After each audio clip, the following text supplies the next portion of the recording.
Would you believe that I was odd?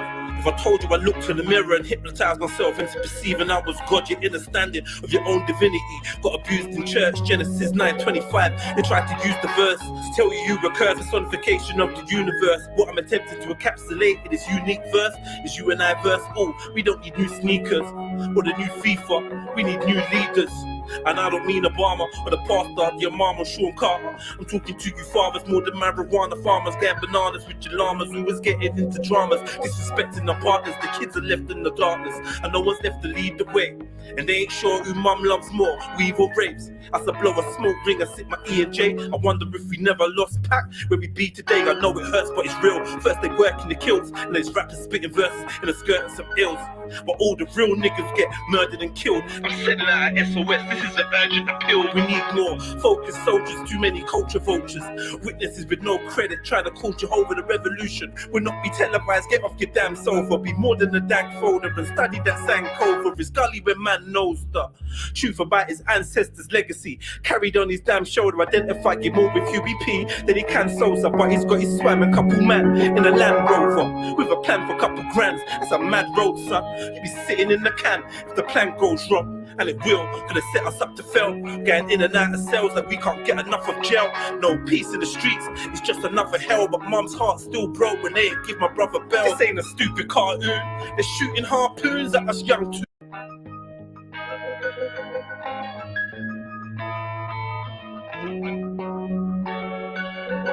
Would you believe that I was odd? If I told you I looked in the mirror and hypnotized myself into perceiving I was God, your understanding of your own divinity got abused in church. Genesis 9:25. They tried to use the verse to tell you recur personification of the universe. What I'm attempting to encapsulate in this unique verse is you and I verse. Oh, we don't need new sneakers or the new FIFA. We need new leaders.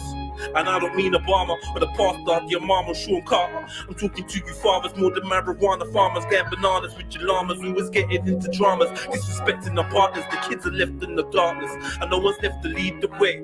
And they ain't sure who mum loves more, weave or rapes. As I blow a smoke ring and sip my E&J, I wonder if we never lost pack where we be today. I know it hurts, but it's real. First they work in the kills, and there's rappers spitting verses in the skirts of ills.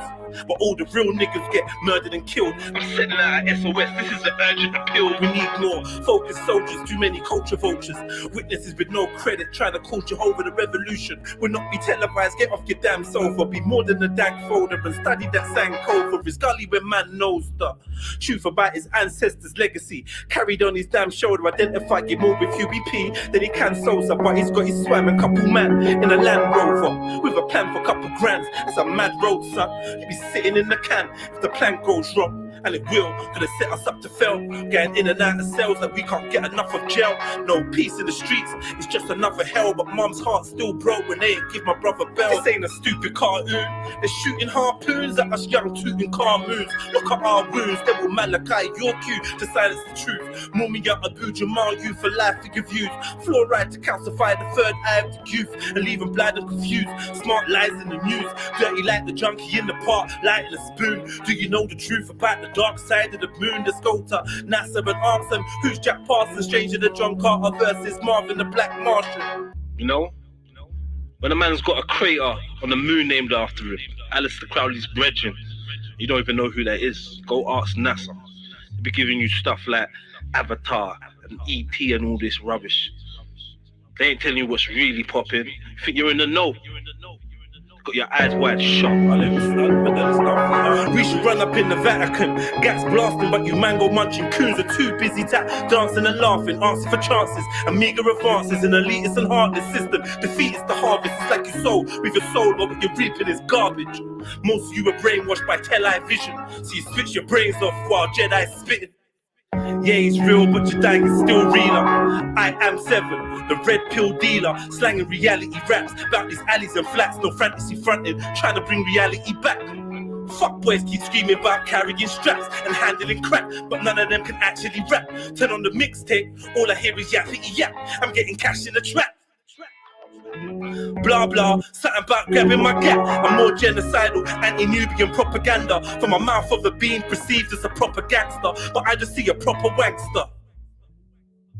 And even though he sells, he is just the anchor. Smoke and mirrors, illusion for the camera. Look how many false prophets infiltrated since the Panthers. I hit the steam room and meditate on blocking chakras. Astral projected by repeating forgotten mantras. Quantum leaping to the past life, gas for ganga. No crabs in my bucket, but both my dogs are cancer. When I die, don't cry, let's smoke a box of ganja. Throw my CD on the stereo and drop some bangers. One last time, turn it high, let me speak to the masses. Listen to every song I wrote, but you sheesh in my ashes. Give my son my lyric book and let him read from a passage. I'm a believer in magic, and in every bar I cast a spell to free your mind from this darkest cell. Grant you bell, liberate your soul and break your art from jail. I know you feel your dogs are real, they're fugazi. So good sometimes it's hard to tell, but I can see the star trapped in the heart of a trap star. It's different from a star rapping about trapping but lacks heart. The world gets deceived by the media easy. Give us free is what I scream at the TV. Hieroglyphic subtitles when I dream is with Ely. Feeling like the seed of a fiend. All I know is there's lessons that I'm yet to learn, tables that I'm yet to turn, bridges that I'm yet to burn, stripes that I'm yet to earn. Still on the battlefield, feeling like a veteran. They're trying to trick you out your souls, and you're letting them. They're trying to trick you out your souls, and you're letting them. Illuminati.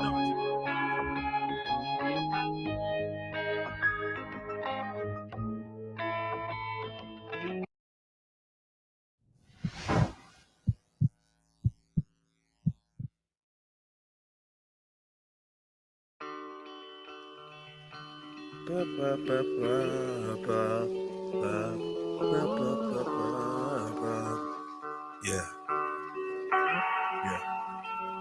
Yo. Crying in the sun, singing in the rain. Lately I've been feeling different in my brain. Someone showed me how to get rid of all this rage. Head full of fire, I'm sitting in the flames. Lone survivor, I'm living with this pain. Your physical is gone, but your spirit isn't phased. Your soul is eternal, it isn't in the grave. I can feel it in my heart, it's not written in a page in a book, but I know that it's gospel. Tears flow as I blow smoke from my nostrils. There's truth in a zoo or hope in a bottle. Trying to figure out where this piece goes in a puzzle. Rich in a mansion, or broke in a hostel.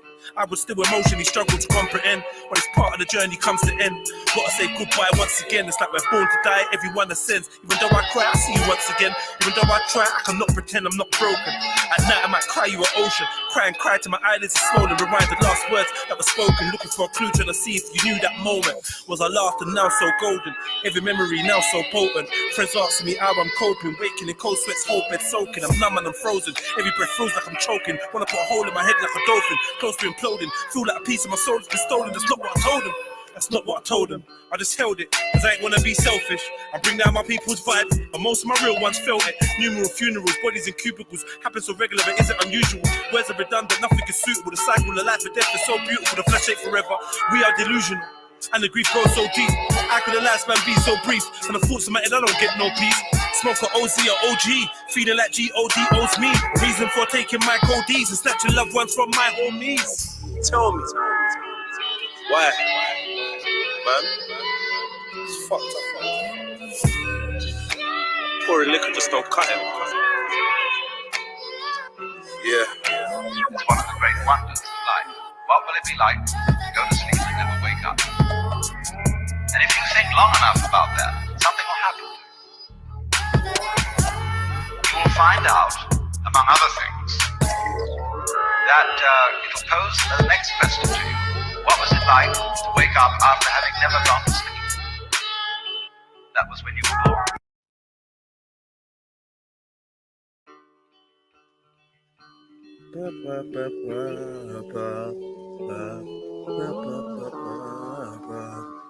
Yeah. Crying in the sun, singing in the rain. Lately I've been feeling different in my brain. Someone showed me how to get rid of all this rage. Head full of fire, I'm sitting in the flames. Lone survivor, I'm living with this pain. Your physical is gone, but your spirit isn't phased. Your soul is eternal, it isn't in the grave. I can feel it in my heart. Big up MJ. But I know that it's gospel. Tears flow as I blow smoke from my nostrils. There's truth in a zoo or hope in a bottle. Trying to figure out where this piece goes in a puzzle. Rich in a mansion, or broke in a hostel. I would still emotionally struggle to comprehend. But it's part of the journey comes to end. Gotta say goodbye once again. It's like we're born to die, everyone ascends. Even though I cry, I see you once again. Even though I try, I cannot pretend I'm not broken. At night I might cry you an ocean. Cry and cry till my eyelids are swollen. Rewind the last words that were spoken. Looking for a clue, trying to see if you knew that moment. Was I laughed and now so golden? Every memory now so potent. Friends asking me how I'm coping. Waking in cold sweats, whole bed soaking. I'm numb and I'm frozen. Every breath feels like I'm choking. Wanna put a hole in my head like a dolphin. Close to imploding. Feel like a piece of my soul has been stolen. That's not what I told him. That's not what I told them. I just held it, cause I ain't wanna be selfish. I bring down my people's vibe, and most of my real ones felt it. Numerous funerals, bodies in cubicles, happen so regular, but isn't unusual. Words are redundant, nothing is suitable. The cycle of life and death is so beautiful, the flesh ain't forever. We are delusional, and the grief goes so deep. How could the last man be so brief? When the thoughts in my head, I don't get no peace. Smoke a OZ or OG, feeling like G.O.D. owes me. Reason for taking my codees and snatching loved ones from my homies. Tell me. Why? Man, it's fucked up. Pouring liquor just don't cut it. Yeah. It's one of the great wonders of life. What will it be like to go to sleep and never wake up? And if you think long enough about that, something will happen. You will find out, among other things, that it'll pose the next question to you. What was it like to wake up after having never gone to sleep? That was when you were born. You see, you can't have an experience of nothing. Nature affords a vacuum.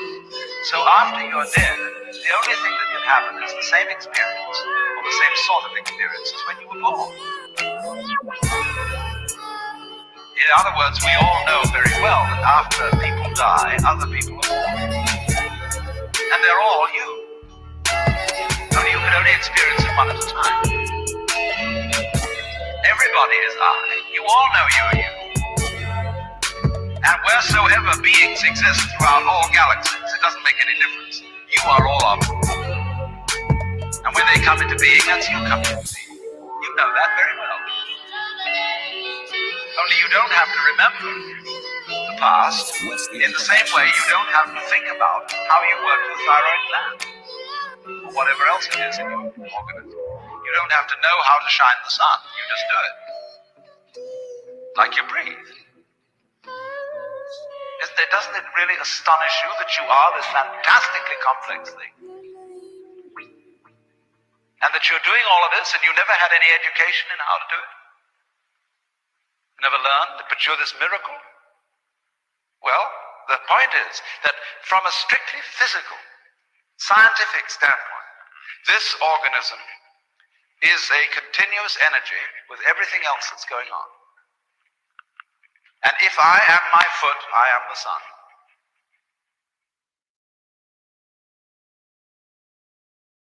Jeez. Big up family in the building.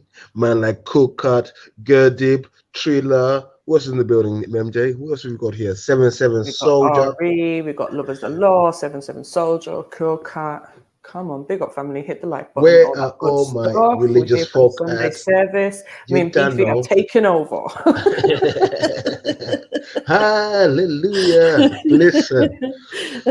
Big up everyone. Wait, hey, come on. Where's our regular Sunday crew? Where's K, Love is Law? Come on. Yeah, man, but we're just going to kick off with the choir as per usual. Get me. Run some tunes and that. Wait for the family to come in. Yeah, man. Big up yourself, Mary, for doing this. No problem. You know, I was trying to be on time, and then my son was in the shower, and my son takes like literally hour-long showers, like literally, right?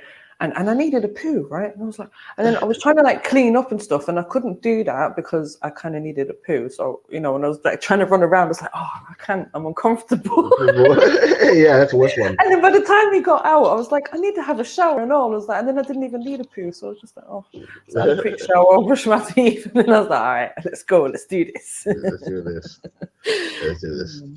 I need to have a conversation with him about these price rises and that, you know, like these hour-long showers, bro. No. We can't be doing this. It's unnecessary. Why do you need to spend an hour in the shower? The shower is supposed to be like at least 5 minutes. Well, okay, maybe 10, 15, but... What do you need 15 minutes to scrub your body? What are you scrubbing? Your skin off? What are you doing? Exactly. This is what I'm trying to figure out.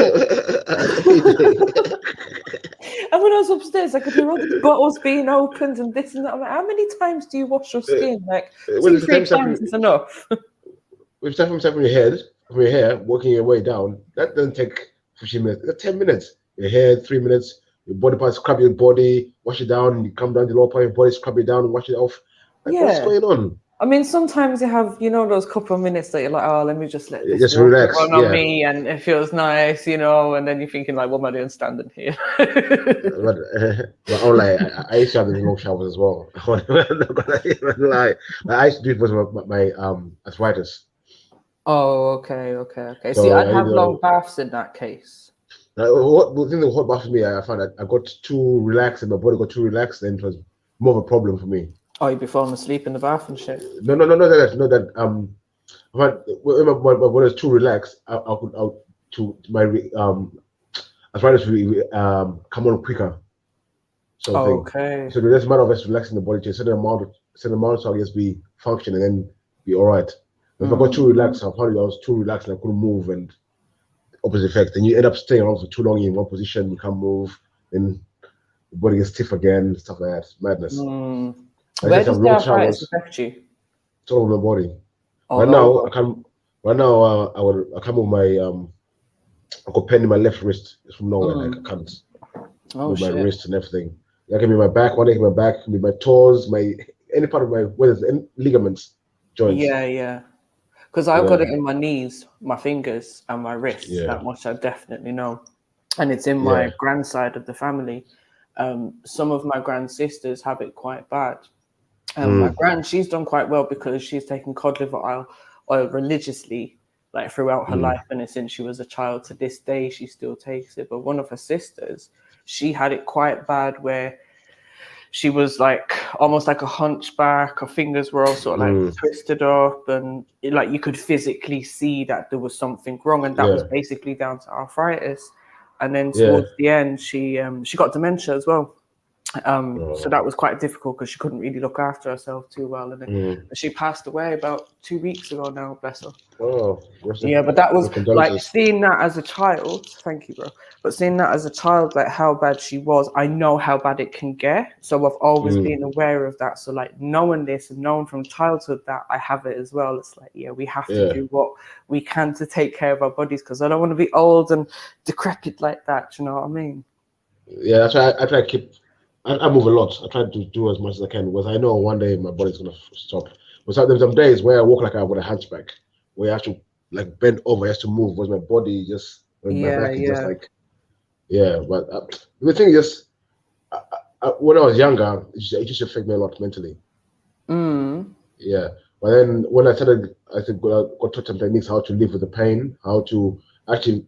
When I'm in pain, I can just make the pain disappear. It's just my mind. It's just so there, and the pain just goes. You fight me on medications and all this, give me bad side effects and bear the problem. So I stopped taking medication, using mind power.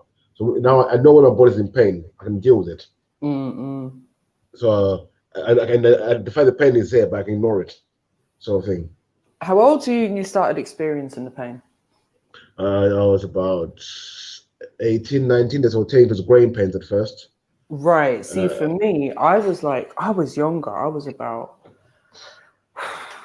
let me think, 7, 8 maybe. And the same thing, people say, oh, it's growing pains. It's growing pains. Oh, took me to the doctor. The doctor's like, oh, it's growing pains. I'm like, bro, this is not growing pains. This was like me in agony, not able to move out of the bed, like literally crawling on the floor, trying to get to the bathroom because I'm in so much pain. Like, it was horrible. And it wasn't until I got into my teens that I went to see a doctor over here, and I explained all of my symptoms, and he was like, yeah, you've got arthritis. And the cartilages in your knees are fading down. And one second. I had knee surgery and everything because of my arthritis. I have knee surgery because of my arthritis. So, wait, did you say you had knee surgery? Yeah. Is it? Do you know what, Beefy? They've been trying to tell me that like if my knees get any worse, then I might have to do that, and I'm shocked. No, it's a simple surgery. It's just a keyhole surgery. So is it the knee replacement that you had? No, they're just cartilage replacement. Cartilage replacement. Yeah. But what used to happen, like my knee, my cartilage just wore out. So what happened when you're fighting, your cartilage runs out between your bones. Yeah, that's what's happening to me. Yeah. So what happened? My knee one was one went first. I used to play sport as young, rugby and that. So that one went first. I used to get like water retention in my knee, where my knee will swell up to like a football size. Full of water. I need to have it drained all the time and everything. then they replace my cartilage. Just keyhole surgery. That's put 2 little incisions on both sides of the knee, and then but what they do inside there, they replace the cartilage, put a new one in there. Okay. Your bones don't rub that much anymore. Right. So the I'll new recommend cartilage it. that they put in, what is that made from? It's just synthetic plastic. Oh, and does it feel normal? I can't tell the difference. They were saying that I might not have the surgery again in the future, but the time has passed when they said I will need to have it again. I do get a bit of pain, but I don't get as much pain. I don't get no water retention anymore in my knees. So I would recommend you get it. I would recommend you get it. The relief of the pain, I'm telling you. I end up having, with my knee, I got back problems. I end up having back pain because it's not walking properly. You have to compensate. So you end up having back problems and all these things.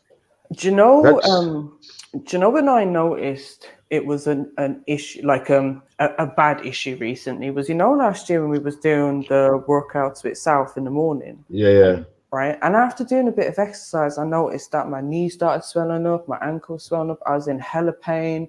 I had to stop doing the exercise for a couple of days and it's since then that's gotten quite bad. So it feels like the more I'm physically doing stuff, the more it seems to be irritating it or something. Yeah, so the thing is, it's about trying to be active most of the time, not all the time, but most of the time, because that keeps your body from stiffening up, your joints from stiffening up with a little bit of movement still. So what happens most times, what people find is that we after a prolonged rest period, you try to do something that's like too much strain on the joints, which aggravates the pain. If you understand what I'm trying to say. So the secret is trying to keep active all the time. Yeah. So you always got a movement in your joints and that. Because it's funny, when I had like jobs and that was really physical, it never seemed to bother me. But then as soon as like, I mean, but now I calm down a bit and stop being so physical, then and then like started doing some exercise again, then it seemed to kick in. So I hear what you're saying. You have to like have regular activity in it. Yeah, sometimes I can pick up nothing, but my job on builder, so it's a lot of physical work, a little heavy stuff all the time. So, but it's also knowing your limits. Yeah, big up, Axel. Big up. You're talking about like rheumatoid arthritis. Arthritis. Have you tried this rose hip? No. Yeah, so that helps actually to the inflammations in the joints a lot. So if you could just eat it like in the, it's a pulver. Oh God, I'm switching English and Swedish.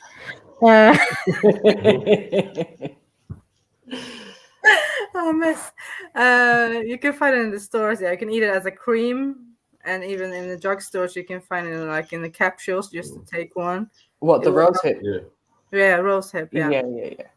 Do you know what? I did find one thing that helped, and it was from one of those Chinese medical places. And it's called Woodlock, and it's just a small bottle of ointment, and it's just a liquid, and you just rub it onto like the areas of pain. It's kind of like deep heat, but it's like much like 1,000 times better than that, and it has a long-lasting effect as well. So when my fingers in particular were quite bad a few years ago, I put that ointment on my fingers, and I haven't really suffered as badly since then. I just get the odd like twinge and that.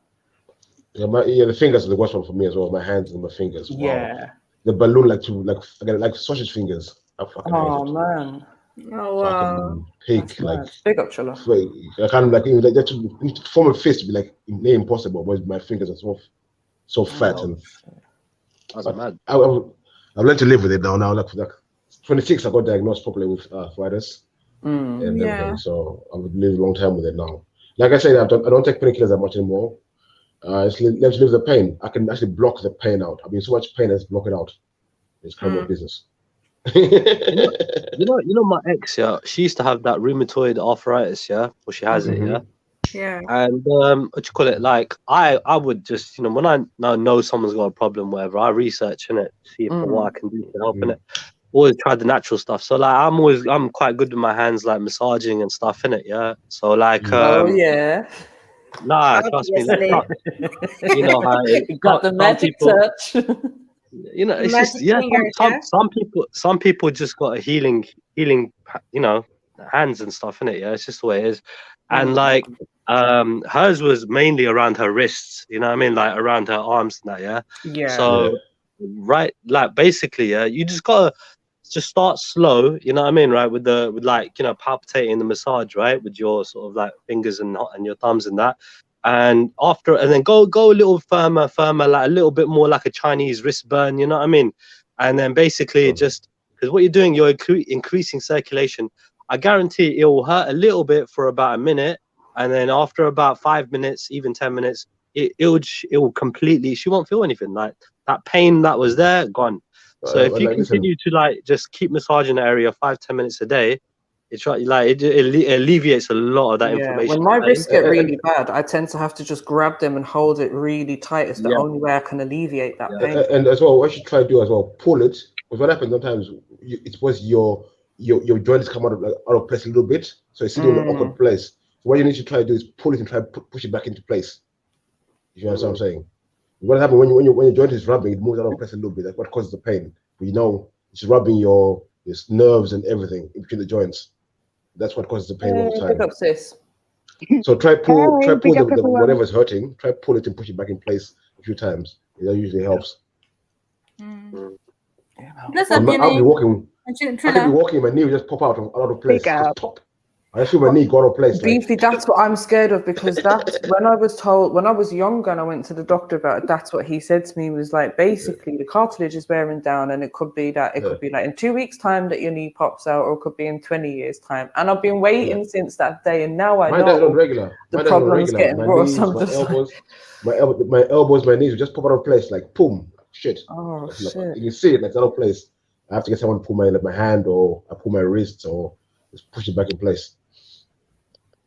That's mad. What we like, just some old people here complaining on a Sunday morning. Nah, it sounds like it, isn't it? In my 20s, I was quite bad. I said there were times when I've been in bed for like weeks on end, where we so much pain. No, as I said, I've known family members and a couple of people that I've met in the years that have been extremely bad with it. So, you know, I think it's people like us who learn to take care of it and just manage that pain. That's all we can do for as long as possible, isn't it? And winter as well is the worst time. Oh my days! Yeah, my body tells me when it's gonna snow. Oh, but Beefy, I was just going to ask you that. Seriously, honestly, I was just going to say, do you know when there's changes in the weather? Because I get that as well. I get 2 weeks pains ago, in my bones. Yeah. Remember it was sunny, a few weeks ago before the cold. I told everyone, no, it's going to get cold again, you know. People like, before I said, my body is telling me the cold is coming. The week later, it was snowing.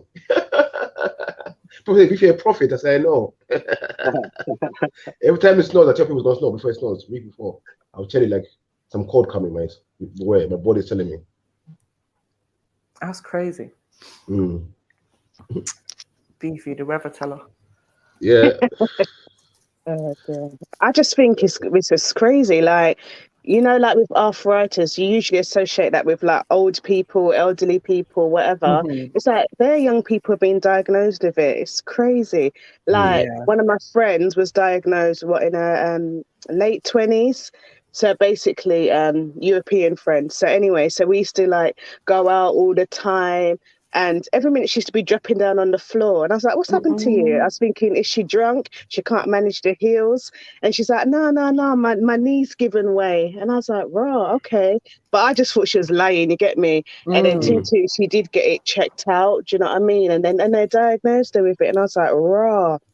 And then and then it's like I'm getting knee issues now, just in one knee. Do you know what I mean? I don't know. Yeah, do you remember the other day, Jens was saying that apparently the central heating and all of that is one of the factors of rheumatoid arthritis over here, because it dries out our bones and that. Mad. Yeah. So I always crack my window. You know, I do love a warm property, but I've always got to have a window cracked. No, as well. It's a trick I taught as well with my GP. Wherever you got a central heater, heating anything, always put a bowl of water there. Yeah. Keep some hydration in the room. Keep the It helps. Yeah, because I've noticed in my new place, it's difficult to find that balance when I've got the heating on, because it gets really hot and stuffy really quick, and then I'm like, oh, switch the heating off and open the windows, and so I'm still trying to find that balance, and hopefully in summertime I just won't need the heating anyways. Yeah. So I like summer a lot. But even in summertime when it gets too hot, my body will change too much water, my body changes too much water, and just other problems go sometimes. Anyway, soon people will even be putting on the heating with this 54% rise for the year. Isn't it? Yeah. Yeah, I've got the people coming to look at my loft installation in a few days. I'm trying to do what I can to not have to put that heating on in it, so make sure that the house is as warm as possible. Insulation, yeah, floor insulation is very important. Wall insulation is very important. Yeah. Even a roof insulation that saves a lot of money, and your house is very well insulated for summer and winter as well. Was what happens in winter, it keeps the moisture from going out, the hot heat from going out, and then in summer it keeps the house cool from the heat from coming in.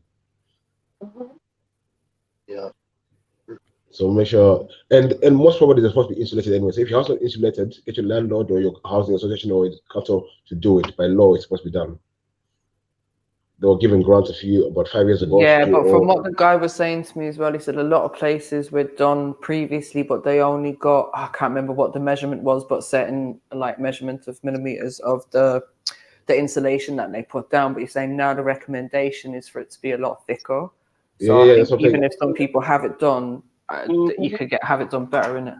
Yeah, so that's why a lot of landlords, about 3-4 years ago, a lot of landlords will give a lot of money for insulation just for that. And they're supposed to have done all their properties. It's absolute new standard. It's check yours down. It's not done, contact your landlord and your. Yeah, that's why they have to give you all those energy ratings and stuff for properties now, innit? Yeah. Which a lot of people don't understand, but if you look into it, it's pretty much understandable. Like if you've got a green property, then you know it's quite well insulated or whatever. But if it's amber or red, then you know that the stuff that you can do to help. And make sure you got the right boiler as well, because boilers makes a big difference as well in your price of your bills. Fact. You know what? Yeah, when my dad came to my property, because he fits boilers and that in it. So the first thing he done when he came in is, right, so what kind of oven have you got? What kind of boiler have you got? And then my brother came in and done the same thing. He's like, so what kind of boiler you got? Oh, it's a Worcester boiler. Oh, that's a pretty good one, that is. Yeah. I'm telling you, save a lot of money, use the right boiler, believe you me. Yeah. And also get thermostats on your Actually, do you know what? I radiators. just looked at my boiler, and it's A-rated. Sick. Yeah. Well, I've still got the same boiler from the 80s, I think. Like, No, it's like a Valiant. It is No, lasting. no, them ones are good. No. See them old Valiant ones. I had that in my old property, and I remember my dad saying like they're one of the best boilers. Those old Valiants. Yeah. And For money wise, they're not good. Believe you me. Efficiency wise, they're not good. Yeah, you're probably right, but fuck it, like in terms of like how long the actual boiler lasts in itself, I think we're one of the best quality ones, because my dad was saying you don't get ones like that anymore. For efficiency and money, I recommend you get it changed. But does that energy thing affect the price of the property that you're talking about? Yeah. Because when you look at properties for rent or for sale, all of this information is included now. Maybe for rent, because when you're doing freehold sales, property, like freaking real estate agents just tell me all they give a fuck about is the size of the property. That's all they care. It may not make a significant difference, but it will make a slight difference. It could be like $5,000 here or there. It could be if you've got an E rating or something, then the stuff that needs to be done. So a potential buyer is going to have to fork out some money to get that rating up to the expected standard. Exactly. Interesting. Get thermostats on your boilers. On your radiators, so you regulate each radiator separately. You don't need them all of them hot all at the same time and everything. So you can actually regulate each boiler. It saves money as well. Each radiator saves you a lot of money as well. I've got that because I've got so many radiators in the house. They're not all necessary, and my son, like, he's always overheated anyway, so his radiator switched off in his room. And then I have the one in the living room on, the one in the hallway's off because it's not needed. The one in the kitchen isn't needed. Like it's and then the one in my bedroom I've got down really, really low. but I'll only switch that on at night anyways.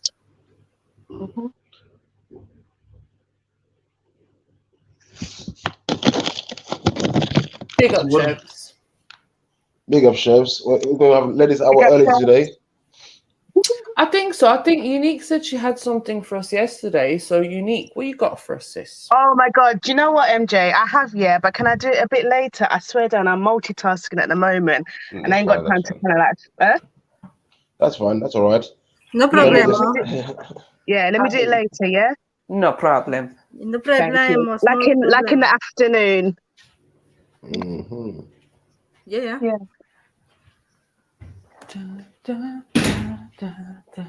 So we can start off. So yesterday we're talking about, you see, we're talking about languages and how. Yes, Fifi. Thank you for the video you sent me today. Mary, I will send you something. Maybe we can play that thing. Oh God. Yes, we're going back into the history, yeah. So yeah. I don't know. Yeah. Because the claim is all languages or the Afroasiatic languages are from Bantu. Mm-hmm. Right. Yeah. And me and Zulu and, you know, the rest of them, us, been saying, nah, man, it's not true. So, but this is Beefy's evidence, I guess. Yeah. Okay. So post, let me see if I can post a link in the back chat. So Beefy, right? Mm-hmm. So you're Shona, right? Yeah, Shona is missing. Shona. Yeah, Shona. Right. Shona. And is Shona like part of Bantu or like what's is there a connection there? Yeah, we're Bantu people. Okay. Bantu people, yeah, definitely. And then what they divided into different people, or yeah. So the Bantu people, they occupy most of like what you call sub-Saharan Africa, from Cameroon all the way down to South Africa. Even this is where the main princes. So you got they fall into like three groups, three like language groups. You got the Niger Congo Bantus, the Niger Congo Bantu language group. You got the other one. You got the Congo Bantu, which I'm part of. They got 3 language groups, but they're all similar groups, but different dialects. Right. But then within those 3 groups, there's about 100 different dialects as well. So people from like Nigeria, Cameroon, Gambia, all them areas, they got similar language group, but they got different dialects, which are similar to my language groups. But so some words are similar, but the way the structures of the word are differently. But so is it like, would it be the same language but spoken differently, or they tweak the languages? Yeah, different dialects. Yeah, basically. It's only dialects, and you cannot call them languages. Yeah. Yeah. I call it one language group. It's one language group. But you're calling them one language, different dialects, but it's not like different languages fully. No. Interesting, because we have like on our side a lot of different languages. Yeah. Yeah, so it's not the same from Nigeria, Congo, South Africa, Zimbabwe. Yeah. Because I know back home we've got different dialects within the Irish language. So depending on what part of the country you're in, people might say, like, for example, Onrev, which is spelled R-A-I-B-H. So most people would say the BH as a V, but some people will just not pronounce it and then say Onrau. And it's like, so learning from different teachers growing up, it was quite confusing depending on their dialect. So I understand the different dialects, but I think we have to differentiate: is it different dialects or is it different languages? It's different. Like even the word, the Bantu word, it just means man and spirit. So even like in my word, even like for Zulu, it's the same thing. They will say Muntu or Munu, or even the word, even in English, they use the same word, Manu. Am I right, Trilla? Malu, what's that mean? Manu for man, for man. M-A-N-U. That's definitely. I know. Manu. That is like something. I don't know exactly what it means, but Yeah. Manu's like a typical name in it as well. Like for short. Yeah. Yeah. I don't know exactly what it means, but yeah, I'm guessing. You're right. I'm not sure which Indian language is there, but it's in Sanskrit, like for man, people for human beings, they'll say Manu. Probably. Stuff It like sounds. It sounds right to me what you're saying. So yeah. yeah. So you can see the common link in words. There's a different way of saying it, or certain letters will change to depending on the region, but the structure of the language is very much similar. Like even like you we say Mwari, and Michael, who's from Yoruba Nigeria, will say Aluda Mwari. You understand? We'll say. Okay. Yeah. But then the Shona language, I found it's when I say when I talk about the Shona language, why you sort of keep calling me a Hebrew, was in my language, especially the words which I use, like in most of the Bible, when you check the meaning in my language, it actually tells a story of the story. You understand what I'm saying? Like, for example, Rebecca means to give birth. The whole Rebecca story of her giving a miraculous birth. Even Sarah, means to stay with. Because remember, she stayed with Abraham all her life until she was old and had a baby when she was old. Sarah. So Sarah means to stay with someone, or to stay. Because every word has a meaning in my language. So even your you're name saying has like a those meaning. names were more titles that we're given? Are more meaning, so that they're actually describing the name of the person who actually describe what that's happening in the like story. their status or something, yeah. So every word has a meaning in my language. There's no word with no meaning in my language. Everything has a meaning. All right. So in your language, then, like, is Rebecca said as Rebecca, spelled as Rebecca? No, because to me, like, Rebecca's just Rebecca. No, you say Abereka. Abereka. Abereka. Yeah. Abereka. So and as well, the Bantu language, the way we pronounce our words and letters is different from the European way, Western way of saying it. We actually pronounce our consonants more, and we leave out the vowels. Where you are more use the vowels more than the consonants. You say the vowels a lot. So Beefy, do you guys use the English alphabet, like what I would know to be the English alphabet, like the ABCs? The English the Latin. It's African. This is where I get confused, isn't it? Like, because I'm saying like the alphabet even now, I know is the English language, right? Yeah, so that's the letter alphabet. That's alphabet. But if we don't use the alphabet, we use phonetics. So like even now they teach that in schools now. Instead of saying A, you're saying A, Ba, Ka, Da. Yeah. Now that's you're going to sound more African if you start doing that. You feel me? Right. You're not using phonetics instead of letters. Okay, so I think I get what you're saying. It's like it's similar, and then are you saying that English has been derived from that Latin? Yeah. Okay. So what happened? So you got the hieroglyph, then you got the Demotic, then you got the Coptic, then you got the Greek. The English language, part of it comes from the Greek language, which comes from the Coptic, which comes from hieroglyph. Okay. So English is a mixture of Latin and Greek. What we should do, is and Latin comes from Sanskrit. Some language trees. Yeah. Right. So Latin comes from Sanskrit. Then the other languages are from Coptic, which is like African. Yeah, Egyptian. All right. Well, let's play this video. This is like 7 minutes, so it's not too long. And then I'll see if I can find some language trees, or if you can find anything, sis, that would be good, because I've just googled it and it's all coming up from the Guardian, so I don't know if that's a reliable source. No, but there's a lot of depends on what we want to. I've got another channel. I've got another channel as well to break it down even more. So I'm going to watch this one. This one's short. All right, cool. So this is about the Arabic one. Yeah. So this is really interesting because a lot of people don't think or know this. Yeah. Don't want to claim it. Even because it's Arabic originated from Sudan. Well, a lot of people will disagree with you. Yeah, I know they will disagree, but That's the whole problem.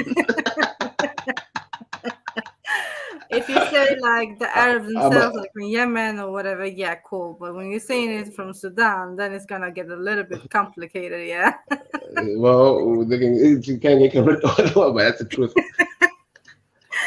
Oh, Me no carry feelings. Let's do this. Big up Beefy, big up Axum, big up Chilla, big up Unique, big up the chat. Smash that like button. We're trying to hold down the show for our broski. Get me, so let's get them likes up, and yeah, let's get into this. And tell a friend we're live. Big Sunday show. Sunday service. Mary, can you remove the silverback comment so we can see? Oh yeah. No problem, sis. Thank you. No problemo. I'm going to be in the chat, and I'll jump on back later. All right. Okay, sis. Cool. Spiritofamencame.com. Arabic is a Bantu-derived language. The reason being that Bantu languages are the oldest. Bantu speak, or even in Arabic, their popular name Ishmael, derived from the Torah, is Ishmaeli. You know the story of Ishmael. There are some fundamentals that we need to put in place first. Number one is that the Middle East and the monarchs were created by Europe. Middle East never existed 300, 400 years ago. It was part of Northeast Africa, just like the... Wait, I just wanted to stop in case you guys wanted to discuss it, but also, I was interested in that name. Okay, I'll keep going. Which name? Ishwari. 300, 400 years ago, it was part of Northeast Africa. Just like the creation of the modern state of Israel, that's how the Middle East was created. Later on, scholars would come and they refused to say that 300 years or 200 years or 20 or even 80 years ago, there was no country like Israel. Number two, the original Arabs were black Africans, and their totem was Udube, and most of them are found within the Liwayo tribe. The references for this, you can find it in the Torah and study it. And wild ass of a man, which the majority of modern Arabs are of European stock. They came to Africa via Turkey.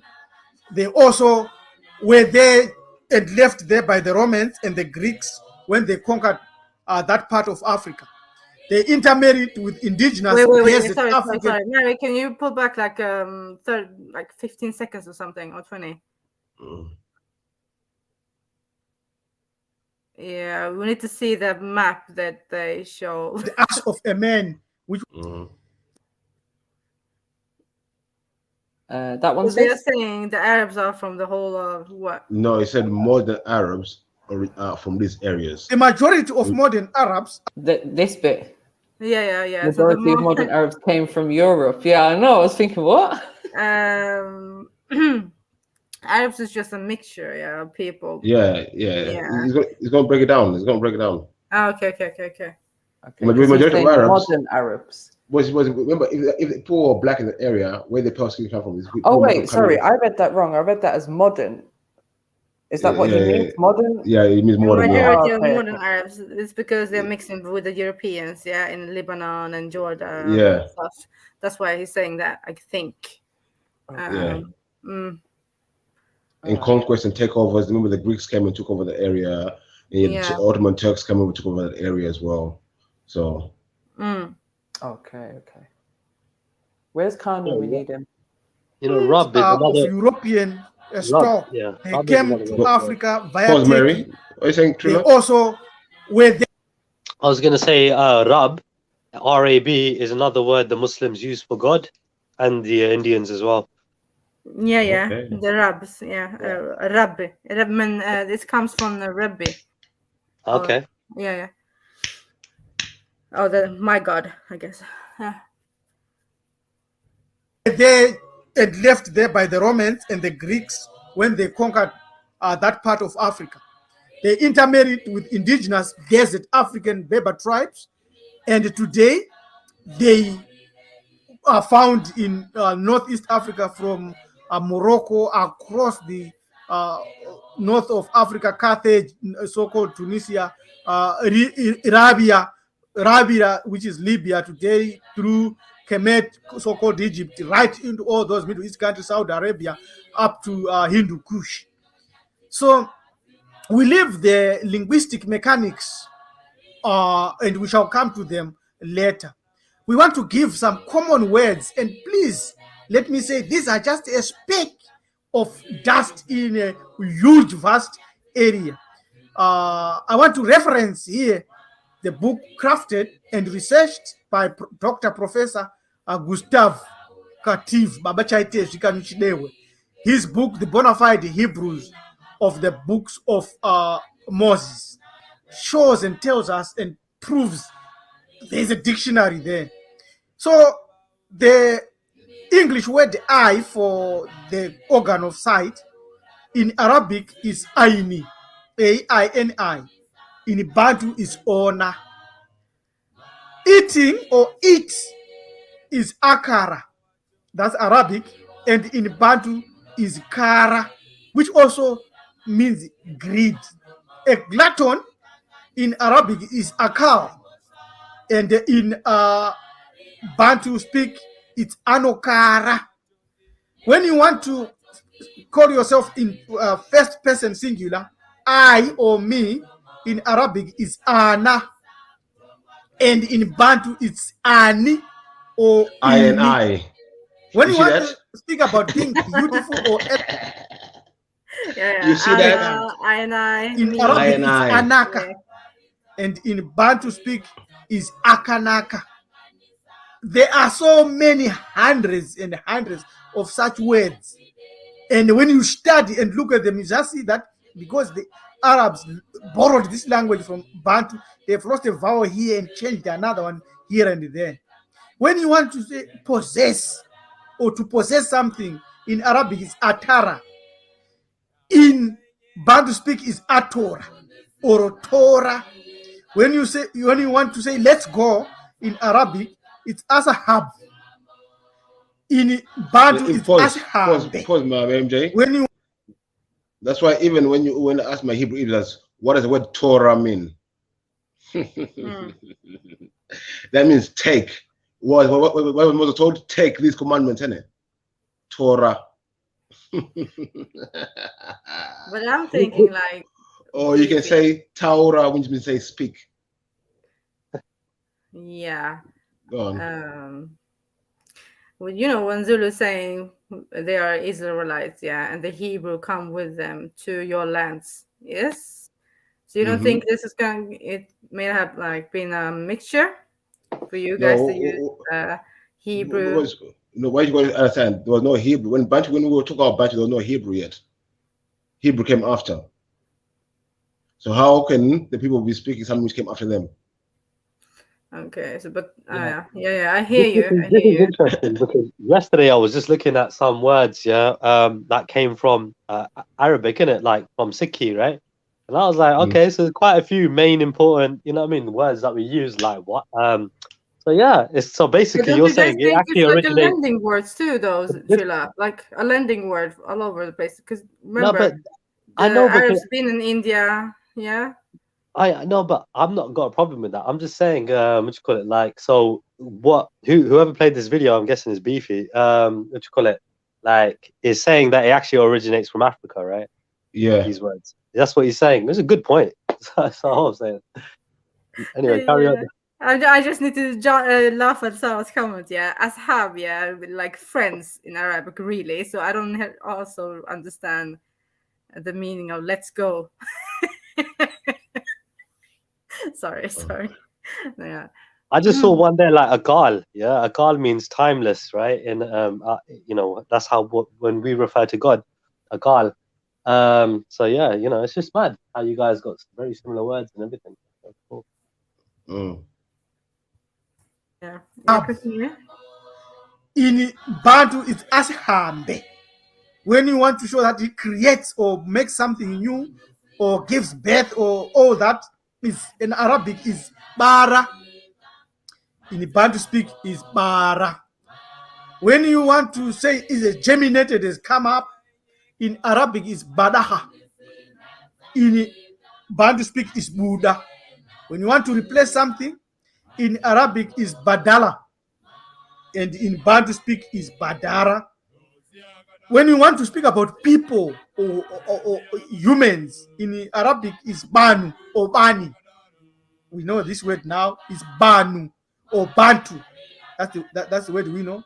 When you are walking with a limp and you are limping, in Arabic they say Kadama. And in Bantu speak is Kamina.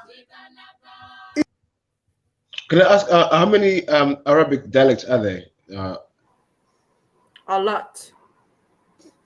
I'm sorry, but so far I'm going to agree with Sarah. I feel like he's reaching because I feel like you could do this with so many things. Do you know what I mean? And yeah, I but don't feel like the words are that similar. Like there's differences in them as well. And the things that he's like, walk with a limp, walk with. What are we doing here? Okay, I'll give you. It's called what we call in linguistics. It's called etymology, root words. Do you know all the words like sun, shard? Anything that shines comes from the word ra, Arabic word for Egyptian word for sun. Do you know that? All the words go back to that word. It's a root word. Shard, sun. But how does that come from ra? Like, if you go to etymology, the words. This is where I'm going to need to see connections, like as we said, a language tree of some kind. We'll find etymology, how etymology works, yeah, in root words. Your root words, I get it, but Oh no, we need some Arabs up here. So which dialect do you speak in Arabic? If you are talking a speech like what? What dialect do you Arabic dialect do you speak? I'm mixed. I'm fully mixed because my family in Egypt and Sudan. So. And is Arabic different in Sudan? And is it different in Is it different in Sudan and in Egypt? The Arabic. Yeah. You can see a big difference. But they have other words and stuff. Yeah. Which one do you think is older, the Arabic in Egypt or Arabic in Sudan? It's too different, though. Remember that. It's like that's what I'm saying. There must be one which is older than the other one. One which came first. I will probably. No, that's a hard one. I cannot say. I need some Arabs around so I can discuss with them. It's really hard. Yeah, it's really, really hard.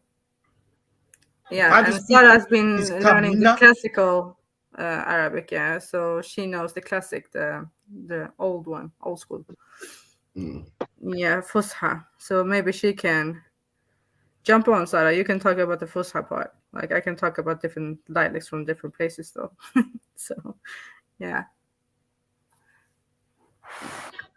If you are talking a speech like what I am doing in Arabic is kalam, and in Bantu speak is kuluma.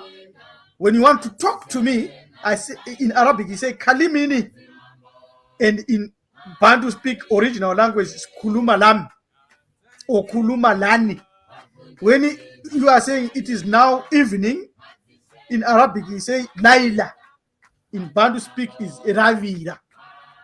When you want to speak about your home like or abode where you live, when it's using the Bantu languages, it's using different dialects, different words from different dialects of the Bantu language. It's not using only one language. Yeah, because Julia said something else yesterday, so I just clocked it. Yeah. So he's using different words from different Bantu dialects. Yeah. Okay, but this one in particular, like he's supposedly trying to show similarities. I don't see the similarity in. I think the problem is his pronunciation of Arabic is. No, you see, his pronunciation of Arabic is horrendous. That's a problem. Yeah, but even if we look at how these words are spelled, like again, I'm not seeing similarities except for they both got A's in them. What we doing? Yeah, but then I can agree with you, Mary, in that one still. But there's a problem. The words change. You can change. Yeah, but that's like me saying Mary is the same thing as Axum because there's an A and an M in there. No. But Mary, okay, put it. Let me find a different word. Okay, what's that one? The one you people sell SOIA. How do you spell it? How do you say it? Pronounce it? What? Say that again. SOIA. Yeah. SOIA. Or SION. There's a word in Irish which is so different in English. It's the same word. Oh, the name. Yeah. Sean. Sean. Yeah, we'd say the that. way Sean. Yeah, but the way it's spelled in the Irish way and the English way is two different ways, but it's the same word. But the way they change a few things here and there, but you know the same word though, saying the same thing. You understand? Kind of. So when you change the dialect, you can change you can change the vowels, or you can change the consonants. It's still the same word. Yeah, just where you're saying it. We different. don't necessarily. The meaning change is still the same. Oh right, if we look at the name same. Siobhan, look at the name Siobhan. Yeah, like you might say with a slightly different dialect if you have an Irish-speaking dialect, but in English it's still more or less pronounced the same and it's spelled the same. But unless you then get people that will change it to Siobhan, as in like, you see the way we've got Chevelle with the S-H-E-V. Exactly. Some people might S-H-E-V-O-N-E or something like that. Yeah. So those words might be different now, but the root word is the same word. That's the most important part. The root word, where the word comes from, the root word. But see, they're both the same. But now maybe slightly different meanings, whatever. But you find that the meaning will be still the same, but they have a root word where they came from, both of them. Okay, it might have helped if you had given that root word as well. Yeah. The root word is a Bantu, but the Bantu language is first. Okay, let's see what else he's saying. When you want to speak about your home or abode where you live, you also say in Arabic it's Mabaha. In Bantu speak it's Mumba. If you are asking who, in Arabic it's Minu, and in Bantu speak it's Munui. When you are speaking about time in Arabic it's Mikha. In Bantu speak it's Sikat, or it's appointed a date, appointed time. When you are speaking about being glad and gladness and happy, in Arabic it's Mufrih. In Bantu speak it's Mufaru. When you pull back and we are not walking faster than others, in Arabic they say Salah. In Bantu speak is Sarah or Salah. I'm sorry, I never when heard you of are it. speaking of a phantom or a ghost or something, in Arabic is Shaba. In Bantu speak is Shavi. If you are sweet. I was just wondering about that ghost one and stuff, because I was just going to say it slightly reminds me of Shaitan. The shade there, isn't it? Now you're getting it now, a bit now. And I was just thinking like back to the Irish language. So I suppose like things like even Dublin, in Irish that's Dublin, which basically means black pool or black lake. But they just made it into the English version of Dublin. So yeah, it's strange because really it's not Dublin, it's Blackpool or Black Lake. Do you know what I mean? Yeah, but they just Englify it or whatever. Exactly. Anglify it to make it Dublin. Yeah, I hear you. But as I said, I feel like we could do this with a lot of language. If what you're saying is true, then fair enough. Yeah. Yeah. Shaba, Shayai, Shavai, Shaitan. Shaba. In Bantu speak is Shavi. If you are swinging and you are swinging in Arabic, you're saying Tadal Dala. In Bantu speak, it's Tende Reda. When you are you go lost or you are stray, in Arabic they say Taya. In our language, proper Bantu, we say Taika. We also have to point out that because of the enslavement and the engagement in slavery, our cousins, the original Arabs, like Tibo engaged in slavery. And in Tanzania, there was a place called Bagamoyo, which was a point of no return if you were being taken into slavery. And that's where you find sold us Tanzania. Other people. That's where you find so the this Rasalam. is exactly what we have come to conclude, that original Arabic, is a Bantu language. Subscribe to this channel and tell others. I want to find another a better video which goes even deeper. This guy was just touching the surfaces. What are you saying, Axum? Is this changing your minds in any way? No, it does not. Sorry, Beefy. This was a little bit too like some of it I can hear it, yeah, but I think it's some type of blending words or people been mixing up and starting Yeah. like new languages, more like that, yeah. Yeah, And yeah. when he's talking about Tanzania, it's a mixture of languages, the Arab, Indian, the Bantu languages, you know. Yeah, I don't know. Yeah, I think he could have delivered it a little bit better as well. He could have maybe put the etymology or something like that to show us, or I don't know. And because he didn't spell some of the English correctly, and obviously maybe English isn't his first language, but if you're going to do a video talking about language, then at least be able to spell modern correctly. Yeah, but yeah. I like the idea that all roads lead to Africa. I like the idea. You know what I mean? So it's just one of those things. Like when it comes to the language, I think those words that the guy was pulling out, very similar. You know what I mean? Like so, yeah, I was like, okay, is what it is. So I don't think any Arabs would deny the fact that they're very similar. So what is someone like Sarah saying in the chat? So I weren't seeing it. What was she saying about it? I don't think she's impressed. She said at least make sure the words are correct before comparing. So I don't think she's impressed overall. Was she saying? Oh, you're breaking up a bit, Chola. Yeah, well, I'm saying. Oh, okay. Reception light. Yeah, I don't know, man. What? So basically, yeah, I think it might come from that dialect, and it's a good shout. Yeah, it's a good shout. Anyway, if I had some African friends, some similarities in it, but I feel like these videos need to come with more information. It's too easy for someone to just put a little 7-minute video together and bum bum bum. Yeah, look, this is this and this is that, and you know, it is what it is. But I think, you know, as Zulu would say, where's the sources for this? Where's your primary sources? Yeah, I think if I know Zulu right, he thinks that the what's it called? The similarities is from Hebrew, yeah. Right. Yeah. So, and I can understand that more than this for real, because yeah. Well, this is the thing. See, the Hebrew text came first, isn't it? So like the Hebrew stuff came first, and then it was the Christian texts, right? And then it was the Islamic texts, isn't it? Yeah. But all that's the order it kind of coming, right? We need to pull up some language trees. Yeah, let me just. Yeah, you guys just talk. I'm gonna. Yes, if you could do that, please, that would be great. Yeah, so Shula, what were you saying today about Liverpool, Man City? I seen you say it's title decider. Man. Is that true?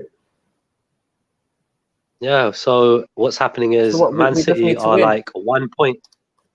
Yeah, we have to win. Man City are 1 point ahead of Liverpool. So if Liverpool draw, it's the same. You know what I mean? We're still going to be behind them.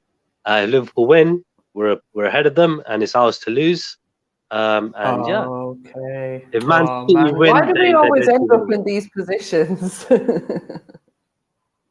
It's just mad. But like, look, we were 10 points away from them, yeah, a few weeks ago, and now you know what I mean. We're a point behind them.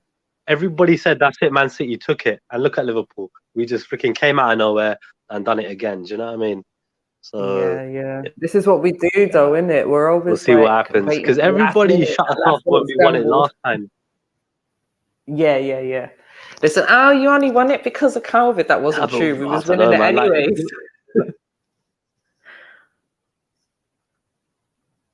Yeah, no, exactly. So I really hope that we could take it. But even look, the thing is, it's so freaking close, right? We got the champions. They might be in the Champions League final, Liverpool and Man City, right? They might face off each other there.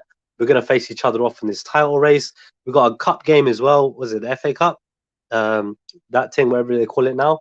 So we got all these cups coming up. Liverpool might take 4 cups this year, or we might take or we might take just the one that we won or whatever, innit? Like, do you know what? I've probably not been keeping up with football at all these days. I do know though that actually Paddy Power gave me a free bet on that game, innit? So might as well use it, man. I'll do 3-1 Liverpool. Do you know what? That was when back in the days I used to when we had Suarez in it. Every single weekend I'd put a bet on. I'd do a scorecast, and it'd be Suarez to score, and the final result to be 3-1. And obviously, depending on the game, I'd get banging odds on it, usually like 100 to 1 or something. And the odd week, I'd change my mind and I'd be like, nah, let me do 3-0 or 2-1 or 3-2 or something dumb like that. Whenever I change it, we'd win. And then one week I smashed it. I got it. Suarez scored. It was 3-1. My odds was 100 to 1. I'd only put like £2 in it or something, but I was like sick. Like, this is amazing. £200 just for a man scoring a goal. Love it. Yeah, it's mad. But you can make mad money on these accumulators as well. Also, if you get these free bets when you sign up, because they give you like free spins and free stuff every week or something, isn't it? Every day practically, isn't it? Yeah. Just that's cool. Use that, isn't it? Like it's free. Yeah. I've made a little change here and there off them little free spins and that little £40 here or whatever. No, I mean that's handy, man. And actually, I think probably about 6 months ago or something, I got a £5 free bet from Paddy Powell. Similar thing, Sunday game, whatever, big game. And I got the £5 free bet done. I don't know what I'd done on it. And then I completely forgot about it. Then checking my emails a few days later, it's like, oh yeah, you won. I think it was like £100 or something. I was like, sick, £100 for free. All right, let me claim this. Let me do 3-1. Oh, it's a bet builder. I hate them. So I have to ask though, in Siki, is betting okay? Like, I don't know. It's one of those things. It's one of those things, isn't it? It's like, look, like, what are you gambling for, isn't it? Like, you know what I mean? It's just it's the reason, isn't it? I guess, like, and how responsible you are and stuff. And if it's for a bit of fun, like a bit of sport, no issue, isn't it? Like, if it's like, and what you're putting down and why, it's all about all that stuff, isn't it? I guess. I'm not an expert, but yeah, I'm guessing it's like that.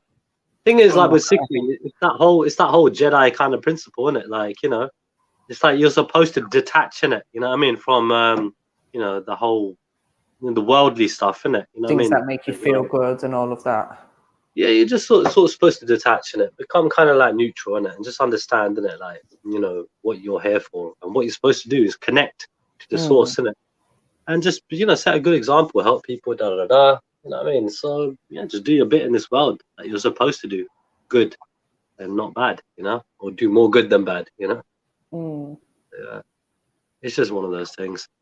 I think for me, like, gambling is only a problem when it becomes a problem, do you know what I mean? But I think people don't realize how much it can become a problem, because I've known people in the past, like I knew someone when I was younger who was a gambler, and he would steal from his family, like literally steal coins from kids, like saving boxes and shit like that. You know what I mean? Like petty kind of stuff to feed his addiction. And his addiction was slot machines, like the arcades and stuff like that.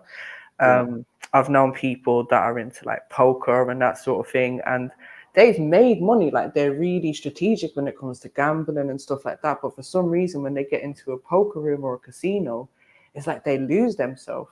And I've seen man start off with like a couple £100, go up to $5,000, and you're like, okay, come on, let's go, let's leave now. Like, you got 5 bags, what more do you need? Nah, just one more hit. And then before you know it, man's back down to £1,000, and then he's still trying to play to get the money back up. And it's just like, you need to know when to walk away. And when you're in profit, that is when you walk away, and you have to have the discipline to do that. Yeah, I understand that. The way I look at it is, see, I don't gamble, right? If I do, it's just for fun once in a while. But like, yeah, obviously got to be responsible and all that good stuff. But like, I look at it like, I don't like to use up my luck. So like, I feel like everybody's got a certain amount of luck or whatever. Yeah, this is just my sort of thinking. I don't know where it comes from. Yeah, but like, so like, if I use up all my luck on gambling, for example, yeah, then like all my other luck is gone for everything else. You get me? So I'm like, I'm not going to use it for gambling. I'm just going to keep it for just in case rainy days and shit. But again, with gambling, it always comes down to only like use it for fun and only play what you can afford to lose. When I used to go casinos and that, it was like that was my night out. I don't do raving, I don't do this and that. So where someone might spend 50, 60 pounds to go out raving, buy drinks, I would put that money to going out on a night in a casino, and most of the time I wouldn't lose anyways. I'd be winning. So you know, it's not actually costing me anything. And if I do lose, I knew that I was willing to lose that £60. You know what I mean? Yeah. In fact, I don't think I ever came out of the casino with a loss. I remember one time like cashing back in my £60. I'm thinking, oh, well, at least I haven't lost anything. Do you know what I mean? But a couple of times I spun up the money to like £200-300. That was nice. Yeah, a lot of people that I know do that. They love going casinos. I don't never go with them. You know what I mean? Like a lot of these guys, a lot of fucking, I don't know, man. They're just all rolling around like they're high rollers, like, you know. And some of them are though. Some of them are. I know. It's just all mad. those like high roller, high stake games and that. Do you know what I mean? Where you're literally and look, they've got the ones on TV and that where it's like £250,000 to enter, or I don't know, some stupid money to enter. Do you know what I mean? So there's a lot of that high roller business. Yeah, and it's just, man, I don't know, man. For me, it's an environment I don't like to be in. Do you know what I mean? It's just like, I'm like, nah. Yeah, do you know what? I always wanted to get to one of them big tournaments, innit?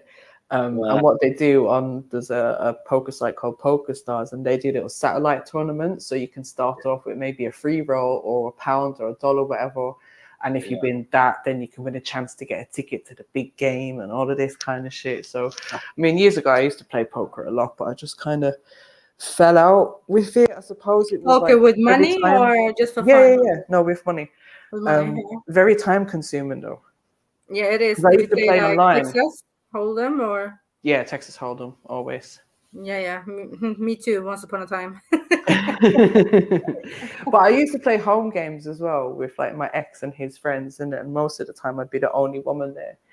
And I remember this one time there was this guy who's a ginger guy actually, and I think we was doing how was we doing it? I think there was only a couple of us left, right, in the game, and there was me, him, and one other person in the hand, and he was taking ages to decide if he was going to call or fold or whatever. And then he forgot that I was still in the hand, didn't it? So after him now, I was like, yeah, so I called or I raised or whatever I did. And he was like, oh shit, I forgot you were still there. Anyways, long story short, I won that hand and I took all of his chips and he was pissed. Like, you know, when you can see someone's outrage. But this wasn't big money, sis. This was like, oh no, we was all paying with like £20 of chips or something each. Do you know what I mean? It's just a home game for fun sort of thing. And then after he lost his money, he's like, oh, I'll flip you for a tenner. I'll flip you for...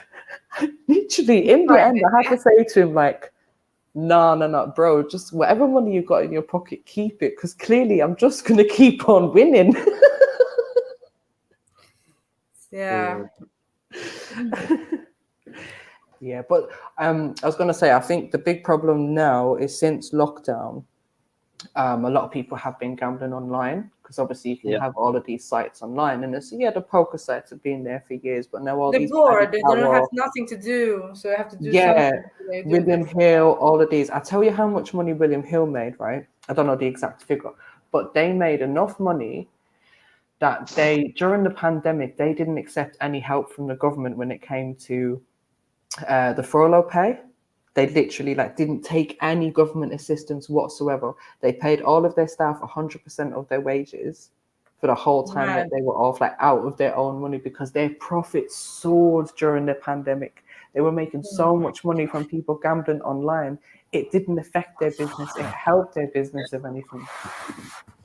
Yeah, that's mad. It's like, look, the only reason they got bookies is bookies is full of freaking people that are on drugs and I mean, proper, I don't know, fucking drug dealers as well. And it's fucking jokes, man. The people that are there, really and truly, are just there every fucking day. They're just living there.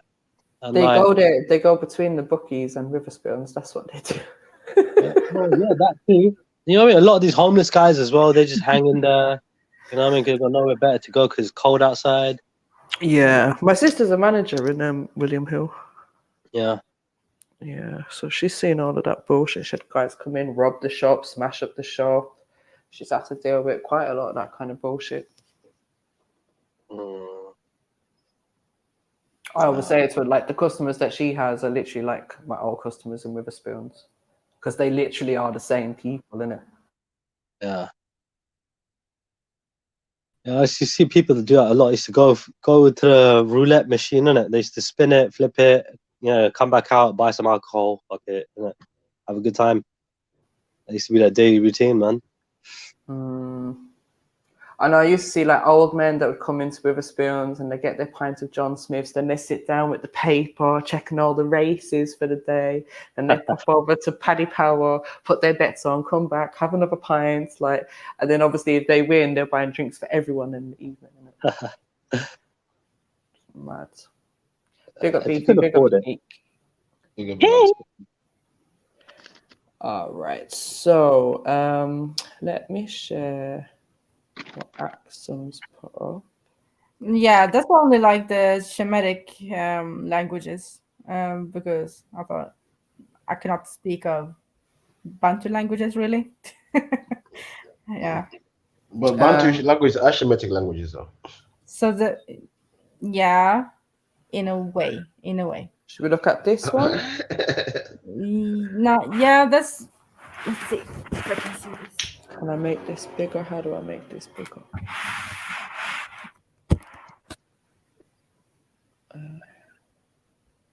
We have another one though, the Afroasiatic family languages, the one there under the African map. Okay, hold on. I've messed Maybe that one is better. Which one? Weird. Okay, go to the right. Further to the right. This one.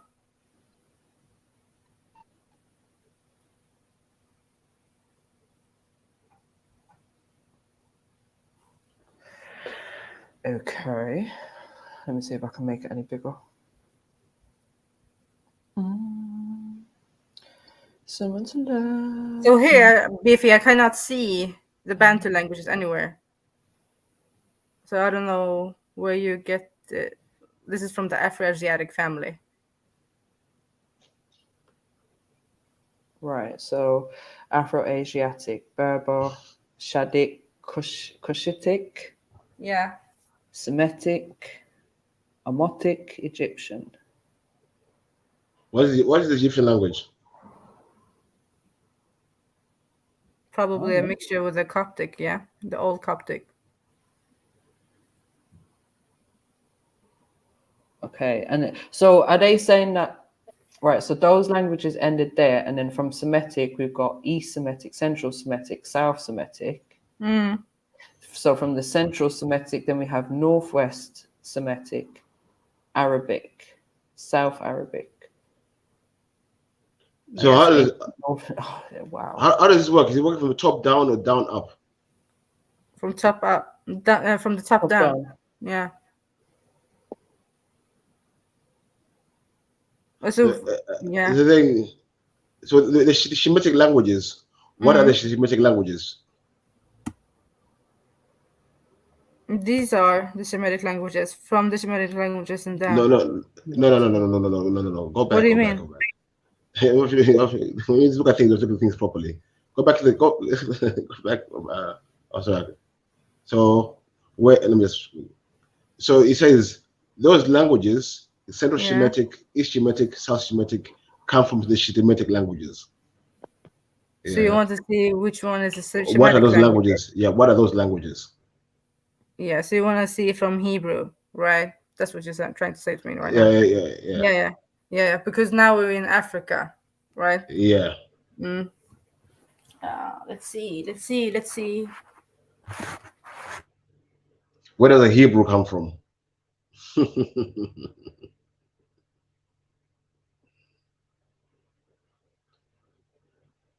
The Hebrew comes from the Phoenician languages, came from the Egyptian language, Canaanite script.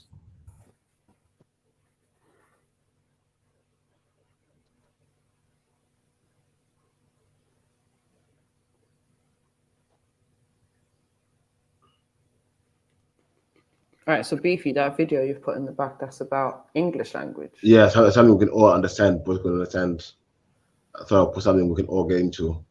Yeah, we get into that first. I think we need some Arabs, some other Africans. Yeah, countries. Yeah, yeah. Some things down. So We'll the English one one is the easier one. We can play the video as well. It's a video, Creative Commons and all that. Yeah.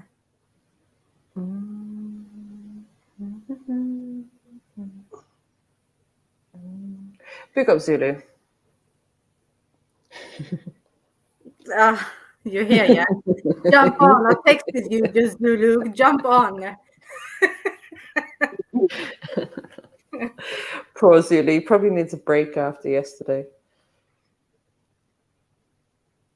I hope your chicken wings were nice, Zulu. I hope you got to sit down and actually enjoy them after all that madness. But it's nice. We can go through the English because most of it is German. Or, yeah. Yeah, each one, all understand and break it down. Yeah. Yeah, and when Zulu is ready, we can get back into Bantu and Arabic. And when the Bantu's on, Beefy and Zulu. And I like the Zulu, that's where Hebrew come from and how it came about.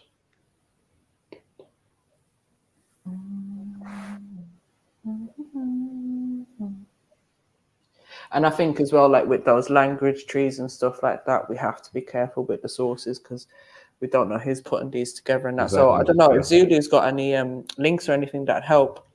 You can always drop them in it. All right, then. Short history of English language. English lessons today, people. Sunday school. Hope you got your notepads and your pens out. Let's see what English is really English. This is the Indo-European language family. It stretches from the north of India all the way to Western Europe. Almost half of the global population speaks an Indo-European language, and that includes you and me. English is a Indo-European language, specifically part of the Germanic branch of the family, along with languages like German. Yeah, just like I said, the Germans. Sorry, I'm not even listening to the guy because I'm just looking at the map and I don't understand why Ireland is. Yeah. What? All right. You're Shemitic people, aren't they? You're Shemitic, you're different. But how is the West and the East just cut off from each other like that? I don't understand.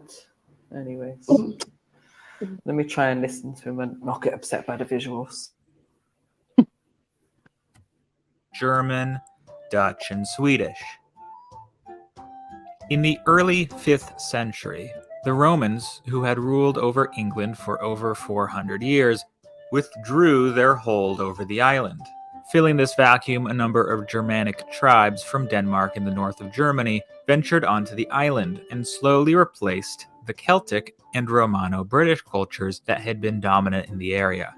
Celtic speakers became concentrated in Wales, Scotland, and Cornwall, while the area we now know as England became culturally Germanic. The Germanic peoples in Britain, while from a number...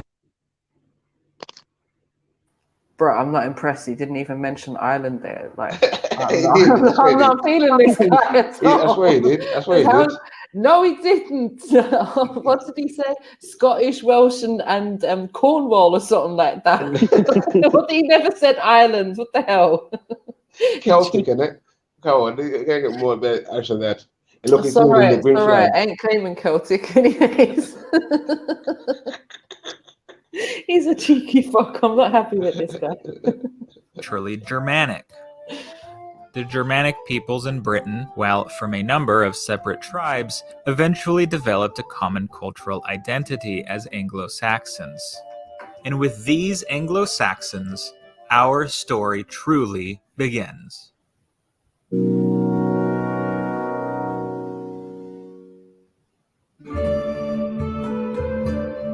The Anglo-Saxons and their many kingdoms spoke a language we now call Old English. Old English really sounds nothing like our modern language and is largely incomprehensible to us modern speakers. Here's an example of the language from the epic poem Beowulf. What, we Gardena, Inyar Dagum, Theud Kuninga, Thrim Gefrunon, Hutha Athalingus, Ellen Fremadon. Jesus So Christ. Stop it. What did Can they say? anyone translate? MJ? I was about to ask you, MJ. No, I'm looking at the letters. Yeah, the letter over there, vet. Yeah, it's an a in Norwegian and Danish. What is it called? Letter. Yeah. Okay. It's a Norwegian and Danish letter. A. With Anglo-Saxons are Danish, though. See? Did you know that? The Danish and that who came through, the Anglos. They are the Anglos, yeah? Okay. Yeah. Anglo-Saxons. They pushed out the Celtic people. Remember they said they pushed the Celts out of the Ori and pushed them up into Scotland, Wales, and Cumbria. Not Ireland. So this is the Viking mixture in it, the old language. Yeah. Yeah. Cool. Yeah, it's mad. Yeah, There's so many specifically letters Norway. there that are different. Hmm? There's a few letters there that are different, isn't it? Because we got the AE and what else did I say? Is that a B or a P? A B, I don't know. I haven't seen that one still. And if the O with the thingy up top is a then I'm done. So I wonder what looks like the one we have in Sweden. Right. So who's going to take a guess at translating this before he tells us what it is? I wouldn't know. I don't want to be rude.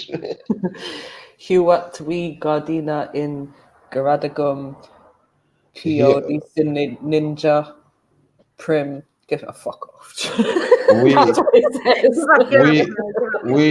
the farmers of Gardenium, we the garden of gardens. I don't know, something Welsh, something Dutch. Fremenden. Fremenden, I think it means stranger. Or Ellen means eller. It's like either. Now wait. Maybe I can do this. She is Alfingas. I don't know what that means. Or she is a stranger. This is what I think. Ellen. Where the word Ellen comes Ellen. from. Yeah, Ellen or eller is eller in Swedish is either, and Fremenden in Norwegian and Old Swedish is stranger. For me, it's främmande in Swedish. That's what I think. Yeah, I would never have guessed that. I'm in the garden. Free Madon, I don't know, free the men. It sounds like freedom, isn't it? Free the dogs. Yeah. Garden sounds like garden. But then of Gideon, the garden in somewhere. Geardagum. Oh no, let's find out anyway. Yeah. Assume you understood none of that. Not to worry, no modern English speaker would be able to understand. It's so old and English has evolved so much that it may as well be a foreign language. While not understandable today, half of our most commonly used words come from this Anglo-Saxon tongue. Words like water, child, ear, talk, and the. Basically, most short, simple words come from this Old English language. Now, Old English was not a static language, no languages ever are, but most of the major changes to the English language through its history came not from within, but from without. The first major influx of change to English came with the Viking invasions in the 8th century onward. Norsemen from Norway and Denmark invaded the north of England, and even set up a kingdom of their own called the Danelaw. These Vikings spoke a language called Old Norse, which is the ancestor of the modern Scandinavian languages. Its influence on English was mostly vocabulary, with words like sky, bag, law, hit, and even they coming from Old Norse. In 1066, William the Bastard, later called William the Conqueror, invaded England with his Norman army. What? Bastard, you know. William the Bastard. I've never heard that before. What is he talking about? The William the Oh, Bastard. shit. Okay. Mhm. Wow. In 1066, William the Bastard, later called William the Bastard. Conqueror, invaded England with his Norman army, and at the Battle of Hastings successfully conquered it.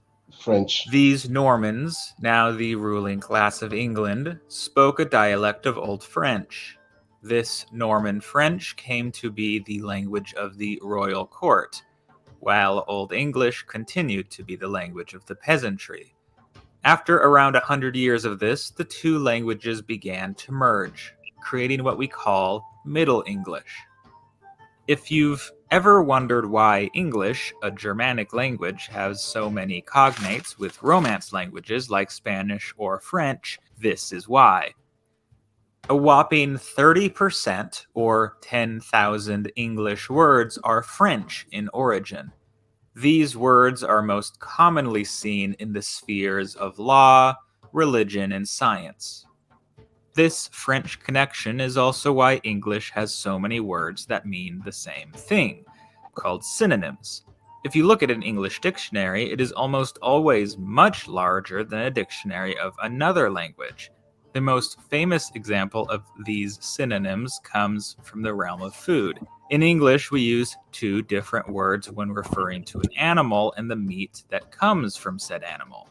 Words like pig, cow, and chicken are all Anglo-Saxon, as the farmers who raised these animals were English speakers, while pork, beef, and poultry are all Norman French, because the elites who ate the fine food were French speakers.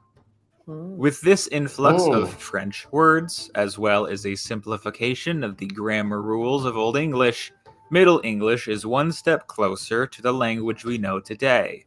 Still, it is by and large incomprehensible to most English speakers. Here is an example from the Canterbury Tales by Chaucer, the most famous Middle English writer. Wanda d'April, with his shore sota, the draught of March hath passed to the rota, and bathed every vine in sweet liquor, of which vertu engendered is the flour. Is HelloFresh worth the price? Absolutely.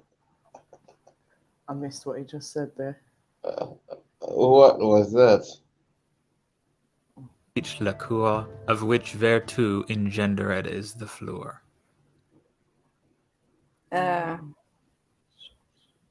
When the appetite hits his, I don't know, the drought of March has gone past. When April with his shores, are black. Suit. I think suta is actually black. The drought of the month of March. Oh, suit. Yeah. That one. Yeah. Okay. So when April come and something else, I think talk about season change. I think. Yeah, because I'm April, and then the shores are black. The drought of March has passed to the root. And bathed every vine in switch liquor, of which vertu engendered is the flower. I'm done. It might be something about like harvesting or something. Yeah. Something about some agriculture stuff going on. And the seasons. Yeah. Boy, they love a bit of liquor, eh? I'm flour. In the 15th century, a phenomenon known as the Great Vowel Shift started occurring, which propelled English into its early modern version. This vowel shift affected almost all English pronunciation in quite dramatic ways. What did he say? Let's go back a few seconds. occurring, which propelled English into its It's a early new- modern yeah. version. This vowel shift affected almost all English pronunciation in quite dramatic ways. We won't get too into the specifics because I don't want to get into So he's basically saying the introduction of vowels is what dramatically changed the language, right? Mm. complicated linguistics. But basically, English long vowels like oo started becoming shorter diphthongs like o. A diphthong, by the way, is basically a sound made of two vowels. Also, there were many consonants that became unpronounced, which we now call silent letters. A good example of this change is in the word knife. In Middle English, it was pronounced knief.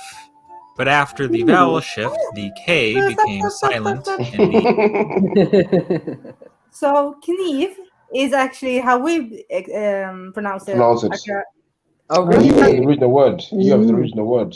You so see? say kniv for knife. Yeah, exactly. Kniv. So the root word is knif. So Yeah, knife yeah. is not. Yeah. That's how etymology works. Okay, so we're seeing the evolution now. Yeah, from Germanic to English. Come on. That's why I can understand it. I was trying to explain earlier on to you the Arabic words and the Bantu words. So I'm trying to explain earlier on how this shifts and how the words, even pronunciation changes, but still the word is still the same. The root word is still the same. Right. I get you. I remember we did see this on Jed show one time, innit, where they were going in this like old English stuff, and I remember this coming up the knife, like the fact that they used to pronounce the K's and a couple of other things. I'm sure this guy mentioned it here. Knife. Get the knif out. But after the vowel shift, the K became silent and the E turned to the diphthong I. As you can see, while the pronunciation of the word has changed, the spelling has not. This is one of the major reasons why English spelling is so notoriously difficult. So, with this change over around 200 years, the English language landed in a place most of us will recognize. A good example of what we call early modern English is the work of Shakespeare. Two households, both alike in dignity, in fair Verona where we lay our scene, from ancient grudge break to new mutiny, where civil blood makes civil hands unclean. That was a small part of the prologue from Romeo and Juliet. It is understandable, but the word choice is quite different from how modern English speakers speak, making it sometimes difficult to comprehend entirely. Beginning in the 16th century, the British started exploring and subsequently created an empire. At its height in the 19th century, the British Empire covered a Empire, yeah. Fuckery. Rapists. Look at that. Fucking bastard. Sorry. Look, my little country. Look at the size of my tiny little country. Just leave it alone. Why can't anyone just leave it alone? Ireland just there all by itself, just trying to do its thing. For fuck's sake. Anyway. Quarter of the Earth, and had control over almost a quarter of the Earth's inhabitants. Mad. This spread of English, as well as the later Industrial Revolution, transformed English even farther, mostly in the realm of vocabulary. New words from English colonies, as well as new words for new technology, ballooned the English vocabulary into what it is today. Also, the spread of English. Sorry. Why did the colonial English have to come up with jungle? But the thing, we find out where the word jungle comes from. They could have taken it from somewhere else where they went. That would be an interesting one. Or did they just make it up? No, they probably got it from somewhere else. Yeah. Pajamas, hurricane. Yeah, hurricane. Yeah. Train, engine, combustion, piston. Okay. English created many English varieties. most prominently in North America, where English pronunciation froze in place. The standard American accent, like my accent, is actually closer to the accent of Shakespeare than most modern British accents. American English is particularly influential because of the success of American pop culture around the world. English today is still evolving as much as it ever was, with new words being added to dictionaries every year, as well as many old words falling out of use. English grammar is also changing. And it will continue to change, so much so that in a few hundred years, our language will sound just as foreign to future English speakers as Chaucer does to us.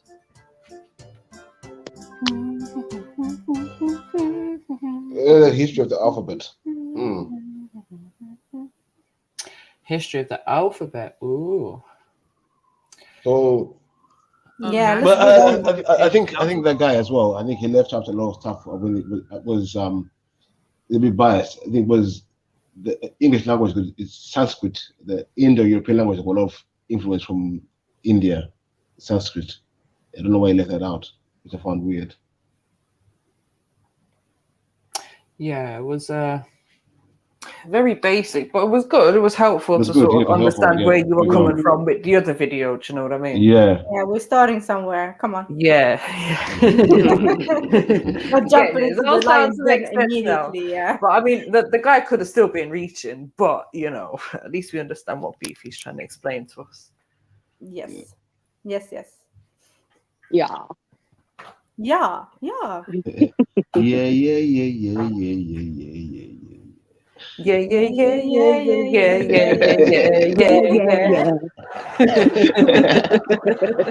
Yeah, this is English.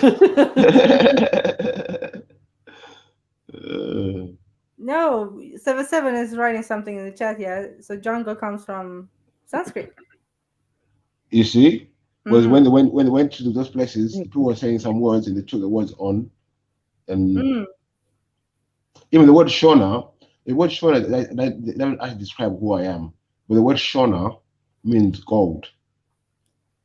If we go to India, it's Iona or Shona or Sona, it means gold. The people of gold. Melanin is gold too. But that's why we call it Shona. That's where the word Shona comes from.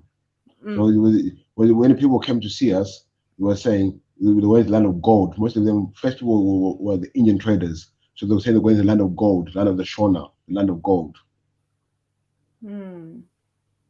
So we became known as the Shona people, people of gold. So, but I'm not actually Shona, I'm Karanga. I just wanted to, because of where words spread, now we class as Shona people was the way we described around the world by different people.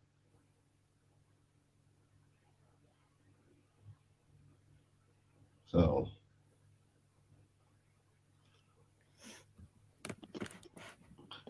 what's the word for gold in India, Trilla?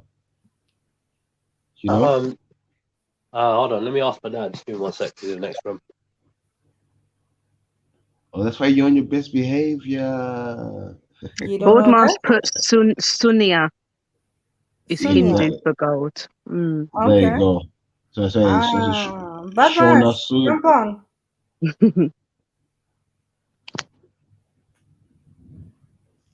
What is in your language, Mary? Mary? Oh, what's that, sis? What's gold in your language? Gold. Yeah, you're right. It's like Sona, something like that. Yeah. Yeah. And mine is Warki. Oh, in Irish it's oil. Oil. Oil. Yeah. Oh, I-O.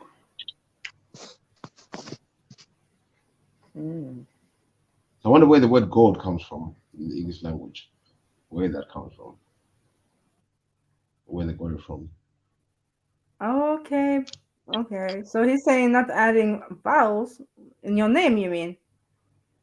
How do you spell it? How do you pronounce his name? Who are you talking about? Badmash. Oh, yeah, it's Batmash. You don't pronounce the vowels. Yeah, don't pronounce the vowels. Try not to pronounce the vowels. No, come again. Badmash. Badmash. Badmash. Badmash. Okay, sorry, my bad. I didn't know. Badmash. Cool. I thought it was Badmash. Yeah, because we say things how we see it, right? So Right. if we have an A in there, we're gonna say No, Badmash. but the BH, but you don't say Bada, you say Buddha. Badmash. Badmash. Come on, 77. Work out there on Sanskrit.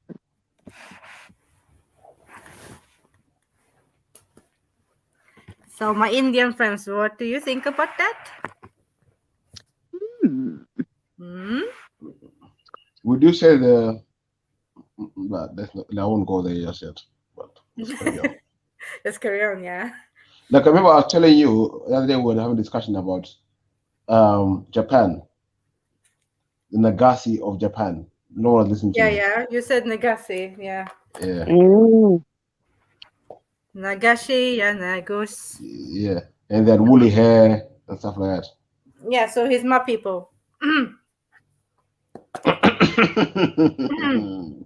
Yeah, I've been calling himself like Nagas and Nagus or Nagasti or Nagashi. It means he's from my people. I'm just saying. Even like exactly. I think it's even more like the maybe Bama should come on and explain. I think the language Sri Lankan, like the Tamil language, that's the older language in India, and then these other languages, Sanskrit, they came in. So say that it came from these things, what 7 century just makes sense. Yeah, and it sounds very different from like Hindi and stuff like that. Very different. Was they're the older people there, the Tamils in that? Yeah, that region. Tamil Nadu and all that. Is that closer? Is more close to the Bengali language, or is the Bengali language more close? I'm not sure. I'm not sure, but like all I'm saying is like because I knew a Mauritanian. She spoke kind of like Tamil because grandparents all that from India. So yeah, you know what I mean. It's a very old. Yeah, it's definitely an old language. You know what I mean. Come again, Trina. What did you say? Mauritanian. Yeah, because a lot of the Indians in it were in Mauritius, in it. You know. No. We have to be careful now. Mauritanian in Africa or Mauritania in the other one, Mauritius. What are you talking about? There's two different places, yeah. Both places are highly influenced by Sri Lankan influence. Even in the one near Africa, isn't it? The island, isn't it? You're talking about the island, okay, not the country, Mauritania. Yeah, that was because of the English slave when they were moving people about. That's why you find a lot of people in Jamaica have got Sri Lankan names, Shandapur and other things. Those are all Sri Lankan names. Okay, now I get you, Trilla. Sorry. So you're talking about the island, Mauritius. Yeah. You're not talking about Mauritania. In Jamaica, they speak a lot of Irish as well. Yep. But that's due to the movement of people, the British. Yeah. Because there's certain things that we say in our language that they say over there, like Ganzi.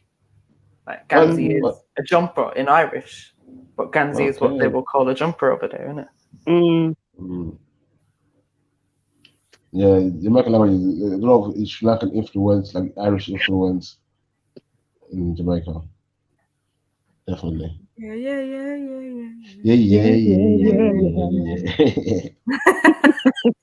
I'm blaming MJ for all of this, yeah. I know, she was making me laugh yesterday, bless her. But even in Somalia as well, there's a heavy Sri Lankan influence in Somalia. Most people don't like to recognize. Oh shit. Oh no, Mary, why? Like now we're gonna sing this the whole day, like I'm going to mute. Yeah.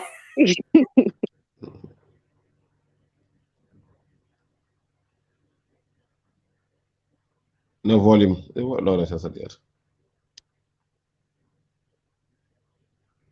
No sound. No sound. MJ, so mute. Oh, sorry.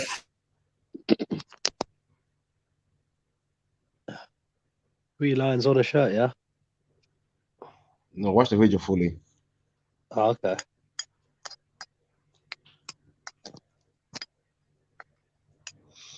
The 3 lions, yeah? Where are the lions in England? Someone tell me. You got the lion and the unicorn fighting for the crown. I'll wait for it.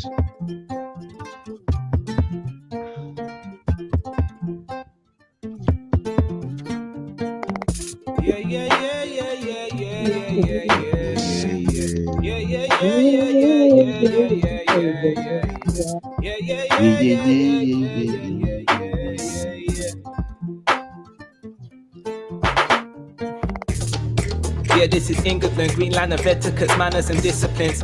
3 lagons on shirts of the citizens, but there's no lagons here, there's a significance. Yeah, this is England, hard-working men working hard for their dividends. Run out of work, now they can't find enough of this money stuff, so they just blame it on immigrants. Yeah, this is England, the kingdom, the land that I'm living in. Monarchy, empire, and new millennium.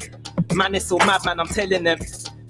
Yeah, this is England, poverty, politics, turn man to simpleton. Single mum out looking food for her little one. Daddy's gone cause of how Babylon systems run. Yeah, this is England, Buckingham Palace and strawberries in Wimbledon. Backers, crack addicts, fanatics and vagabonds. Tell me what problems are mad upon with all of this. Why is it me that they're tripping on? All just for this herbal tea that I'm sipping on. Someone silence to talk about the medicine. They can't cut off this mic that I'm blessing on. Yeah, yeah, yeah, yeah, yeah, yeah, yeah, yeah,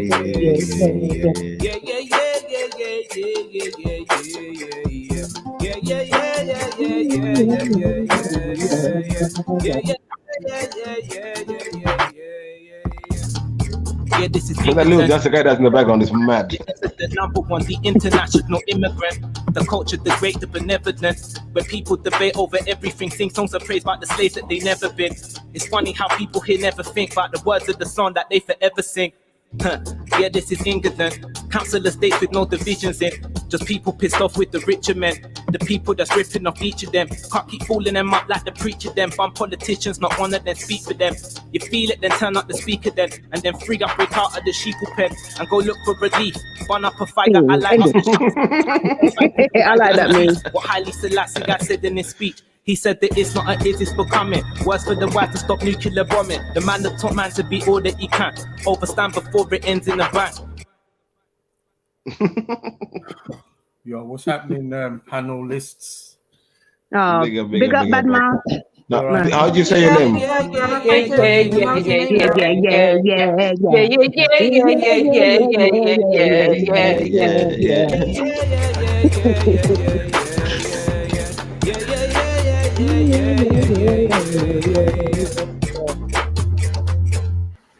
Big tune. And if you didn't take in the lyrics of that tune and actually hear what he's saying, then you need to go back and listen to the lyrics, because he already said it. Like, you're listening to songs and you don't even know what you're listening to. Those lyrics are sick. They're so deep. There's 3 lines, but there's no lines in England. Look at the significance. For real, for real. Well, I was saying earlier about the pronunciation, not for my name. Badmarsh is fine. That's good. No. For when Axum said the word for gold, she added a few vowels. It's just sort of like, you know, what were you saying, Beefy, about the tribe? What are they called? Shona. Shona, yeah. Yeah. So the word for gold is Sauna. You just take out the H. Yeah. Sauna. Sauna. Sauna. The word for gold is sauna. Yeah. Okay. In Hindi, Punjabi. Thank you. Now I can read your language too. Apparently, it's Indo-European covers a big space. You know, Indo-European. But Sanskrit plays a big. So, like your language, what is it? Is it Sanskrit? Or Punjabi is made up of different languages, like what Trilla was saying earlier about the Arabic word as well. Like we got the word Gursi. It comes from different. It takes from different things. Punjabi, like Gursi, and even Persian language, okay. And then Sanskrit, like you said, and then Arabic, like Gursi. The word for chair is Gursi. That's Arabic. Yeah. The word for ice. The word for ice is baraf. Baraf, same. Somalis use baraf. Somalis use butter for ice. We use the same. Mm. Yeah, it comes from different amalgamation, I would say. I'm not really up on the roots of languages, but I know a few bits and pieces. I picked up on this journey. We're learning. Yeah, we're all learning. Trust me. Big up, man. Big up. Big up, man. You find that in most languages, the difference is that even that much in the word we use to describe certain things. Say that again, Rufi. I said in most languages, there's no difference in the meaning of the words we're using. The words we're using, the way they sound, or the way they're written, it might look differently, but the root word is mostly usually the same word. Yeah, I would say it's easy to join the dots. Yeah, definitely. Yeah, we're in different languages, you can see similarities. Yeah. It's funny, man. Even in Somalia, they use the Hindi word for car. They say Gadi. In Somalia, can you imagine? They say Gadi. We say Gaddi. But I was just saying it's now. In Somalia, there's the heavy Indian influence in Somalia, which most people don't talk about now. I think that's all just to do with trade, right? And us mixing back in the day, and you had to have a common language because we wanted your Wonga. You know, Wonga first. So I think that's all it was. It was trade reasons. I'm guessing, right? Yeah, the word, even like English is the same thing. Or trade is how the English language spread more and more, and like stuff like that. Arabic is the same thing. If people spread trade language, you need a common. Yeah, you know what I mean. And that's probably why gesticulation came in. Because if you didn't know the word, you'd have to gesticulate, right? You'd have to do hand signals. Explain that. Gesticulate, you know, like what Italians do a lot with their hands. They speak with their hands, right? They'll, you know, what their hands on gesticulate, yeah. So probably that came in as well because of trading, right? You had to, you know, make the sign with your hand if you didn't know the word. Trading is where it's at, you know, more trading. Is that going the alphabet one now, Mary? You see where the alphabet comes from? Yeah, no problem. Yeah. I have it in my head, like fully now. I think I fell asleep and woke up with that in my head. No, I'm done. Well, I was doing the whole of it yesterday. I was doing the whole yesterday in the show. I couldn't stop myself. Yeah. That's how I'm gonna respond now. Yeah. We started the trend. Watch, you're gonna watch this audience everywhere. No.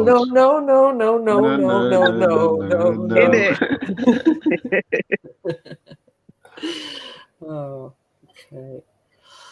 The history of the alphabet. Language. Language. I will pronounce that. Lingua. I'm going to say language.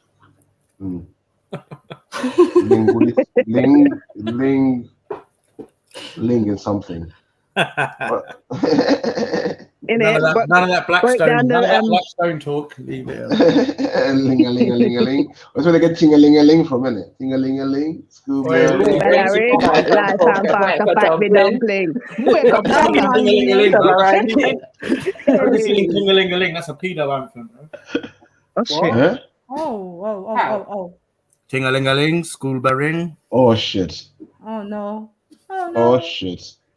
Oh no. I didn't know that. No, but is it not like ting-a-ling-a-ling, school no, bell? it's like you're going home for your dinner, that's all. You're finishing school and then, you know, knife and fork. Maybe you might want to read the verses of the song and all will be revealed to you. Something else to break down. Even like man. Murder She Wrote is talking about abortion. Oh yeah. Is it? Yeah, I did know that one. Oh wow. Some songs are deep, you know, and people sing along to them having fun. Like, boy. But this is the thing, like sometimes with lyrics, people will perceive them differently, but unless you know why the person who wrote them, you're not necessarily going to understand what it is that they mean. It's about even that. I'll be lyrics. I'll be watching you by Sting. That's a dark song. he was talking his wife when he wrote the song. Yeah, that sounds stalkerish, man. It was. That's a dark song. He was actually talking his wife. This is the lyrics. Every move you make, I'll be watching you. Every sound you make, na, na, na, na, na, I'll be watching you. Even the way it says, I'll be watching you. No, man. don't do that.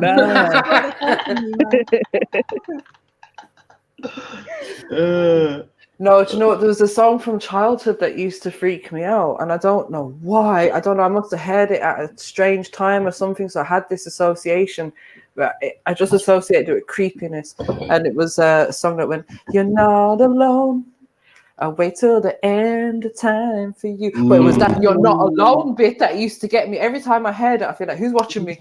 Who's watching me? I'm looking around. Who's watching? That might be the super skunk. That might be the super skunk you're smoking. You're talking about Olive. I was young. This was before I even knew what weed was. Come on.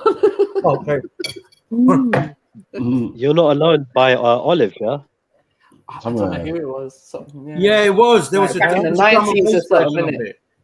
There was a drum and Yeah, bass that's a good version of song. Olive. Yeah, I know the song. Yeah. Yeah, there's lots of remixes on that. Yeah. All right. Well, I'll tell you what. We'll go through this video and then I'll pull up the lyrics for those songs we're talking about and we break it What down. for Ping-a-ling-a-ling? Yeah, and Murder She Wrote. And BQ Stalker song, that was funny. Fucking hell. Yeah. Universal. Every people, every culture has developed its own language. In fact, there are over 6,000 languages in use today, and historically, there have been many, many more. But written language, the written word, was not developed everywhere independently. While there are thousands of spoken languages, there are only a few hundred writing systems, and only a handful of those writing systems are widely and/or often used. The most widespread of these systems is the Latin alphabet. It's seen throughout Western Europe, the Americas, Australia, Southern Africa, Turkey, and more. It is also the base of our own English alphabet. But where did the alphabet come from? How has it changed over time? And why is it so widespread today?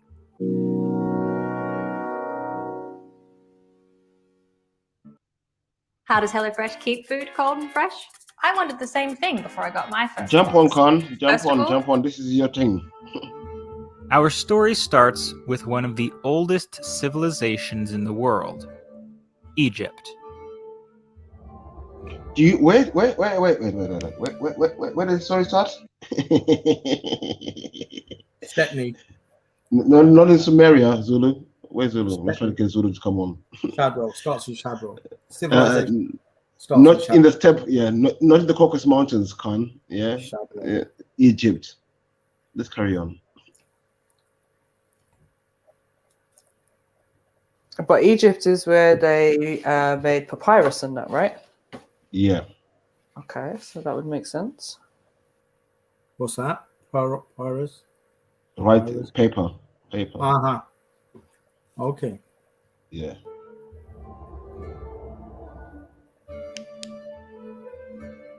Egypt had a complicated and sophisticated system of writing that we now know as hieroglyphics. Hieroglyphs were pictograms, small drawings that represent objects, animals, and concepts. This type of writing system is called a logographic system. So how did this complicated system of over 700 pictograms condense into the alphabet we know today? Well, it took a lot of time. In around the 16th or 17th century BC, Egypt had grown its empire far outside the River Nile, and into Libya, down to Ethiopia, and most importantly for our story, up into Asia, specifically to the land That's of smaller Canaan. than what it was. That's The smaller than local what it was. Canaanites would not normally have been taught the full Egyptian script, which was mostly used by priests and scribes. That being said, some Canaanites, somehow or another, were able to take many of the hieroglyphs and fit them into their own language. They took some of the common characters, simplified them, and gave them each a sound. The sounds corresponded to the pictograms based on their meaning. For example, the character per, which in hieroglyphics meant house, was given the sound b for the Canaanite word for house, baitu. This alphabet has now come to be known as the Proto-Sinaitic alphabet, named for the Sinai Peninsula. That letter actually looks like a B in Arabic, kinda, without the top part of it. And Baitu is bait in Arabic and house too. Just saying. That's a ura in Punjabi. And that all comes from the hieroglyph. Well, let's carry on. Ura. To be known as the Proto-Sinaitic alphabet, named for the Sinai Peninsula, where many of the surviving records of the script have been found. Once the Egyptian Empire receded in the 12th century BC, the Canaanites, or by this point more commonly called Phoenicians, quickly became the most dominant trading power in the Mediterranean. They built an extensive maritime network from North Africa, Egypt, Italy, and most importantly for our story, Greece. By this point, the Proto-Sinaitic alphabet evolved into the Phoenician alphabet. It greatly simplified the pictograms used by the Egyptians into almost completely abstract symbols, a few of which you may recognize. The Phoenician trading network transferred many things, both material and immaterial, around the Mediterranean. One such thing was their alphabet. The Phoenician alphabet was copied by many groups of people: the Arameans in Syria, the Hebrews in Palestine, and the Greeks in Greece. According to the Greek historian Herodotus, the alphabet was brought to Greece. The Hebrews, yeah? Well. So now, Hebrews came, exactly, new breeds. Yeah. So how can we all be speaking, like Zulu like say, we all speak Hebrew? Drop me out, my friend. You're just new breed this thing. This Hebrew language, did it not die basically and it was resurrected? The modern Hebrew is actually Yiddish. Yeah, that's loosely true now, I would say. But it's got a lot of Germanic words in it. But going back to Hebrew, was it not resurrected with the advent of creating that country, aka Palestine? You know, Germania. When Israel was created, was the language not? The Hebrew was revived by a Jewish scholar in Germany. This is part 3 of the Beefy and Khan alliance, yeah, because I have to be with Beefy on this one, yeah. I told you the Phoenicians come before the Hebrews, yeah. I told you, look, like, the Hebrews are the purebred, the pure master race. They came from Noah and the son of. They came from Shem and they're pure blood. No, they're not pure blood. They're not pure bloods. They're not pure bloods. Who's not pure blood, sorry? The Hebrews. The Hebrews. Their nation was made of different people. Yeah, I would dare say, yeah, that's the truth for all, right? Isn't that the meaning of the word Arab as well? Like a mixture. Yeah. That's true. Yeah. I dare say if we dig deep enough and long enough, we would find that we're all a bit of a mixture. You know, in Hebrew, in my language, you will say bururu. It means your relatives. What's that? Ahuru? Bururu. Relatives. Bururu. Oh, wow. Hebrew. Bururu. Do you remember that fella down at According to the Greek historian Herodotus, the alphabet was brought to Greece by a Phoenician prince named Cadmos. He was also an important Greek hero of the likes of Heracles and Perseus. He was certainly a legendary figure, though. Is that a black guy I see on the Vowels? Is that a black man? As you can see, the archaic... He's Indian. He's Indian. He's up. He's clearly trading, so he's Indian. All I see is a snake. Oh, no, the guy killing the snake, what color is he? Looks a bit... I don't know. Woolly head, like, I don't know, but I could be wrong, but let's carry on. Do you know what? To be honest, I don't even know if in that picture that guy's head looks like a human head. Oh wow. No, honestly, I don't. Like, I'm trying to look at it, and it's it's a human head. It's like, could he be wearing a helmet? Yeah, something's wearing something. Yeah. Oh, Yeah. Because of the shape. the guy killing the snake, you mean? Yeah. And someone it's a holding the helmet. two people. The two people. It's a helmet, huh? Yeah. Because he's in battle, so I guess he'd have headgear. Yeah, he's got his battle gear on, innit? For real. It's LARPing. Let's go. A legendary figure, though, and not a historical one. As you can see, the archaic Greek alphabet is quite similar to the Phoenician one, but the letters have evolved, and a few more were added. The most important innovation the Greeks made was the addition of vowels. You see, the previous alphabets were not true alphabets, but abjads. Abjads are writing systems similar to alphabets in that each letter represents one sound, but an abjad does not include vowels. Instead, the vowels are implied through context. Modern abjads include Hebrew and Arabic. The Greeks took letters in the Phoenician alphabet that they had no use for and substituted them for vowel sounds. For example, the letter... That's why, I don't know, they say that most people, the original Quran and today's Quran can mean anything because there were no vowels in the original Quran. The vowels were added later on. But so if you interchange the vowels, it gives words different meanings. Yeah, I've heard that. I don't know if it's true, but I have heard it. What? There's no vowel sounds in the original Quran. Even in Hebrew, there's only the three letters. Well, it's classical Arabic. It's written in classical Arabic. So for classical is it Arabic, vowels no how vowels. we understand them though? Is it vowels how we understand them in English? Like, you know, the gap between consonants. Yeah. So the problem is now being is if it's vowels, yeah.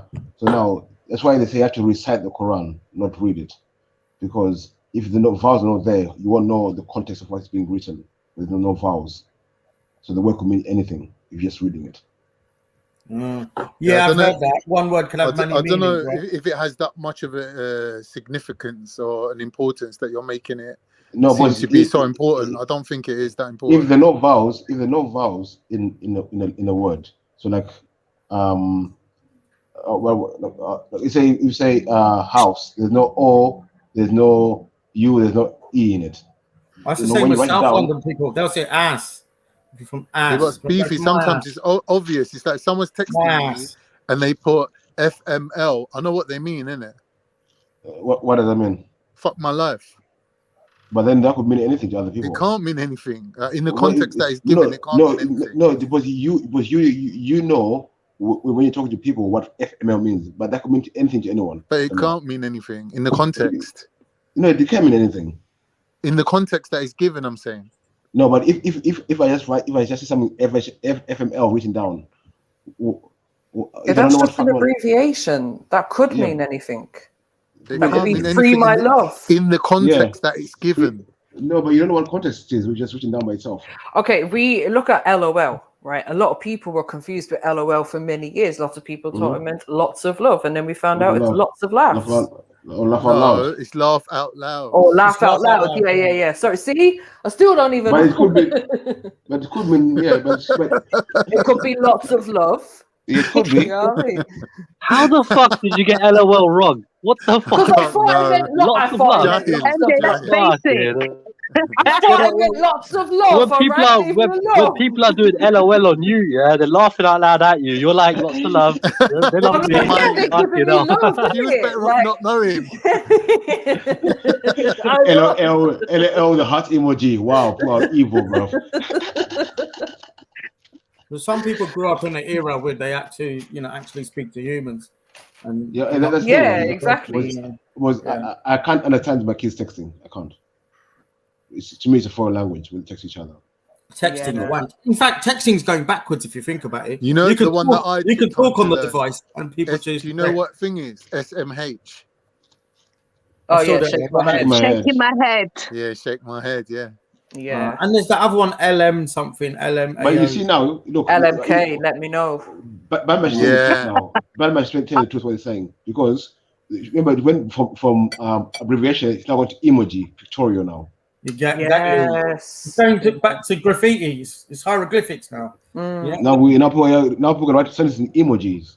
And the thing is that we understand it. I could write you a message with emojis, and you're probably going to know what I'm saying. Yeah, hieroglyphs. Yeah, but we're going backwards, aren't we? If we start doing that.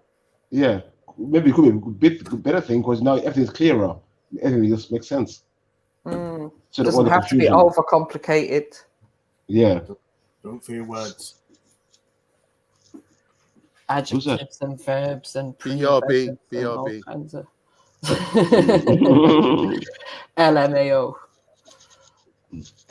Yeah. Laughing my ass off. Oh, wow, what is that? How would you do that? Beefy, you know AFK? Yeah, away from the keyboard or something. Yeah. That's internet speak, man. JavaScript and all. There's many ways to speak though. Many languages. Morse code. JavaScript, but they're programming languages. Them ones, Java and all that. Yeah, but I've said the story as well before. They put an Alexa device and another device in a room by themselves, two of them. These things started communicating to each other in a language no one could understand. Wow. Let that sink in. All right, look, they're in the actual dictionary now. OMG. Yeah, a lot of these things are being put into the dictionary, which I find mad. It's titled under urban slang. Okay, so it's got a little subcategory of its own then. Right. Well, put Pum Pum be in there then. I don't know. You might need the Patois Plus dictionary for that. It will be there soon. I don't want to research that. That's a rabbit hole I don't need. There's one which was put in recently was of a pop song. I can't remember the word. It's not in the dictionary. It was a song. If we say a phrase enough, if we keep saying a phrase enough, we could create a phrase today. Yeah. If we keep using it enough for a length of time, it will get added to the dictionary. Look at the Americans. You know this whole finna thing. So instead of gonna, I'm gonna beat you. I'm finna beat you. Yeah. And like they say it. I'm finna. That sounds Gaelic. No, that's it does actually. Yeah, Finn would be an Irish word. But that's completely changed now. Like they use it as a normal everyday thing, and I don't know if it's in the dictionary yet. You know what it means, though. Definitely on the way. You know where it comes from? No, I don't. I was asking the other day, like, where is this come from? In other words, I'm planning to, or I'm going to kick you up the arse. I'm finna kick you up the arse. It means I'm finna. I'm fitting to do that.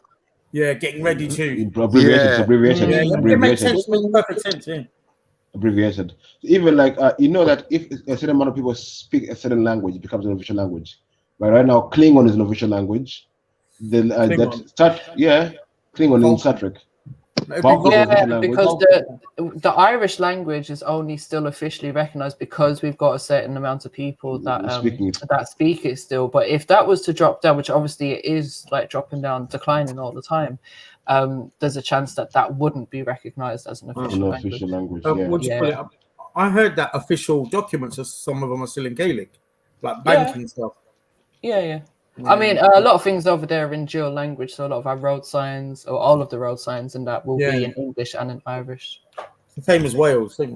Yeah, and in North Wales as well, they still speak their Welsh in North Wales. Same as Southall, isn't it? You got Southall Station, they got Southall in 2 different languages. I've only recently got over the trauma of that town.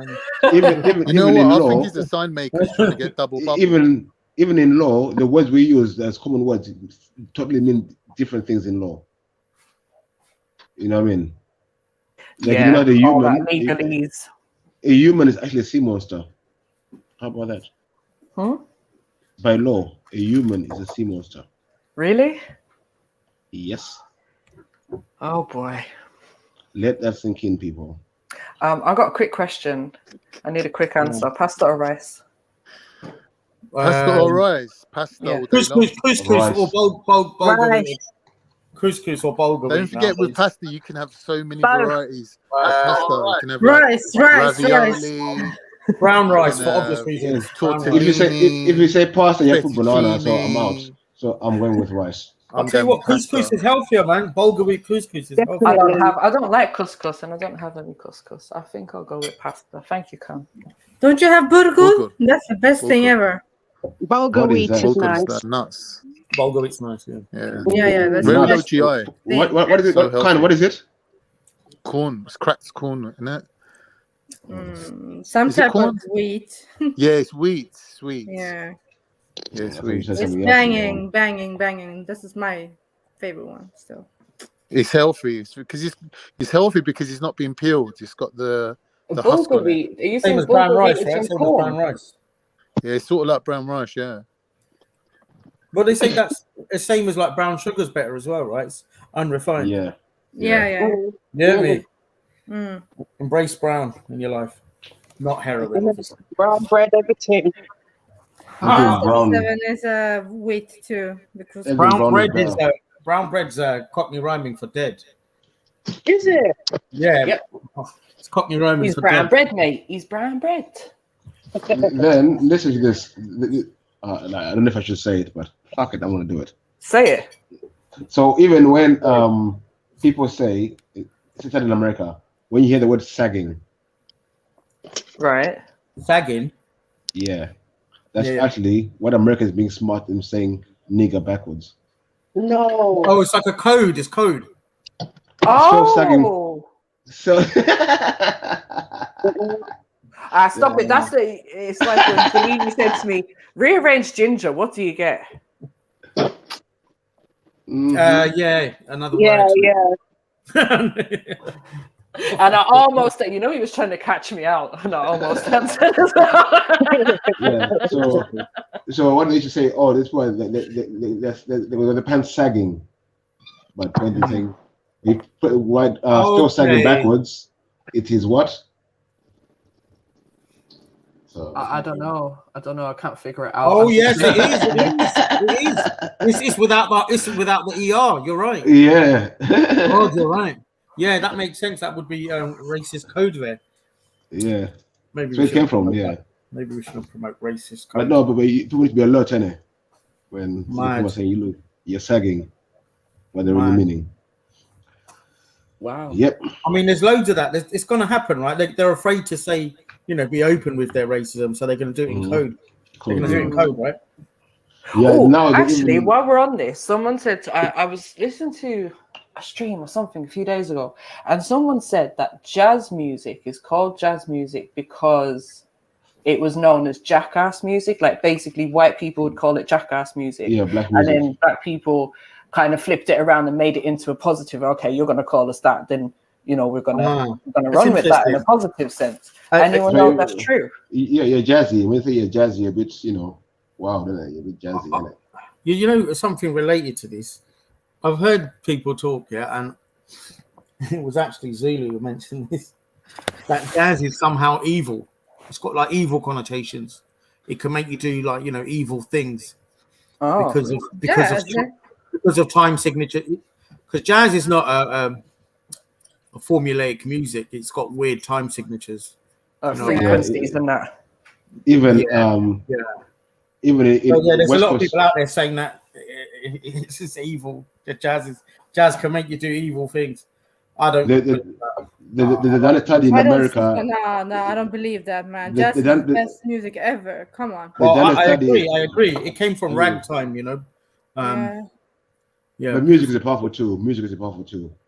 But when I hear the drum as an African, it makes me feel a certain way. I ain't gonna lie. It was the first language. It was the first language, they say, right? Beating of drums. I love the Arabic drum, darbuka. It's so fast. It's like jungle. Jungle beats. So fast. What's the drum called? Darbuka. Darbuka. Wow. One of the fastest beats going. The one that they belly dance to. The drum is related to the heart. The beat goes like this. Look. You know that beat? It's like a belly dancing Egyptian beat. Yeah. Dun, dun, dun, dun, dun, dun, Yeah, dun, I the dun. like Vanilla that. That's Ice, my favorite Ice, one. Ice Baby. Just Yeah. Oh god, that's got to be a music blasphemy when you say that. I actually love that tune. You got to give the white boy props, man. Yeah, he smashed it. Ignore last. Ignore last. All right, let's Not finish big off this enough. alphabet video. For and substituted them for vowel sounds. For example, the letter aleph, which represented a glottal stop, a sound not used in Greek, became alpha, which made the ah sound. The archaic Greek alphabet had two main variants, an Eastern variant and a Western one. The Eastern script was used in Athens, and it evolved into the modern Greek alphabet, as well as the Cyrillic alphabet used in much of Eastern Europe. The Western Greek alphabet was used in the Western Greek colonies. You see, in the 8th century BC, some of the Greek city-states, learning from their Phoenician neighbors, created colonies throughout the Mediterranean. The Euboeans, who used the Western alphabet, created colonies in southern Italy. And this is where the Greek alphabet was spread to the Etruscans. The Etruscans were the dominant Italian civilization before the rise of Rome. Their alphabet was very similar to the Western Greek, but they dropped some of the letters they had no use for. By the 7th century BC, the Romans had interacted with the Etruscans enough that they adopted their alphabet. Over time, it became the Latin alphabet that we know and love. As you can see, they added the letters Y and Z to the end. This happened around the time Alexander the Great was conquering the Persian Empire. Yep, the Romans were around at the same time as Alexander. History overlaps itself sometimes. The final form of the Latin alphabet was formalized during the Roman Empire. Stop for a sec. This is a little story I want to break down. Okay, now the A in Bantu or in Egyptian is the ka, the spirit. In a space called the ka. And on the hieroglyphs, it's branded with the bird, a stork. Now, in the story of Jesus, when they said the Spirit of God came down, what did he come down as? Anyone know? Birds. Stork. The bird, the ka, the spirit. That's where the letter A comes from. K, ka, the spirit. So I thought I'd drop that one in for people. You're speaking Bantu out here. Huh? Isn't that a metaphor coming? Because birds fly, come from the sky. No, the bird is it's called the ka. It's like it's a bird near the water. So when he's getting baptized in water and the spirit came down on him. So when you use etymology now, see where the root words come from, where the word came from. The A come from the word the ka in hieroglyph, which means spirit.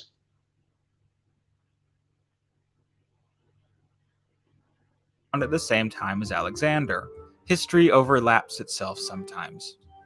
The final form of the Latin alphabet was formalized during the Roman Empire. The Roman language, Latin, was spread throughout Western Europe. Eventually, even areas where Latin wasn't spoken, like the German lands, Scandinavia, and the British Isles, adopted their script, replacing their previous runic alphabets. The Anglo-Saxons adopted the Latin alphabet for Old English around the time they were Christianized. The English alphabet actually has its own history. As you can see, the Latin alphabet doesn't include everything we do. For one, it's all capital letters, as Romans didn't have a use for lowercase. Also, the letters J, U, and W are all missing. This separate history will... Why are those three letters missing? That's why there's no word. J-U-W, G-U. That's why the word Jew. The word Jew did not exist when creating our own conspiracies now. No, but it's true. It's true because the word Jew did not exist at the time the Bible was written. So that makes it put the word Jew in question. Joshua, Jesus, all these names. Exactly. The J didn't exist. Exactly. Yeah. Yeah. We'll have to wait for another time, however. In the 17th and 18th centuries, many of the European powers started exploring and eventually colonized much of the world. These new empires spread their languages and cultures to far-off places. In the Americas, the most widely spoken languages are all Western European. In Africa, English and French are very widely spoken, and so on and so forth. With this language spread, the Latin alphabet, of course, spread as well.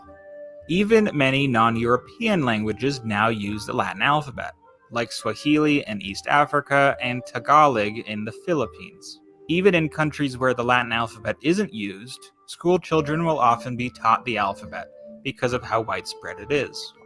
So that's the history of the Latin alphabet. In a later video,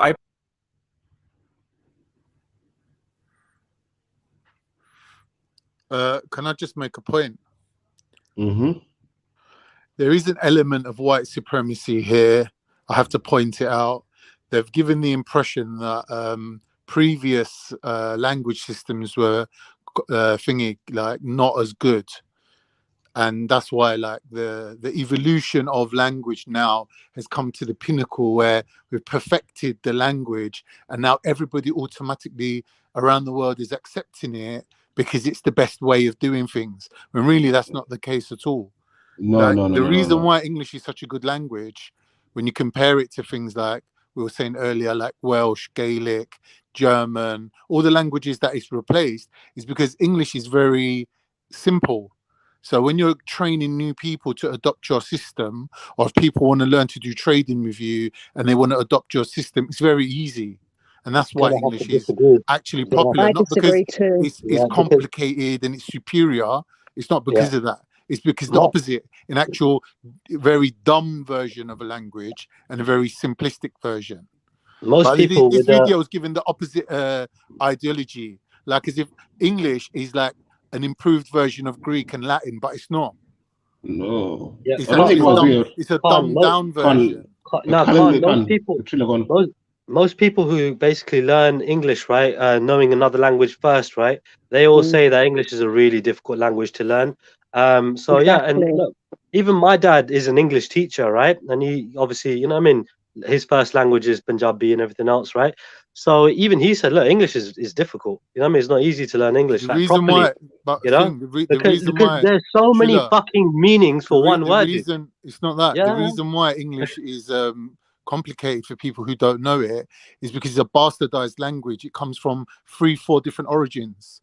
Like, dude, you could have 4 fucking different meanings for one word, bruv. And but what I'm saying to you is, when a system comes from one origin, it's very predictable. But English, you can't predict it because one word comes from Latin, the other word comes from Greek, the other word comes from Persian. Like, it's just like one word comes from Sanskrit.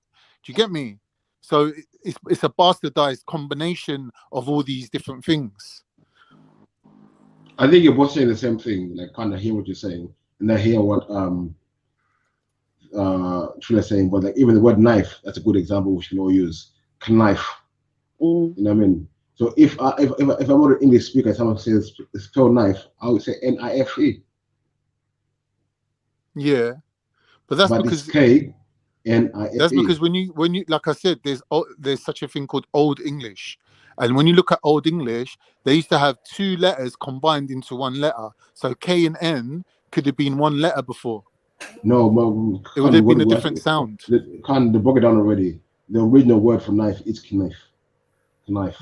Knife. That's how it was said.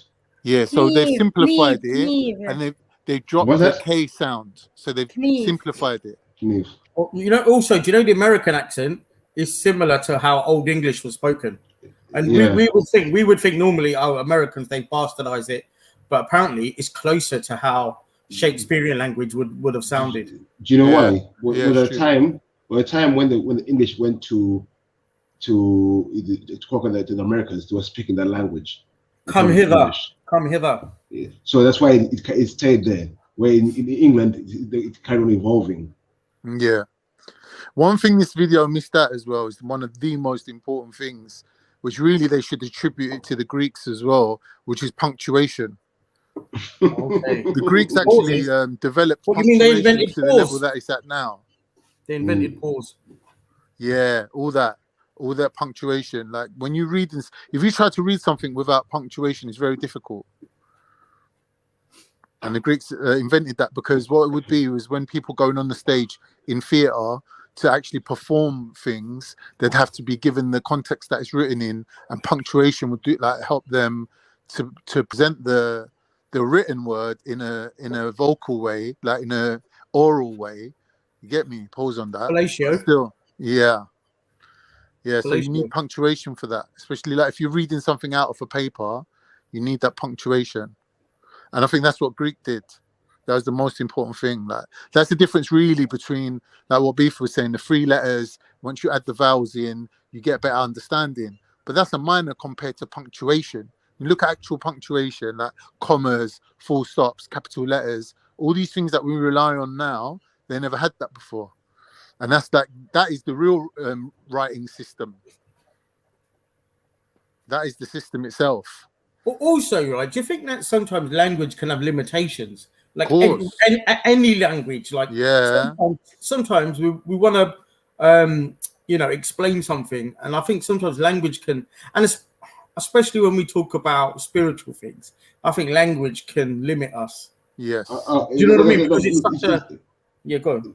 What it was, you can't when you come to new things, you won't have words for those things, so you have to make new words.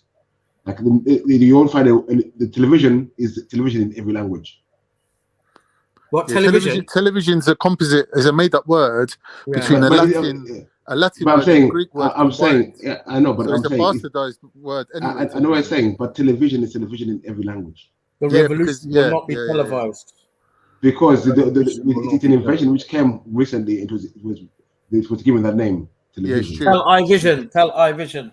Yeah, we know what it means. Yeah. But what I'm saying, the word television itself, it's that in every language. You're watching a television. You can't say it. I can say it in my Shura language, or you can say it in the Greek language. There's no Greek word for television. Yeah, but it's just breaking down what it's doing, right? It's telecommunications and it's visual. It's just just breaking down what it's doing. It's like Ron Seal. What does Ron Seal mean? That's what it says on the tin. Yeah, but even in my language, every word has to have a meaning. It doesn't make sense for a word not to have a meaning. But in English language, there's a lot of words which have no meanings, which makes no sense. There's a lot of French words, right? Yeah, I know. French. But that's only because of the Norman conquest of England. Someone was saying the other day, like, why is English spelling different from American spelling or other spellings of the English language? And that's because the French took over England, didn't it? And they added all the U's in. So when you, like, for example, write honour, instead of it being Honor, there's a U in there. That's because it comes from the French. But the French, they're a bit of ooh la la, innit? They're a bit of ooh la la. Yeah, they've got a lot of that. French is very feminine sounding.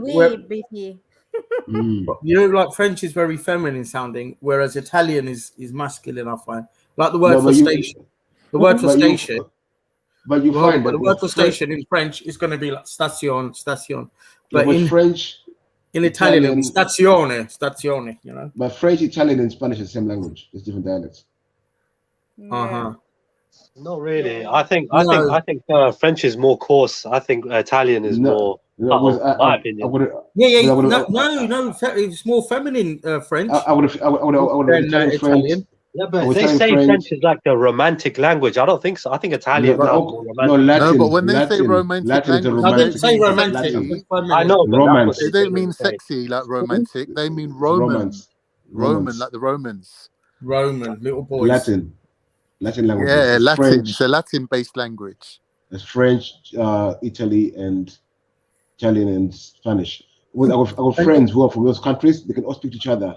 They'll speak in their language and they'll understand each other. They don't have to translate, but they all speak in their own language, but they can understand each other. Madness. Yeah, Spanish and Portuguese is very similar. That's right. That is right. That's right.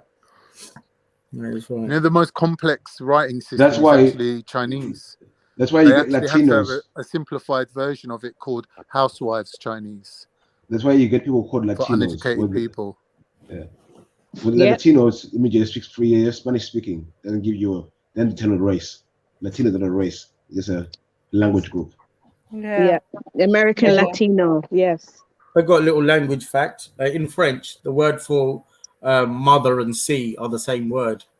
La mère. That's the same word for mum and the sea. Language trivia there for you. La mère. Moon. So if it's like moon, same thing. Mother, moon. Is that right? Yeah, mother and moon is historically connected. Ah, I didn't know that. I didn't know. Nice. I plan to explore the ways the English alphabet evolved after the Latin script was brought to English shores. But until then, thank you so much for watching. Please leave the video a like, share it with a friend, subscribe if you haven't already, and hit the... Yeah, I'm not being funny. That was the end was shit on that video. I didn't like the geezer's beard. It was a bit too George Michael. Like, he's showing us how English spread the alphabet around the world, but he's showing it going to places like America. No. Like, So watch the what's beginning, point in that?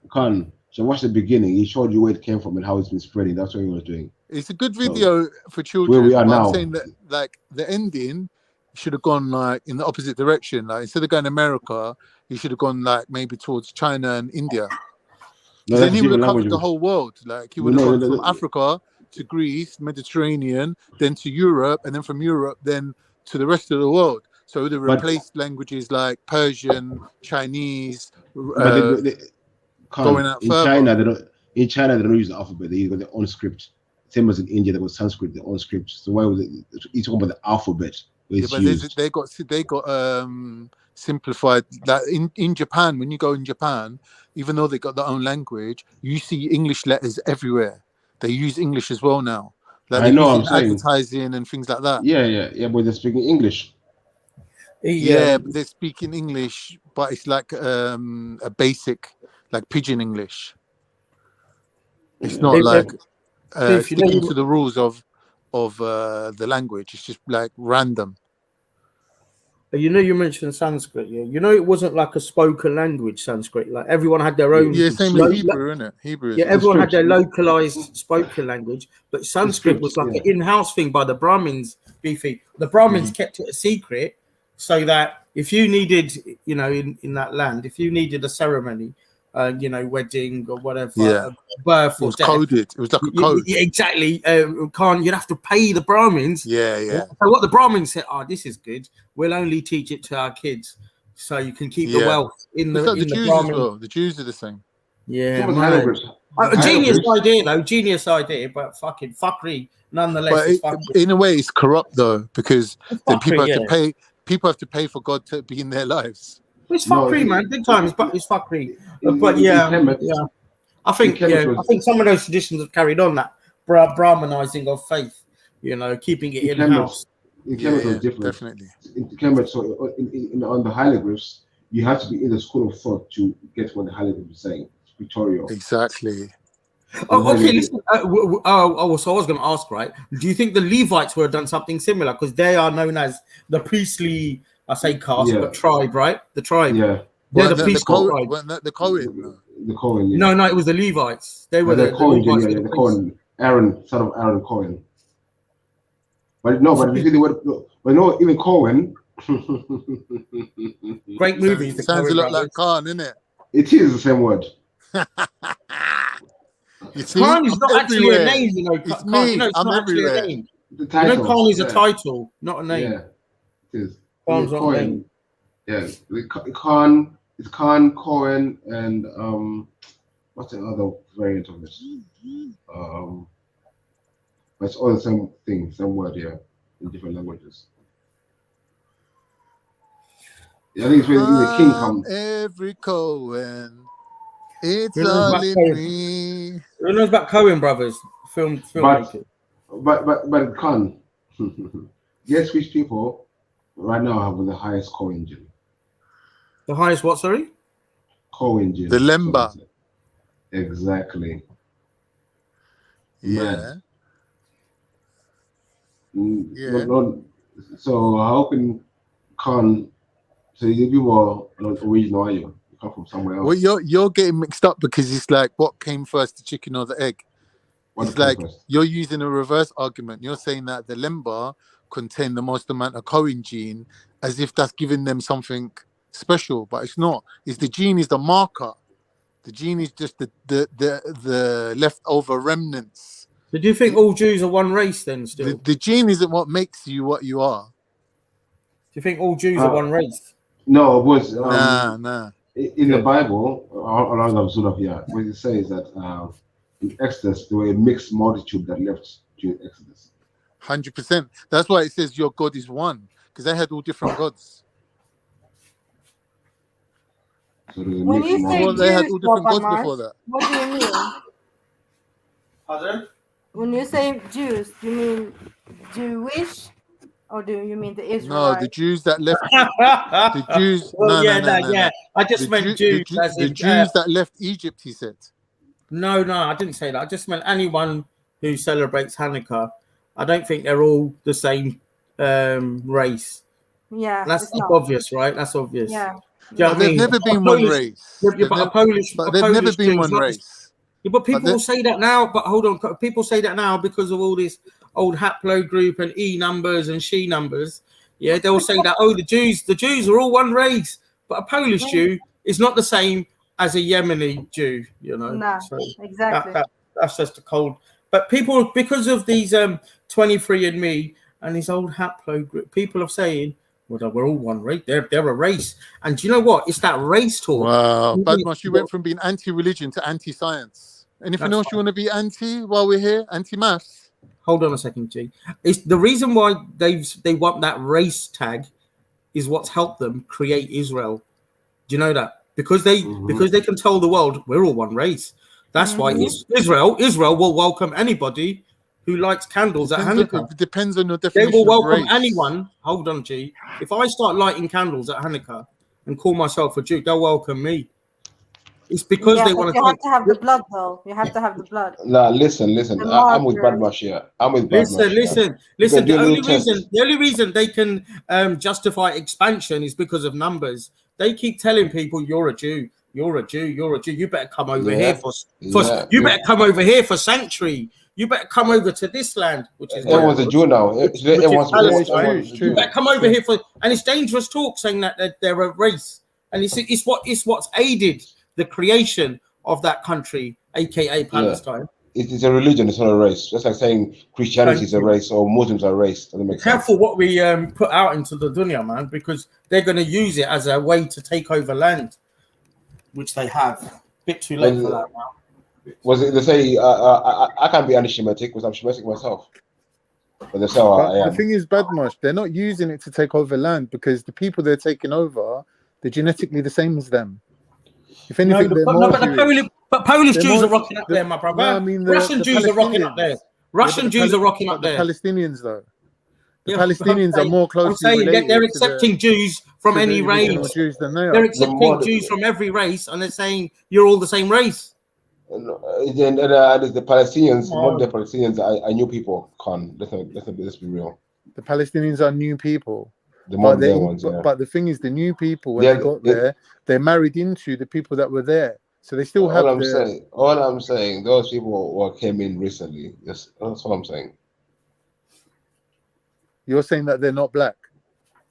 Who's not black now? The Palestinians aren't black enough for Beefy to accept them as indigenous. I don't know. No, he's talking about, but then you guys are talking about the Phoenicians that were black. That's why you're saying this. The Phoenicians were blind. Sorry, I've been waiting the so long. The Phoenicians were black 30,000 years ago. When you're talking about Hebrews and all that, how far back you going? 6,000 years? Not even that. Now, and when did get their timeline sorted out? And when about Phoenicians, you're going Khan, when did your people leave the Caucasus Mountains? 30,000 years ago. What? 30,000 years Where was Khazaria? That's other word. That's other word, Khan. Next to Russia, isn't it? Khazaria next to Russia. You got to remember, for the Khazarians or even for the Ottomans to be where they are today, You have to look at the entire circle that they've done. So they started off in the Caucasus, they went across Persia, they went out into when was that? Mongolia. When was and then that? from Mongolia, they turned around and came, after 1,000 years in Mongolia, they turned around and came all the way back again to where they started. So when you look at that whole pattern of movement, you know, you have to take into consideration, yes, they started off in the Caucasus, then they went out to Mongolia, then they turned around and came all the way back again. But genetically, they didn't change. They're the same people. Oh, but the Phoenicians changed though, yeah? They changed skin color. They didn't change their DNA. You seem to make skin color something important that is not. It's not that important, skin color. You can get people who got the same genetics, but they're just different skin color. They don't become a different race of people. They're the same people. But you're trying to make skin color the important thing. So when you see people with the same skin color as you, you're saying, oh, we're the same race. But you're not, though. But you're just saying that. You conflate two things, but all I'm saying is, yeah. It's not, man. It's what it comes down to, Beefy, supremacy. When you have a criteria, what you put as your top criteria is what you bow to as a supreme ideology. Some people put skin color. Some people put are you a Hebrew? They put religion at the top. Some people put, are you black? And the skin color at the top. But either one of them is not pure. So you can't say that there's a race of people that's pure. They're not. There's no race that's pure. We're all been mixed. We're all been mixed, and that's the double truth, you know. Yeah, but I was it's just that people want to draw a line in the sand and say, from this point on, we're pure. Do you know what I mean? What happened before? Forget about what happened before. From this point on, we're pure. Yeah. But what happened before that? What happened before? All I was trying to show Khan was a time period when things happened. He was trying to but when put we're people, talking about one second, Khan, 1 second. You were trying to put people in a place where they were not there yet. That's what I'm trying to say to you. No. I'm saying to you that when people move around a certain area, if they're the same race of people, it doesn't matter when they got there, because they're mixing with the same people that they were already those same people. No, it's not always mixing. Sometimes there's actually genocide. Let me explain how I genocide and take over. Let me explain how I see it. Yeah, Beefy. It's like I made a cup of tea. Yeah, my tea contains milk, water, sugar, and tea. Right? It's a mixture. It's not pure. It's a mixture. Now I pour half of that cup into another cup, and half of that cup I take it on a trip all around the world, and I bring it back, and then that half a cup of tea I pour it back into the original half a cup of tea. Nothing's changed. It's still a cup of tea. Can't wait. If you take a black cup of tea and add milk, is it still a black cup of tea? If I take a black cup of tea and add a white cup of tea, no, then it's not. No. But that's not what we're talking about. So it's what we're talking about right now. It's still tea. Both of those cups are still tea, though. But is it a black cup of tea still? What's so hard to answer the question? Listen to what I'm saying to you. Listen to what I'm saying to you. When you're looking at Beefy, when you're looking at genetics, you're going back so far in time, yeah, that history doesn't even cover it. Written documents do not cover it. People's memory doesn't even go back that far. So our modern culture is not reflective of it. We have things called oral history in Africa. It doesn't go back that far. There's no oral history that goes back to 30,000 years. What do you mean? There's no oral history that goes back 30,000 years. Who told you that? I'm telling you. Ask the Dogons that. Dogons don't go back 30,000 years. They were talking about things that what? You know, they're talking about things that can only be seen every so many 100,000 years.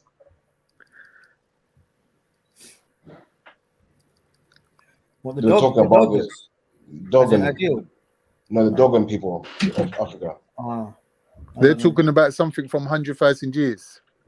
Something that only happened after so long. Historical consolidation and stuff. We talked about yesterday. It only appears and they knew about it appearing again at the same time. And when should it appear? They knew it. That's oral history coming down through generations and generations of time. We don't know how, I mean, they're talking about a time. They're talking about a certain period. They say they don't know the first year. They came in with someone else. So oral history goes a long way, and it's. But you give it. You're out of the whole population of the whole world. You're giving one example. Well, how many examples do you need? to make it. Yeah, I'm not saying that they didn't achieve that. Maybe they achieved that, but it's just 1 in a billion that they did that. So what are you saying? Oh, when we're talking about oral history, we can't rely on it past a certain time frame. In general terms, generally speaking. On who says so? Who says so? I'm saying, generally speaking, yeah, oral history doesn't go back that far. You give them one example. No. You give them one example of somebody who has got oral tradition that goes back 100,000 years, but that's only one. So when we're talking about oral history in general, I gave one can't example. Use that as a determining factor. I gave one example. Yeah, that's the only one though. There's many examples of my own oral tradition, which says we've been here millions of years. So I know what you're talking about. Is that me saying to you, yeah, what color orangutans? And you go to me, yeah, the orange, and I bring you an albino one and go, look, this one's not orange. Yeah, but that's an anomaly. You're wrong. Yeah, that's the outlier. That's the outlier. You can't judge it by that. Yeah, that's like me saying to you, do women have dicks? And you're like, no, they don't. I'm like, here's one. Here's one that has a dick. They do. Oh, they're just little. They're really little, and they call really. Leave women out of this. No. Some men say you have to search for it. One second. Scientifically, you don't get your sex until after 10 weeks. Okay. But you get what I mean. Like the outliers, you're born with both. You're not determine the majority in it. So if I'm saying to you, we can't go by oral tradition, and you show me one oral tradition that managed to survive the test of time, there's not really a proof of anything, to be honest. Mine. The only thing science hasn't caught up with most oral traditions in Africa. That's a problem. They're only catching up now. Listen, I'm out. Yeah, have a good one, lads. Have a good afternoon. Yeah, we'll get some sun. So science is only catching. Get your vitamin D. Big up, Bad Marsh. All right, peace, everyone. Love. Yeah, science is only catching up with some people's oral traditions. That's a problem because it's still going to catch up a lot more. Here's the thing, though. You can identify a group of people in Africa who got a history that goes back 100,000 years, right? How comes no one's history, oral tradition, goes back to Kemet? What are you talking about? None of their oral traditions goes back to Kemet. My one said we were there. Jedah's one says they were there. Michael's one says they were there. What are you talking about? But you were there. But what do you have today that comes from there? What did you bring with you? Go and look at our architecture, languages, traditions, customs. What are you talking about, Khan? So you're saying that all comes from Kemet? No. This is the anomaly. Kemet is, we're talking about this today. Kemet is a baby. Everything comes from Nubia. Exactly. So where's saying, Nubia? Where was Nubia? Do you know where Nubia was? Nubia is Ethiopia and below that. Ethiopia was actually part of Kemet, but Nubia, you're talking about Congo, Uganda, that was Nubia. Below the Ethiopian thing. You're talking about Uganda, Kenya, Congo. All right, see? That area. Well, that's where Kemet people come from. They come from that region. They came up from Nubia into Kemet. Into the Middle East, spreading that way. Yes. So that's why Sumer came after Egypt. No, it did. No, because the people you're talking about that moved back up into Egypt and through Egypt back into the Middle East, they had already, before that, come from the Middle East and gone into Africa. No. Yeah, they did. Agriculture came from Nubia and spread around the world. No, it didn't. Agriculture came from Sumeria and moved into Africa, and the people from that region we done this spread yesterday. their DNA. Where were you yesterday? We proved this. Listen. It's common knowledge that most of Africa now today are E1, B1A and E1, B1B, and these people, including you, originate from outside of what is today known as Africa. I don't. But it's the fact. It's not. Of course it is. I originate from the Redux region. That's what my origin says. Then you must be no J. You must be A or B. You must be A or B. So you must be Khoisan, or you must be one of the proto-African, Paleo-African tribes. But you're saying you came from Kemet, so you can't be. I'm not A or B, mate. I'm the one of the. A and B is the original. That's why it's called A and B, isn't it? It's the first one. No, what other blood type is there? Axum? A and B, you're E. You're E. You came after. 1 second, man. Let's get the scientists on board. Axum. Are we talking blood types or haplogroups? Haplogroups. No, I want to know how many blood groups are. How many? There's loads, aren't they? It's not blood types. It's haplogroup. 0. No. Oh, in it as well. That's what I'm saying. There's different. You have to be sure what you're talking about here. I need someone else to say it. There's no blood type E. 1 second. I'm blood type O. But there's I'm because it's O negative. I'm O as well. And, yeah. What are you gonna say? That I'm black now? Oh, I'm African. I'm blood type O. You know. No, apparently O ain't that common. How am I not? No, get out of here, man. It's the most common one anyway. It's not. So you see. Oh, go on then. So I know you're not blood type O. I'm blood type O, man. I'm O positive. My blood type is very rare. Very rare. It's not. In this country. What are you talking about? What are you talking about? Blood type O is the most common one, and globally speaking, it's the most common blood type. No, okay. It's how blood type works. Certain blood types cannot mix, yeah? Yeah.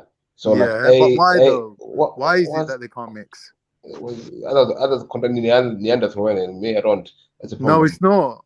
Neanderthal.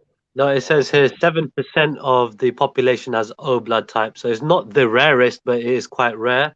1% of the population have AB blood. So that is probably the rarest. So what's the other? Sorry, Trina, where have you got your info from? Because hi, man. What do you think, man? Come on, man. Yeah, but what I've just looked at says blood group O is the most common blood group. Almost half of the UK population. This is specific to UK, obviously. It might be it's 48%. My bad. Yeah, I'm looking at O negative. Yeah. So O negative 7%. Okay, yeah, that would make sense. So there's 4 main blood groups: blood group A, blood group B, blood group O, and blood group AB. Yeah, exactly. AB comes after farming, it's not all where negative. people been eating a lot of carbs. So AB, they can process carbs better. So they don't get that much diabetes. They can get away with eating chocolate all day. AB it's a different blood type. Well, that's definitely not you then, Khan. Well, not you either, because majority of Afro-Caribbeans, they shouldn't even be eating potatoes even, to be honest. What? Starch. So all that starch and that, it's all carbs. Shut up. True. Like they don't have potatoes growing in the soil. What are we doing? Well, they call it hard food, isn't it? Like the food that they eat. Like it's really so like the what they call it hard food because it's bad for them, is that what you're saying? No, because it's high in starch. It's high in yeah, but I think everyone understands by now. You just need a balance of all these foods, isn't it? Right. No, there ain't no balance. It's called One second, Khan. No, it's called hard food, but you're using like potatoes, yam, all those hard vegetables. That's why it's called hard food. Green banana. That's why it's called hard food. All right, my friend. Yeah, and living in England, you don't really need that much carbs. You're better off living on salad and veg. Living in England? What are we doing here? Why would you be? Hold on. I need to understand this. Why would we be better off eating salad than that because we're living in England? Make that make sense for me, please. It's a cold country. How are we supposed to survive on salad? It doesn't matter if it's cold. What's cold got to do with it? And does salad grow all year round? Does lettuce and all these things grow all year round? In England, if you want to grow something right now, you're better off having a little greenhouse. Having a greenhouse and growing something rather than trying to grow stuff under the ground, because the quality of the earth in England isn't really that great. You know how nature works. Environment depends on what part of nature you're talking about. So what you're talking about now, you talk about modern things. Back in the days, only you had to survive on what you had in season, your surroundings. So salad, being a survival food for the UK, is a no. You don't get salads all year round, my friend. Exactly. That's all right in the summer, but that can't hold you in winter. What I'm trying to tell you is that carbs, whether it's potatoes or salad or sugar or whatever carbs, it's got nothing to do with the temperature. It's got nothing to do with winter. Yeah. If it's winter, you actually need to be eating more protein, because protein raises your body temperature, whereas carbs doesn't. The only reason you want to eat carbs is because it mellows you out, it makes you feel comfortable, and being cold is uncomfortable. So it's like a comfort food. But temperature of your body is relying on protein.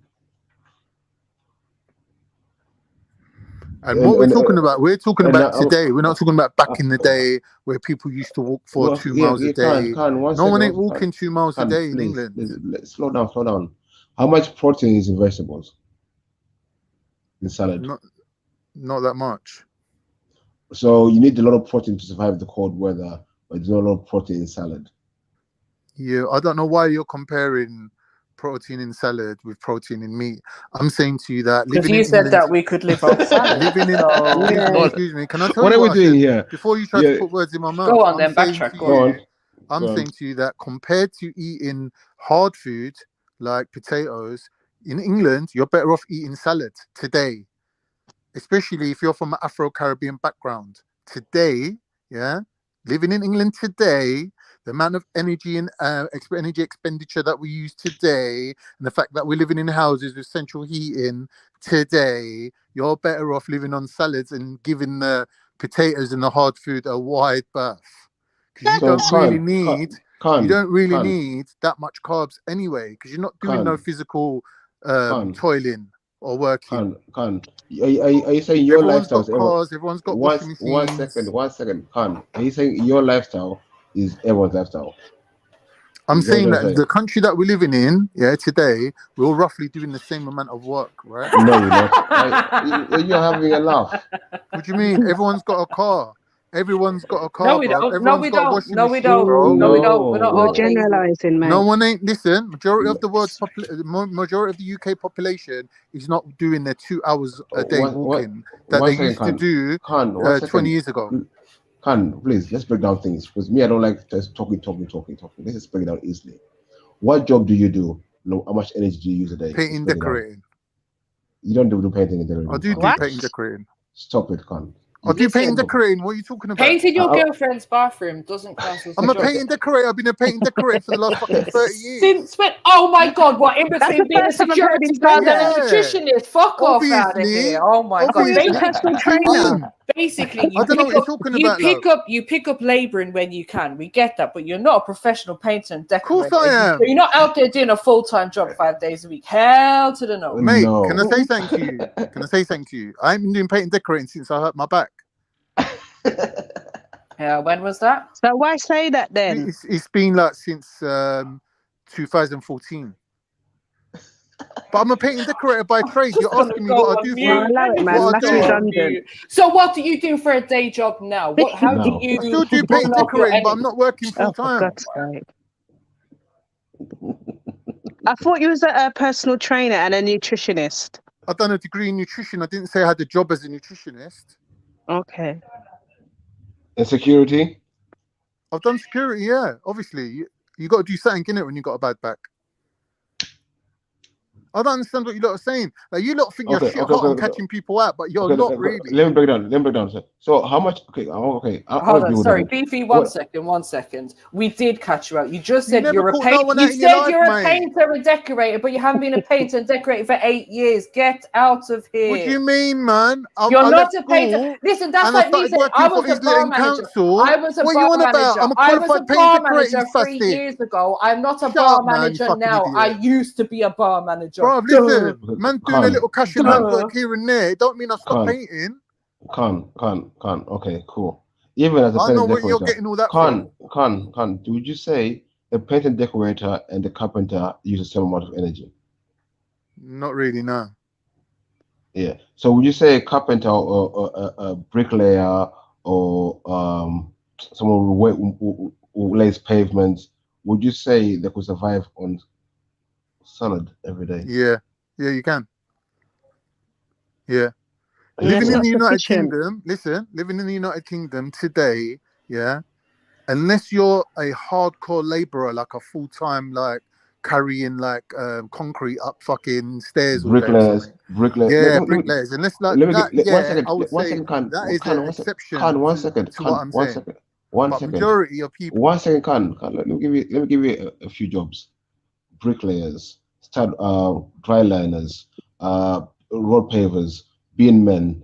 I can give you cleaners. and give you countless jobs where people use enough energy in just 1 hour alone. No. What do you mean? No. Like, because how many calories? Hold on.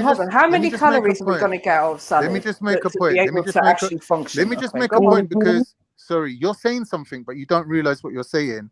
Indirectly, you're already agreeing with me that the amount of carbohydrate you eat is dependent on the amount of energy that you're using, right? The energy that you're eating in and the energy that you're eating, spending going out needs to balance, right? But protein, on the other hand, is not like that. Protein, you have your amount that you have to eat every day to keep yourself alive. To not lose muscle, you need to eat a certain amount of protein. That's nothing to do with how active you are, unless you're talking about recovery from, bodybuilding or something like that. That's different. But when we're talking about carbs, yes, you're 100% right, Beefy, that the job that you do, determines the amount of carbohydrate that you eat. But what we're talking about is the sources of carbohydrate. In other words, if you ate a plate of mashed potato versus a plate of broccoli, for example, because I didn't say just salad, I said salad and veg, right? So if you're eating broccoli, cauliflower, all these kind of veggies that you're allowed to eat, you don't need to go and eat things like potato and all these hard foods that you're saying. You're talking about healthy carbs, which is mainly in vegetables. But at the end of the day, you need a balanced diet. So you need some healthy fats, you need carbs, you need protein, you need veg, you need salad, you need everything in moderation. Right. But traditionally, people eating what they used to eat back home. People think that their country food, where they come from, is superior. But you got to remember, it's superior when you're in that particular environment. When you're walking it never did them any harm, though, Khan. At the end of the day, they were very active. They walk. Hold on, Khan. So they were very active, walking enough in the burning sun. You know what I mean? It balanced itself out. Right. I find Khan. Me, if I eat, depends on the individual. See, here's the thing: you're going on like, man, this is our traditional food, and you're getting defensive. But if you go and look at the statistics, who's getting defensive? Listen to what I'm saying to you. If you go and look at the statistics of people who are having coronary heart incidents, Caribbean people, even though they're a small percentage, they're quite high. They're quite high in the statistics for eating starchy All right, show us those stats, please. All right, you're gonna wait while I bring it. Yeah. Of course. No, but MJ, he is right in a sense of Asians and Afro-Caribbean in terms of, like diabetes, heart disease and whatnot. But I don't even know what the stats say, but I know it is high. You know what I mean? But also we're built differently, innit? Because most people, when they come here, they change their diet to suit the Western way. They should stick to their own home diet, trying to get in all these heart diseases and all these things. When they change your diet, we were all built differently. Yeah, a Chinaman and me cannot eat the same foods. But how do we know that the ones that are suffering from the heart problems and diabetes and that are eating the traditional foods, like for all we know, they could have adopted the Western style of cuisine? Do you know what I mean? They could be eating sausages and bacon every day. No, like we're not doing like processed food, quick microwave. Because I'm sorry, like most people that I know that are like of Caribbean descent and are older, they are probably healthier than I am. Do you know what I mean? And they've been eating their traditional food. So I'm not seeing people suffering. But MJ, it's called the silent killer. Heart conditions. It's like you just keel over one day. What, when you're 90 and you've lived a good life? No. I know right now, like for cancer is coming from the processed meats we're eating from supermarkets. That's affecting a lot of black people. The link to that.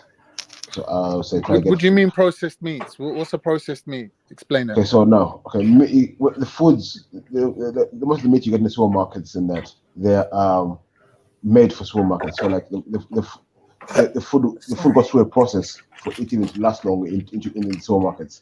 It's full of water and chemicals, so it can last longer. But that's not processed. When you say processed meat, you're talking about things like corned beef, salami. That's not processed. No, it's deeper than that. The chicken that's got water pumped into it is not processed. Listen to what I'm talking. You're talking about modified food, Beefy. modified process is all done. There's something happened to them. They're not the original stuff for them to eat it. What are we doing? Yeah, but when you say process, there's some sort of mechanical process that's happened to the meat. If they're adding stuff to the meat, what is happening to the meat? That's not process. Process that I'm talking to you is about salami, yeah, where you get meat, you make it into mince, you mix it with seasonings, and then you pack it into a sausage type skin. That's processed, right? They add additives into it. Now, chicken that's had water pumped into it, salty water, that you can't really say that's processed. Or beef that's been raised on beef that's been raised on corn or like grain instead of grass-fed beef. You can't call that processed. Like the processed cheese, it tastes of plastic, it tastes of rubbish. Exactly, it's not even cheese. So when you take when you rear these cows in certain farms, they give them certain foods. Then when they cut the meat, they add chemicals to it, and they put it in supermarkets. What is that? What chemicals do they add in? Preservatives and all this stuff, so it lasts longer in the shelf. But do they? Or is that? I don't know, Beefy. I mean, I don't know if they're adding chemicals after it's been butchered and that. Okay, so you go to a supermarket, you go and take you go for a loose steak. You see a sell by date next 2 weeks. And how long was it before it was in the supermarket? And they're saying it's fresh. Please break it down for me. Yeah, but that's if you keep it in the fridge. Yeah, but you're not going to get a steak that's going to give you 2 weeks, unless it's one of them matured ones or something, and that might last a bit longer. Do you know what I mean? But it only has a certain shelf life. It's usually like 3 to 5 days or something. And a lot of foods have preservatives in there, in it, so it lasts longer. So before it comes to the market, it has to be packaged and everything. How is it fresh when it's now in the supermarket? Right. No, Beefy, I do hear what you're saying, that there's a process that it goes through, but that process is not what we would consider to be processed foods. Processed foods is like Khan was saying, where, you know, they're changing the formation of it, so it goes from being a pig to a sausage. If you're putting a food through a process, before you can just tell me meat processed food, I don't know how, whatever. Yeah, but then, Beefy, we could say we're having processed carrots because someone's got to pick them and package them. No, but no. The GMO like carrots. Just because there is a process things go through doesn't mean it's a processed food. Do you get what I'm saying? Even tomatoes, okay. Another example: tomatoes from supermarkets. Another good example. Do you know that they inject certain stuff for it to keep the redness and to keep the shelf life?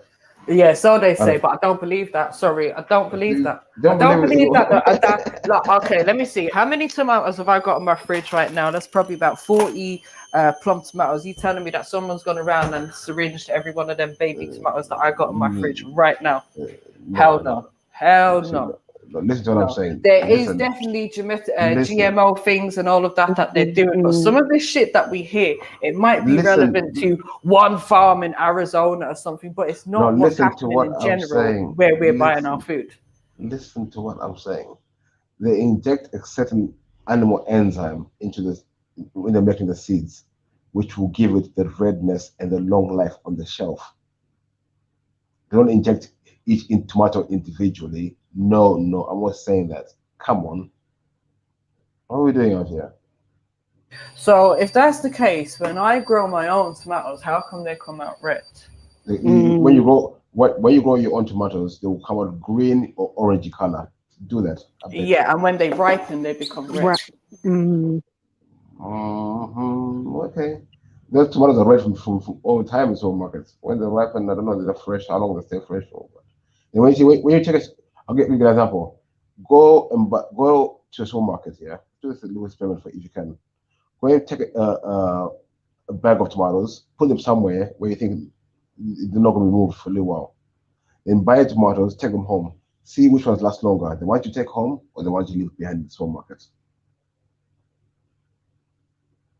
That's why they've got special lighting in supermarkets and certain shelves to keep certain foods ripe and fresh. Why to keep them the way they should be. Yeah. Beefy, I'll tell you something what you're actually right about. When we eat meat, it's harmful to us. The reason being is because the meat doesn't contain omega-3 fatty acids because it's not grass-fed. And what happens when you eat in grain-fed beef, for example, it would have less fat on it and it will have less quality fat on it.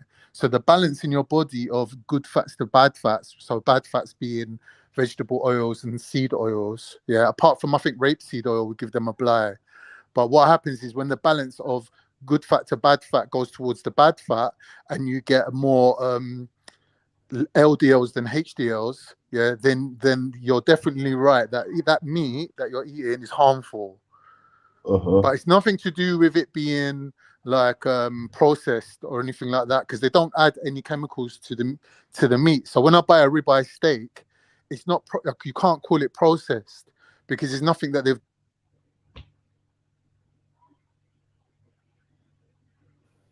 You've cut out, Khan. I thought it was me. I heard something about chemistry and metabolites breaking down and breaking up anabol and catalog, right? Yeah, but Khan is saying that in the UK, all you can eat is survive on is first he said just salad, but now he's said vegetables as well now, like broccoli and other stuff. But I was saying I think you need more than that to survive. It depends on your job. It depends on who you are and how you're built, basically. But we're not all built the same. With me, I can eat food. If I eat like 4 meals a day, I'll put on weight like it's nothing. In 1 week, I can put on like bare weight. Then if in the next week I can eat 2 meals a week, and my weight will just drop off just like that. And I don't need to diet to lose. I don't need to do special diet to lose weight. I just have to cut my meals, eat the same food, and I lose weight naturally that. And I can put it on just like in a week. I can put on bare weight. Like if I put on weight, I say I'm gonna eat this so many meals a day. And by the end of the week, my weight is changed dramatically.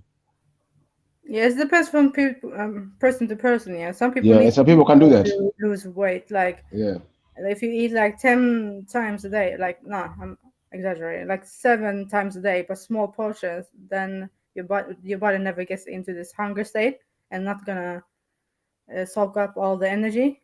You see what I'm saying? All the sugar. So a lot of people do that and lose weight by that. But I don't know. Do you remember Mokshin was saying before that like we've all got different metabolisms? I was just about to say that metabolism. You've got to understand your own metabolism. Yeah. So for some people, it might be better to eat little and often. It might be better to eat more and less. Do you know what I mean? So yeah, I think we're definitely all different.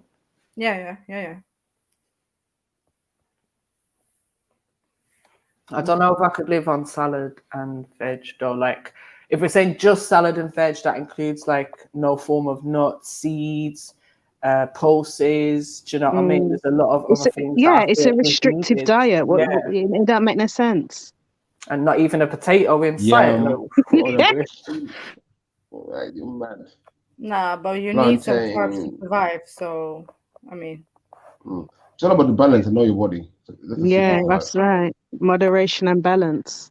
Yeah. Exactly. Know yourself, know your body. Well, sometimes when I feel I decided doing like someone told me like listen to your body, and then like when you feel ill, listen to your body. Your body will tell you what you need. So sometimes when I'm feeling a bit dodgy, my body say eat this food or eat this something. And I'll eat enough so much better sort of way. You see, when I make my salads, for it to hold my belly, it's gonna have, for example, couscous in there. It's gonna have protein, and then the other bits. That's how it's gonna hold me. Yeah, I hear you. Like lentils, some other seeds, chickpeas. Chickpeas. So that's fine if you're talking about different variations of salads with whatever toppings and that we want. Cool, but if you're just saying salad veg only, nah, man, you gotta have some feta cheese on it, like different things. That's right.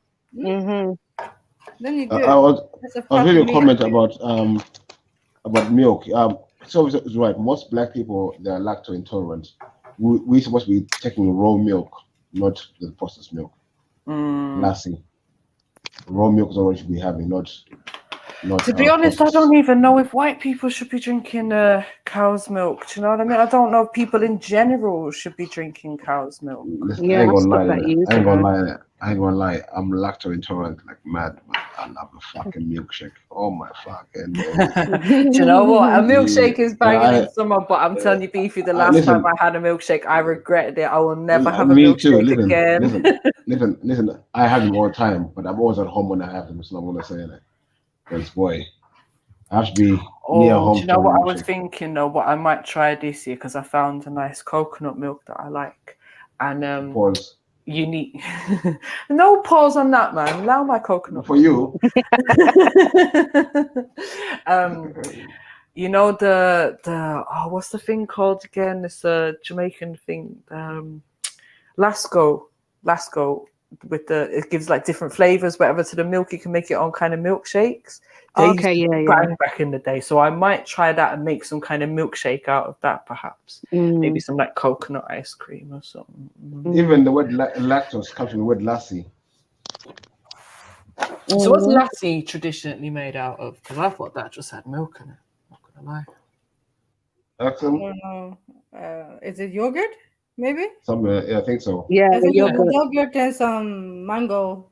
Yeah, but is it traditionally made with dairy like raw milk? Or yes, it's raw milk. Where's Sneaks when you need her? What milk though, Beefy? What milk? Like raw cow's milk. Raw milk is like sour milk. Yeah, but is it from Garlic cows? milk, yeah. But is it from cows? We have it in Zimbabwe as well. All right, but I'm saying if lassi is made from cow's milk, then it's still cow's milk, isn't it? No, but it's the way you have the milk. It's supposed to have it raw. Here, the process is different. It's non-pasteurized. Is that what you're saying? Yeah, exactly. Well, then that's more sour. That's dangerous. No. For certain people, it is. For certain people, it's not. Black people are supposed to have it that way. Most black people are lactose intolerant when it's processed. They suffer from problems. So you're saying the lactose comes in because they process it, pasteurize it? Yeah. I don't know. But even when it's raw milk, it's not too bad for you. That's why it's called sour milk in Zimbabwe. You have it straight from the cow and you leave it a few days. It's like it's sour. Yeah, listen, just like leave the cow's milk, as Godeep said, leave the cow's milk for the calves, innit? Like you had your milk, when you were born from your mother. Let the calf have his milk now. So what do you guys think of the alternative milks, like nut milk, rice, coconut? Would you not think of that?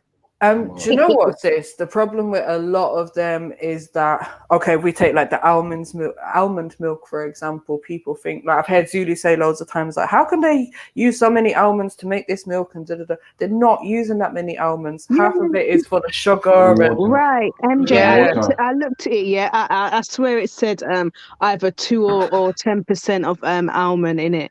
I think what they do is they crush almonds to powder. And they add milk and that stuff, and they call it milk. Simple. Yeah.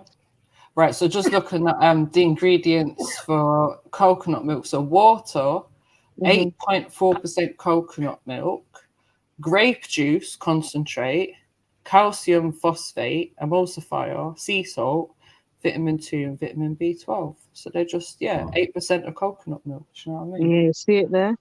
Yeah. And grape juice. Yeah, what the hell? Shot of wine in there, get me. There's some random ingredient in there. Yeah. The best thing to do, you just get some fruit and make a smoothie. That's the best way to do it. Yeah.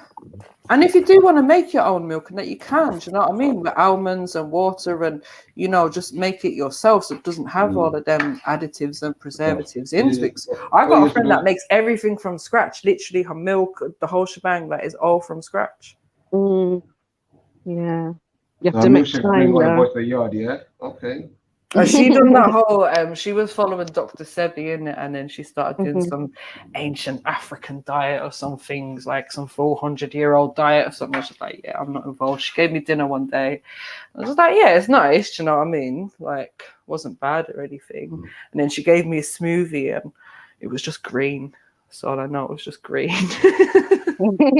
Pure vegetables. Well, like obviously she knows what she's doing, and she is an extremely healthy person and got a bundle of strength, 4 kids running around after them, and husband and the whole lot, In my culture, most animals it's just the only animal you're gonna eat if you touch them animal.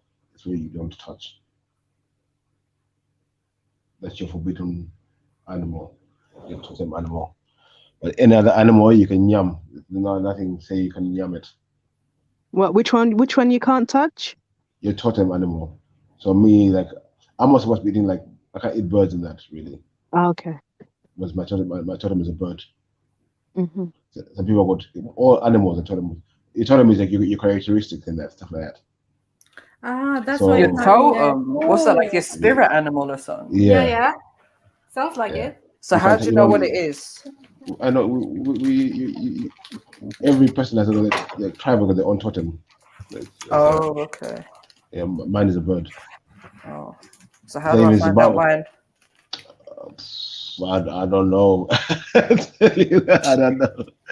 My mind, like, even like Zimbabwe, I say on the flag with the bird, the flag of the bird. Okay. Yeah. Hmm. You know, even in other countries, Zambia, we also got the eagle, the bird there as well. That's what. But in most other countries, it's all different animals, and even like in certain tribes, there were different animals, and so like some people could be a kudu, some people could be a cow. Even in Africa, some people don't eat cows. Was the totem animal? In Zimbabwe, they won't touch cows in that. But there's a totem animal. Because So, it's their totem, like you said, yeah? Yeah. Mm. But it also works in a good way. Because it also preserves the ecosystem.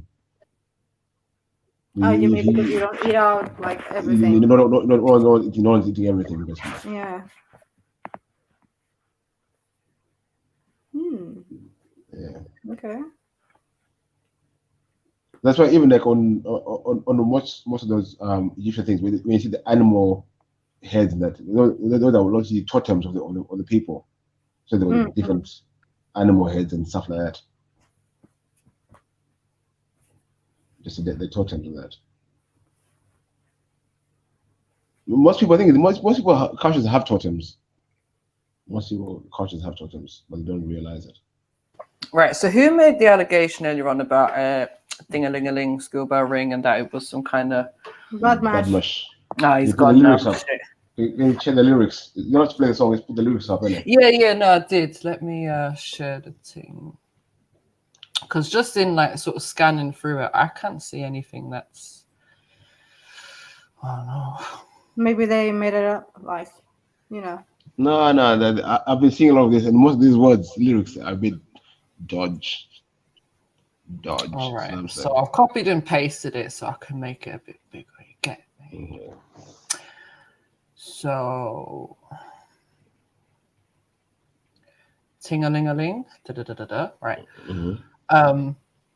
What's on Tell 'em Up? It's a Shabba ting, suckling scene, ting-a-ling-a-ling.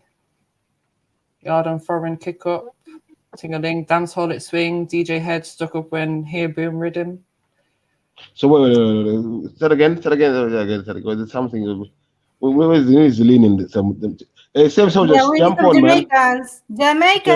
Jamaica. No, we talking about. We got unique, and we got people in the chat that can help us out if necessary. Yeah, man. Right. So what do you need help with? First line. The first line. Let's go line by line in it. So let's put on the words. You know what I mean?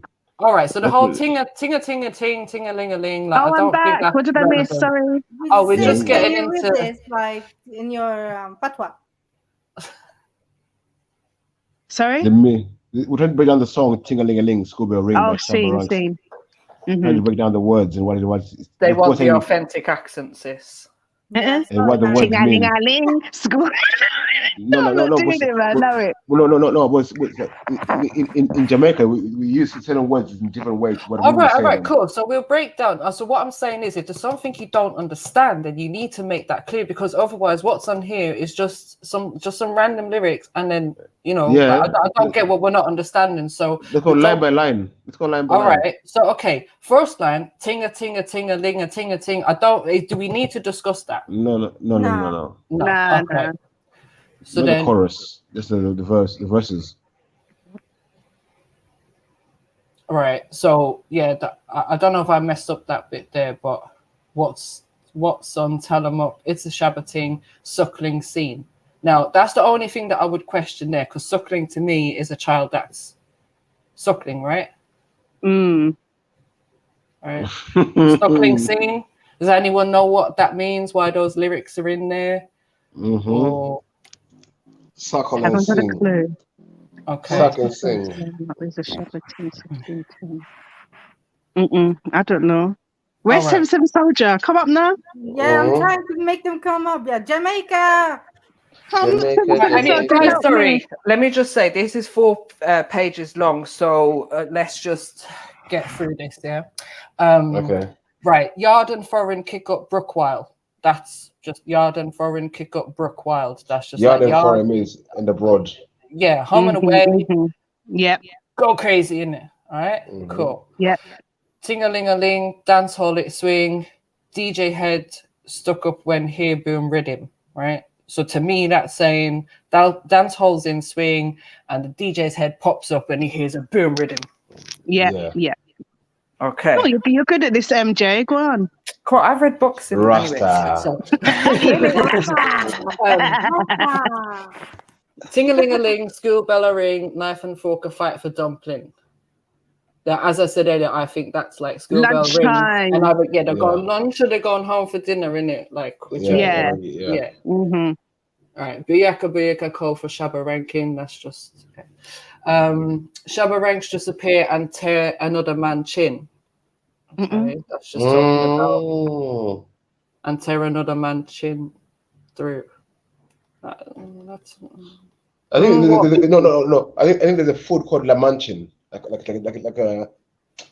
it's like a kebab thing, which a lot of Jamaicans like to eat. No. I think this is saying tear another. Well, I don't know. That seems to be spelled wrong. I think it's just another. Yeah, man's so chin. fight or thumping So up. like Do you know he what I showed mean? up and boxed him in the face, isn't it? Yeah. This is DJ Wars, isn't it? Come on. Okay, Rasta. Right, them are the dawn to the biz. We have the key. Them are the done. We have the key. So they're the keys to the dance hall, like with the key. They're like Yeah. the donkey, like the dons, like dons. Yeah. Donkey, don, the boss. Yeah. And then he says, put the don to the key and turn them in a donkey. So I think he's just playing around with lyrics Words, there. Yeah. Right, okay. Yeah, like boss man, and they're just the donkeys, innit? Just kick them up the arse. I am the general in the DJ army. We dot all the I and we cross all the T. Sorry. And set all the girl them tickle fancy. Yeah. And anywhere we go, girl gone crazy. Come on. So those are the groupies that follow him everywhere. Yeah. Okay, then it goes back to ting-a-ling-a-ling school bell ring. All right. So there's nothing there. Oh, we need some clarification on the suckling scene, I think, but that could mean like young things on the scene, new things on the scene, and we're talking about the DJ scene or whatever, because I feel like this is what this song is. Or it could be the groupie suckling his nipples. Way. Well. Yes, Niri, patwa lesson. Jump on, sis. I could be wrong. Don't quote me. Patwa lesson from MJ Rasta. Innit? MJ's the teacher. She's the teacher.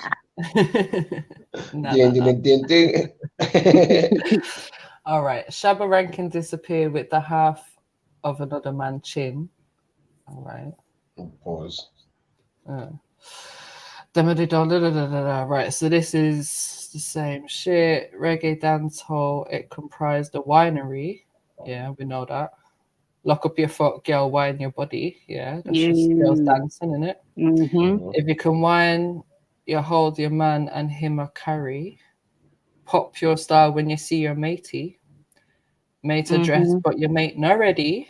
Hey, competition.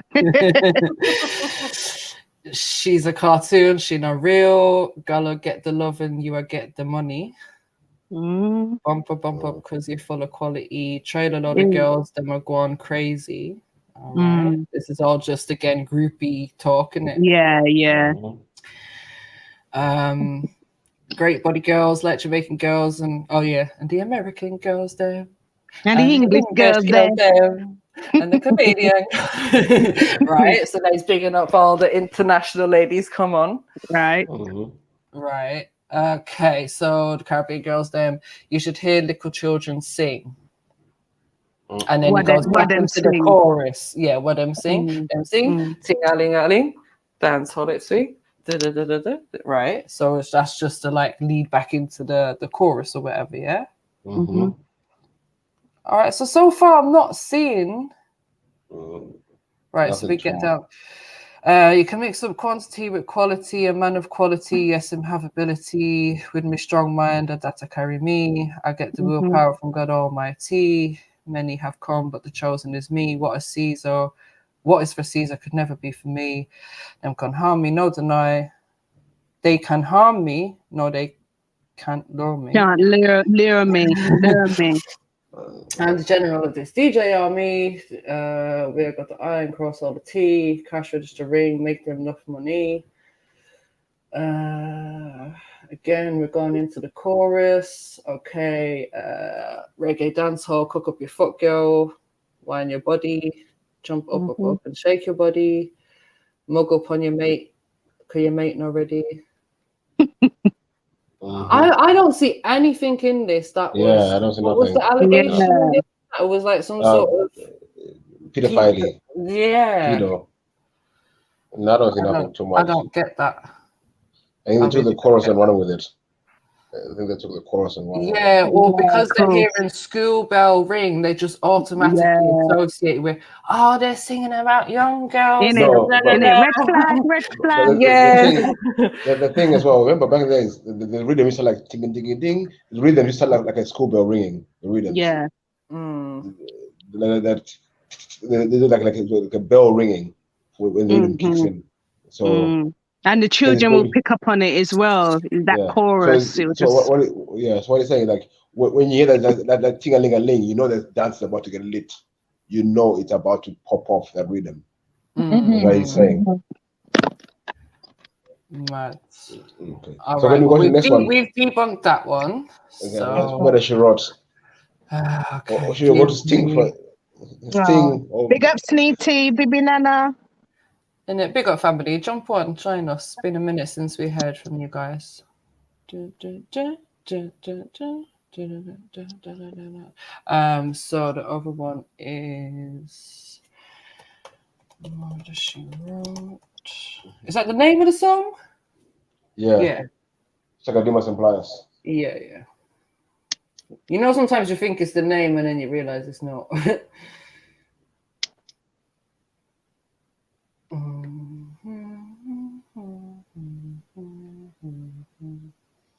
Yeah, because I'm not trying to upset no Jamaicans out here today. That's all I'm saying. Yeah, because after that we can move on to our next song, yeah?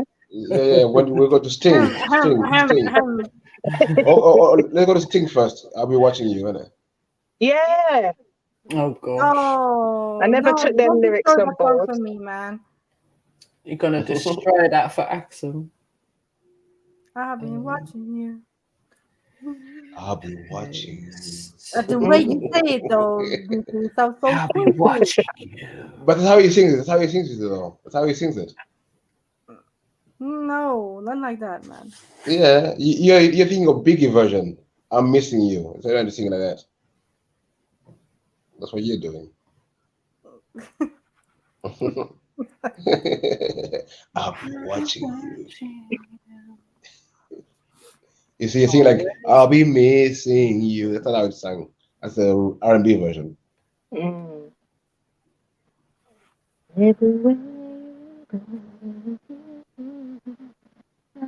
I'll be watching you. Oh, what have I done to my thing? Oh shit, my battery's gonna die as well. Hold on a second. You know, say, I know a few dodgy songs as well. Michael Jackson done a few dodgy ones as well himself. What do you say, BC? MJ done a few dodgy ones as well. Dirty Diana. Oh. Yeah. Dirty Diana. Oh. All creeping into people's rooms in the night and all them things. Like, what are you doing, my friends? Anyway, we don't need to break down the obvious lyrics for R. Kelly's songs, do we? No.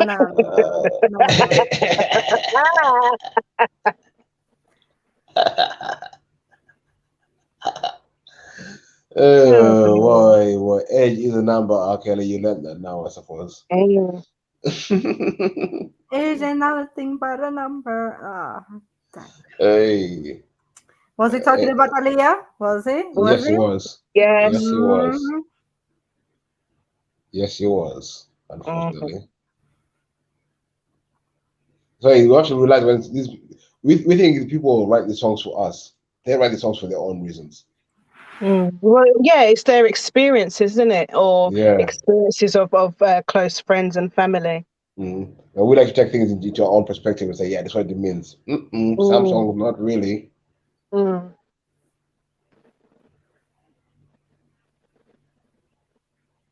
Even like most of the rock and roll songs, they're dangerous. Some of the lyrics in them words dangerous. Country music, country and western, very dangerous music, violent music. They ain't got nothing on hip hop. Step up, my youth. Hear this? Nah, I don't. What? Murder she wrote. Unique. Can you see this? Can you read this? Yeah. No, this one dedicated to the girl there, with the angel face and devil heart. Yeah. No, this one. So he's talking to the people, the girls there with the nice, pretty faces, but with evil Can you make hearts. it bigger, MJ? Because I'm on my phone. Please. Can you hear me? Go on, Beefy. What? He says, wait.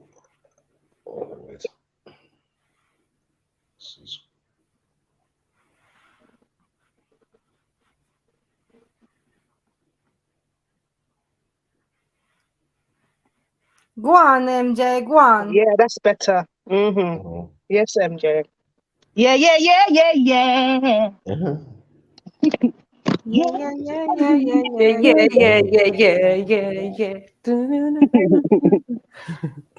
All right, go on. I'll let you guys do this. I'm gonna eat quickly. Go on. You wanna go, Unique? Yeah. Yeah. Now this one dedicated to the girls, them, with the angel face and the devil heart. You know, say ragamuffin, shakademus, and ute. Pliers come to deal with case. Step up, my ute. Hear this. I know this little girl. Her name is Maxine, and her beauty's like a bunch of rose. If I ever tell you about Maxine, you say, I don't know what I know, but murder she wrote. She wrote. Murder she wrote. Murder she wrote. Murder she wrote. What you know? Sorry. A pretty face and bad character. Them the kind of live in a country. What? Can't hold shaka follow me. Anyway, let me just read it, yeah.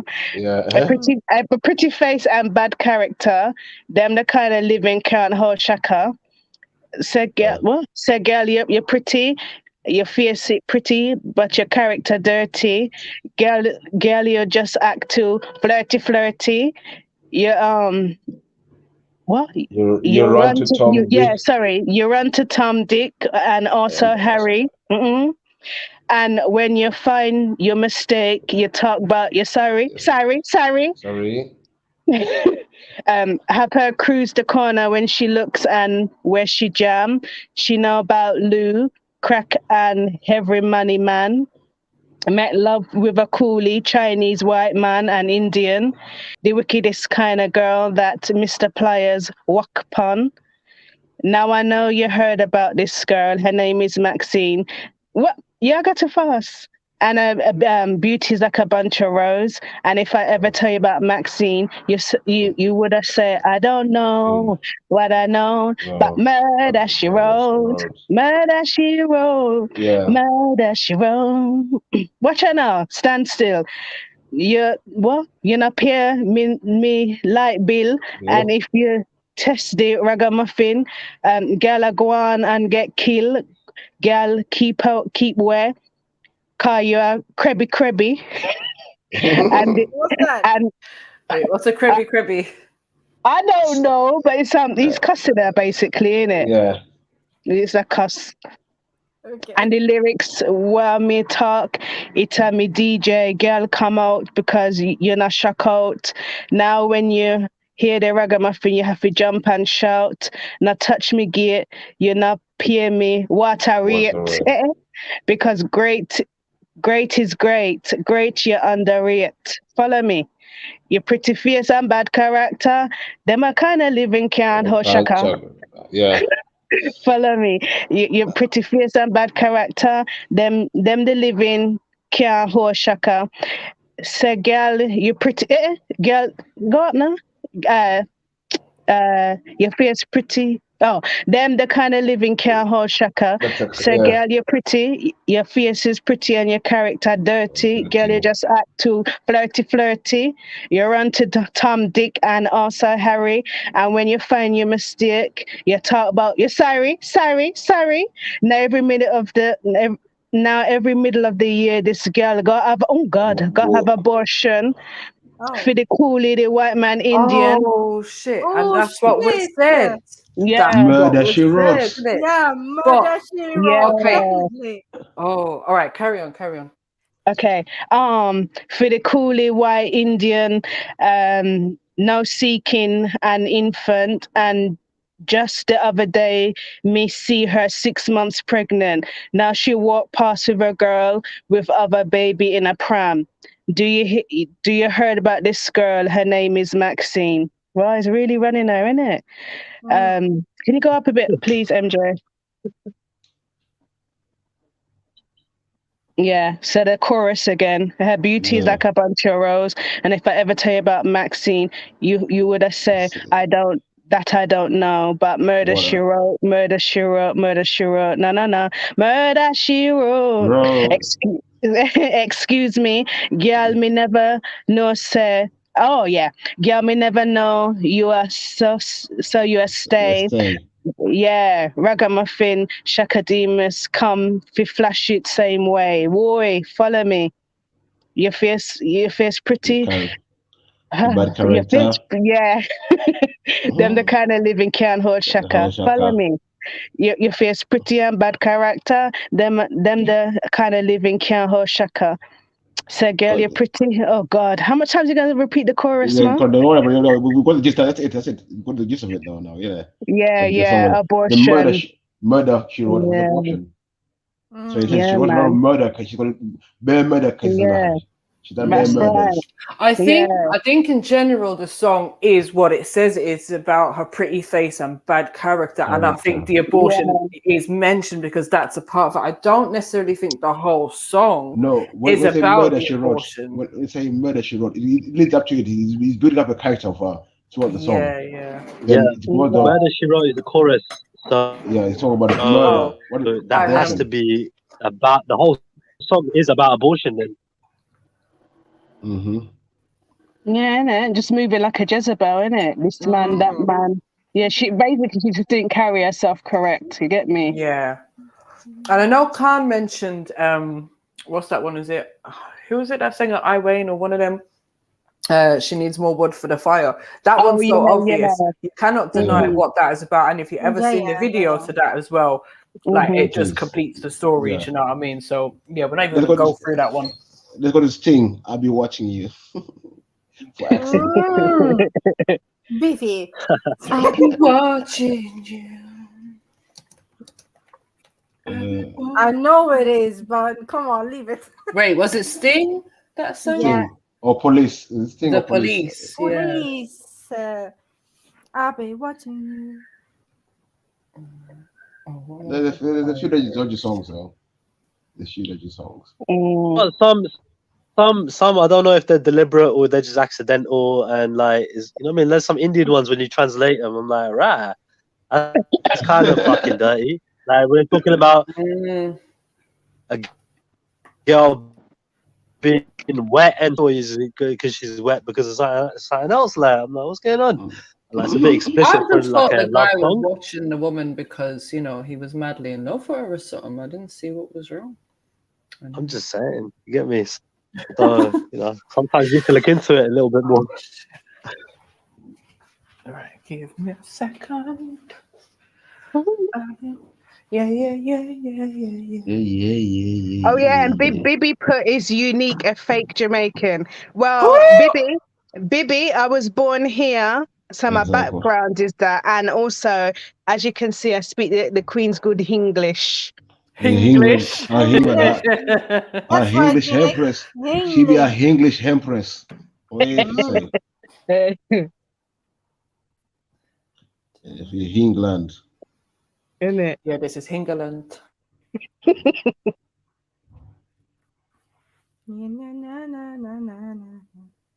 Who does? Ah. Sheila. No, he's back. Oh, No, I think it's that's not. with Swin.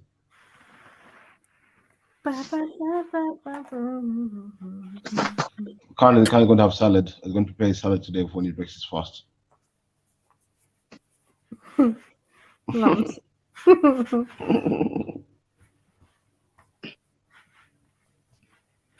But all I'm saying to the other vegetarian there, save our rabbits in it. Don't eat all their food in it. Just save some for the rabbits. Save some for the rabbits, yeah? Yeah, save our rabbits out there, man. This Do you eat like meat? Pause, Biffy. Mm-hmm. Do you eat meat? Yeah. Yeah. All sorts of meat, or? Yeah. Okay, cool. I'm African, not Afrikaans. Good one. African. So man eats all meat. Pause. No. Food. Man don't eat man. Eat food.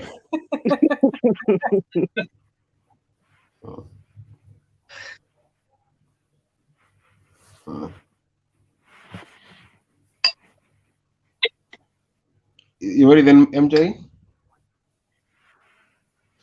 Any requests from the chat as well? You got any requests in the chat or songs you think are dodgy? Let's put them out there so these kids don't listen to them and corrupt our kids.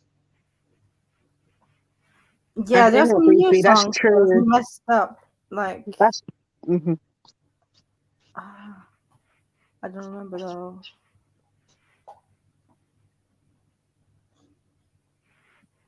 Yeah, Gunther. Ooh, you touched my tra-la-la. Remember that one? No. How does it go? Sing it again. No. He's a fucker. He's a German guy, I think. Like, and doing some madness. El Rondo. Okay. Exactly. Sith. Nah, I'm just joking. Sorry, Sith.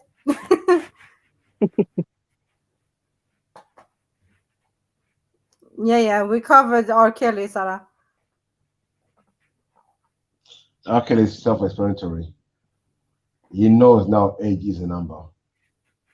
He knows. He needs some big numbers in prison. What? Muddy.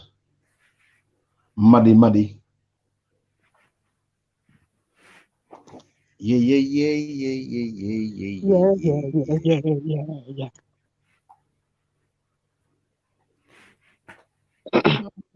I want to eat something. Hit the like button, yeah. Right, the MCs. I'm on the Hebrew Israelites. Yeah. Hebrew is I mean. Hebrews, I mean. Hebrew. Yeah. Oh no. You been TikTok too much. You doing too much. Yeah, too much. Oh no. I have some little cousins around me, yeah, so they're always looking at that. Right, who's reading this one then? Okay. Make it a bit bigger, please, MJ. Let's see what I can do myself. Oh, sorry, not got your glasses, Beefy. Okay, I've got it. I'm ready. Every breath you take. MJ, you're funny. I've got my glasses on, yeah, and I still need you to enlarge it. That's what I say. Every breath you take, every move you make, every bond you break. Yeah. Every step you take, I'll be watching you. Does that sound like a laughing guy? No.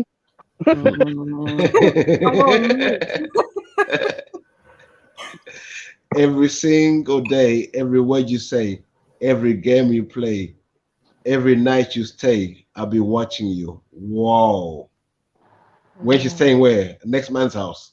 In Jesus. Stuck in the yard. Jesus. Oh, can't you see you belong to me? Oh, How my God. poor heart aches every step you take. Aww. Every move you make, every vow you break, every smile you fake, every claim you take, I'll be watching you. Okay, Beefy, I get it The now. bit stalkerish. A little bit stalkerish for my liking. Since you've been gone, I'm lost without a trace. Since you've been gone, but I'm watching you. Wow. Beefy, put my one on. Mine was the best one. Watch, I'm gonna smash it. I dream at night, only see your face. I look around, but it's you I can't replace. I feel so cold, and I long for your embrace. I keep crying, baby, baby, please. Begging. Begging. Who's sharing the screen? MJ. MJ, please put my one up. It's called Honey by Mariah Carey. No, don't do that, Con. Oh, can't you see you belong to me? How my poor heart aches every step you take, every move you make, every vow you break, every smile you fake, every claim you take. I'll be watching you. If anyone can beat Honey by Mariah Carey, I will PayPal you £10 in your account. It's just a heartbreak song, though, isn't it? Like, man's just He's openly accept. He's talking. Fully gay. He's like, talking. no man should be behaving like this, but He's talking. I feel like it's coming from a woman, maybe. It's heartbreak. It's the fact that he doesn't want to let go. It does sound a bit stalkerish as well. Yeah, this is for modern day women that stalk their men on Instagram after they break up. True. MJ throwing the woman under the bus. You know, it's a man singing, but she's throwing the woman under the bus. Oh, that's nothing new. I'm glad you not recognize. We know me now. The wheels on the bus go round and round. Ding, next stop. Allow me. All right. What was that? Honey by Mariah Carey? Yeah, you know the one that goes, and it's just like honey. That one. Okay. That is actually the rudest song I've heard in my life. Oh, wow. So this will be interesting then. Yeah, because I like her old songs. And In it. The way you say that. You gotta say it like you're asking a question. It's gotta be a question, innit? That's a signature for Con. Yeah. Everyone knows that. Everyone knows about that. The one thing you say, con, it's in it. Everyone says. Oh, Karen, how come every time you're here, the ice cream van is outside? MJ, you're gonna laugh at that. MJ, I actually have an ice cream van. Whoa, stop it. I used to actually have an ice cream van. Oh, is it? It is. What, in between being a security guard and a painter and decorator? Go on, Karen, pick up yourself. You are going to uni. Going to uni. My whole family's in ice cream. Nah, shut up. Of course they are. Have you heard of Ice Cream Wars? Yeah, You I was go going around to with say, shotguns threatening each other. Yeah. My auntie and uncle used to have one years ago, and they moved over here. What and that's why they What area? stopped. I might know them. Hounslow, I think. Nah, I only deal with Tottenham. The reason why they Street. stopped is because of those postcode wars, because they were saying it got so bad, man would come in the night, like let down their tires, all that madness. Yeah, all that. Yeah, it's proper mad. Yeah, they gave it up after that. Yeah. See, my uncles, they used to run West End. Well, not the whole of West End, because West End's all in like patches, they call it. Right? So it's my patch, your patch, his patch, whatever, right? But my lot, they got their patch given to them by the craze. So it was certified. No one could actually like come onto their patch. But they used to sell ice creams, hot dogs, chestnuts, cans of Coke. Like my cousin had a little fridge, right, on a skateboard. But even the skateboard, it was sort of like a square with wheels on it. and he used to push this Trolley. little thing Trolley. around. This was like going back back to 1995 or whatever. If you're a builder, you know. Man it's was called a selling trolley. cans of Coke for £1 and making about £50 like a day just from selling Coke. And when we used to drive around with the van, pick him up and about 4 other people, and then we used to come back to the office. We used to take out the barrows and sell hot dogs and that. Oh, it was the right laugh, man. It was wicked. It's a great childhood. Selling is a buzz. It's addictive. Yeah, there's not many places you can do that now, but you know where there's one place where you can do it? See, Hackney Wick. Hackney Wick, because they've only got like 2-3 shops there that close at 11 o'clock, whatever, yeah. But even because where all the main bars and that are, they're not near the shops, innit? So most people, you'll stand outside the station with, I just saying, just a cool box of something full of drinks. You can sell them cans of Coke for £1, £2. MJ, do you know? I've sold Rizzlers to people, cigarettes. Do you know Haymarket? Yeah. That's where I used to park my van. I used to make £500 a day. And you know the best spot was St. Paul's Cathedral. Do you remember when there was the IRA Ring of Steel? Oh shit! And they used to have sandbags in the street with the police hiding behind it. Yeah. Enough Magnum talking. Look at the lyrics. Look at the lyrics. That was jokes, man. That was jokes. No, we used to pull up next to them and that, obviously, because they've got specific orders that they can only do certain things, right? They can't get involved in other shit. So we'd be like 2 inches from a policeman, and he'll be looking at us all funny, and I'll be like, "Yeah, you can't do nothing, mate." We used to make a lot of money in St. Paul's Cathedral. Yeah, that were the days, man. So are you gonna see that whole industry's in the bin now? You can't do nothing like all that. All right, Khan, these are your lyrics. You got to sing this. You can sing. We know you can sing. We know you know the words. Cool. We know you sing along. Go on. Oh, honey, got me hooked on you. And then Puff Daddy goes, "I like that." He goes, dun, dun, dun, dun, dun, dun, dun, dun, dun, dun, dun. Oh, honey, you can have me when you want me. You just simply ask me to be there. The only time who makes me come running is 'cause you're far beyond compare. Oh, and it's just like honey when your love comes, pours over me. Oh, shit. Oh, honey, I've got a dependency. Always starting out another taste of your honey. It's like honey when it comes over me. That's rude, man. You know, sugar never ever was so sweet. I'm dying for you, crying for you. What, Mum? What? What? I'll be back in a minute. I've got to do something for Mum. Getting called by Mama. What did Mum say? That's around. What are you thinking? Ramadan. I thought you were singing the song. I'm like, what? Pause.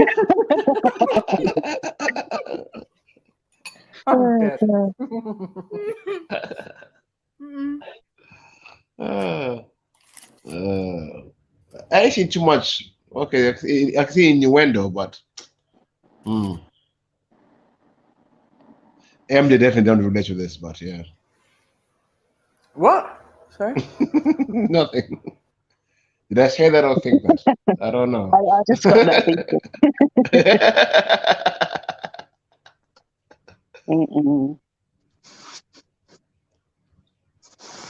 I'm saying you. Yeah, Yeah, I'm a virgin. I don't know what you're talking about. Yeah. You don't test the honey, do you?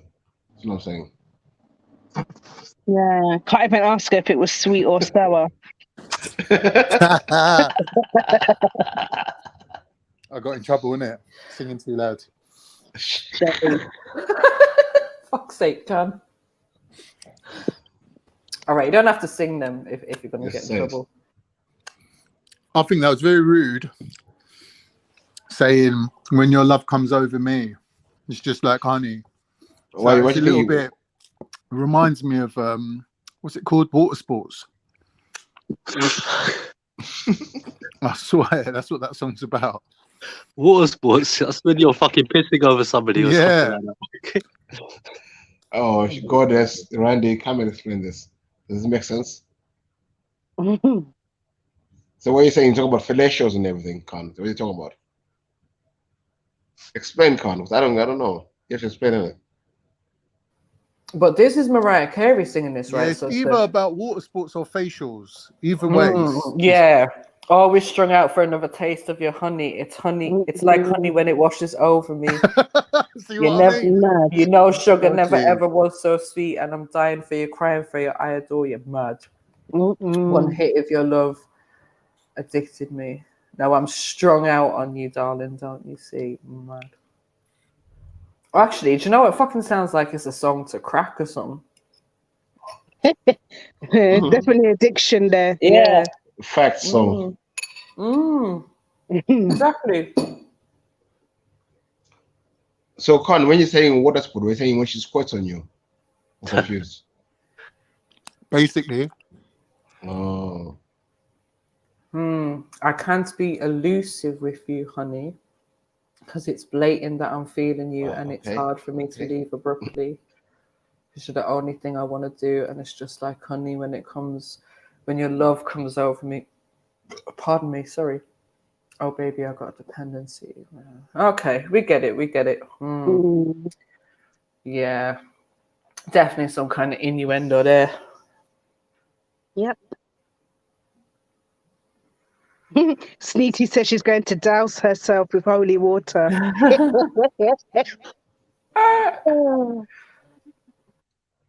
You sing that song a lot then, Snitty? She said it was one of her favourite songs. Yeah, we've ruined it for her now.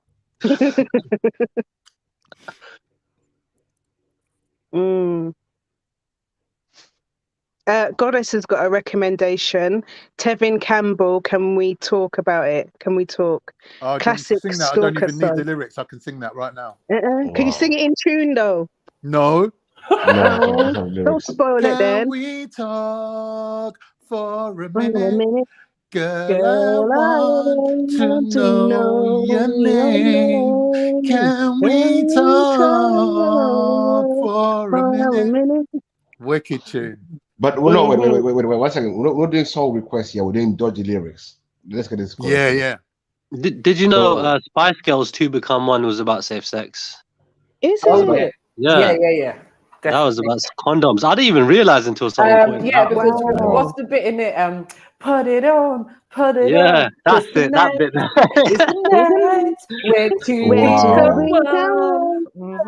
That's why she's going to put it on. Wow. My sister had that album. That's how I know the words. And how old were you, MJ, when you were listening to Spice Girls? Let me say I was never listening to the Spice Girls, but obviously if anyone that was around in that era knows, you couldn't help but hear the Spice Girls anywhere you went in it. So I think we all know the goddamn lyrics. But I must have been about 10 when the Spice Girls were around, maybe 12. 12. So you see, I was saying that's so they were targeted for a young audience. Spice Girls. Yeah. My younger sister had that album, Beefy. That's how I know the songs. So yeah, so why are they telling them? Yeah, that young for real? Like, who are you saying there, Beefy?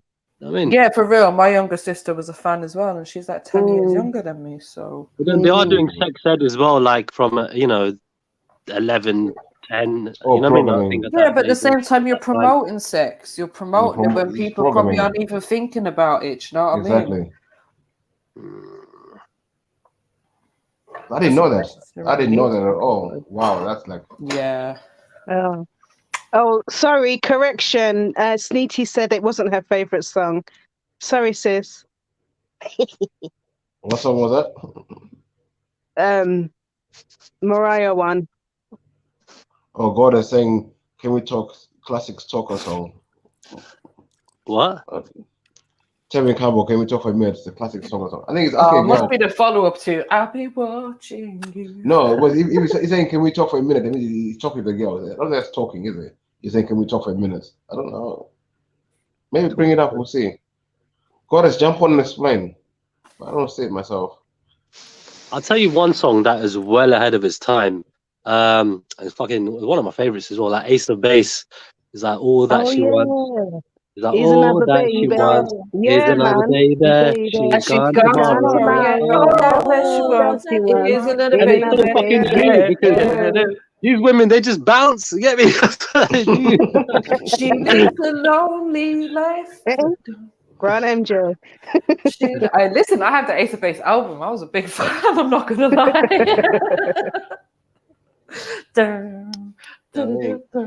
Guys should be paying attention, man. These women, that's all they want. What you for a night? MJ, So do you remember Bewitched? when it says Say la vie, play with the girls, play with the boys. You ever get lonely, play with your toys. MJ. Yeah, do you remember that? Do you remember that? Wow, No, hear that though. Play with the girls, play with your boys. You Sitting in ever the get tree, lonely, playing with your play toys. with your toys. Exactly. wow, wow. Yeah. This is pop culture, yeah. Jesus. Yeah, that's what they was pushing out of Ireland. Like they were like, yeah, this is our representation of Ireland. Now we got fucking Jedward. In between that, we had Boyzone and Westlife. Like, yeah, not impressed with my people still. My favourite ever song to come out of Ireland was Brian McFadden, That's What's Real to Me. You remember when he was going out with that Delta Goodrum? Brian McFadden, is he one of the people from Westlife? Yeah. Okay. My favorite is the Cause Runaway. That was beautiful. Oh, the Cause is sick, yeah. Runaway. That was beautiful, Runaway. My sister used to sing that song really well. Yeah, that's mad. I would run away with you. Yeah, I'm not gonna try and do the high notes. I think my favorite Irish artist, none of you have probably heard of him, is Christy Moore. It's more like country kind of music, though. But I think you just got to be Irish to appreciate it. You get me? Sinead O'Connor, the most popular one, isn't it? Nothing compares. Oh, nothing compares. And then she went crazy, or did she go crazy first? I don't know. No, why did she go crazy? She didn't go crazy. She decided to be. Well, okay, so she was the first female priest in Ireland, right? Then she decided to be a Rasta, and now she's taken her Shahada, and she's a Muslim. For a long time. She's been Muslim for a long time now. Yeah, a couple of years now, isn't it? Her son died recently, isn't it? Sacrificed. Yeah, he did, man. No, I don't think it was a sacrifice, Beefy. She's back in the headlines now, but that's another story. But LGBTQ and all that.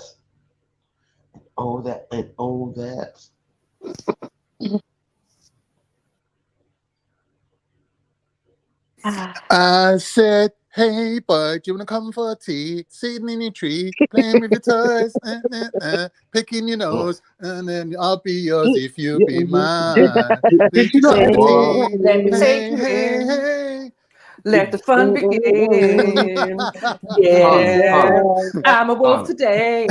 Hey, I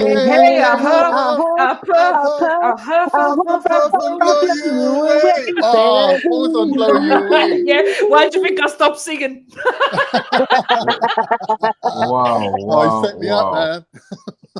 Wow. I'm glad my kids never listen to this music. I'm glad my kids never listen to this pop music. Oh, man, you missed it, Beefy, man. 90s was the best. No, I didn't miss nothing. It's wicked music. Wow, how do you know all those lyrics are?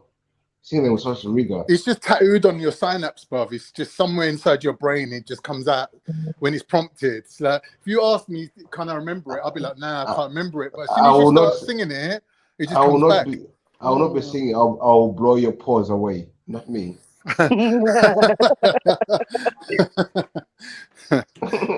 How are we doing? But you know, it can seem so innocent because you think of, oh, huff and puff and blow the house down. You think of a childhood story. Yes, that's right. The three pigs, all of that. But when you really deep it, it's naughty. And what group was that? Oh, what were they called again? Bewitched or something? Yeah, Bewitched. Yeah, they were the sisters, innit, of the Finger Boys. Brian McFadden and all them thingy. Ronan. Oh, Ronan Keating. Yeah.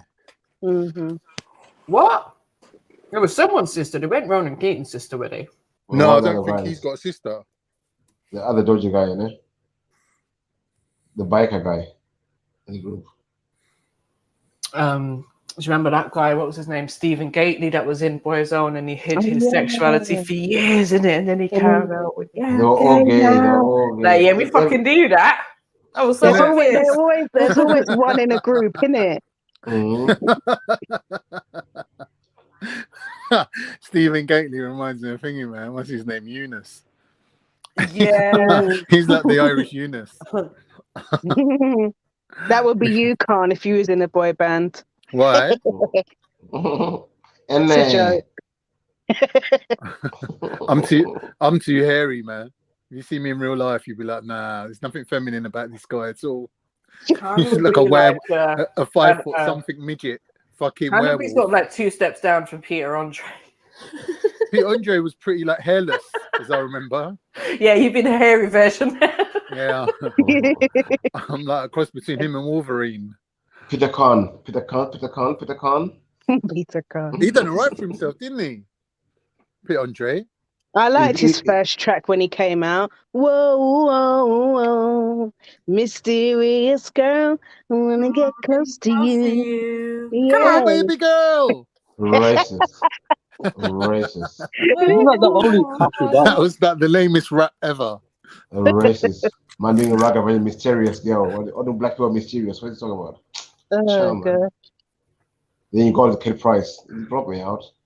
Oh, that's where it went wrong, isn't it? How could he not see that going wrong, innit? He's just a fucking idiot. I swear down. Just craving, bruv. Just craving for the limelight, innit? Yeah, that's it. Our couple. We're going to be in the papers every day. And she still gets with so many guys. Like, it's mad how these guys just entertain her. I don't get it. No, the thing with this celebrity lifestyle I've clocked is if you want to be in the limelight, you have to go out with that celebrity. If you want, they won't allow you. Yeah, I get it. So they use her, like, I get it. You control each other, so you can control each other. And so you put in the same things. Use each other, yeah.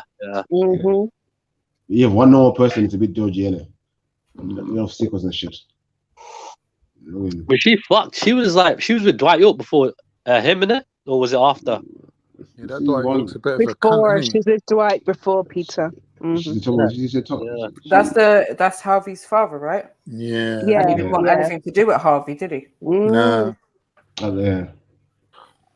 Not surprised the kid turned out like that, man. The amount of drugs they must have been on. Coking it up every day. Syphilis, even STIs make you blind. It's amazing some of these people can even conceive, like the state they're in.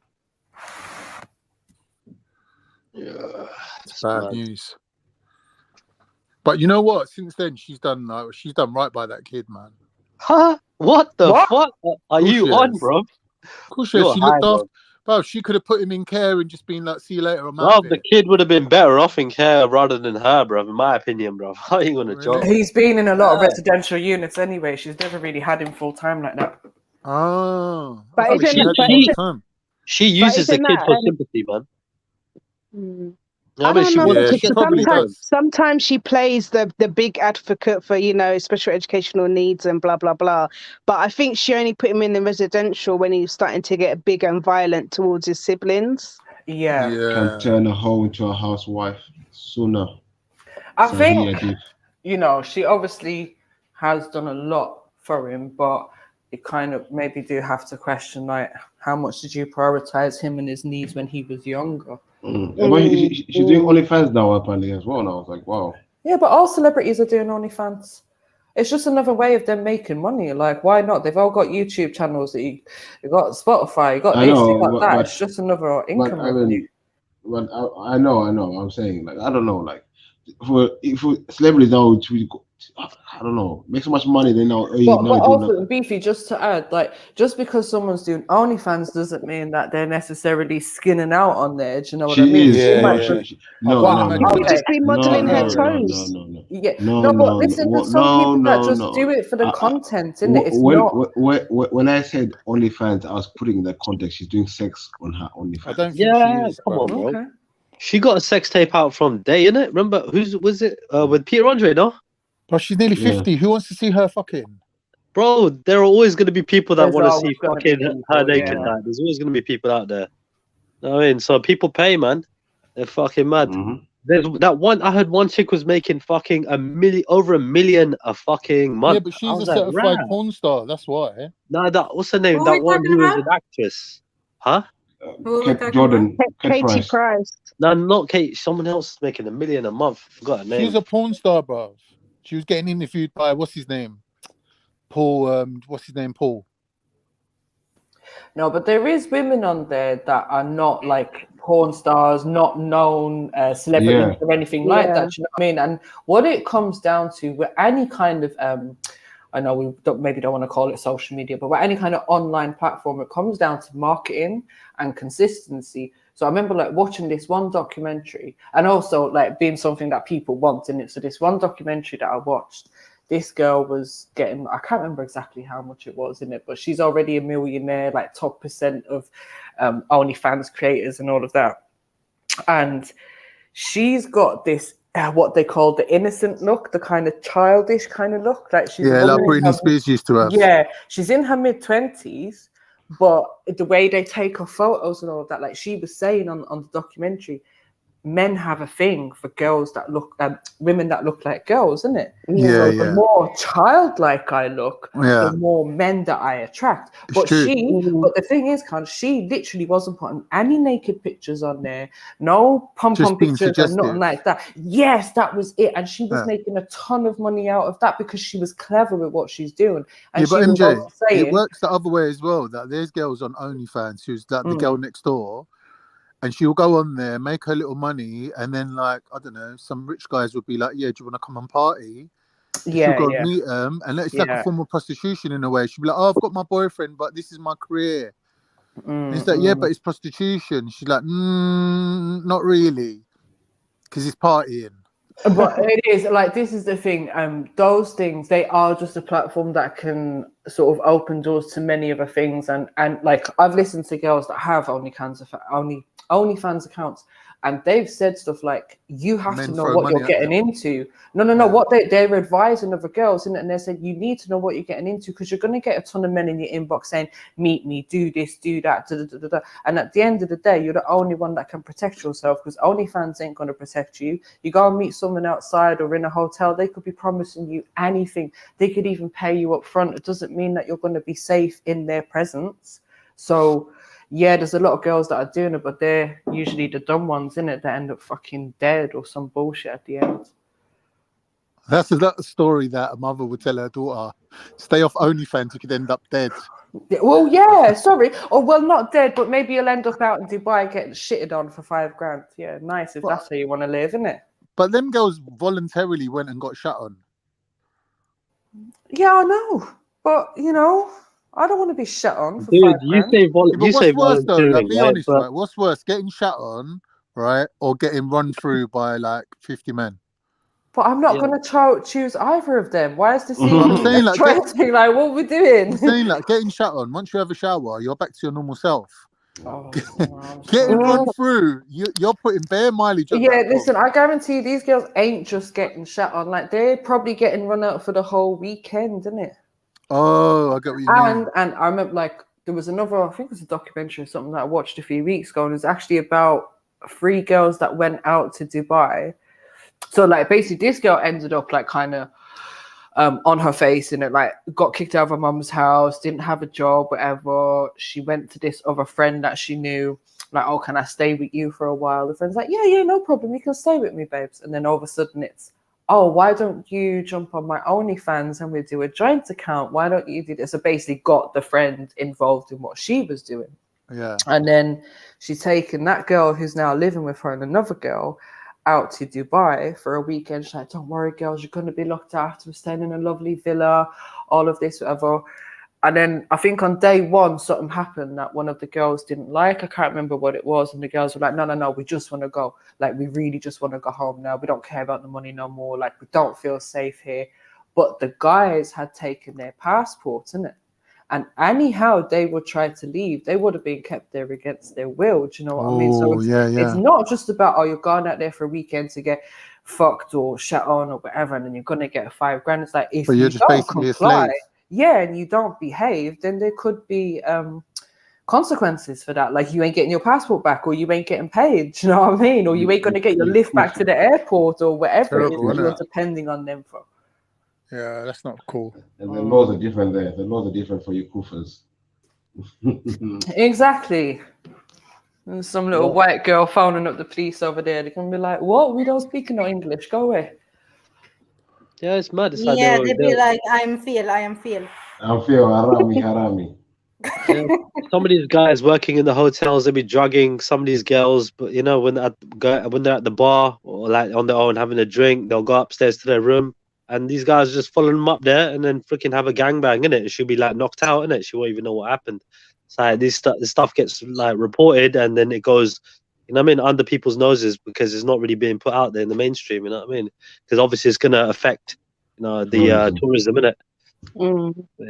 Exactly. They're trying to increase their tourism out there, innit? There's no sympathy for women. It's like if a woman wants to fuck, all of a sudden she's a slag, and whatever happens to her, then it's like she's fair game, and that's just wrong. Like, she, like, as a human being, as a citizen, she deserves the same cover. The police can't just turn a blind eye on it and just be like, oh well. But that's what happens. The police don't give a shit. They're like, oh, we've got other things to be getting on with. Do you know what I mean? It's like when women get raped, it's like, oh, what was she wearing? Like, who gives a fuck what she was wearing, bro? Do you know? Imagine that's your daughter or your sister or something like that, and they're like, oh, but she was dressed suggestively. You'd be like, what the fuck? Like, what kind of police are these, man? I don't agree with none of that. Like, I think that's bang out of order. That's like there's so many cases that happened in America where girls got raped and they were like, oh, they were dressed suggestively and they went into the wrong bar, and they're making out like they're asking for it. Like, no one's asking to get raped. Do you know what I mean? I don't give a shit if she just fucked the whole football team. Like, there's no fucking thing for it. There's no like covering that shit up, man. It's bang out of order. True. It's true. Happens to loads of women that go abroad, innit? Like, and more times there's not even a police report filed, and more times the bloody police are bloody involved. Exactly. Yeah, that's true. Big up, Joko. What's good? Hey, what's going on, baby? How's it going? We're good. Where are you calling from? I call from Chicago. Chi-town. Yeah. I'm an activist over there. Oh, welcome. So what are you an activist for or against? What tell us a bit about you? Well, I'm a police auditor. You know, I just go and audit the police. You know, anything they do bad, and I just kind of, you know, record it, and document it, and then I, you know, show everybody their wrongdoings. You know. Wow. Oh, so you like policing the police? I'm sorry. Say it again. Are you policing the police? Yeah, basically, yeah. Oh, we got people here that do that. Oh, really? Where are you from, man? London, England, man. Oh, that's cool, man. You got to do that all over the place, man. You know, because these cops, they never stop. You know. Yeah, man. True. Yeah. Cops are the same everywhere. They're the biggest gang in the world. That's what I say. Absolutely. Yep. So what does your main findings report? Main findings report? Yeah. Well, what do you mean by that? No, so like, I guess like a summary. What are the findings, like, you know, upon investigations? Well, some highlights. Well, sometimes the police, you know. Sorry? He's gone. Oh. I don't know if his voice thing that he was using to feel us cut out.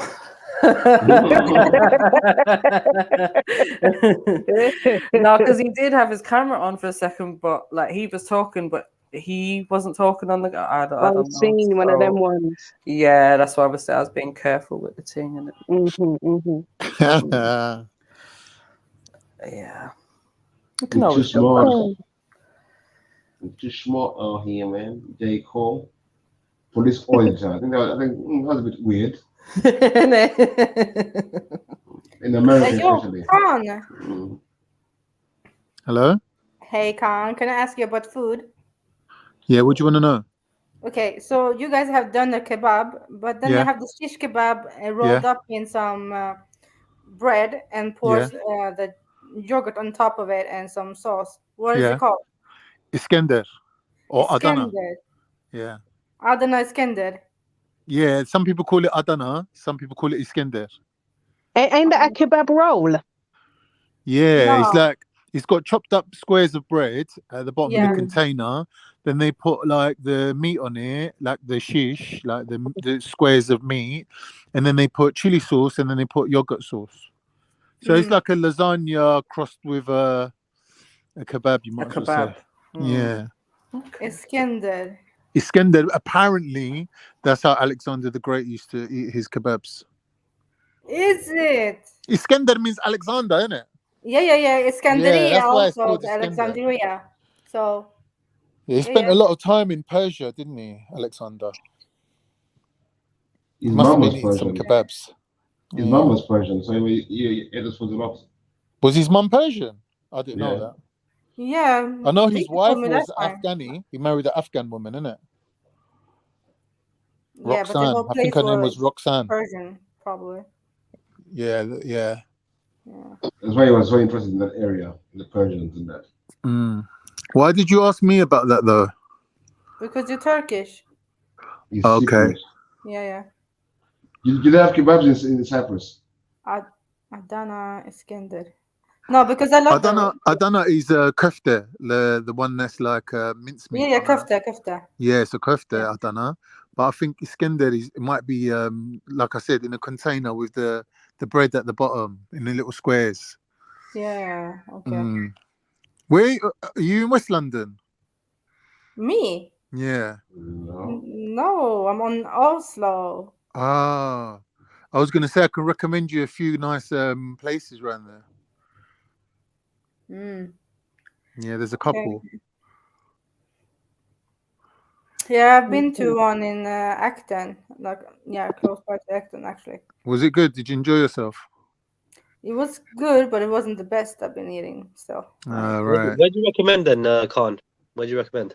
What, around West London? Yeah. There's Woody's. Woody's Grill is really good. Oh, is that the one on Shepherd's Bush, Uxbridge Road? Yeah, and then there's Kyra, which is right near the roundabout near Morrison's. What's it called? Is that Acton? Acton, yeah, that's Acton. Yeah. Kyra's good. Their lamb doner was amazing when I went there. It was banging. Because they do the shawarma style one where it's actually meat rather than mince. It's banging, man. It's really nice. Yeah, shawarma's cool. But I cannot stand the other one. The cheaper one. South London, we deal with the best doner. kebabs. Best kebab in South London. And if you go to North London, best kebabs as well. Galatasaray. Yeah. The best kebab is in Stoke Newton.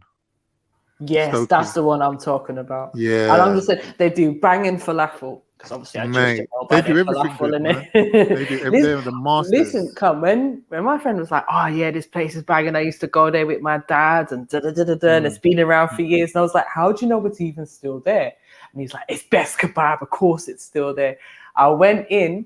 No, I didn't even go inside. It was so full. I couldn't even get in. The queue was coming out the door. I was like, "No, I've never seen a kebab takeaway place that is that busy. Like, that's mad."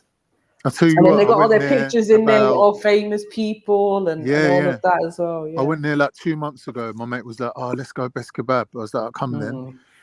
I got lamb doner in the box, right? Come in a little container. When I got home and I emptied it out because I got some for the kids as well, and so I tipped them all out onto the plate. Not one drop of oil. Not one drop of oil came out. It was amazing. It was all packed in there. Meat, just no fat at all. It was unbelievable. Yeah, and they're so fast and efficient in there as well. I swear, I'll pick them up all day long. So there's like they're 20 on people it. behind there at any one point. Yeah. And that guy will always remember, you know, the main guy in there. Yeah, He'll the main always guy. remember you in it. Yeah, he's old now and he's gone grey. But you know what I tend to do? I'll phone up and pre-order and then just go in and collect. Yeah, they're the gangsters, mate. They're the top notch. Have you not been to a German doner kebab yet? Like, German doner. Yeah. Do you know why it's called German doner? No. This is German. Instead of cutting it with the chopper, they've got the little machine that's like, you know, like them face shavers, automatic face shaver. Yeah. And they just run it up and down. That's why it's German, yeah. They yeah, do that I know, anyway. we have them in Sweden. I hate it. They cut do so it anyway, thin, like. it cuts it really thin, innit? Yeah, super thin, but Yeah. we have it on pizzas. On top of it, some salad. Really? Doner meat on pizzas? Yeah, pizza. Yeah, and Yeah, then they do that. salad Yeah, they on do it. that. Yeah, I don't like it, but yeah. It's not bad. It's actually not bad. I've seen the Greeks, they put a bit of chips in with their one, innit? Yeah, I've seen that too. Yeah, I want to It's try just that. that, what do they call that? Slovakia? Slovakia. Yeah. I tried that a few months ago still. Nah, but the Greeks got the gyros banging. That's it, gyro. What's that? Like doner. That's their version of doner. Yeah. Oh, okay. Especially the chicken one. It's cool. Mm. Yeah. Yo, let's get some topic going. And let's stop talking about kebabs, man. Shit. Yeah, pause. I don't know why, but pause. Unique, what did you have for us, sis? Are you ready to get into that, or? Yeah. We'll wait for Unique to come back. I know Unique had some kind of topic for us. Oh yeah, I have. Sorry, just got back one sec. That's all right, sis. Yeah. All right then. So I have a scenario for you. It's a bit long, yeah. So you might want to take note or just listen carefully. All right. So I will start. So a wife got into an argument with her husband because he said he was inviting some guys over. Claims he got drunk and fell asleep without calling her. Now in the morning, she pulled more details out of him. He's acting like she's tripping. So here's a question. So, married and cohabiting couples. This is a question, yeah? Is it okay to have a gathering at your house when your partner is out of ends and invite opposite sex that your partner doesn't know and you didn't inform or ask prior to? It's what? Oh yeah, it's guys and girls, everyone's drinking till the wee hours in the morning. So is it okay? Yes or no? So basically, how would I feel about if I? So let me just get this right. I go away, and my partner's at home for the weekends, whatever. He decides to have a gathering, male and female friends, whatever, drinks into the wee hours. Did you say he hasn't told me, or he has told me? So he didn't tell you. Right. Okay. All right. Go on, Axum. I'll let you answer. I got my answer, but I'll wait. No, I'm just saying no. Full stop, no. Yeah, People but why? in my house without me knowing, and the females also. No. Not cool. And I'm not even there? No. It's not happening. But sis, are you forgetting it's his house too? It doesn't matter, man. Females coming into my house. Nah. But what if those females are friends of his that you've already met, that you know, or those females are even his friends' No. partners? My female or friends something? would not do that to me, yeah. They wouldn't, like, even though. No, I'm not saying they're your friends. I'm saying it might be his friends, isn't it? I hear you, but it's about respect too, yeah. It's about respect. You don't go into some other next woman's house without her being there. We don't do that. Like my culture, no, never. But how? What? So if you're invited, so you're saying if you're invited to a party, you're gonna be like, whose house is it? Because if it's a woman's house and she don't know, I'm not going there. Like if you're just invited to a party, you're just gonna go along to the party, isn't it? You're not really questioning whose house it is. You're just trusting in the person you're going with, or you're trusting in the person who's invited you. Yeah, but it's not next woman's house though, Mary. I'm not going there if she doesn't know about it. Like, but how are you gonna know she don't know? Because she's not there. So it doesn't mean that she doesn't know. Yeah, but unless you're getting the okay, the all clear, you have to assume she don't know. But no, I don't get also, this. and also, MJ, why is he not answering his phone? Because he's busy and he's fucking socializing. Leave him alone. Why do you need him to answer the phone? Are you dying? But MJ, is that you're perpetuating some sort of gang, some gang lifestyle where I'm it's like not. a communal I'm thing where saying everyone if a calls man each other? if a man decides to have a gathering, like okay, let's just say for What's a example, gathering though? What do you call a gathering? Football is on or something. Do you know what I mean? And it's like look, come on, okay, let's use Triller as an example. Yeah, I know it's slightly different, but Triller, when his parents have been away, he's been having people around his house, isn't it? Bare people. Yeah, and it'd be like, oh, you know, it's Saturday night. Just come around, we have a few drinks. Or it could be, you know, the football's on, we're going to watch the football tonight or whatever. Do you know what I mean? I'm looking at the innocent side of it. No, but it's cool. Like, yeah, man. Like, I'm letting people in. They're having a good time. I'm feeding them. You get me? They're getting fucking drunk, twisted, everything. And then they're jumping online and dissing you. But you're only inviting people that you know. You're not. Then these are not random strangers, are they? You know, some of them like are, but you know, some like obviously now I don't know. Some of them I don't know in it, but I know my friends wouldn't bring complete fucking dickheads in it, so it's okay. You get me? Like I'm trusting them in it. You know what I mean? So like people I don't know, I'm like, as long as matey knows them, it's all good, isn't it? Like, so I can trust my mate. I don't need to trust them. You get me? So, here's the thing, though. Yeah, can you fall into this problem accidentally? It's like, could you be sitting at home chilling, thinking, "Oh, it's boring. Let me phone Jim and Jason to come round." Right. And they pop round and they're like, "Let's get the deck of cards out," and they start playing. And then someone's like, "I'm just gonna pop to the shop." He comes back with like a bottle of JD, some Coke, some crisps, whatever. And then he's like, "Do you know what? I just got a phone call from Sharon and Aisha. Like they're in the vicinity. Is it all right if they pop in for a minute?" And then they pop in and they're like, "Yeah, we got some banging Coke." And next thing you know, it's a party. And then you're just sitting there thinking, wow, about an hour ago, I was bored as fuck. Now this is turned into a fucking decent night. And next thing you know, your phone starts ringing. You're looking, thinking, how the fuck am I going to explain this? And you're like, I'll talk to her tomorrow. And you don't answer the phone. All right, so Unique, let me ask you this though. How did she find out that he had people around? Well, basically, the next day she just had to probe him, and more information came out. Basically, yeah. Self-snitched it. Because obviously he ain't got no answer for why he didn't answer your phone. Do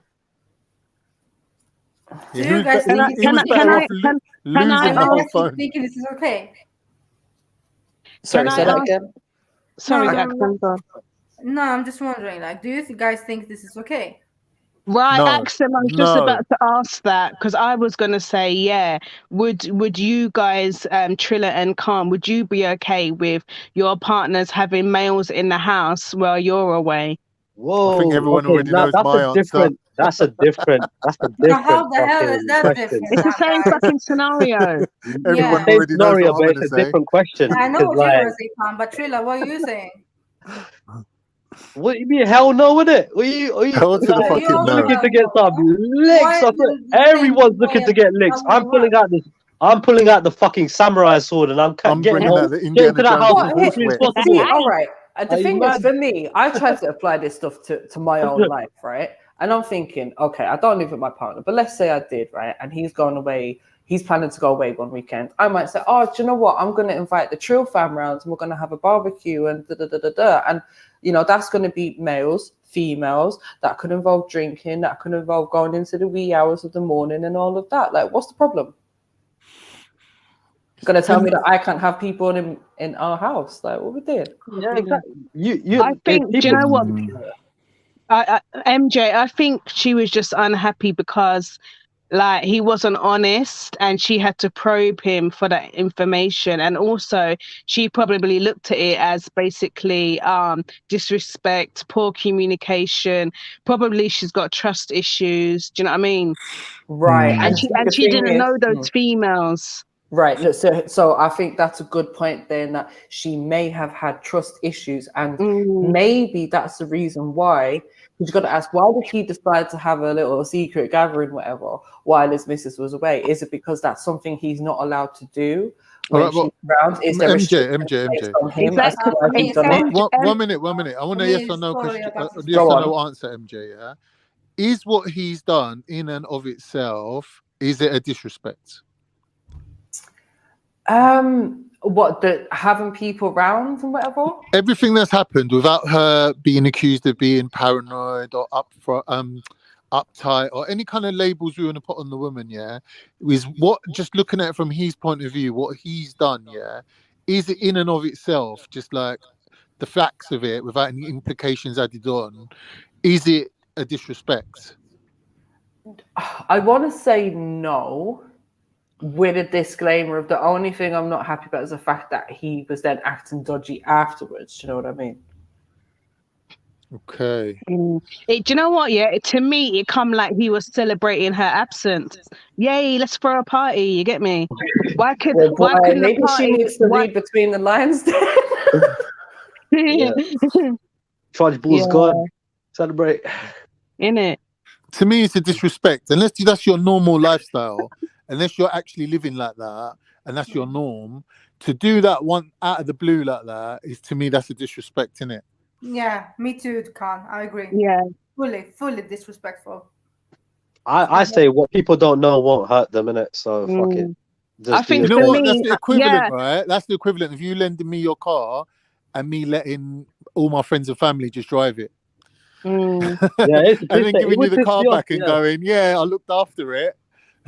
Yeah, no, but like driving is one thing. If you were like saying doing fucking rings and donuts and shit in a car park, yeah, and then coming back with a car and be like, yeah, I just took it up the road and back, wherever, yeah. All right, just not a car, anything. Like if I lend you something and you lend it to someone else, is that a disrespect?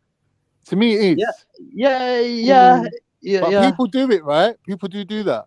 Yeah, that's You'd true. be like, yeah, where's my things? And they're like, oh, I just got to get it back from so and so. And you're like, what do you mean? To me, that's a disrespect. It's like you didn't ask my permission, innit? Like if you wanted to have a party, you could have phoned up his missus and been like, babe, this is what I'm gonna do, or mention it at least. Yeah. Because if you're not gonna invite your friends while she's present, then don't do it when she's gone. Do you know what I mean? It's a bit sneaky. No. You know what? I'll tell you why. Yeah, I got a problem with that one because I personally don't like to have my friends around when I'm a woman I'm dating. Generally speaking, yeah, I kind of keep that separate. When, especially males, and you know what I mean. So I have my male friends and my female that I'm dating. I keep that separate. Yeah, but as much as I can. But hold on, Trilla. This is someone that you're either married to or living with, as if you were married to them. Mm-hmm. Same shit. I still keep it separate as much as possible. Obviously, you're gonna encounter hello and bye, but not to, you know what I mean? Like if we're chilling, kicking back. What? No, dude. I just literally. You're saying that none of your male friends can be in your house if you've got a woman there. No. They can be in the house. We just keep it separate. Like, you know what I mean? Like my mates might be downstairs TV room. If I got the missus at home as well, she'd be upstairs you know what I mean, doing her thing or wherever she wants to be. But she could do. If like end of the day, I like to keep it separate, innit? Yeah, but like, it depends as well. Like how many friends I got around. I know what guys are like when we fucking chilling, drinking and shit like that. Eyes can wander, da. I just eliminate the situation by either just keeping it separate or just not having them there in the first place. You know what I mean? Sarah asked, are these friends men or female? They were a mixture there, Sarah. I don't think it would have took much for him to pick up the phone and even just drop her a text message and go, babe, got a few people coming around later. If you phone me and I don't answer back straight away, like I'll get back to you, innit? I've got some people coming around, like we're going to be having convos and whatever. I'm putting my phone on charge or anything. Like, just say something, mention it. Like, don't go on like you're shook. I mean, I've got a slight problem with the whole, like, okay, so she found her man, he didn't pick her, and then she decided to, you know, push him a bit more the next day as to why he didn't answer the phone. Like, if someone doesn't answer the phone, it's not the biggest fucking deal. But it turned out to be a big deal. Well, no, but okay. So let's say he's got people round. Maybe he didn't hear his phone. Like maybe there's music playing, whatever. Maybe his phone was in a different room. Maybe he was in the middle of a conversation when she rang, and he just thought, "Oh, I'll phone her back later," but he never got round to it. Like this whole expectation that someone's always going to pick up the phone the instant that you call them. I'm just not down for that. Yeah. What if do you think she would have been happier if the people that came were like were married, had partners, and there were no single women there? Do you think maybe she wouldn't be tripping as much? No, I don't not know. really. I think she's just unhappy that he had, you know, a gathering or whatever without telling her. He had a life outside of her. Yeah. Yeah, basically. Because you know what, there are some women that will say, all right, well, if you're going to do that, let me control the guest list and tell you which females to invite if you are going to do it, innit? But hold on a second. Let me. Right. Where was she? She was away. Like, did the man stop her from going away and do what she was doing? No. So why should she have anything to say because he's had a few friends around? This sounds like Khan and the whole, well, if you go to Dublin, I'm going to go to Amsterdam. Like, don't get But started. you know what? Wait, Mary, would you really agree with this, yeah? You're saying that, but it actually worked. She didn't even go, so it worked. No, but what I'm saying is if she's allowed to go away, right? Well, I shouldn't even say allowed, but if she's going away, right, and obviously the man ain't got a problem with that, then why should she have a problem with her man having some friends around? But it's her house, though. Like, I don't understand. And it's his house as well. Yeah, I hear that, but it's just like woman to woman, yeah? For real. It doesn't sound like it's his house too. It doesn't sound like it is. No, because the whole situation is they're married, so it's both of their houses. Yeah, they're married. Oh, they're married. Cool. But it's like me, yeah? Me and my man in my house, I'm outside, and he brings his friend around, and some women pops up without me being there. Are you mad? I feel like you just got a problem because it's women. Because even the way you're saying, and then women pops up. How about it's like a couple of his friends come round, and some of them are male and some are female? No, it's no. Yeah, but MJ, you have to think, that single female could be a threat, and to know that, here the woman, we go. hold on, and to know that, and to know that the wife is not present, she could make advances or just try it because she's up for a challenge. Do you know what I mean? So, hold on. My question to you then would be: do you trust your man? Do you trust your man? Obviously, Mary. Well, then what are you worried about? Because there's how many women out there every day that could always be a threat, could always be trying to on with your man. So what if you trust him and you know that like he's not going to give in to temptation? He's not a weak man. But it's not about that. It's about respect. Yeah, this is the cultural differences I think between us right now. We don't do them things over there and back home. We don't let women jump into the house just like that if not a woman is in the house. See what I'm saying? The same thing. I cannot bring a man into my house if my husband is not in the house. You see what I'm saying? Yeah. Right. Any man at all. Huh? Any man at all. So what about like a plumber, family members? What about family? Yeah, this is a different thing. Yeah. What if it's a trader? What if it's a male trader? Would he be allowed in your house without a male there, your husband there? Would you say male what? Trader, like builder, plumber. Yeah, but that's that's also a different thing. Yeah, I'm talking about like his friends coming over and he's not here. Yeah. 1 minute. Axel, are you saying if I'm friends with your husband and I'm just driving past and I think let me drop him that £50 that I owe him, and I knock on the door and you answer, you're leaving me out on the street? No, Bakan, you would know because you're my husband's friend. Yeah. You will not enter. Ah. You know what I'm saying? You know this. You will not enter. Okay, I see you.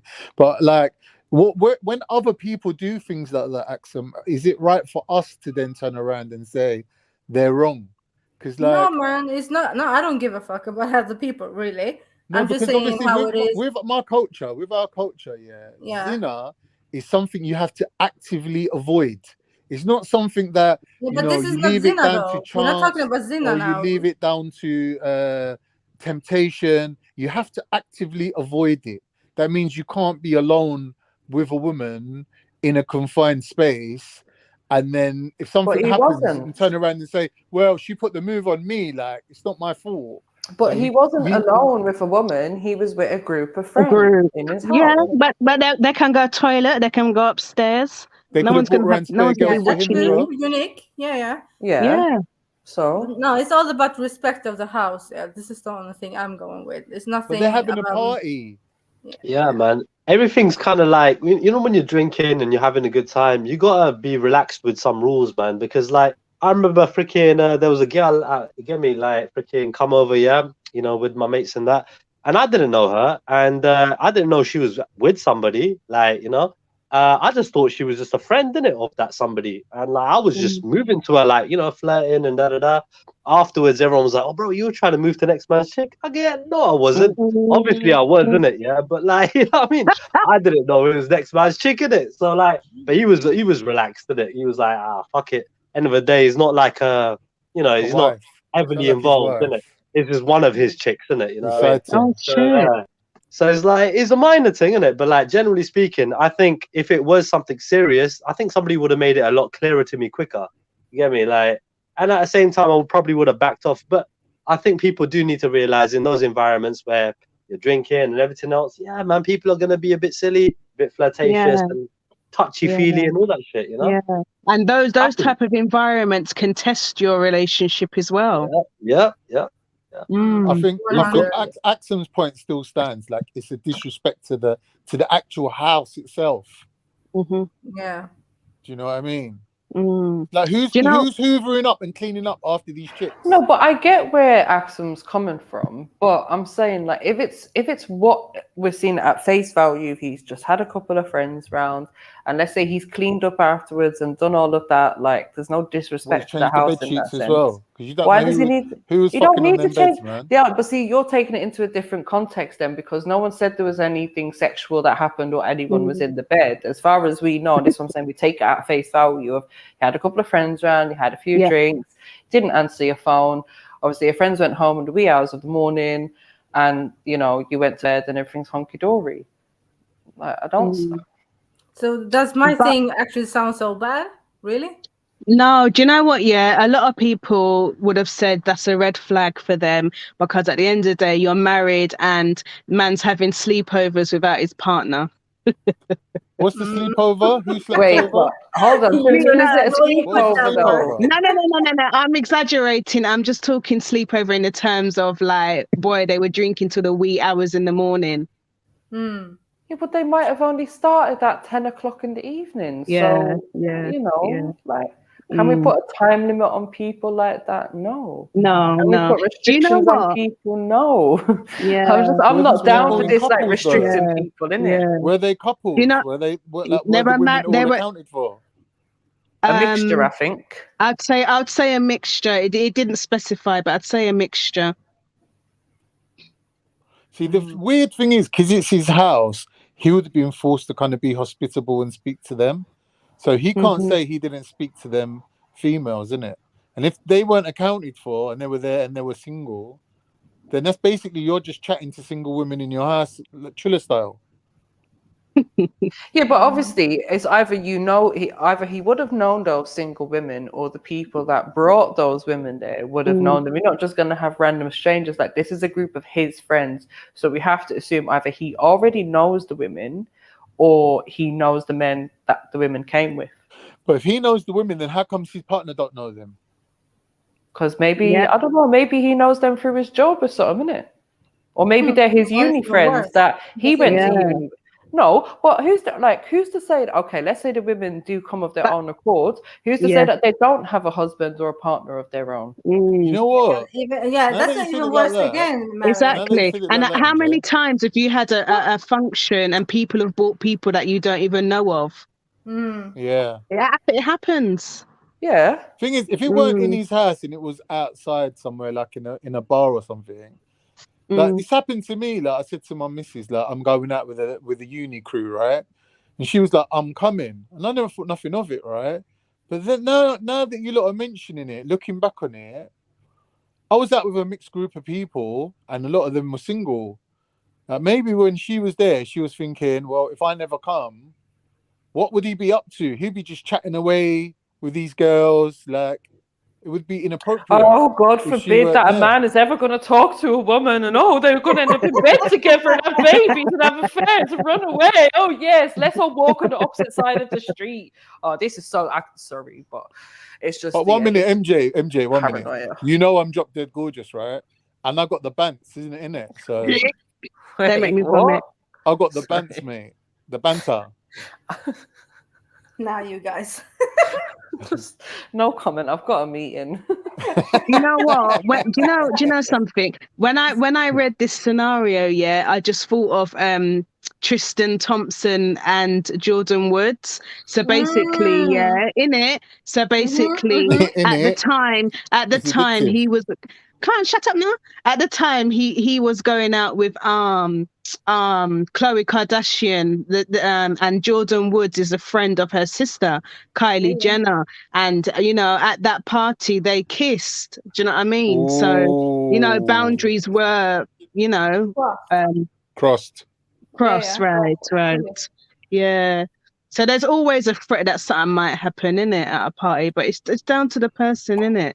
It's how much they value the relationship that they're in, then they're not going to make fuckeries happen. Right, and it's what I was saying, sisters. There's going to be temptations and all of that every single day in life. Do you know what I mean? So, innit? But I'm asking, why is a married man having these type of parties? What do you mean these type of parties? We don't know what type of party it was. As far as we know, like it was just. It said a gathering at his house. It said, what, is he not allowed to have some people over? Like you said, he could be lonely, want some company. Right. And we don't know for sure that the women that were there were single. Like, I think they could have been his friends, or they could have been partners of his friends. There's only a problem if one of the people is either me or Axum. Otherwise,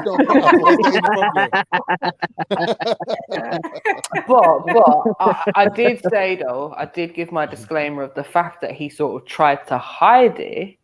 That's definitely a bit of a red flag for me. He didn't give her the full truth. Why don't you just tell me what, like, because that tells me that maybe there is something to hide. The fact that you tried to hold that back from me, then I'm going to question even more. I'm going to be like, no, but if he knows she's going to blow up on the phone, he's like, oh, it's going to be embarrassing.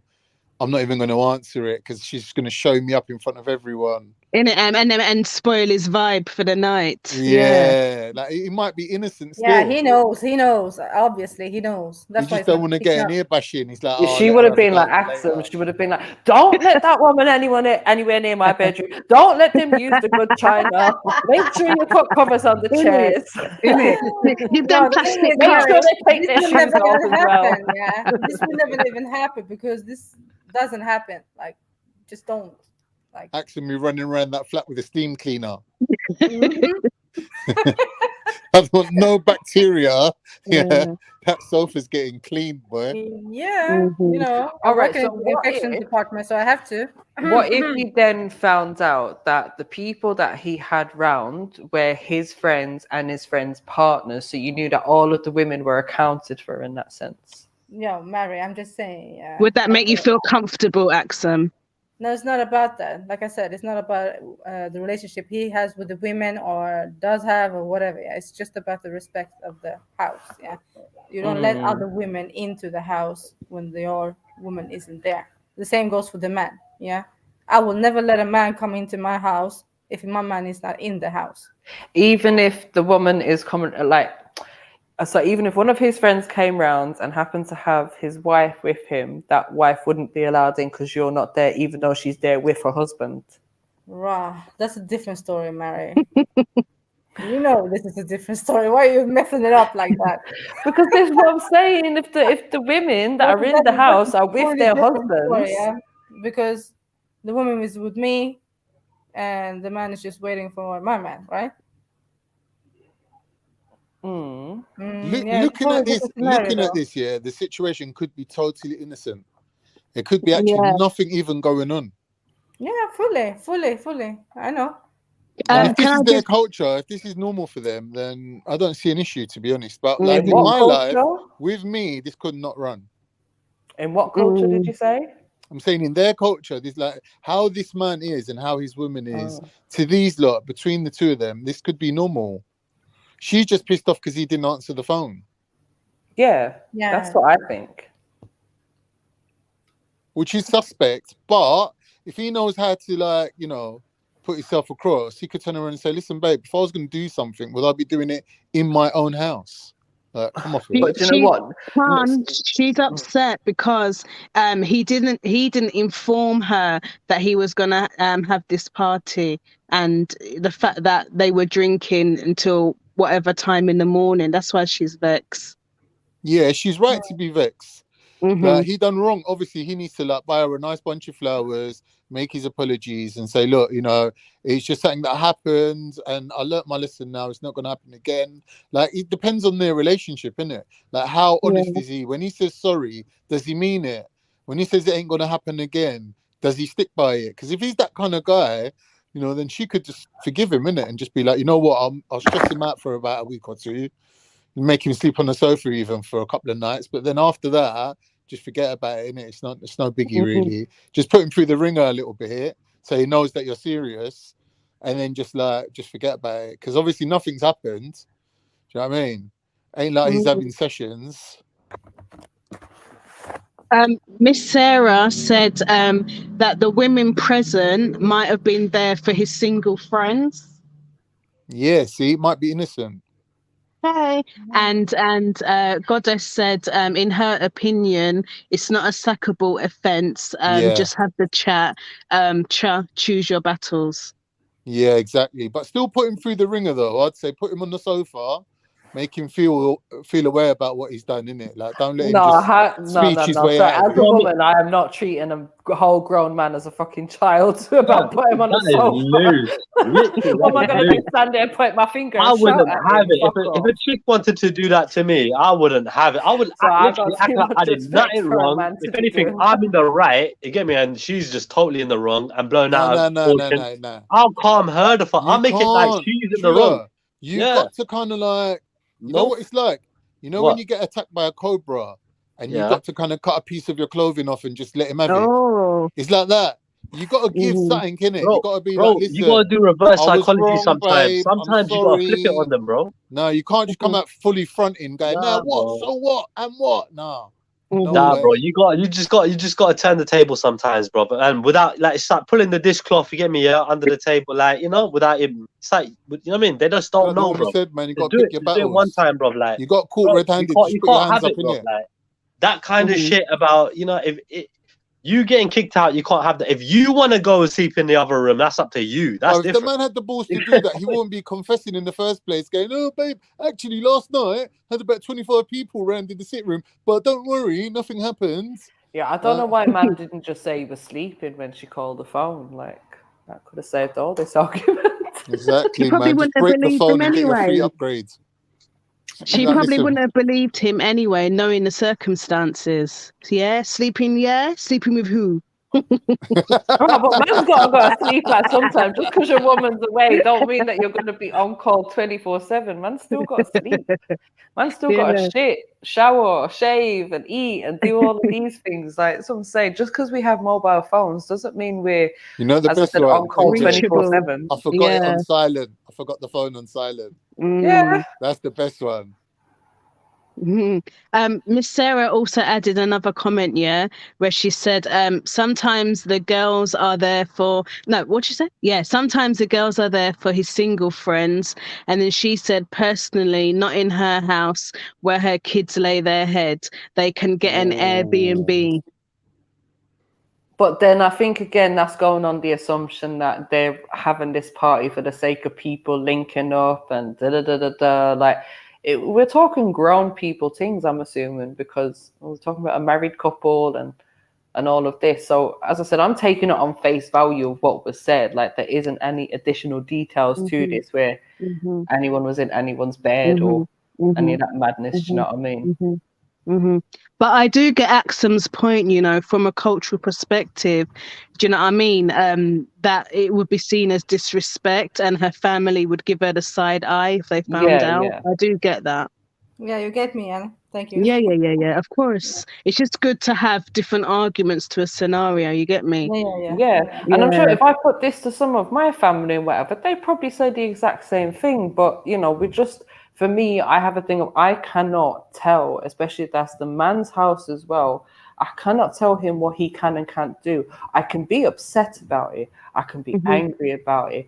I can feel whatever type of way, but I cannot tell a man what he isn't allowed to do. I hear you. Yeah, true. Yeah, I really do hear you. Yeah, Mary. But in this thing, I guess it depends on what couple you are, really. Yeah, it's all about the couple itself. Like, the rules that they have within their own relationship. Yeah. Boundaries, healthy boundaries. Yeah. But I don't know. Like my man can have female friends, and that's cool. He can have a gathering in the house with his friends, be that male and female. Like, okay, if he was to say, "Oh, I'm having all my female friends around this weekend," obviously I'm gonna side eye him, be like, "Oh, what the fuck you doing?" But we're just talking like a group of friends or friends and their partners or whatever. It's really not a problem. I mean, it's mad. I mean, like freaking me being like, you know, dating and single for, you know, a few years. I learned freaking a lot of women lie and fucking cheat, like loads, literally. Like I'm like, right, I never realized how prevalent it was. And it's what, and even the ones that don't look like they would, they do. I'm like, shit. Yeah, but that's what travel lodge is for. They You're just not gonna don't do get. it in They your just own living room. Go on, Khan. Just saying, if you was gonna cheat, you wouldn't be doing it in your own house with all your friends and witnesses there. If I was gonna cheat, no one would even smell it coming, mate. It would be secret. It would be travel lodge, driving around the back, parking the car somewhere. Like no one ain't seen my car. It's just gonna be proper on the low. You can tell Khan's done this before, innit? No, I'm just imagining, like, if I was gonna do it, how many ways could I get caught? Like, I'm not letting my friends see me, innit? Like, even my best friend ain't gonna know. And even I'm down getting to into that, like, with girls that as you said, information. If you feel any kind of way about your woman, you probably wouldn't be so disrespectful as to sleep with another woman in your marital bed and all that. You know what I mean? Like, imagine that in the same bed. Oh my God. Because then imagine if you did Mm-hmm. change the sheets now, she's going to be asking you, why have you changed those sheets? Where did you change it? Why have I you changed changed them. the sheets? I changed them the night before I left. Like, what are you talking about? It's too bait. It's too bait. I She hear could have a hidden camera in there. Anything. And if you don't believe any hairs or anything that fall out of that girl's head, listen, your wife is gonna find them. Too many things. Because I know I could never cheat because my ginger hairs get left over everywhere, and you're gonna know it's me. And you know these home-wrecking little bitches, man. They'll hide their underwear behind your radiator and shit. Do you know what I'm saying? And then you'll be doing the laundry one day, and then a pair of fucking thongs will fall out the bottom. She'll be like, "Whose fucking knickers are these?" You'll be like, "Oh shit, boy, oh man." Yeah, no, that's definitely taking it too far. But it could happen, but I won't risk it, man. Why risk it? No. You know what I'm saying? There's a travel lodge Premier Inn, like there's exactly $29.99 for a night, and you're sorted, didn't you? You got a shower and all. Come on. Yeah, and a full breakfast. Like, come on. Yeah. Yeah, I don't think anyone's gonna do anything in their own home. Like, come on. Yeah, that's just dumb. Yeah, that is disrespectful. Yeah. So basically, there was a poll on this scenario, and it said in regards to whether it would be okay or not. So 89% of people said no. They said hell no, it ain't okay. And 11% of people said it's perfectly fine, relax. Interesting. Yeah. Yeah, I mean, I don't know about being perfectly fine as because he Don't switch it now, Mary. No. As I said, because he wasn't honest about it to begin with. That's the only thing that would, make me side-eye him a little bit. I think my response would be I'll be disappointed that my partner couldn't tell me that he had these plans in the first place, and I know that things can happen on the spur of the moment. However, I'd be vexed because I'd be like, I love a gathering and a party. Yeah. Why are you doing it when I'm gone for? It's like he was just waiting for you to be at the postcode. But maybe that's the thing. Maybe she's not the kind of woman that likes to have social gatherings in the house and whatnot. Yeah. And maybe that's why he chose to do it while she's away. So maybe that's like another element to why she's so pissed off. Yeah, maybe. And he's just taking advantage of the situation, innit? Yeah, that's it. Something similar happened to me once, yeah. Like, I was at home just jamming with the missus. And my brethren just phoned me up and they were like, do you know what? We just finished a painting job like an estate across from you, yeah. We're gonna pop over after, yeah. Like, do you want us to bring anything? I was like, yeah, like, just get like a 6-pack of beers, get some crisps and that, and we'll sit out in the garden, innit? And we'll have a little, do you know what I'm saying? Anyway, when they turned up, my mate's missus was with him. And I was like, oh, what's she doing? And they were like, we couldn't find anyone to come on the job with us. So we thought for a laugh, we'd just bring her in it. So she was in her overalls. Bless her. Right? She come in and we all sat out in the garden. And for some reason, like my missus didn't come and sit with us. And then afterwards, when they left, she was like fuming, going, oh, you didn't tell me you was bringing a woman into the house. Like, who the fuck was that woman? I was like, that's my boss's wife. He's his girlfriend, but it's like his wife. Like, she was on the job with them. I didn't even know. Like, she was just like tagging along for a laugh, innit? Because she don't usually go on the jobs. But then why, anyway, if there's people in the house, she wasn't happy. She wasn't happy about but why it. didn't she come out and introduce herself and find out who they were? She did. Like, but she just didn't sit with us. Right. She come out and said her hellos and had a little 5-minute little chat. But now she did wrong. And then she was like, "I'll leave you lot to it." And then afterwards, she was saying to me like, I didn't know you lot like do painting, decorating with women.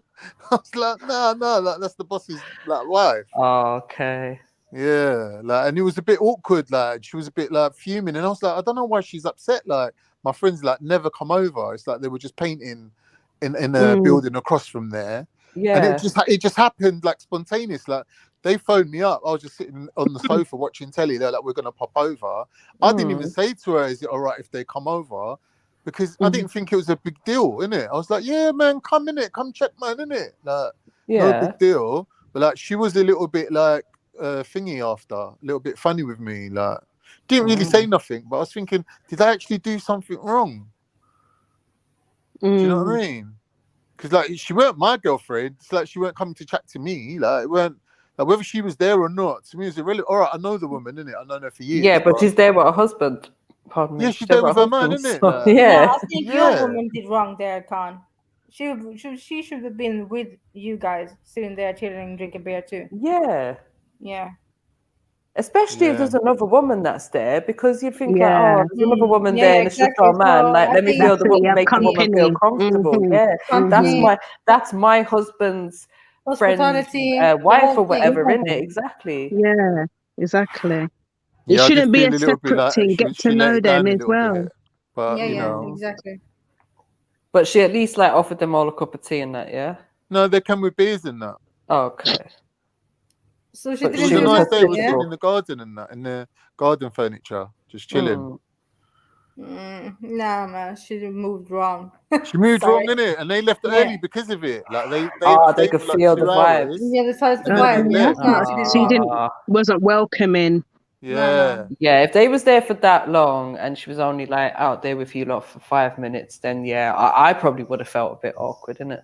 Talking about 5 minutes, the fuckers just scored. Fucking hell. It's a good opening 5 minutes. No.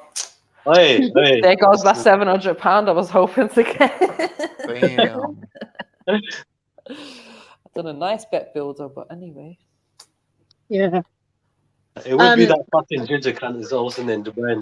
Oh my god. Who scored?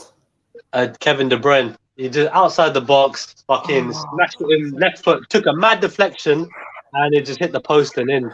Mad deflection. Oh my god. All right. Looks like a good game though, man. It's gonna be a great game, telling you. Gurdeep, do you know what? Seriously, bro, you're gonna have to jump on the panel and talk to us because you have been sending so many shots this week. I need to know what's going on with you, bro. Is it the strain that you're smoking this week? Has someone upset you? Like, where is all of this coming from? And if you don't want it to be ladies' hour, then jump on and even it out. Actually, in fact, to be more men. Do you know what? I think he's joking. I think he's joking, just having a laugh. I don't think he's been serious. But yeah, he needs to speak for himself. Okay. Yeah, he does. He needs to clarify whether he's joking or if there's an issue. I just wanted to respond. I did want to just respond to Stopzilla. He said, am I rapping or reading, laughing out loud? And he said, I have a soothing voice. Thank you, Stopzilla. Oh, bless him. Oh, he's a good kid, really, man. He's a sweetheart, yeah. He's so funny. Yeah, so like in my experience with like indigenous people, so a lot of them, they've been in the pubs like since they're 14, since they're old enough to go pub, they're in there. Like drinking to them ain't a thing. You know what I mean? Socializing, mixed company ain't a thing to them. It's just normal. It's just, I think some immigrants, like some, you know, we have a little bit of a more conservative, separated culture where men and women sort of don't really chill together. Especially I think with Muslims is like that. The men and the women don't really jam together in that way. So I can see where like some people might have an issue with it, but 80%, I was like, I'm shocked at that. That's well high, 80%. Yeah, I don't think it has anything to do with religion, though, Khan. It's just a culture, yeah. Yeah, I'm not saying it's actually in the Quran. I'm just saying with Muslim culture, like Turkish people, Pakistanis, like all the Muslim people. Yeah. I don't think they have that mixing like the same as like Christians. I think it's because of alcohol, to be honest. I think alcohol is sort of like what they call it, the social lubricant, where people can jam together, they feel all right together, they're all like having a little drink and everyone just feels fine. Do you know what I mean? There's no weird like awkwardness. There's no weirdness. Like, yeah, for some people, yeah, it just loosens them up. Yeah, and like you can get like a little group of people just jamming in the living room. Let's say they've got the telly, a couple of people playing Xbox, a couple of people just like putting tunes on. Like, do you know what I mean? Like, you can have a nice little evening. The thing is, right? Going back to like what you're saying about, you know, it's a cultural thing and that. I can't say it's a rule in my culture or whatever, because obviously we don't have written rules and that. But I completely get where, as a woman, like, there's no reason why I should have a next man in the house, even if it's just a friend of mine or whatever, when my man's not around, you know what I mean? Unless there's a reason for him to be there, like he's a plumber or a builder or whatever, do you know what I mean? Or he's a family member. Like, it's certainly not a normal thing to have random people, like, even at that, to have random people in your house. And like, we treat our home as a home, and your friends, your family, etc. are always welcome. But random people, no. And like in Ireland, men do tend to stick to socializing with men, and women stick to socializing with women or having cups of tea at home with their friends or whatever. Do you know what I mean? And yeah, obviously there is the element of going out to pubs now, which is all, you know, changing and whatnot. There's men and women going out together. But traditionally, it was the men would be down the pub and the women would be at home cooking and looking after the kids. You know, I'll tell you, when it comes to workers, nah, if it's a guy and like, just say my mum's at home on her own, you know what I mean, a guy should basically still be at home, unless like there should always be a guy if that, you know, you got like a guard dog, like a your sister. Rottweiler. You gotta have somebody there. Yeah, you gotta have a guy there. At the same time, like, look, what I see as well with certain families, like certain families anyway, like the women just won't open the door. They just wait for the men to open the door. Do you know what I mean? So that's just the way it is, and you know what I mean. Each to their own, man. Yeah, like we said earlier, it's culture, different cultural perspectives, and it's also different rules that you have within your relationship. One rule is not going to fit all. Exactly, Yes. unique. Yeah. That's what I keep saying. Good. You know, a relationship, I don't take it for granted. I think it's something you got to work on. You know, you never like think, oh, she's fine. But you've got to make sure she's all right with everything that you're doing, and vice versa, innit? If I've got a problem with something she's doing, I'm gonna explain it, innit? I'm a very vocal person. I can explain without it being a row, without me having a go at her. I could just say, look, I don't like. To me, that ain't normal, innit? I don't like that. Do you know what I mean? I can say without it being a row, innit? Like, now that's how I am with relationships. I think you got to always work on it, innit? Yeah, communication, delivery, and tone. You know what Never I mean? take the person for granted, innit? Never think you know what they're thinking. I think that's when you go wrong. You know? And I think this guy in this situation, he sort of like, he knows what she's going to say, and he's like sort of got scared. Rather than like man up and phone her and say, babe, this is what I'm doing. Like, what the fuck's she going to do anyway? You're going to come back from fucking Miami or wherever the fuck she was. Do you know what I mean? Just because you got No, a few I mates agree. around. He definitely should have just like phone. Yeah, babes, you're right. Yeah. I'm just getting ready for my evening, or you know, the day before something. In it, like whenever you've planned this, just say like, oh yeah, MJ, like just even be sly about it. Just be like, I've got a couple oh of the babe, boys where's my coming favorite round. red t-shirt? Have you seen it? And she's gonna be like, no, why do you want it? I've got some mates coming around later, and I just wanted to put on a fresh t-shirt. I can't find my favorite t-shirt. And she would have been like, oh, well, you got people coming around. You didn't tell me. She's like, oh, did I forget to tell you? Yeah. We're just gonna get some pizzas in and play some Xbox and whatever. And she's gonna be like, oh, who's coming? Just like, yeah, Michael. He's bringing Janet. Rare Tete. 1-1. Thank you. See? Hey, come on. MJ's back in the money now. Nah. I've lost. I don't know. I think for I needed me, a certain like, person to score with it. yeah, for me, honesty is the best policy, and also 100%. like, and treat Lying is for others cowards. how you would like to be treated. Do you get me, Do Unique? you know what I'm saying? Lying is for cowards, isn't it? Mm-hmm. You know? That's what I personally believe. Like, I've never been a liar because I ain't scared of anything. Like, I'll be honest. But Yeah, what's the worst thing that can happen, for fuck's sake? Do you know what I mean? I think that's where he's gone wrong. He sort of hooked it. In it, half truths. What's the point of that? That's what it is. Yeah.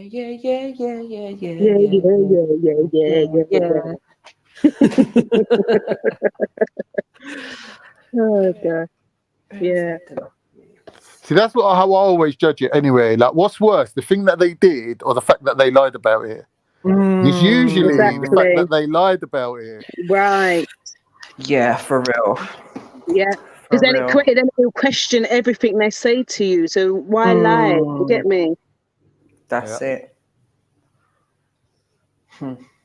I think that, like, going back to my experience that Khan brought up the other day, the Thailand situation.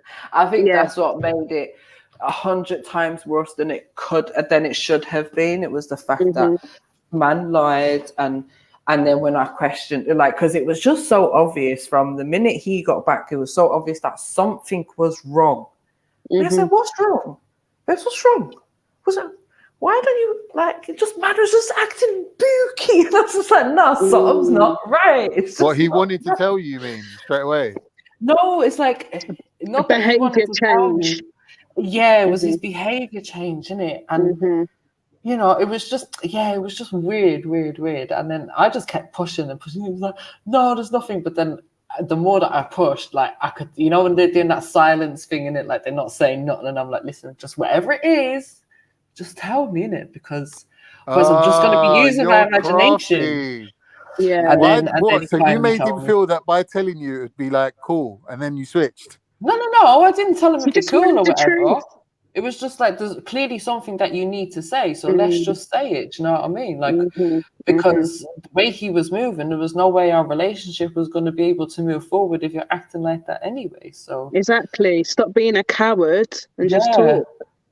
On that particular incident, I would have to say myself, man played himself, innit? Because you're out there far away from home, you're having like a one-night stand, It's never going to be as good as with that person that you know, you love, you trust, you got that intimacy with. Like, it's just going to be dead sex anyway. Like, Yeah, you and should have done according all to that in him, the it was drunk teens, man. sex. So Do you get what I exactly. mean? You should have done all that. You Exactly. should have just. What are you even doing, bruv? Mm. Do you know what I'm saying? That's how I would see it. I'll be like, what are you trying to do? Relive your childhood? Like, what are you on? That's like how I would see that. Because you should have just earned your stripes by now, innit? It should be like old Do you know what? I don't want to go too deep into it, right? But I think, see, that this is one of the excuses that he used, was that he wasn't very active in his younger days, right? So he Really? didn't have many sexual partners. Right. And that was his excuse. Oh, I didn't do it all when I was young, so you know. Yeah, but how's the one night stand gonna solve that? Exactly. Exactly. That And was just an MJ, excuse, most innit? of us He could fucked use up. that excuse. Yeah. Do you know what I mean? Oh, I never had that skin tone before. I just thought I'd try it out. You know what I mean? Oh, I've never had someone that's 6'2.5" before. Let me try that out. You know, I've never had someone who's a size 10.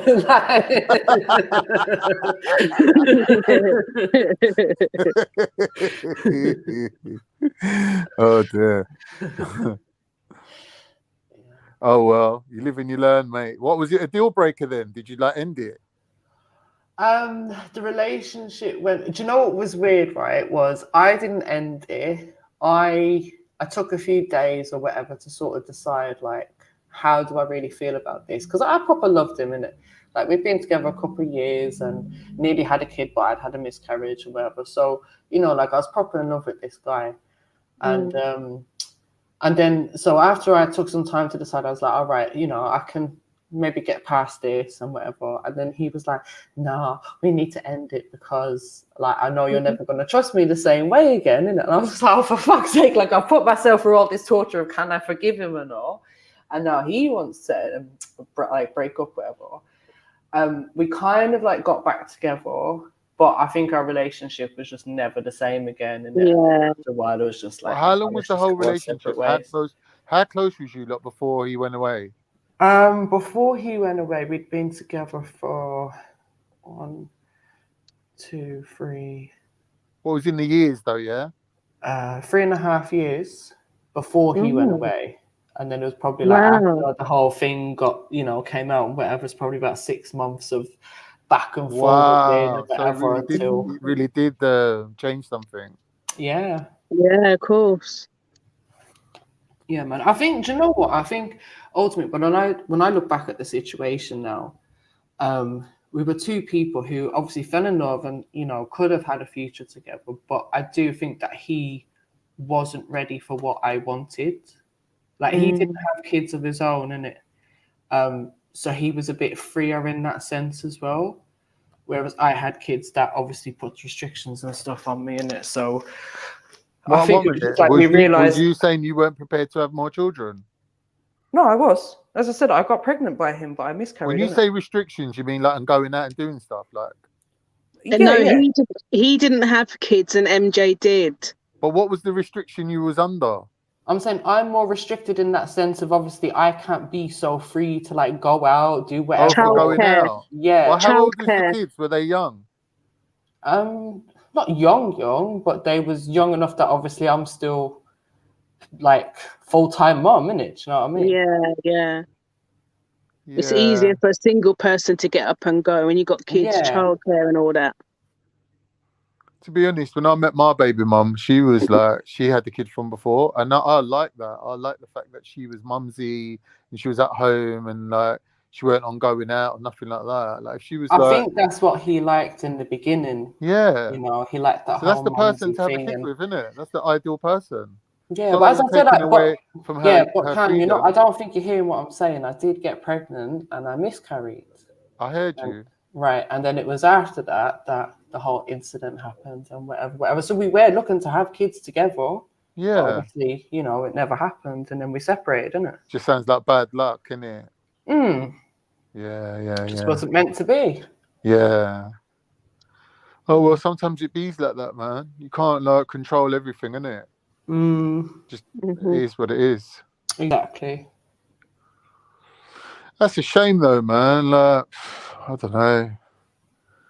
Yeah.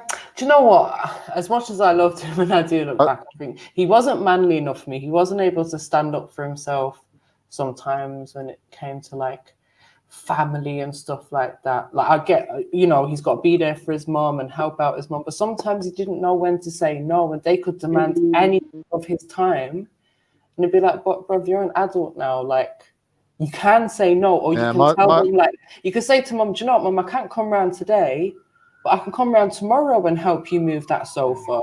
Like my dad, MJ, my dad's like that with his sisters.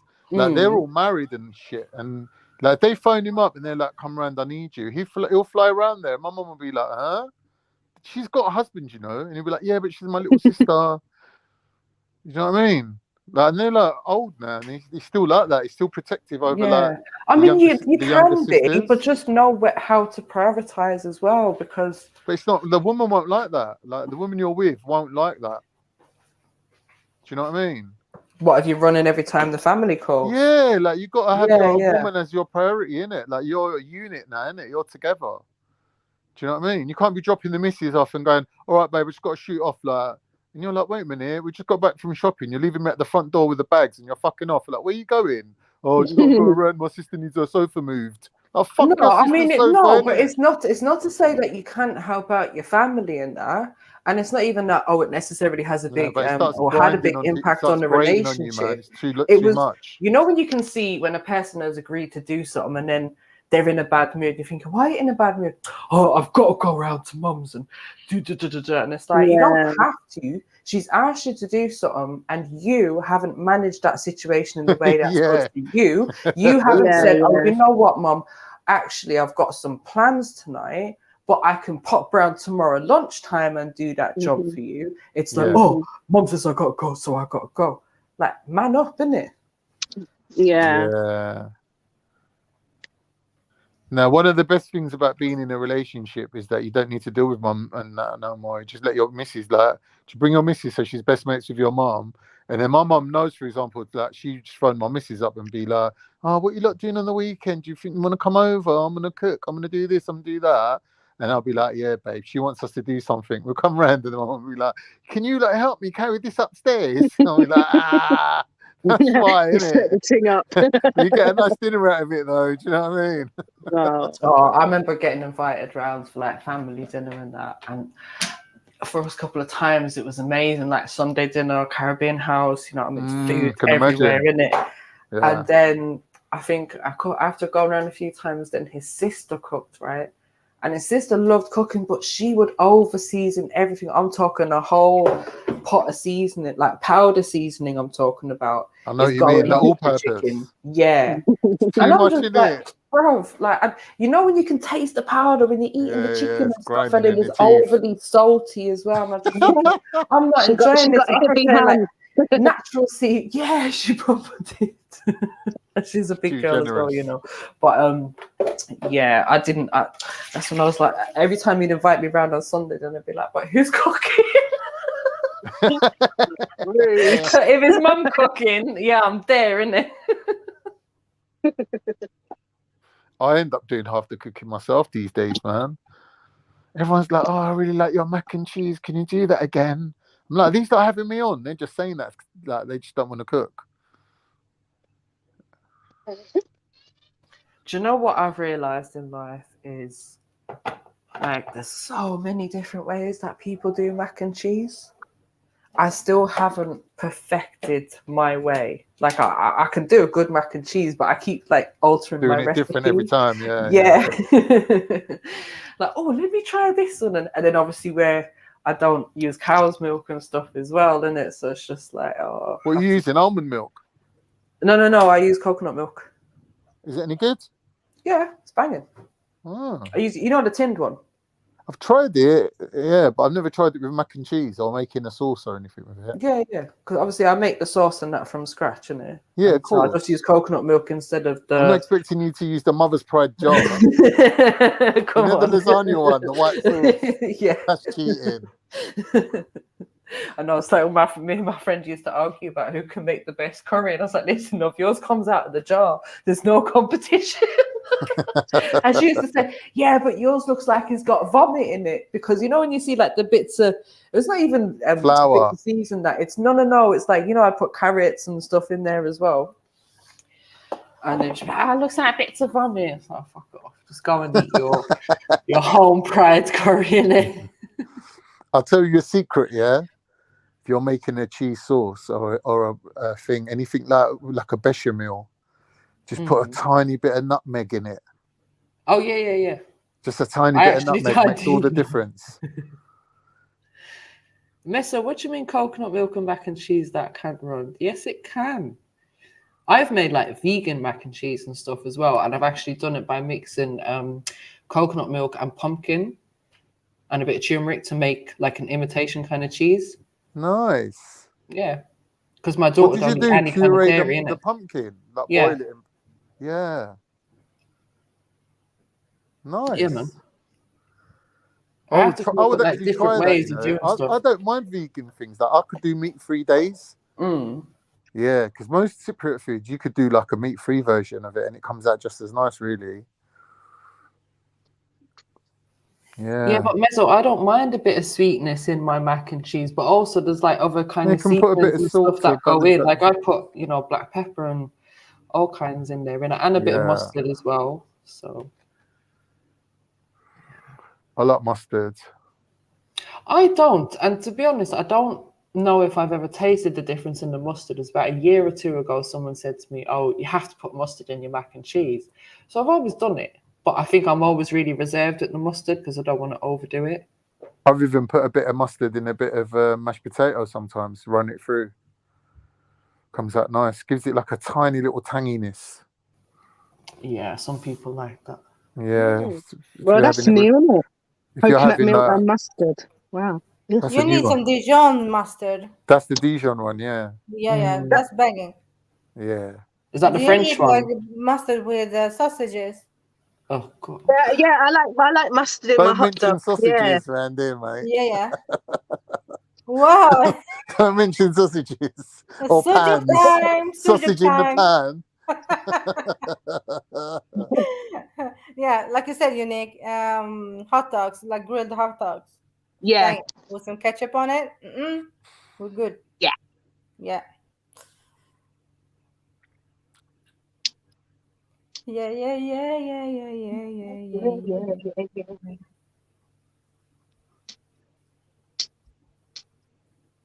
No, Zulu, don't.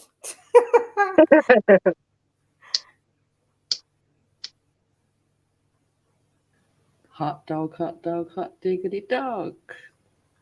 Yeah, have you tried the vegan hot dogs, Mary? Nah.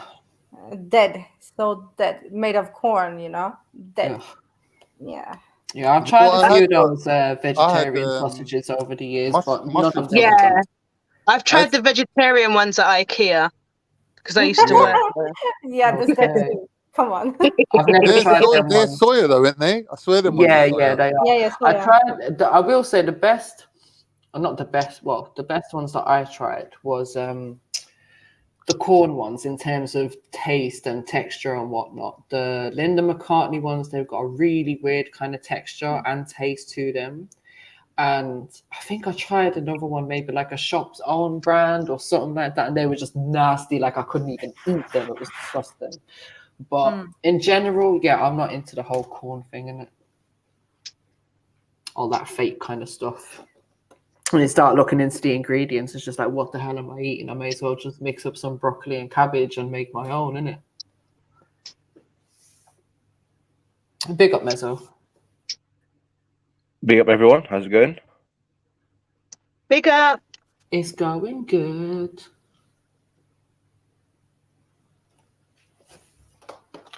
So what are you saying, Mezzo? You're not going to try coconut milk in your mac and cheese, no? No. I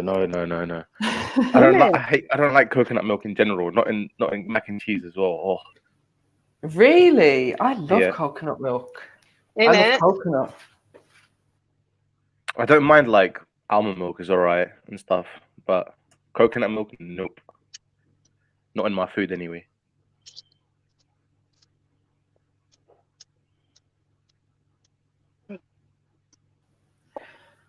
Right, so I think we need a new topic now.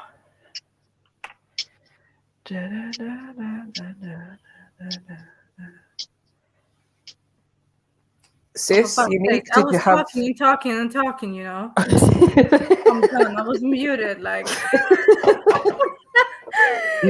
Shame. I do that sometimes as well. I do that and they'll be like, why are they not listening to me? Yeah, Can exactly. I speak? I'm like, fuck's sake, I'm on mute. I'm done with myself.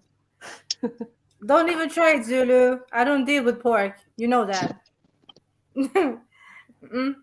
If you could be an unlimited supply of something, what would it be? Cheese for me. Huh? Cheese. Yeah. Oh, God. I love cheese.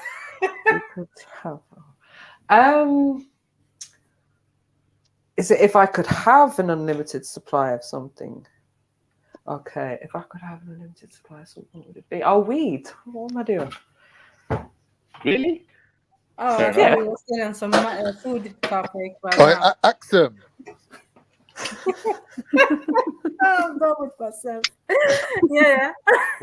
What's your favorite cheese? What's the best cheese in the whole world? Oh God! Don't do that to me, Khan. You know what? I'll tell you my favorite, so you don't think I'm just copying you. Okay. Gruyere. Oh my God! The way you said that. It's a weird name, isn't it? I think it's Swiss. I think it's a Switzerland thing. Yeah. That's my favorite. Is favorite. it hard cheese? Or... It's hard. Yeah, it's hard. Yeah, it's hard cheese. Yeah. Okay. Yeah, I can rock with that. Hard cheese is the best cheeses. But to be honest, for me, it's yeah. Easy now. Some blue cheese looking thing, like we call it. No. Blue cheese. Oh. What, the moldy cheese? Molded, yeah, all the molded cheese. Yeah, I love them, all of them. How are you eating that then? Just like with a bit of grapes or something? Yeah, grapes, crackers. Yeah, we have some flatbread. Even gingerbread, Mary. Even gingerbread, Mary. Listen to this, yeah. What? Yeah. We do it in Sweden, yeah. Gingerbread and this mold cheese, yeah. Yeah. Wow, that's shocking. No, I never thought you would have said that. Huh? I never thought you would have said like moldy cheese. Yeah, I love that one still. Like you can have it in some pasta with beef. Have you ever had Stilton? Let me look it up. Stilton is English blue cheese. But I think the one you're talking about is the Danish blue, isn't it? I kind of like the French one, Danish one. Norwegian is kind of bland, to be honest. When it comes to hard cheese, I like the northern hard cheese because there's more flavor and they've been stored for at least 24 months. Do you know what my worst cheese is? What I hate, what I can't even eat it. Have you heard of a cheese called Leerdammer? Oh, I've heard of that, yeah. What type of cheese is that? It's awful. Is it like goat milk or? It is got the huge holes in it. You know the one with the big holes in it? Yeah, that's a hard cheese still. Yeah. It's hard, but it's not too hard. Okay. Yeah, but I don't like it. It's got a weird taste. The cheese? It's like nutty, pause, or... Nah, it's not nutty. Gruyere is nutty. Another Leerdam is more like it's like sweet. It's like sweet. But isn't it Gouda cheese that's got the holes in it? I love Gouda. Gouda's like Gouda kind of boring though. It's like breakfast cheese. Yeah, it's not got a lot of flavor to it. I just know we used to use Gouda cheese in a lot of restaurants because it melts easier than the cheddar one. So yeah, it melts better. It's less greasy. It melts better, but it's just boring. Nah, it's nice on burgers, man. Goes good on burgers. Yeah, but that's because you've got like meat and other toppings and stuff in it, so you get the cheese texture, but you're not really getting flavor. But if you just want like a cheese toasty or something, then you need some cheese with a bit of flavor to it. Yeah, or you could just whack some chili sauce in with the cheese. You know, like that Mexican, no, brown sauce. Cheddar? Mate, listen, there's only one sauce you can have with a cheese toasty, and that's brown sauce. Okay. Really? Yeah. We never tried the old Tabasco. Huh? No. It's nice, man. Cheese and chili together. Oh yeah, it's banging. You have to have cheese chili. and brown sauce, man. You need to Do try you know what my cheese and favorite brown sauce, is? especially the chef brown sauce. Do you know them jalapeno poppers they do in McDonald's? I don't like them. Oh, mate. I But love you have to them. have the real ones though, Khan. McDonald's From is real rank. restaurants. They're banging. That's from McDonald's. Come on. Yeah, Which it's one? actually disgusting. Nah, No, mate. from restaurants, like they made it by themselves. You mean the one where they get the jalapeno, they fill it up with feta, Cheese. and then that's the Pizza Hut ones. Oh shit! You have it Yeah, with yeah. feta foods, yeah? Yeah, Banging. you know what? There's Yeah, no way they're I alright. could have melted cheese and anything peppery because that's not going to feel good the next day.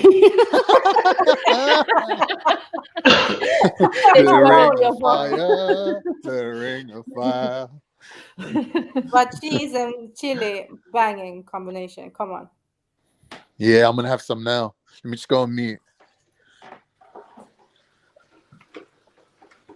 So, are we done with all the pauses now? Yeah. Stop it. You have to have a conversation without pauses. Come on. Yeah. Allow us, man. Who left now? Triller. Okay. He's a triller. Okay, next one, Mary. Next one. I don't know.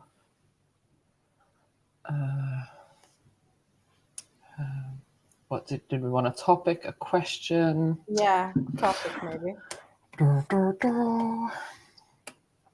I don't know. What was I thinking of earlier on?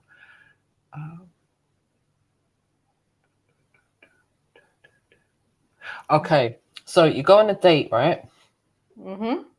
And this is to the men and the women, right? So you go on a date, and you've been speaking for a little while beforehand. You've agreed where you're going, and you get there. You order your starters, you order your mains. The date's going really well. You order dessert, and then the person you're on a date with pops to the bathroom, doesn't come back. What are you doing? Bloody shit. Well, I'd have to pay the bill, innit? Are you not going to phone him and see if he's okay? Yeah, that's the first thing I'm gonna do. Yeah. Liars. No, for real, like, no, this is the first date, yeah? Okay. And then he doesn't pick first up. date, Mary. Yeah, first date. And I don't know him like that. No, but you've been chatting for a while, so you've gotten to know the type of person that he is, and so he's somewhat on your level, let's say. Yeah, okay. I need to find out what the fuck happened to him, yeah? So I have Yeah, to call I'd get one of the male waiters to go into the male's toilets to see what's happened to him. He might have run out the window. He might have climbed out. Mm. Okay, That's what and he's not in the toilet and he's not picking up the phone. So are you just going to pay and then just not call him again? Yeah, at that point, you just take the L. Yes. I will. Okay. I was just going to pay and go and get out, yeah. Right, so that person phones you now a week later and says, I'm really sorry I had to run, family emergency, my mum called me, I had to help her move a sofa. No, not help her move, but, family emergency, I had to go help mumsy in it. Sorry, I didn't get back to you, life's been hectic, but, I want to make it up to you. Can I take you out on the weekend? We're saying no. No, I'm done. Hell no. No, hell no. Because if that's the way you're starting a potential relationship, dipping like that, no communication, hell no. No second chances. That's your chance to get revenge. Go on the date and then do the same thing to him. No, I'm not gonna waste my I fucking ain't got time for that. No, man. Order the most expensive stuff and then just dip. Just leave. Just let him Yeah, do you know He what? says he's not going to run out again. Meso, that's a good point. Yeah, but I'm not that type of girl. I'll just walk in it. I'll just walk. I ain't got time for no games. Exactly. Or you can just order like 20 pizzas to his house and then let him pay for it in cash. Literally. Mad. Mad. But how If bad he must have hasn't it called been? me back the next day, Mary, he's done. For real. That's the question. No, that's the answer, Mary. Reminds me of, I had this, what was it? We went on a Christmas do years ago with a job, right? And I think one of my colleagues' friends decided to come along, or we skipped out the Christmas do and decided to do our own thing. Anyways, we're looking for something to eat, so we ended up in Pizza Hut. And everyone's like, oh, let's go halves. So like these two are going halves, whatever. I'm going halves with my friend's friend who I don't really know, innit? And these are the times when MJ still used to eat all kinds of meat in it, paused.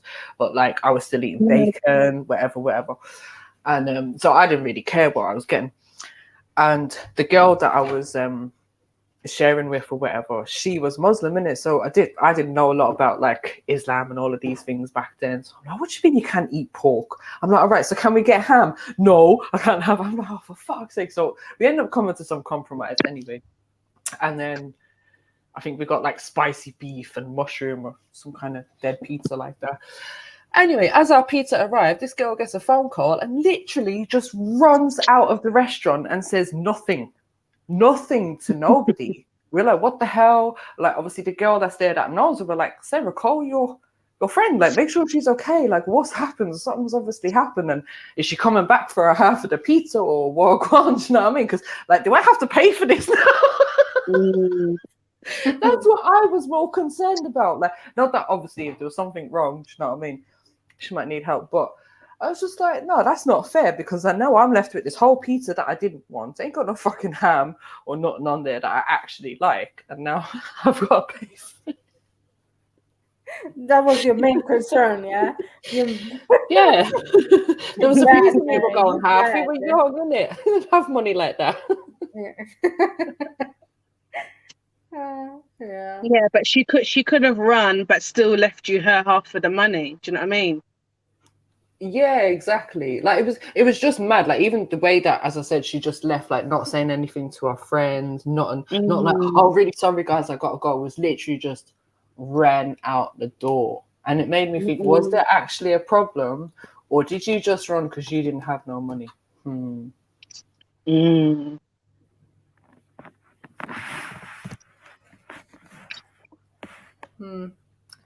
Bad. I was watching a few clips from that what's that show, First Dates, you know, where they send people on dates and that, and there was one like compilation of clips where it was awkward moments when people are paying. So you got this one guy, and I think, was he a single dad? Can't remember if he's a single dad, but he had kids anyway. And so did the woman that he was on a date with.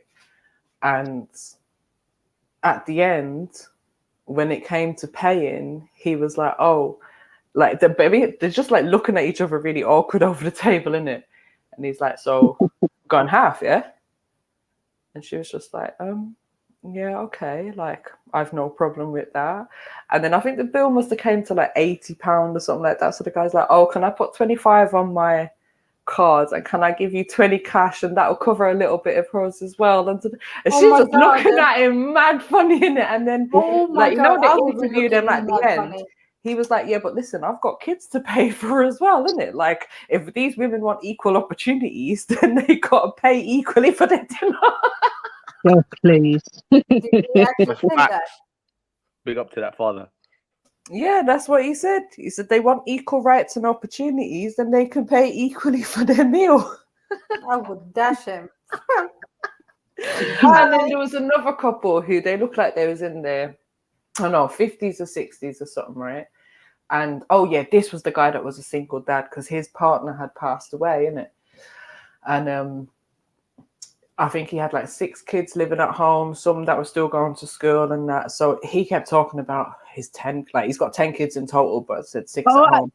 MJ, I remember this one. Yeah. Yeah. And did you see the bit where they was paying? Like the woman just kept chatting some nonsense about, I don't know, just weird shit, like just nonsensical bullshit.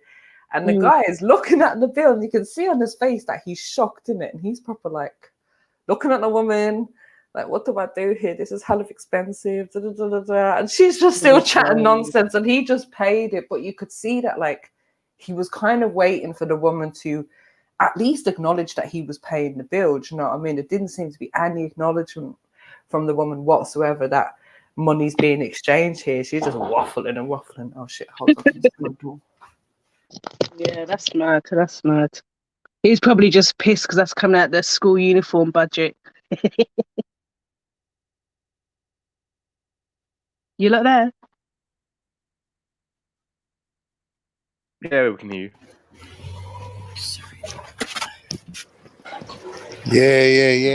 Yeah. I'll be honest with you. I'm not letting a girl pay. Never. Not because it's like a simpy behavior, but generally speaking, I don't let girls pay for me at all.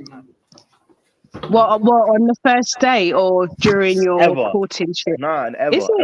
Yeah. Even if a girl was even if a girl's inviting me, I'm paying for my own half. That's not happening. Why?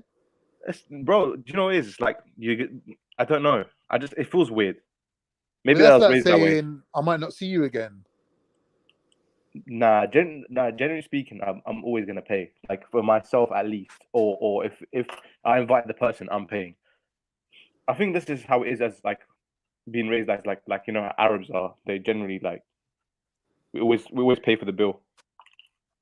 Okay. Mm-hmm. But that's what I liked about hold on. That's what I liked about that compilation. There seemed to be a bit of everything because there was one guy that was basically like that. He's like, no, I'm paying. Like the woman was, I think, reaching for a bag or whatever. He's like, no, I'm paying. I'm a man. I'll pay for it. Then you had another situation where the woman offered to pay. And the guy was like, no, I'm not having it. She's like, no, I don't have anybody pay for me. That's not how she sounded like Mrs. Sarah. I pay my own way.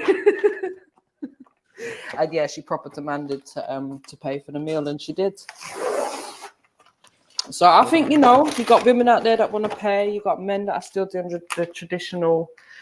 They'll pay for the woman, and then you got men who are like, "No, fuck this. If you lot want equal rights, then pay for your food, innit?" Yeah, I'm not fussed either way. I ain't got no rules with that. Like, it's like if you want to pay, I'll be like, all right, pay, but I'm paying next time, yeah. And it'll be like, cool, all right, I'll let you pay, innit? I ain't got a problem with it. I'm just easy. I'm easy like that. It's like we eat, we enjoy the food together. Sometimes you pay, sometimes I pay. Mm-hmm. But going halves, it's like, come on, man. Well, it depends, right? If you're like married, then it seems petty. Sense. No, but even if I'm dating, it's petty, innit? Going halves, getting the calculator out. Or what did you eat? What did I eat? It's all long. That's what I said. I'm not doing that either. I'm literally not doing that. Yeah. Some people do though, innit? It's like, what's going on here, man? It's like we're never going to see each other again. Like we're parting company or something. We've got to make it 50-50. Yeah, when I was on a dating scene, for me, if a man wants to pay for on the first date, for me that's like a big tick. However, if he doesn't, I always have my purse anyway to pay my way. But generally, they used to pay for the first date. Do you know what I mean? Because obviously they want to make a good impression. But everyone's different, innit? And I guess it depends on how they've been raised. You know what I mean? For me, there's some true gentlemen out there. I ain't no gentleman. If I'm asking you out, we know that. If I'm asking you out, I'm like, you know what? Get ready. I'm taking you out, right? If you're with me, then I'm paying, innit? Yeah, I've got you to get up, get dressed, get ready. I've dragged you out of the house and I put you in the car. Right? You're with me now, innit? So I've got to pay. It don't matter if you're my mate, my girlfriend, my wife. If I've dragged you out, I'm paying, innit? It's like if I said to my mate, what you doing? Do you want to go for a cup of tea at the park? And he's like, yeah, come. And then I fly, I don't know, Finsbury Park, Hampstead, whatever park, like they've got tea, we just go and chill. I'm paying for the teas. Do you know what I'm saying? You're forgetting one other option as well. Like if you're in a long-term relationship as well, marriage, whatever, you can have a joint account right? A separate joint account where you know you create together, and then basically you could just do whatever with that, and it like you're going out, all that money comes out of that account. So yeah. But you know what is trilogy? You know what I don't like when someone says to me, "Oh, what you doing on Wednesday?" And I'm like, "Oh, nothing." And they're like, "Oh, do you want to come out? Let's go so and so place." And I'm like, "All right then." And then we go there, and then like they're looking at me expecting me to pay. Yeah, but you asked me, "Do I want to come out?" You get me? Do you know I'm what? out now. Do you know what, Khan, you know what? You kind of like have the mentality of the youngers now, where I'm talking like in the 20s, where if the girl says, "Oh, do you want to go out?" she's expected to pay, and vice versa. Do you know what I mean? Yeah, because I'm only going to ask you somewhere where I can afford to pay it, innit? If you're asking me to go somewhere with you, I'm expecting you to cover that bill. So if you're like, "Oh, Khan, what are you doing on Friday? Do you want to come Marco Pierre White?" And I'm like, "Yeah, come then." You know what I mean? And we're there, and the bill's like £200, and you're looking at me like, "Ain't you paying?" Like, but you asked me out. Do you know what I mean? Wouldn't you say to your friend, like, let's say your friend says that, wouldn't you say, "Well, it's on you, yeah"? Like, you would clarify who's paying in that situation. Yeah, you That's might what want to I'd get say to my friends. Be like, "Oh, what, you treating me?" Like, I'd literally, one of my friends invites me up, be like, "Oh, you treating me?" No, just be like, "Oh, that's really nice of you asking me out. Like, what, you flush? You got money?" Yeah. Like, yeah, obviously, you could do that. Yeah. But I ain't gonna lie, like my mates make a lot of cash, yeah, sometimes, innit, yeah, and like, you know, they make a lot more than me, for example, and fuck it, man, it's on them, and I ain't giving. I am not. If I put in, I put in. If I Bro, don't, we know you're a cheapskate already. Allow it. I don't. Yeah, I'll blatantly cheap out. I don't fucking care, and because I know these all got peas, so fuck it. You know me, it's on them. I'll accommodate. I'll do other things like you know what I mean, food, Entertain you. whatever. You know what I mean? I'll do other things, innit? I'll Like, do some jokes while or we're I got, eating. I'll get it next time, innit? Whatever. I won't forget, innit? Yeah, but like, fuck it, innit? It's on them today. Fuck it. It's no big deal, man. Like being Yeah, ain't a stingy big deal. for me, like the worst trait. Like any I can't have any friend that's like just stingy with money. Two friends, I test my friends if they're stingy with money and they act weird around females. And if they're both, they definitely like come no coming in my circle at all. I'm not allowing anyone like that. That's too. Yeah, I don't really hate stingy with people, but maybe because I was raised like seeing my dad always being responsible. Like my dad is always the one paying for everything and stuff. Yeah, my dad's even when like we that go as out well. with like other family members. Yeah. Like as Arabs, we fight to who pays the bill. Literally, like Yeah, this it's is true. It's true. Culturally, we're just like that. Yeah. Have you ever done credit card roulette when it comes to paying for a bill? No, we don't do that. I have done that a few times. That's mad. Yeah. Now, do you know the Put your worst one? card You in know the when you go, basket in it, and then the waitress has to pick like who's paying. oh, that sounds like fun though. MJ, I saw that scene on a Netflix show called Reinventing Anna. And she was, with all the rich people, and that's what they were doing. And I was like, oh, okay. Yeah, man. It's cool. Obviously, so long as you got the money to pay for it, innit? Yeah. It's going on the overdraft sometimes, man. Nah, if you're going on overdraft, you shouldn't be out. Yeah, exactly. Exactly. Don't go on dates if you can't afford it. Fuck that shit. People are taking risks. Exactly. Live within your means and go on dates when you have the money to pay for it. No, just make the dates more affordable, man. Fuck it. You know what I mean? Yeah, stay within your means, innit? Yeah, exactly. Yeah. You got that mentality that I'm gonna go wash dishes if I can't afford this. You're gonna be washing dishes for about four days. No, but you can do other stuff. And I've said this before. Just go to the park, get a bag of chips, you know what I mean, bag of popcorn, take some bread, feed the ducks, like get to know each other. That's what dates are about, anyways. Yeah, but a lot of girls today are not gonna accept that. They're not gonna accept just going to walk for a pot in the park and stuff. I'll tell you what though, bro. That will say then they're probably materialistic then, isn't it? Right. That would say everything about them, bro. I guarantee. Like, literally. If the woman tells you I ain't got the right shoes, then you know what kind of woman she is. Exactly. Well, I'm telling you, it's like it's being with you. That's what's important. It's not and the conversation that can take place at the park, no distractions. It's so nice. It's one of my best dates being at the park. Yeah, man. Yeah, but who's taking I like a mixture. For a first date, you're gonna take the girl to the park. Come on. No, it wasn't a first date, but exactly, it doesn't matter. No, but Why it could not? be. There's nothing wrong Why with not? that. Yeah, like you could go grab a coffee, take away, have a walk in the park. Fucking, it's a lovely like Exactly. scenery and everything. You got freaking, you know, flowers and fucking everything in it, like out there. Come on, bro. Exactly. And you're gonna get roasted. You're gonna get roasted on WhatsApp with her friends. Just going, Bro, took you to listen, man. Well, That's she's not the right girl I'm for telling you you, then. if anything, I'm gonna big you up to my friends. I'm gonna be like, oh my god, you know what he done? He Yeah. took us to the park. It was so sweet. We were sitting by the river. Then he ordered some food on Uber Eats and got it delivered, and that was banging as well. And then we just sat there and we chilled. And then it got dark, and we was looking up at the stars and the sky. And then he drove me home and gave me a peck on the cheek. And he was such a gentleman. Like, you are gonna get bigged up as much as I can possibly big you up. Do you know what I mean? That's gonna feel romantic and sweet and special, genuine as well. Yeah. You know what I mean? Like, I ain't gonna lie, some women are really superficial. They want to appreciate those simple things. You get me? There are women that do prefer to have, like, you know, freaking, you know, like I said, an expensive setting, innit? That's just up to them. But exactly. Know, Triller, you're right. Don't get me. Yeah, Triller, you're right. Because don't get me wrong, I do like to dress up and put my heels on and go to somewhere nice. But then again, I can kick back in shorts and trainers and be jamming in the park with you. You know what I mean? Mix it up. That's it. Yeah, we ain't going nowhere posh on the first date, that's for sure. So if I don't know you, I'm not investing that money. Like, it's got to be some sort of like second or third date at least for me to like splurge.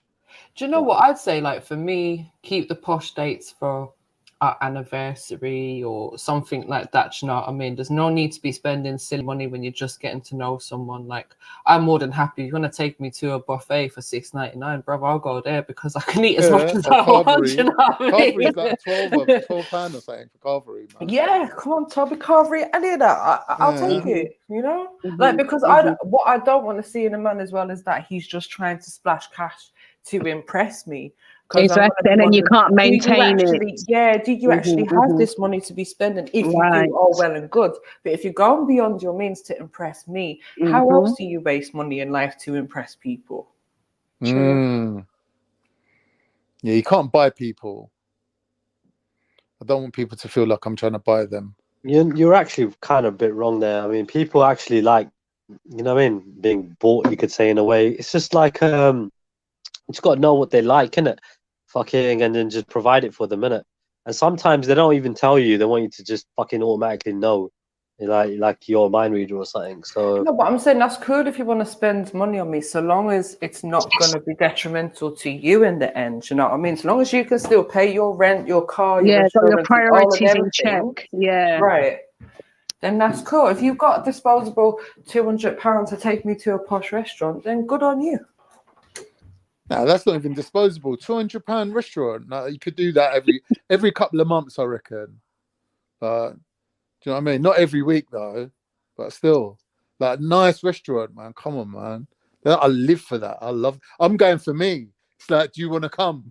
yeah, no, that's exactly how you should take. You should treat every date. Honestly, like, you're thinking like, I'm gonna go and do something, and I'm bringing. You're my tag along. You get me? You're my company. Like, so basically, you're never gonna be disappointed at the outcome. You get me? No expectation, no disappointment. You get me? Just going with the flow, man. You know. So just do what you want to do. We didn't know all these things man. when we were younger, innit, Triller? Know what? When yeah, bro, you learning it. You got to learn, innit, the hard way. Make mistakes, bro. Yeah. Trust me, I've spent money sometimes with some women, bro. Nah, Triller, listen to this. Taking them out and shit, bro. I'm like, what the fuck? But Triller, hold on 1 second, Can. Triller, be honest. What's cheaper, a date or a prostitute? Are you crazy? A hooker is way cheaper than a date. Aye. You have no idea. Cheap, look, I'm telling you, women, nowadays, oh my lord, they're just fucking. But you know the saying, Triller, you only get what you pay for. Bro, all I'm saying is, bro, you don't need to be flash with these women out there. You don't need to. Literally, I learned the hard way. You want to do that, innit? That's you. But just saying, innit? It's just you're just setting the bar high and you're setting yourself up failure later down the line, in my opinion. Just don't do it. Just go with what you can afford, and they'll be okay with it, man. If they're not, then you know straight away what kind of woman she is. So Trilla, I took this girl on a date, yeah. We went Subway. And you know they do them long baguettes. Subway on a date. Wait, no, fuck off. I just heard Subway and date. Subway and date, Con, for real? Wow. That was his So did I chow say- plan. Do you want that did I 6-inch say or the foot long? 1 minute. Oh, the 12-inch. No, you know what? Beg your pardon, yeah. It weren't Subway, it was thingy, Starbucks. Yeah, we went to Starbucks. She's going, oh, do you want to go to Starbucks to get coffee and that? I was like, all right, cool. So we got in there. I'm like, do you want something to eat? She's like, yeah, all right. They do nice paninis. Right? I go to the geezer, what's the panini like? He's going to me, it's that big. I go to him, look, cut it in half. Put half on her plate, half on my plate. You are so cheap. When the panini comes, she looked at it. She goes, why is it only half? You should feel shame. You're so cheap. Nah, I feel for the girl. Like, I feel for the girl. She was Oh, fuming, man. bro. She was not happy. Obviously, we would be. Like, come on. Oh my god, that's the other thing I was watching actually yesterday. I was watching these clips of this, like, I think it's an American show, and it's called Cheapskates, right? And it was showing this guy. Right on Khan Street. Yeah, he's a proper cheapskate, right? So he's a single guy, who wants to go on a date. So the documentary was like following him around. So he's like, yeah, obviously I'm going to go on a free dating site. So he goes on a dating site. He plans to meet up with this woman for a date, and he takes her to one of them like barbecue places, whatever, which is kind of buffet, like a buffet. Yeah, something like that. But she's not really, because it's not the kind of place where you would usually take someone on a date, innit? So she's a bit like, okay, it's not normal, but whatever, innit? You know, I'll give him a chance. Yeah. So they get in there, right? And then the waitress comes over and it's like, oh, can I take your drinks order? And the woman orders an alcoholic drink, and he's just looking at the woman like, what the fuck are you doing, right? And he's like, yeah, I'll just have the refill glass, please. Oh yeah, that's what happened actually. She was like, can I get a peach iced tea? And he was like, hold on, is that refillable? And the waitress is like, yeah, it's refillable. He's like, no problem. Can I get a glass of water and an empty cup? And I'm thinking, oh my God, you know what's going down here, isn't it? He's going to share the iced tea and then refill it, right? And then we've all done it. Come on. And then the waitress comes over and he's like, he's saying to the woman, oh, how hungry are you? And she's like, well, you know, I'm not starving, but, you know, I'm hungry. And he's like, okay, so we'll just share a meal then, yeah? So the woman, again, she's looking at him funny, like, fucking hell, I can't even order my own food. Anyway, they get some food, they're sharing it. And then the guy's like, yeah, see, what I love about this place is that they give you free dishes and cutlery to take home, right? He's wiping off the plates, because there's some paper plates, right? Or plastic plates, whatever. He's wiping them off. He's cleaning down the cutlery. He literally took the cutlery and stuff home with him. He was filling up little pots with like ketchup and barbecue sauce and all of this to take home as well. And the woman was looking at him like, no, what the fuck are you doing? This is embarrassing. It's an addiction, man. Proper cheapskate. Funny. That shit was funny. I've done shit like that, but I've only done it with my girlfriend because she's actually tighter than me. Well, I don't call it tight, I call it thrifty. Just saving money, innit? So if you go Nando's, you know, they got those little ceramic little cute little things that the sauce comes in. Yeah. Oh, they're always getting swacked. They're getting that's cool. Like, you know what I mean? We all do little things like that. Little I like this gravy bowl. I need memorabilia, man. Do you know Listen, what I mean? in Witherspoons, them little mini gravy boats used to fly out the door every Sunday. Every week, I would have to reorder boxes of them because they would just disappear. Everyone would look at them, oh, they're cute. Oh, stick that in my bag. Yeah. My sister does it with glasses. Like, she'll take unique glasses home. I'm like, oh God, you're so embarrassing. Teeth. I seen one of my aunties take a whole meal out of a restaurant one time because my cousin didn't show up. So she was like, no, this food ain't going to waste. She put one plate over on top of the other plate, put it in a handbag, then went around collecting more little trinkets to take home. I was just, oh my God, I'm done. I think I'm on but that's mad. No, she is. She's proper bad like that. What's happening, Trilla? Still 1-0?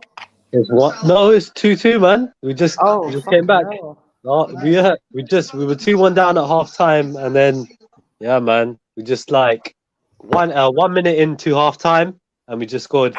Mane. Sounds like that's who I had to score the fucking first goal. Right, this game is an amazing game. It's 2-2 right now. Get me? It's just freaking on the edge, you get me, of your seat kind of game. I swear to God, I'm just praying at the same time, and I'm watching it. So yeah, Listen, I should have done 3-2, innit? Fuck. Do your thing. Like, I got every single thing crossed. My legs are crossed, hands are crossed, everything. I'm just hoping to God. Come on, Liverpool. Come on, Liverpool. Khan, I was going to ask you, have you ever had Irish curry sauce? No, no such thing. What? Fuck off. Irish curry sauce. Irish what? Curry sauce. You lot are going to upset me, you know. No, for real though, Mary, the combination Irish and curry. Oh, excellent. I just had a packet delivered. I had to order this especially. Put Right? your camera on. I want to see it. Yeah, I think I need to change my settings though. Let me check. I've never heard of that. I'm not even gonna Check what camera you got on first. Or something like Irish curry sauce. I've had Irish lemonade. what's the deal? Like, what's the difference? It's normal between lemonade. that I don't know why they and attach normal the word lemonade? Irish to it. No, Irish lemonade ain't normal lemonade.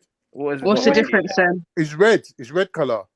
That's American as well. They have it here Red in the US. lemonade. Yeah, it's Irish Yeah. lemonade. Red lemonade. Yeah, in the US So they do why it is red it as red well. then? It don't even taste like lemonade. It tastes more like iron brew.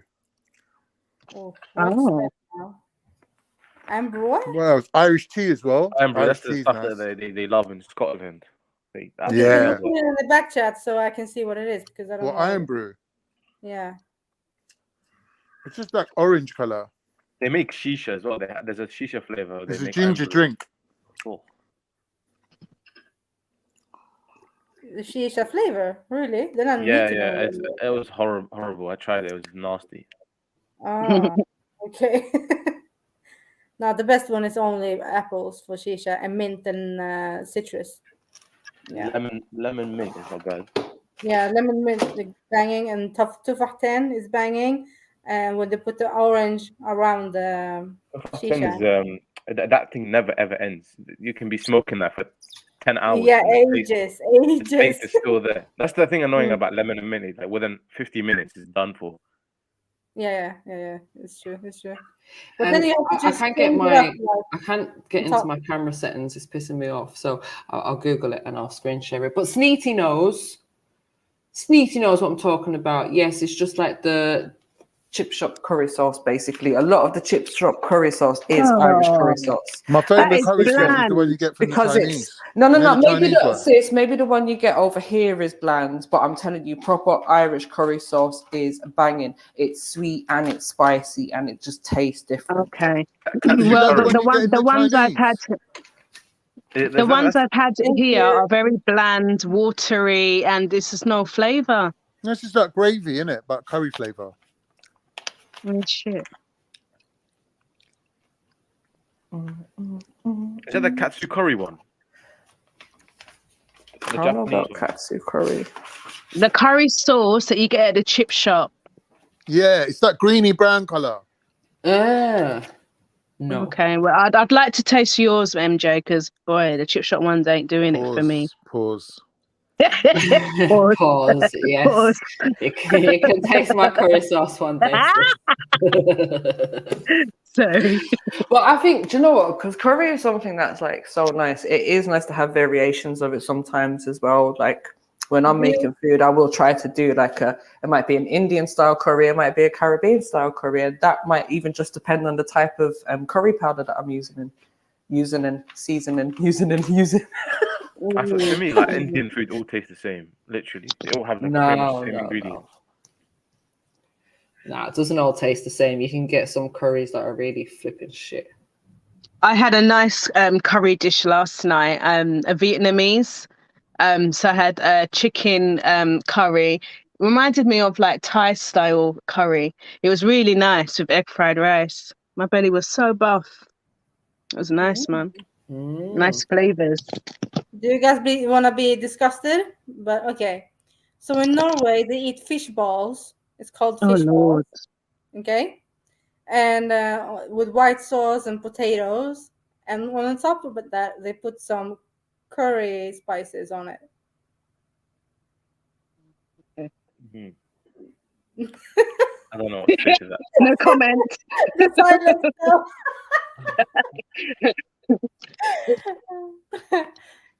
Yeah. It don't sound appealing to me, Axel. No, it's not. It's not. I mean, I don't even know why they do it here, but like that. But I have eaten fish balls before, but not like with some curry spices on top of it, like, and potatoes and white sauce. Yeah. Welcome to Scandinavia.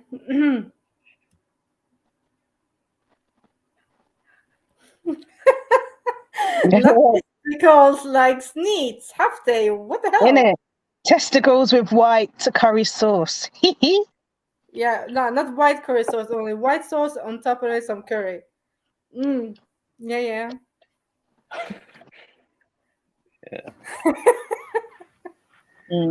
Wow. What did you say, Axel? Can you cook? Can you make a 10-minute fasolia for me, please? A what? I can make the rice. I can't make the fasolia. Nah, I can't make that. No. I can make it.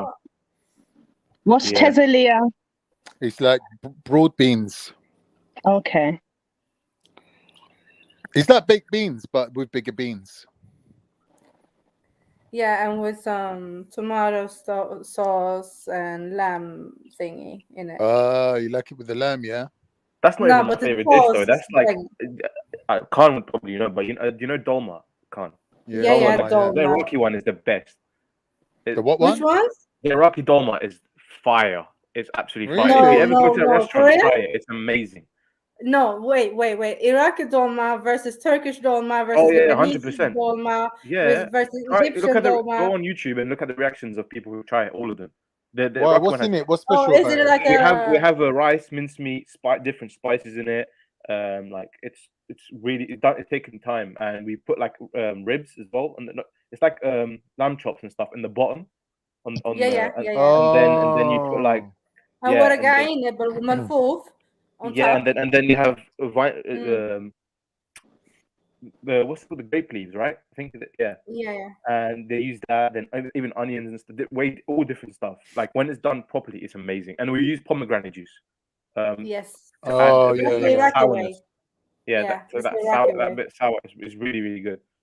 That sounds banging, bro. But Khan, you guys, when you do the waragainab, or should I say mufuf, or the grape leaves. Yeah, they just have grape leaves. Their dolma is just grape leaves. Yeah. Like, just grape but you guys eat it cold. Yes. Who? I personally don't. I've never had it cold.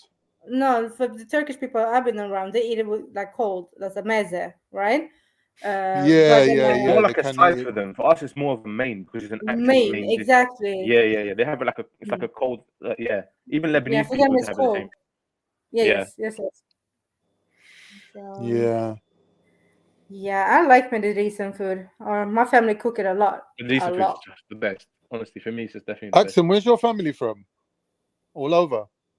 Nah, we're Eritreans, but okay. But they live there. What's all Eritrean over the food place, like? Is it like similar to like? I don't know. I feel like it would be similar. We've to got like, a couple of Ethiopian restaurants near me. Yeah, the same food. Yeah. No, there's one in Caledonian Road and there's one in Kentish Town. Baklava, baklava is banging. There's a few up in Dalston as well, Khan. Yeah. Yeah, just past when you get past the stations. Man, I ain't been around Dalston in a little while still.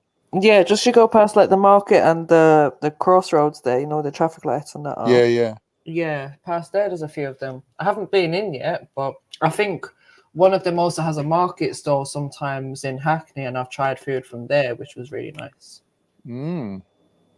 The Ethiopian one, yeah? Yeah. So you have been eating injera? Cool. I told you, so sis. You know I've had injera. That's how I know I don't like it because I've tried it. Because when I say the thing, have you had it? You haven't had a good one still. Like you haven't had the perfect. But how do you know? How are you gonna like tell me that the anti's one wasn't good? It probably was. Otherwise, your taste buds are all right, wrong. no. Because you know what? Listen, it's got a taste that. I won't say it's the nicest taste. I wouldn't say it's disgusting or anything, though. But for me, honestly, sis, it was more about texture. When it comes to textures of bread, I'm more of a toast person than a bread person. Put it that way, because if my bread gets in any way soggy or whatever, I'm not enjoying it. I would take toast over bread every day just because I like crispy, crunchy type of food. You know what I mean? So anything I just googled it. It looks like a pancake. Yeah. It kind of looks like a pancake, but it's not fully pancake. What's it made out of? F is a grain. Yeah. Okay. Yeah. Yeah, I'm with MJ. I've also tried injera and I wasn't keen on it. I'm up for the Edu-tainment coffee, bunna, and the popcorn. That's about it.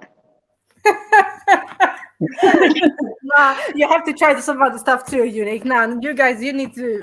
Where is MD? Like, man? do you know what? Every other, because there was around. about 5 things in that dish. There was some kind of lentils.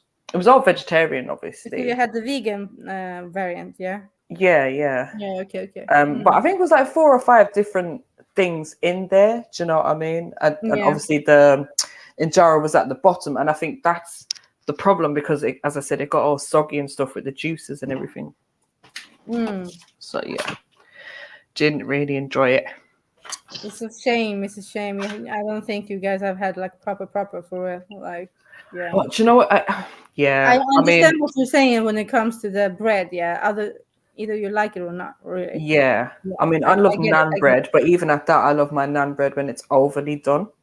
And like pita bread, I'll probably toast my pita bread or grill it a little bit or something. You know what I mean? Pita bread with Kerrygold. Fucking love it. Cardi, you need to get shares in Kerrygold for fuck's sake. I love Kerrygold, man. It's the only butter that I eat. Wow. It's just the perfect it's amount expensive. of salt. Yeah, it's £2. You mean the ghee butter? No, the Irish grass-fed butter. Ah, okay. No, I don't know. Because it's grass-fed, isn't it? Well, they grass-feed the bar. That's mad. Yeah, mad, isn't it? I don't know how they do it, man. Yeah. Don't question our Irish ways, okay? We feed the butter. So I've tasted plantain, Mary. It's quite okay. Oh, you've had actual plantain? No. No. Why am I saying plantain? Oh, okay. Plantain. I know she's making me say plantain. Yeah, plantain. Plantain, right? Plantain? Yeah. So you had the chips, but okay. See, the chips they're nice, but it's not the same as having it fresh. And obviously, you didn't get a chance to taste it last time, innit? But to taste the plantain. Next time we'll make sure that happens. So, yeah, I like so now I've had jerk chicken. Yeah, is it rice and peas?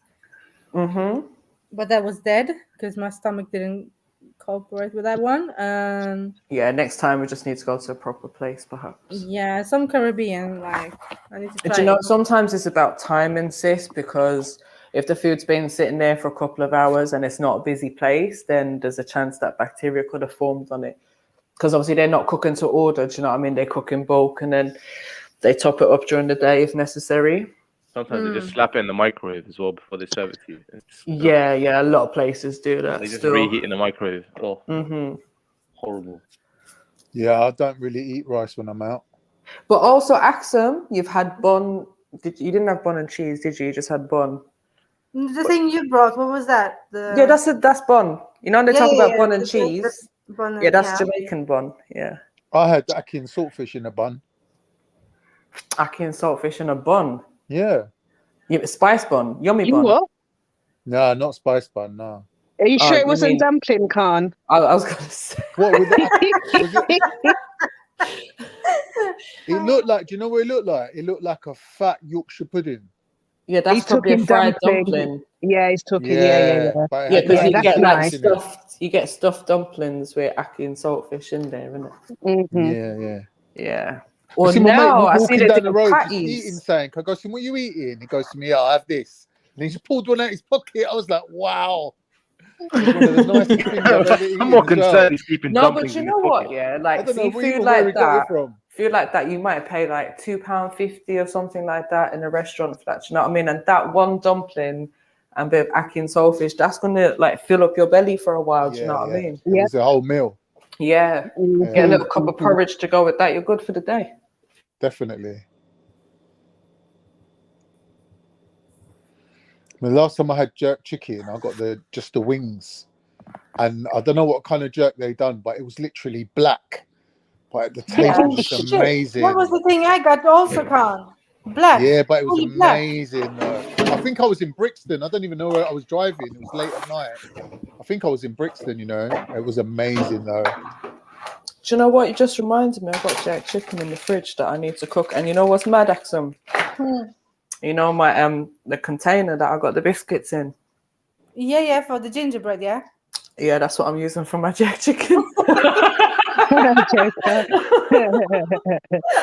was you know. Listen, I reuse everything.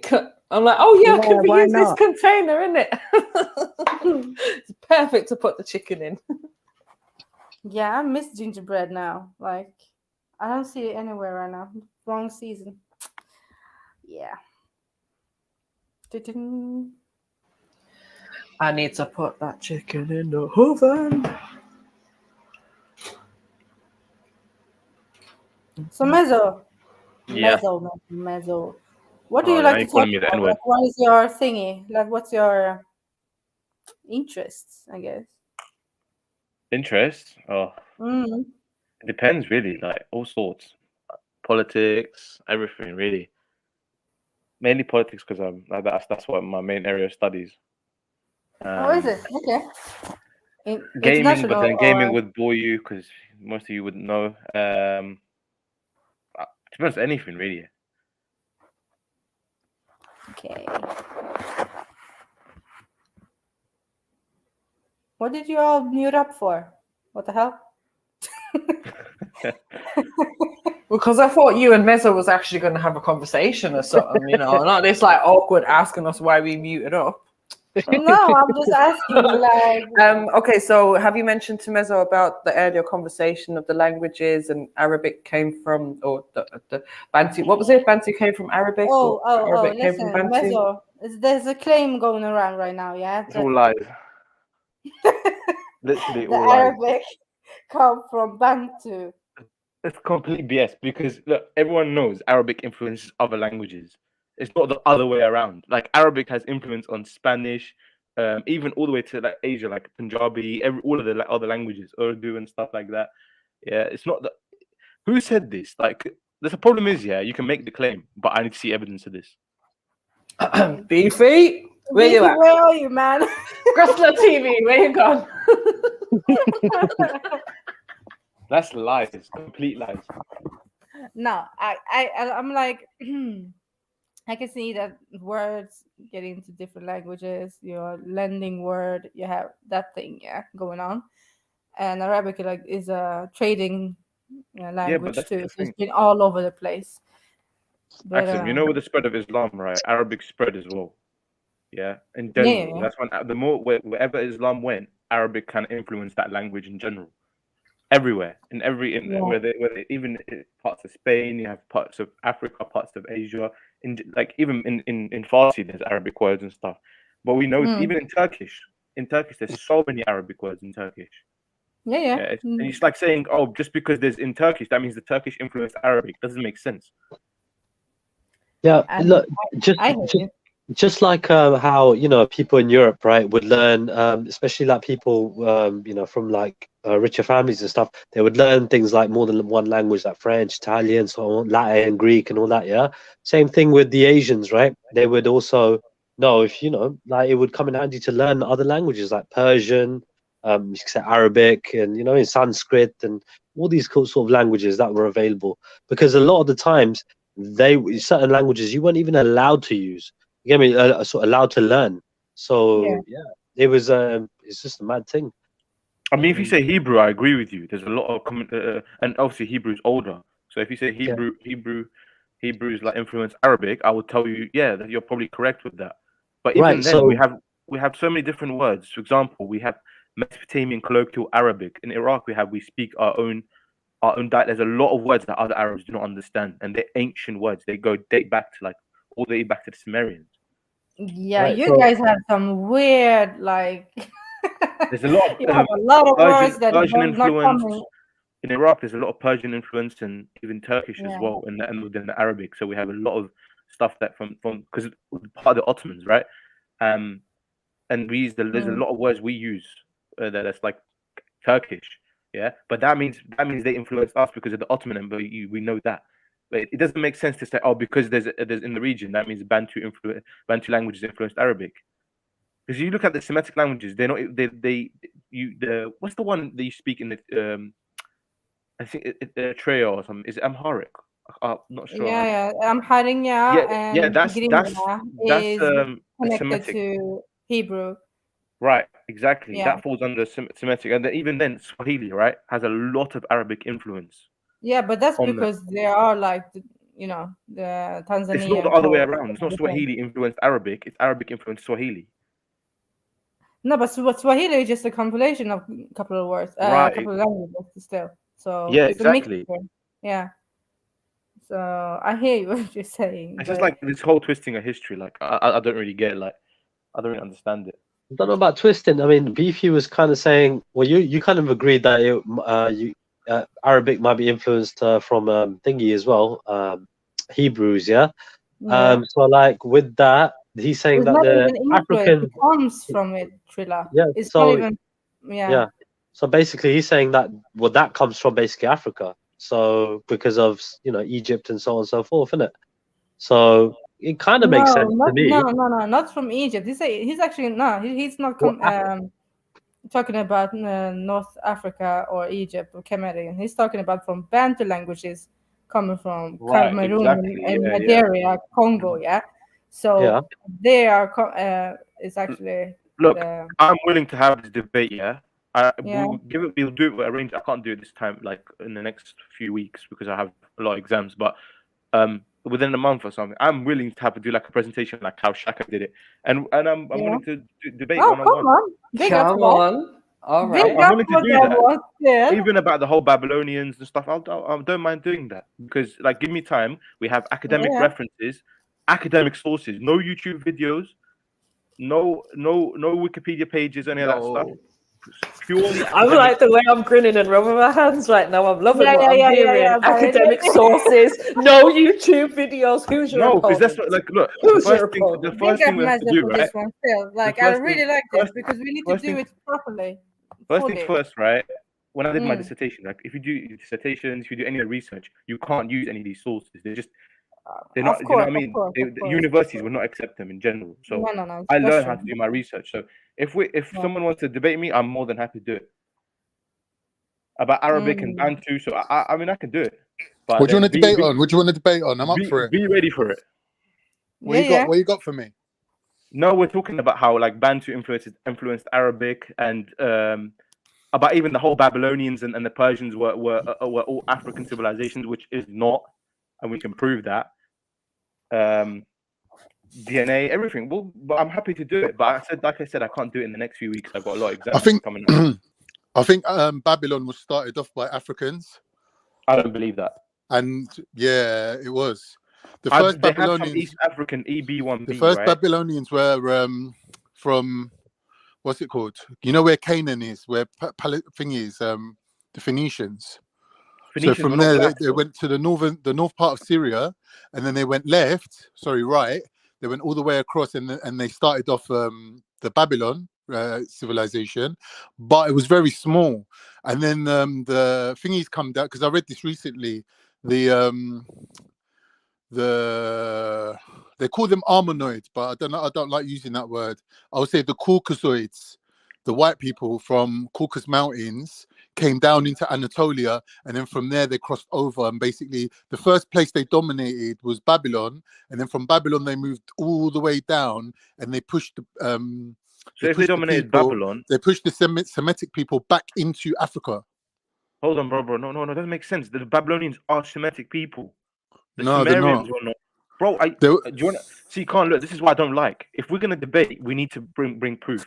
Yeah, I can bring proof. I can bring evidence. Not opinions. Like, this is what I don't like, because a lot No, of it's not opinion. It's not opinion. I only read this recently. It's all from scholarly sources. The Sumerians, they were not. They were a non-Semitic group. Babylonians are Semitic people. For me, I'm more closer to the Babylonians. If you say Sumerians, then I'll be very different to the Sumerians. Sumerians were completely different. They would have came from India or whatever. We're more from the Dravidians. Everyone knows Babylonians are Semitic people. Yeah. So I'm willing to so you're saying Semitic people weren't African? Majority of Semitic people are not African. No, if you fall under the J haplogroup, J1, J2, it's not African. That's right, but they're not Semitic. J1, J2 is not Semitic. What's Semitic people? What do they fall under? Semitic people come under E1 and them kind of E1B and E1A. Right. No, E1A is actually Bantu, but E1B is Semitic and Arab. Look. J and J2. I'm J2. I know. I researched it. Yeah. The Babylonians are the Chechens, the Georgians. Listen, the Chechens, the Georgians, the Azerbaijan, going down all the way to Turkey, the Kurds and the Armenians. They're all J. They're all white European people. Right. Yeah. Okay. And they moved across from where they were, to Babylon, right? And they took over Babylon. Some of them adopted Semitic languages, even. So you got J people speaking Semitic languages, even though they're not Semitic, right? They adopted the culture because it was already established culture. You get me? Is there? I'll find it. I'll bring it. It's not a problem. I'll put it in the thing. I'll put it in the Chilluminati Meso. I'll put it in the Chilluminati, what's it called? Discord server. So you can see it. Look, what annoys me, right, is when people who have nothing to do with civilization start claiming for it. Yeah. What do you mean nothing to do with it? I'm telling you, I'm J2. Bro, I'm not talking about you. I'm talking about other people who's just claiming, these were African, these were European. They're not. When Europeans do the same thing, it annoys me as well. So Babylonians have nothing to do with no African civilization in general. They have influence. Yes, you might say influence, but you're telling me the Persians were all black. Can I just ask you a question? Can I see some proof of this, please? Leave black out of it, because when you go back in history, they were all black. Everyone was black. The Anatolian farmers were black. The Dravidians were black. They were all black. Everyone was black anyway. Like, black don't mean nothing. But we're saying it has no meaning. You're saying West Africans, right? Yeah. There's a lot of EB1B. They're from the Horn, which someone from Nigeria isn't. Right. Exactly. Where's EB1B? That's the Horn of Africa, right? Right. Yeah? You can't say all these civilizations were influenced by from people from Nigeria and stuff, because yes, the people from West Africa lived in those regions, but we're talking about way before any of these civilizations were created. But listen to me one minute. The E1B, and E1A, right? Both of them came from Sumeria and moved back into Africa. These people that you're calling African, right? They're not even African. They came from outside of Africa and they moved back into Africa because Africans were hunter-gatherers. Farming from Mesopotamian region moved into Africa, and the people that took it there mixed with the what they call them, the Paleo Africans, the original Africans, and they become the people that we know today, like Nigerians and Yoruba and all these people. They are E1, right? That means that they are from outside of Africa. Do you understand? Mm-hmm. Right, that's it. So farming is the key to it. How you trace people, is through the skills that they have. Farming started off in the Mesopotamian region or the Levant and spread all around the world.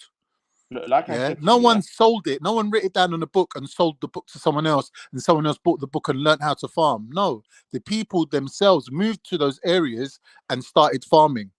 and they would have dominated the indigenous people around there, the hunter-gatherers. They would have mixed with them.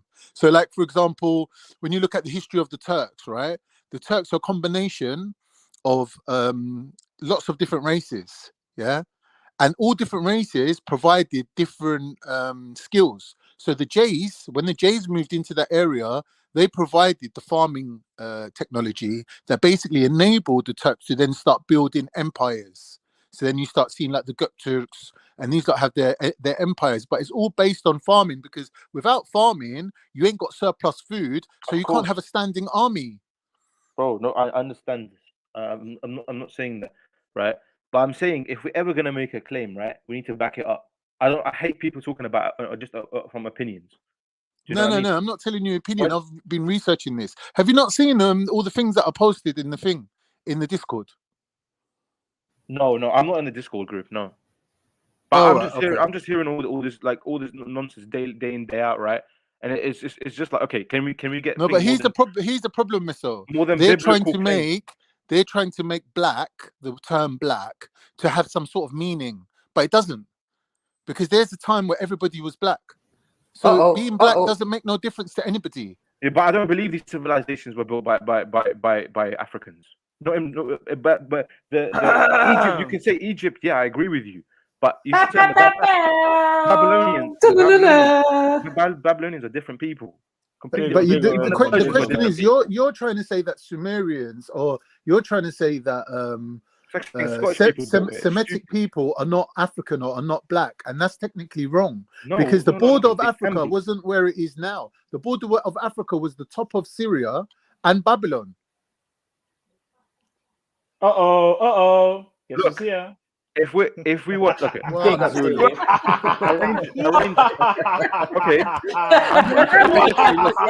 The man who's doing all the claims is here. I'm willing to have this debate, right? Yeah, give me time. There's no debate, bring your research. I'll bring mine. There's no talking. There's really no talking. Debate, man. There is a debate. Listen, I'm going to state there is definitely a debate to be had here. I think this would be the best debate. But Zulu, I'm saying the best debate we could ever see, I think, would be between you and Mezzo, in terms of you both have the same kind of stance on bringing information. No videos. No, videos, none of that. A pure presentation. There is no debate because Maku done against Shaka, and Shaka already won. So get Maku, bro. Maku's not academic. He's just like a park debater. He's gonna watch this. Who's willing to challenge me? I'll accept it. You better watch what you're saying. You better watch what you say, Maku's never even heard of like referencing anything like. Oh shit! Wow. You don't even understand the concept. No, you cannot say that, Khan. Bro, I'm just saying. Now, Maku's kicking back, eating some chicken and rice, just waiting to jump on and kick. Discovery Channel is not a gold standard source of information. Just allow it, bro. No, allow Maku, man. Forget. I'm saying anyone who wants to have this debate, will do it. Let's arrange it, and I'm willing to do it. But what's your debate? Make a point right now. There is no debate, because he's saying there is a debate. What's the claim? He's saying that the Babylonians are not African and they're not black, but he's the one saying this. You can't say that. There's no evidence for what you're saying. The cradle of civilization, the first people unanimously have been agreed upon that they're black. So that's not even a discussion. So now when we're talking about when we're talking about the genetics now, there is a huge presence of E1B1B in Mesopotamia as the start of the Sumerians, Akkadians, and all these peoples. So what Khan was saying is essentially correct. The people that started this civilization were of the E haplogroup. And when you said E1B1A, E1B1A and E1B1B are from the Horn of Africa. So it's in that eastern region anyway, as an origin point for that E haplogroup. So you don't even need to talk about West Africa, because we migrated to West Africa at a certain point in time. We started when did this migration happen? 2,000 years ago. 2,000 years ago. So the people who are from East Africa right now were not there originally. I never said that. I said that there's an offshoot, because it's E1B1A and E1B1B. But essentially, Bantus, East Africans were related. We have the same origin point based on the genetic data. Like E1B1B and A has a common ancestor, which is EMP2. But the origin point The origin point is all East Africa. So It's regardless the same as J1 and J2, like they have a common ancestor. Regardless of whether you're from West Africa or from South Africa, you come from East Africa, according to the genetics. Originally, yeah. Yeah. Look, if we're talking about the Sumerians, right, there's a heavy influence of EB1B. I acknowledge that, yeah. But if we're talking about the Babylonians, they're different people. Okay, but the fact that you've just admitted that is a game over because the Babylonians come from the Sumerians. So that's game the Sumerians, over. No. The Babylonians are Semitic. The Sumerians were not. They were not. No, the Babylonians were Hamitic because if you look at the kings of Babylon, Nebuchadnezzar, and you look at Nimrod, these people were from Ham. They were Africans. They were not Shemitic. They were not from the Shemitic stock. The Shemitic kingdoms would have been the Akkadians and the Assyrians. And but the Babylonians. Are you down to have the debate or not? It's not a debate, Mezzo. No. Actually not a debate. No, it is a debate, bro. I will defend the thing. If you want to talk about show what you have now. Just say let's. I don't have, bro. You think I can do it right now? Mezzo, for you to say, Mezzo, can I just make a point quickly? For you to say that the original Babylonians were not Semitic. I don't know, you're getting frustrated, like you're getting angry. Mezzo, let me just make a point. It's not your history. I thought you said you were Arab. I thought you said you were Arab. Zulu, I beg you, let me make a point. I thought you said you were Arab. If you're saying, Mezzo, if you're saying, bruv, listen, if you're saying that the original founders of the Babylonian region were not Semitic, that means you're denying the invasion of the Jays, of the Armenoid invasion. Just do us a favor, fall back for a minute. Let them discuss this. There was a clear, like what Khan said, there was a clear invasion. There was a clear mass migration of Jays and Caucasoid peoples moving into Mesopotamia from the Caucasus Mountains and replacing the original African inhabitants of Babylon and Sumeria. It's documented. Even Elam, all along that Persian Gulf. Between the importance and the Tigris River. Look, I don't like. Can I just say, if you need to, can we arrange a debate or not? Can I just say something, Miso? If you're not accepting what Zulu's saying now, is the equivalent of not understanding how the E1Bs and E1As got pushed back into Africa by the J's. You don't know the genetics. You don't know the history. Are you willing to have a debate or not? And then you're sitting there saying, "Oh, let's have a debate." You don't even know. You haven't even demonstrated. I only debate people that demonstrate a level of knowledge about the subject. I've been listening to you talk. I've been listening to you talk this whole time. You've not demonstrated you know what you're talking about. It sounds emotional. You said, "Oh, you're taking." I'm not going to talk about it. But you've not refuted anything. You've not refuted anything Khan has said. You've not refuted anything I have said. Debate or not? So you've not demonstrated that you actually understand the topic. Why are you sure? So why am I going to waste my time? But why are you scared of the debate? That's what I'm saying. Show us something now that gives me an understanding. I'm not doing it now. I said to you, I'm not doing it now. I don't have time for it now. Then that's fine then. This is not something you can just talk about within a day. It needs to be thoroughly researched. It's not. You can't debate it within seconds. It's impossible. Okay, but you haven't done the research. No YouTube videos. Done the research. Okay. So when we're telling you. So if I haven't done the research, then debate me then. Let's do that. Let's how am I going to debate someone that hasn't demonstrated they know the topic? It doesn't even make sense. Don't move it short, man. I'm not. What do you mean? I'm freestyling right now. I'm smoking you. What do you mean? A debate? I would kill you. Styling. What do you mean a debate? Okay, are you willing to set up a formal debate in a couple of weeks' time when you both have time? MJ, there's actually no debate. There is a debate. But there is, because you both have different opinions on this. So there's definitely a debate to be had. He has to be able to make a claim. Meso is not making a claim, so no one can refute him. Come with a claim. Come with something, and then someone can refute you. But you're coming with nothing. You're saying I don't like people that come with just opinion. But so far, that's all you came with is opinion. It's just an emotional rant. There's no information. There's no reference. I said let's arrange a debate, right? If you're saying all of these were African civilizations, right? Let's debate about it. Let's debate if the Babylonians were all black and all Africans. Let's debate it. So what's your claim? Make a claim. The Babylonians, the Persians. So I've heard this multiple times. The Phoenicians, the Babylonians, the Persians, they were all black civilizations. Let's debate it then. No, they were founded by black people originally. Please bring it on. He's not getting it. There's no point, bro. He's not getting it. Look, I'm not saying that there were not black people in the Middle East. But forget Middle East, bro. We're talking about these black people went all the way to Korea and Japan. What do you mean Middle East? They didn't build the civilizations though. Babylon. Yes, they founded them. They started them. People came along and found ready-made civilizations that they then invaded, took over, and turned those people into a ghost population. They outnumbered them. Oh my They God. outbred This is like them. when They Europeans say we absorbed built them. Egypt. Them people, excuse me, those people's DNA is still present in those people. If you go to Japan or you go to Korea and you do a DNA test on people, the ghost population of black people will still be in their DNA. You can trace them back to Yoruba. Like, it's I just don't like this whole scientific. waffling, You yeah? can't even argue it. Are you willing to debate me? Yeah, have an academic debate, and then I'll bring the references. You bring your references. Academic sources only. Simple. If you don't debate me, you're definitely shook of the argument. You sound shook right now because you're not showing anything. If you want to debate me or Zulu, whatever. Listen, if you're so adept in your knowledge in this topic, you should be able to show us at least one thing. Now. Give me 10 minutes. I'll you post can't a even show video anything. with a timestamp that will show you. I'm trying to freestyle sources. with you now. You're trying to set up a debate a month from now. I'm trying to talk to you now. Yes, I got shit I can show you now. Like, we don't even need to set up no debate. Academic debates work. They don't just happen on a panel and show YouTube videos. They take. Do I just show YouTube videos? Hold on, videos I watch and the videos I'm not talking about ain't the beefy. same videos. Do I just show YouTube videos? If you've listened to me talk, do I just show YouTube videos? I don't know what you do, bro. I don't care what you do. I'm saying to you, let's have that debate, right? Let's arrange it. Get it right. Because I 4 or don't 5 just do weeks YouTube from now. videos. 4 or 5 weeks from now, because told you I'm very busy right now. I can't do it. I can't do it right now.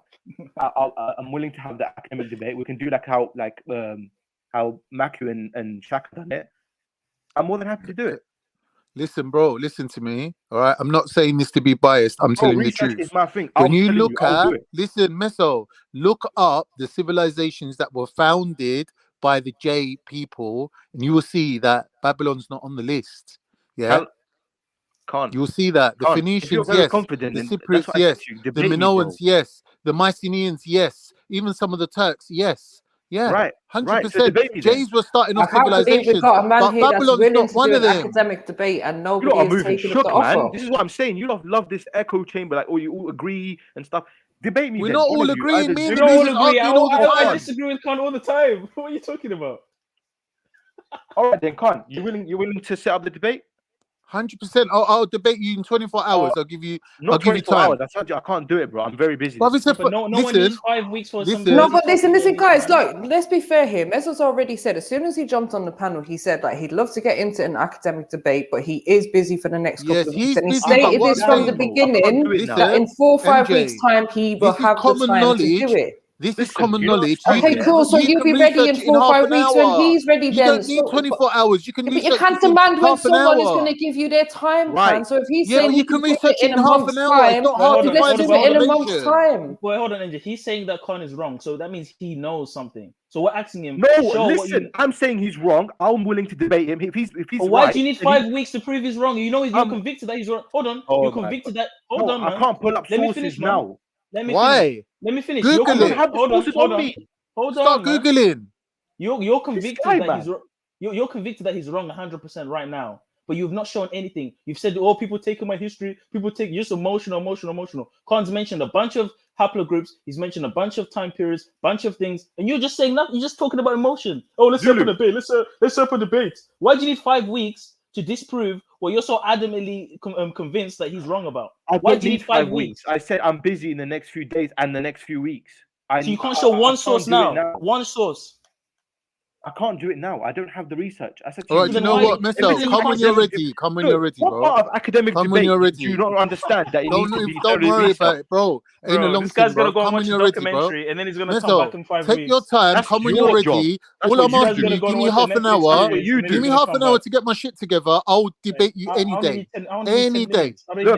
All I need is half an hour.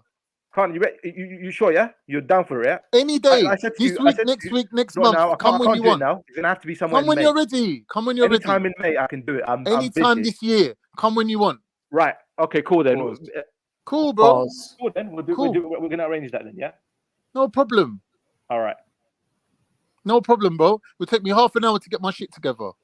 Well, okay, cool. Then So academic sources. what if we I'm gonna say check for the references as well afterwards. So if you have to provide me with the references. So I no YouTube videos, no Wikipedia stuff, purely academic sources. Yeah, and I'm gonna check for them at the end. Okay. Okay, that's good then. I'm happy to do that. Cool, bro. No problem. Yeah. Okay. My claim is that the Babylonian civilization was founded by E1 people that was later invaded and taken over by the Jays. Yeah. Now, if the Jays are currently outnumbering the E1s, that's because they outbred them. And they didn't just outbreed them or take over in just the Babylon region. They pushed the E's all the way back into Africa. All the way back. So that whole Middle Eastern region, yeah, Iraq, Saudi Arabia, Canaan area, all that area there is today predominantly J.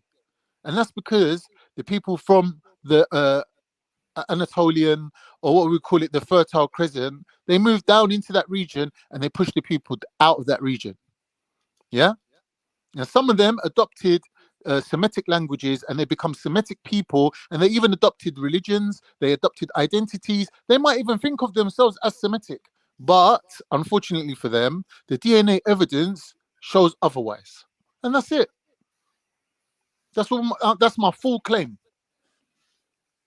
Listen, there's books from anthropologists from the 19th century basically admitting that there was an original Negroid Asiatic type phenotype in the Mesopotamian region before the Pale Arab or before the Caucasoid type.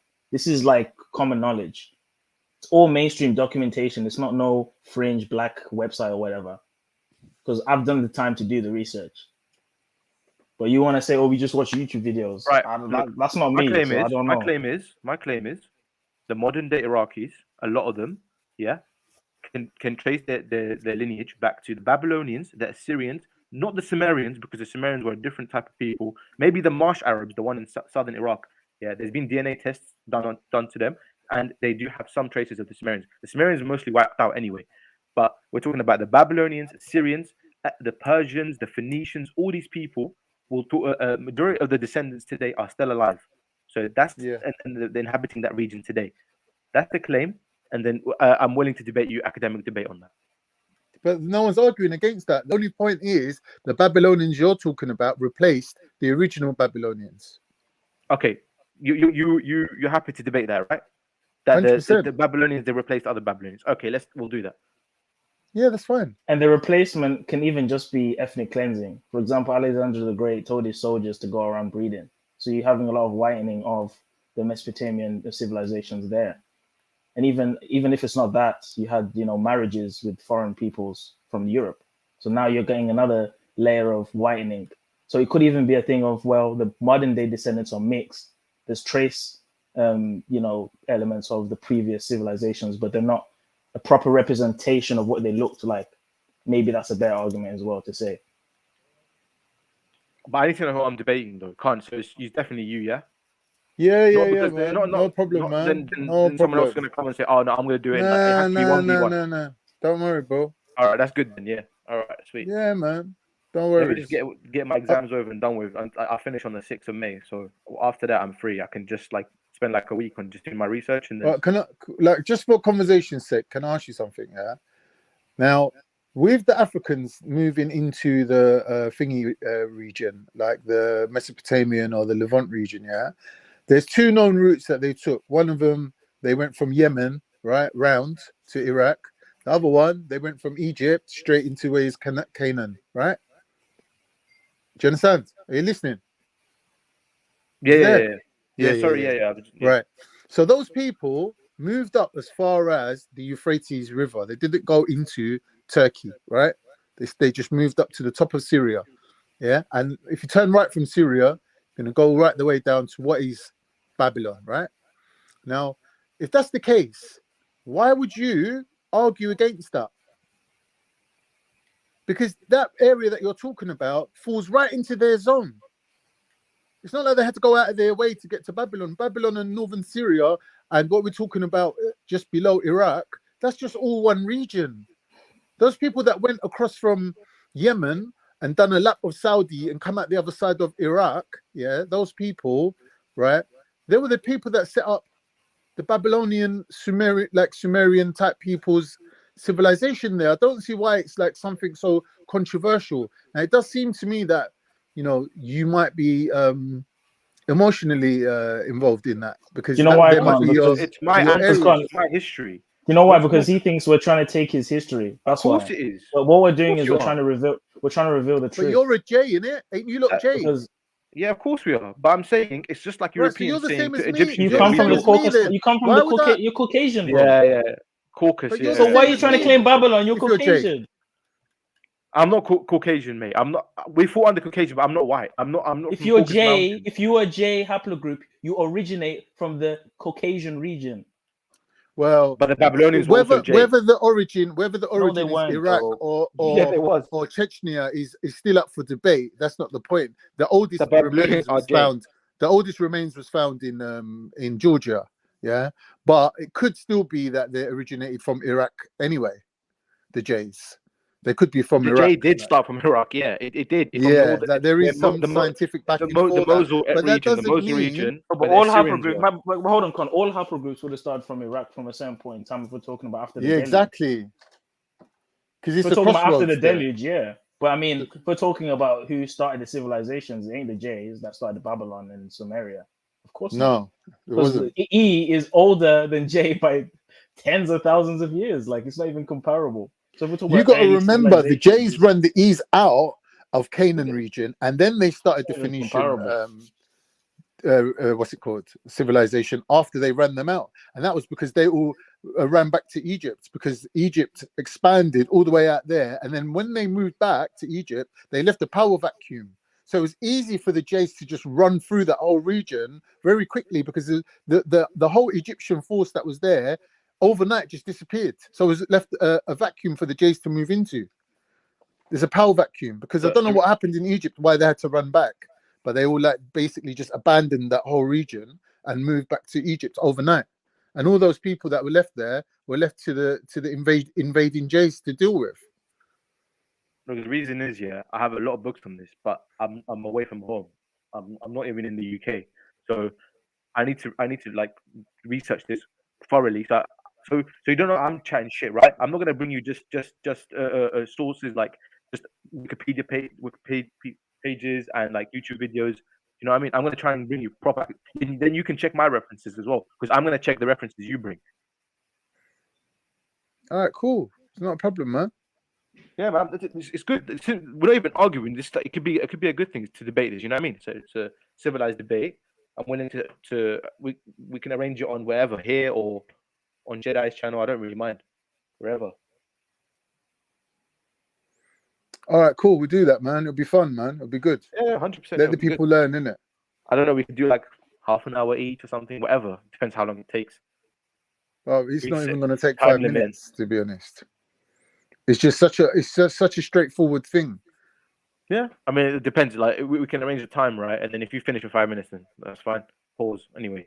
But yeah. Everyone's on this pause thing now, boy.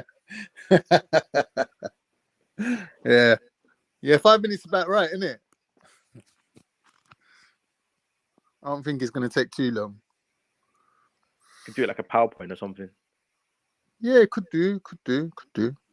I don't see why it's an issue that these places were founded by black people. You know why I don't have an issue. I don't have an issue. You know why that's when an issue. it comes to history, right, and especially to do with my country and my ancestors, yeah, I have a problem. I have a problem if a Chinese person said that or a European. I don't care about the color of the person's skin. I'm saying in general, if you're gonna rewrite history, then be prepared to bring proof for it. But who's rewriting? When you're saying all the Persians were all black and stuff, just when Europeans say all the Egyptians were white, all the Persians. But hold on. But who said all the Persians were were black? No one said that. I've heard it multiple times. Khan specifically said that all the time. The people that started it specifically said that. Bro, even Sniper says the Phoenicians were black all the time. Okay, but we can see images of the Phoenicians. When you know the descendants, the Beninese people have 96%. Hold on, Mizzle. When we say black as well, we need to clarify something. Black doesn't need to mean my people. It can just mean. I don't even like that word, to be honest. The term. Hold on. It can just mean dark. It can just mean dark skin, right, or melanated. They can still look Indian looking, but just have dark skin. So when we say black, you might think, oh, we're saying that they all look like us, as in like me, 100% like me. In phenotypical. I'm just phenotypically, but I'm just saying for some of these people, for example, the Persians, I wouldn't say Persians look like the Zimbabwean, but I would say they probably look like a very dark-skinned Indian.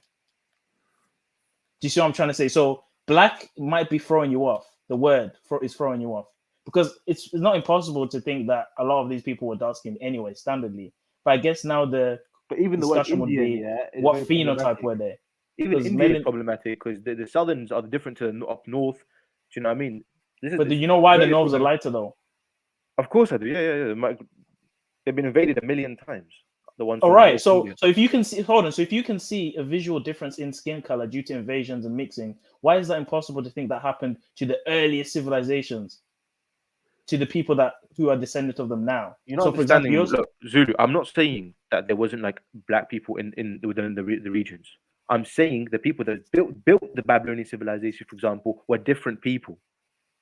I'm not saying the people of Iraq. There was no black people around living around that region. Meso, different people. I can even show you the names of the tribes of the people that moved from the Anatolian region and dominated the Babylonians, who were black, and they got taken over, they got invaded, and they got outbred by the Jays. And then the tribal names of the people, the leaders' names are available, and I will bring that for you. Bring that. Make sure, bring that. It actually would be interesting. I would like to know. Okay, it's cool. It's like it's something that we've looked into. Me and Zulu's debated this subject about 5 times just between us. And Khan never used to always think how he thinks now. He's changed his mind because he's done the research. It's not that. It's just the more reading that you do, the better you can clearly put your point across. Because a lot of these terms, that when you say black, what does that mean? Do you know what I mean? Does it have a meaning? Is it relevant to the subject that we're talking about? Because if everyone was black, then it doesn't really have a meaning. But if you're saying black to say the people that are from Africa as we know it today, then yeah, you can use that term. But like these terms need to be clarified. Because another problem is is they'll say, oh, look at the nose. They'll show image and say, look at the nose, look at the hair. Doesn't look like a black person. But there's people in East Africa that look like that though. 100%. So that's the problem again. When you think black, you have this idea of a phenotype. But that black is a very broad term. Yeah, you're thinking of Mike Tyson when really you're thinking of me or Mike Tyson, Michael or Jackson. Like that. It doesn't always have to be like that. Yeah, and someone like that can come from someone that looks like someone in East Africa. Exactly. You see what I'm trying to say? Yeah. So just because the Assyrians look a certain way in ancient, depictions, it doesn't mean look how different they look to these Africans. They can't be from them or whatever. Because obviously phenotypes change over time. They don't stay the same. Look, so answering JD, right? Look, I said to this guy a million times. Yeah, it's not. It's gonna take me 5 weeks. I said in the next 5 weeks, I'm very busy. So it will take me a week to do the research. We can just have a discussion now, though. It doesn't need to be. You know what I mean? Like, why can't you just have a discussion? Why do you have to? I don't like, bro. I'm not discussing stuff here unless we bring proof, and I don't have my proof on me right now. So there's no point. Otherwise, I'll just be waffling. So you've made a decision. It can't be an academic debate if you don't bring sources. Do you understand? So wait, hold on. So are you starting from a neutral point, or are you starting from a point against? Because if you're starting from a point against without the evidence already, that doesn't make any sense. It doesn't look. Whatever the claim is, right? Whatever the claim is, yeah. You do your research, I do my research, and then we both bring, and then we're gonna have to have balanced people who at the end can, I don't know, pass judgment on it. No problem, man. But no problem.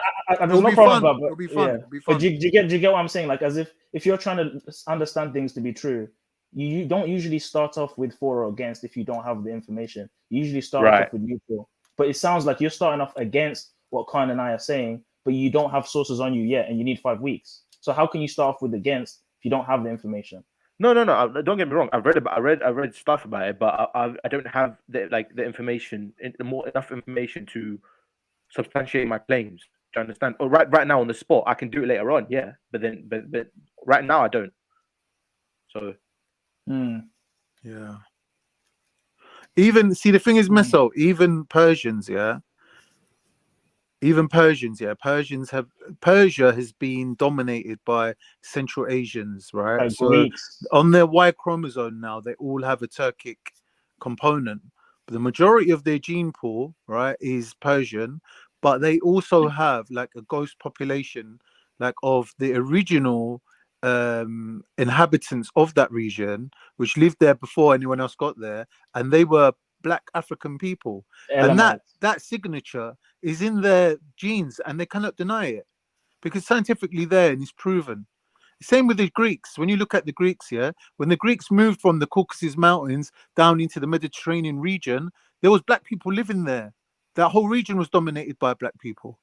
But at that time, when they come down, they mixed with them, and some of the E haploid groups survived because they teamed up with the Greeks. And now when you look at the Greek population, majority of them are J, but there are some E still amongst them. There's E in Cyprus. I just typed it in now, and there's E in Cyprus. Yeah, there's E in Cyprus. There's even E amongst Turks. I didn't even know that. It's just the amount. It's just the amount. It's just in some places it would be more, in some places it would be less. But a majority of civilizations they're founded in that region were founded by the original inhabitants, which would have been Black people. Do you get me? But they were invaded, they were taken over, and as white people, as like warrior people, we can't deny the fact that we were militarily advanced, or in terms of brutality, or having less compassion. They were a bit more brutal, and they just basically dominated. And not only that, there's also reasons for it as well, like like crop failure in Egypt might have forced their people to withdraw back to Egypt. That left a big vacuum. Do you know, like it's like when one mafia boss gets killed, and then you see the power vacuum it creates. There's like a free-for-all, like a squabble where everyone's just land grabbing. And it was like that sort of thing. Like when the Egyptians moved back into Egypt, they left Canaan region like unguarded. The Jays just flooded that region. Like, what do you expect them to do? Do you get me? They're going to do that, innit? Standard. They're going to take all the women. They're going to move into all the places, and they're going to dominate. And that's what they did. And you know what it is? It's like saying the white people in America today are like the Native Americans. That's literally what it's like saying. Oh, by the way, and there's a lot, and there's a lot of white people that claim to be Native American with the small percentages of Cherokee and whatever. Yeah. That's true. And that's what I feel like is happening right now, because no one's saying there isn't traces of the Syrians or the Babylonians in the present population of the Iraqis. But what we're saying is, what the modern day Iraqis are accurate representation of what Zulu. There's this thing here. There's saying. This argument of dominant and recessive, and people think that if you even have a tiny little bit of Black in you, there will always be visible. There will always be traces of it. Your phenotype will always be of a Bantu or a sub-Saharan African, and maybe your skin color will change, but you'll still look African. And this is a myth. It's not true. It's a myth. It can't happen. We can get washed out in 2 generations, bro, easily. Exactly. I've seen people, and these things are just based on misconceptions of people. Like once we realize what's really going on, you see that all the pieces of the puzzle fits together. And when you look from an overview situation, you can see that it all makes sense and all the pieces fit together. Like you don't have to fixate on one little thing. Like, this is what the whole thing hinges on. No, it doesn't. It's just a natural state of human being. Zulu, someone asked if Sri Lankans are Black. See, if we're talking about Black as in the social political term that we attribute to Afro-Caribbean peoples, then I'll say no. But if we're talking about as in melanated, which I would say is a more appropriate term, I'd say yeah, they are melanated. You're saying they're not Black, you're saying they're Black. So this is what I'm saying. It doesn't make a difference. No, because remember, Black is who's using what perspective are we saying Black? Are we saying like the Westernized perspective where it's Afro-Caribbeans or people from Africa? Or are we saying it's people that have dark skin? Right? No, it's like the 3 races, right? The Caucasoid, Mongoloid, and stuff like that. So there wouldn't be Negroid. They would probably exactly. Yeah, I think that's a better term to use, right? Caucasoid. That would be well, not really, because even in Africa, I would even say that that's a very basic way of labeling. It's misleading. Because in Africa, there's so many some East Africans fall under Caucasoid. No, but this is the thing. But that's to do with phenotype, not to do with skin color. No, but hold on. Even when skin color doesn't mean anything. Oh my gosh. Even when it comes to the phenotype, bro, that whole Negroid, Mongoloid, Caucasoid thing, Australoid, is based off the skeletal structure, right? The nose, the lips. Yeah. But those vary even in the Negroid population. There's people in my family that don't have a broad nose and big lips. So it varies. Lips. It's a very big. It's a very big generalization, and it stems from Darwinian evolution.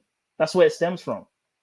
to categorize a whole continent or a whole group of people to these features: big lips, big nose. That's it. Yeah, You're black. exactly. It's Exactly down. that. It's backwards Exactly science. that. Modern scientists don't even use these terms But anymore. it works. But Zulu, it works the other way as well. So when we're talking about Dravidians, right, who originated from the Anatolian part of Turkey, for example, that is Turkey today, right? Phenotypically, they might have white features, right? But they could have been melanated 30,000 years ago. They would have been melanated people, right? Right. So there's certain people, like for example in East Africa, if you gave them white skin, they could be white people. exactly. So imagine now if Sumerians were like that and they became white or became lighter, and now you got modern day Iraqis, you would never think that they were black before.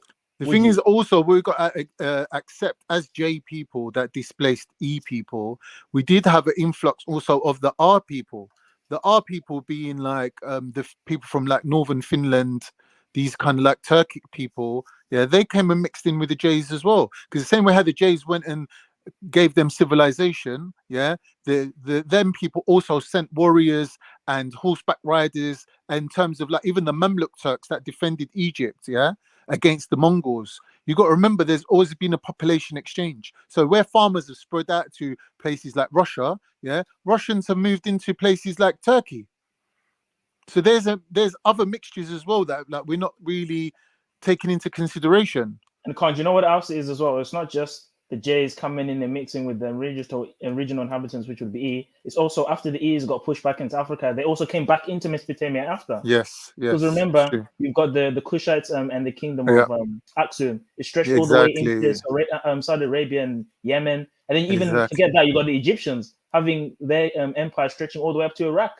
Exactly. And also, Zulu, what we're judging it by the Y chromosome, which is a very small percentage of a person's entire genome, right? Yeah. So when we look at how populations are absorbed and they disappear as ghost populations, it's because we're judging those people by their Y chromosome. So when we say J-type people, right? Yeah. J-type people today could be any color. Like they're saying that the what they call the Hebrews that they come under Aaron, thingy's the Kohen. Moses' counterpart, the Kohen. Yeah, they're saying that their little group stems off from J, right? That doesn't mean they weren't black, but they were the J's that moved into Africa or out of Africa or mixed with Africans. Like just because they hold on to that J signature doesn't mean anything really. It's just that is just like a marker that shows you the route that people took on this journey where they done laps and laps from Africa into Asia, back into Africa, back into Asia, back into Africa. But even like, with that Kohen gene, it's just like putting a tracker on something and following it. That's all it is. It's not some big deal. Do you know what I mean? But even with the Kohen gene, you do know the Lemba tribe, like in South Africa, had a higher percentage of the Kohen gene than the Ashkenazi Jews. Of course, but they would do. That's standard. So that would be expected, wouldn't it? Like that's not a surprise to anyone. But that further proves the point that people don't stay in one place; they move along. They don't. Especially Africans. They move more than anyone, isn't it? So I don't think what we're saying is far-fetched, nor is it fringe in academic circles. You know, I don't say everything is black. I'm not that kind of person. But I only say things were black when I know 100% and I've looked at the evidence. So I don't just do everything's black. I don't do that. So, you know what I mean? People will try convincing me that Vikings were black and all this shit. I don't believe that. No way. People try to convince me that the Greeks were black. I don't believe that. So there's a lot. There would have been blacks amongst them. But even then, Con, I think it's in very small percentage. Yeah, exactly. There's one person amongst them. It doesn't make a whole civilization. Another thing, when we're talking about Greeks, like you've got to remember the diversity, like the amount of different types of Greeks and different civilizations that would come under Greek. Like at the time, would they even identify as Greek? Like the term Greek itself, it's like Turk. What does it really mean? Do you know what I mean? It's like we're looking at everything from a very modern point of view. And even when it comes to Turk as well, if you look at Herodotus, he's a famous Greek historian. He talks about the Colossians, who were supposedly an Egyptian colony that were left behind after the Egyptian empire stretched all up into that region, and they lived amongst the Pale Arabs or the Turkish people. Right. But no one would know that now because most of them are probably gone. Exactly. This is from a Roman historian, a Greek historian telling you these people were here. I'm seeing black people here. Yeah. So I don't know what you want me to say. Look, even this You term know what I pale mean? Arab is problematic, right? You can say there's mixes, but you're saying to me, it's not saying all the original ones were all dark skin, and then they all got It wiped would have out. been Doctor. It would have been Dr. Brown as well from the beginning. That's a Yeah, fact. if you say Yemenis, right? They're quite dark skinned people, yeah, but they're not black. They don't fall under the term black. Okay, when you say they're not black, you mean they're not like me. Yeah, they still fall under Caucasoid, in a sense. Okay, Do you understand what I mean? okay. So you're saying the phenotype, but you know that phenotype though changes over time, right? Depending upon the dominant mixing that's happening in that time period. Yeah, I right? understand that. For example, Lebanese So people maybe the are original Arab, could have but been they're mixed. Negro. Lebanese people are mixed, right? They classified as Arabs. Sudanese people are classified as Arabs. Even the word Arab is a problem, right? Because you have Exactly. black Arabs, Why are white Arabs. Sudanese classified as Arab when they're Nilotic? It's culture, language, and stuff like that. That's what classifies. So it's like Mauritania. So then now, who has the genetic claim to Arab and the cultural claim? It could be anyone. That's the thing. But we need to start off with who was the original Arabs. From there we can move on, right? If we find out the original Arabs, then we can see who kind of jumped it afterwards. Do you understand? Okay, so when you say original Arab, what's your belief? Sorry, I don't want to assume. What's your beliefs? The Yemeni people, right? From the your majority what's your beliefs about what? Sorry, your religious beliefs. Oh, I'm born a Muslim. Okay, so you agree with the whole Ishmael thing, right? Do you think Ishmael is the forefather of Arabs? You could say so, but when it comes to this stuff, I take out religion. I kind of take out religion, but we both agree on that genealogy, though. So it can be of use in the discussion to some degree. Yeah, to some degree. So you would agree, at least from the religious consensus or the Abrahamic consensus, Arabs come from Abraham, and then from Ishmael, right? Yeah, but then to be honest with you, that's a religious argument. You know what I mean? Okay, so obviously in academic circles they wouldn't accept that. That's fine. Of course, but exactly. But even in academic circles, they do acknowledge, for example, when you look at the original inhabitants of Arabia, they acknowledge that the people there have a very high resemblance to East Africans, like phenotypically and genetically. You look at pictures of like Yemenis people, like the Yemenis Jews, for example, they look like very, very dark skinned and like African looking. Like I can even show you pictures of them when they were first discovered.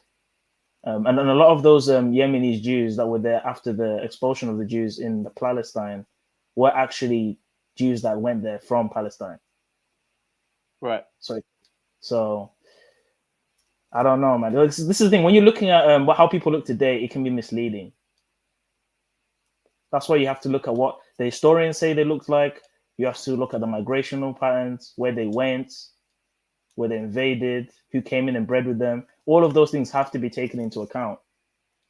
We can't just say, oh, well, we live here now, so we would have been there 10,000 years ago. That doesn't make any sense. Because I'm in the UK now. I wasn't always here. I obviously came here. Yeah, no, I hear you, man. I hear you. Yeah. Sorry, just to ask, onto Bibi, right? I agree with you. He's saying about you adopted Arab language. Yeah, that's exactly what I said. The Iraqi people today, they would have been Babylonians, the Syrians, all different types, and then obviously the Arabs, when the Arabs conquered, then now the dominant language is Arabic. So I'm not stupid. I understand. But Meso, that's not. Listen, bro, Meso, that's not what happened. When the Jays moved into that region, they mingled with the E's and they adopted their languages. They took their languages They would have been on. speaking Akkadian and it's not like the Arabs dominated the Jays. That's not happened. That didn't happen. The Jays were dominant, but because the culture, Jays, the Arabs are J.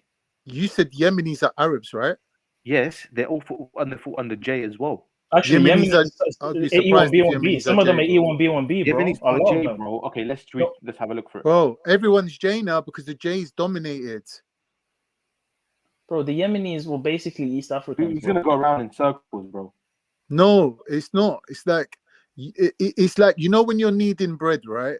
You take the bottom to the top and you mix it down to the bottom again, right? But you got to know how many times they got wiped out, right? You got to know how many times we went round in the circle. You got to start from the beginning, right? and you're Arabs starting are from not J. halfway through. You're saying, Oh, this guy is so stupid. Yeah, Kemo, modern Arabs are J, but I don't know about the original Arabs. no, but the majority of the people in the Arab regions are haploid J. Yes, that's true. Yeah, but these people, we know where they came from. We know what stock They they are. migrated to Arabia, bro. They basically invaded that region and they took Exactly. over. Exactly. But you're doing exactly the same thing that those white Native Americans do when they say, yeah, we're Native American because we got a few percentages of Native American DNA, even though Europeans came from freaking Europe and went to America. Now they live in America. Now we call them Americans, but they weren't Americans, were they? That's literally what you're doing.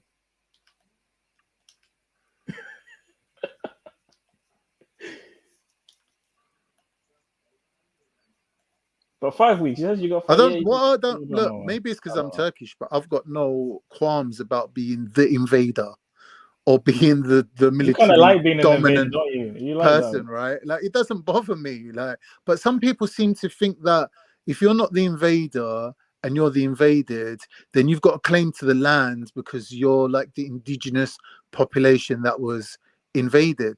Oh, you was there first, and you started the civilization before other people got there. Like, I don't really see that as a legitimate claim to the land, to be honest. Because if that was the case, because we're all human, innit? We're all if that human. was We the- just got a different signature on the But this is- DNA. But this is the thing, Con. Everyone's been in. Most places have been invaded anyway. So you're gonna have a huge population of people that weren't originally there in a lot of places. Like for example, I wasn't in. My people weren't in Zimbabwe. We invaded the Shona people. We invaded Beefy's people. Yeah. So you can say that we're not Zimbabweans, but we live there now. We've been there all this time. We've mixed with people there. So why not? Exactly. I don't know, man. Everyone's got their own baggage they're bringing to the table, to be honest. Like, and that's what makes it like confusing. If it's that strictly academic debate, like I said, we could do it in 5 minutes. See, listen, think about this. Yeah, me, Khan, and Kemo are agreeing. Me and Kemo never agree You with lot Khan. all agree regardless, but this is what I'm saying. I'm coming with a different. You guys agree regardless. Kemo was always going to agree with you. You both Israelites. But doesn't that tell you that there must be something there? That if we're always really, at no, odds not really. and we're Not really, agreeing, 'cause we're if I agreeing bring- with him. If I bring and we're 6 always at Arabs, odds they're with him. gonna agree with me, bro. If I bring Okay, 5-6 Arabs with me, they're all gonna agree with me. Okay, but You if do understand? those Of Arabs course. actually have those Arabs done the research that me and Kemo and Khan have done? Even if of course, that's what I'm saying. If they've done their research, they're gonna agree with me. This doesn't matter. Look, bro, everyone's gonna have their bias, right? In general, you're gonna be biased with the people you're from. You're gonna be biased. But what bias do I have? I'm not saying I'm an Arab. I'm not even claiming that. I'm just looking at the information and I'm acknowledging that people move around, people get mixed and bred out, people invade. Like these are just common things. And then when you look at the details of things, that's exactly what happened to the Sumerians. That's exactly what happened to the Babylonians. That's exactly what happened to the Assyrians. So I don't know what you want me to do, bro. Like, no one's saying that you're just like some random person that came there and you have no part in it. No one's saying that. There's going to be trace, DNA. Like no one's saying that there's. I ain't no there. European. I can assure you that. Like when Well, this fool Kemo is saying I'm some European and stuff, I assure you I am no European. Well, you may not be. We're like not. You're not European. The closest thing you could call it is Anatolian. You could be Anatolian. Well, you are Caucasian, Mezzo. A Mesopotamian, even. You may not be Scottish, but you're Caucasian, bro. Yeah, we're bro, we're the origin of the Europeans. Europeans come from us. We're the fathers of the Europeans, bro. We're their fathers. I know that. I know that. Yeah. Right. Whose father's gone? The Europeans. Okay. The majority of the Europeans are a combination of the Western hunter-gatherer and the Anatolian. Why are you calling him a cross-eyed bitch, Anatolian bro? hunter-gatherer mixed with a bit of Neolithic farmer. You got a European.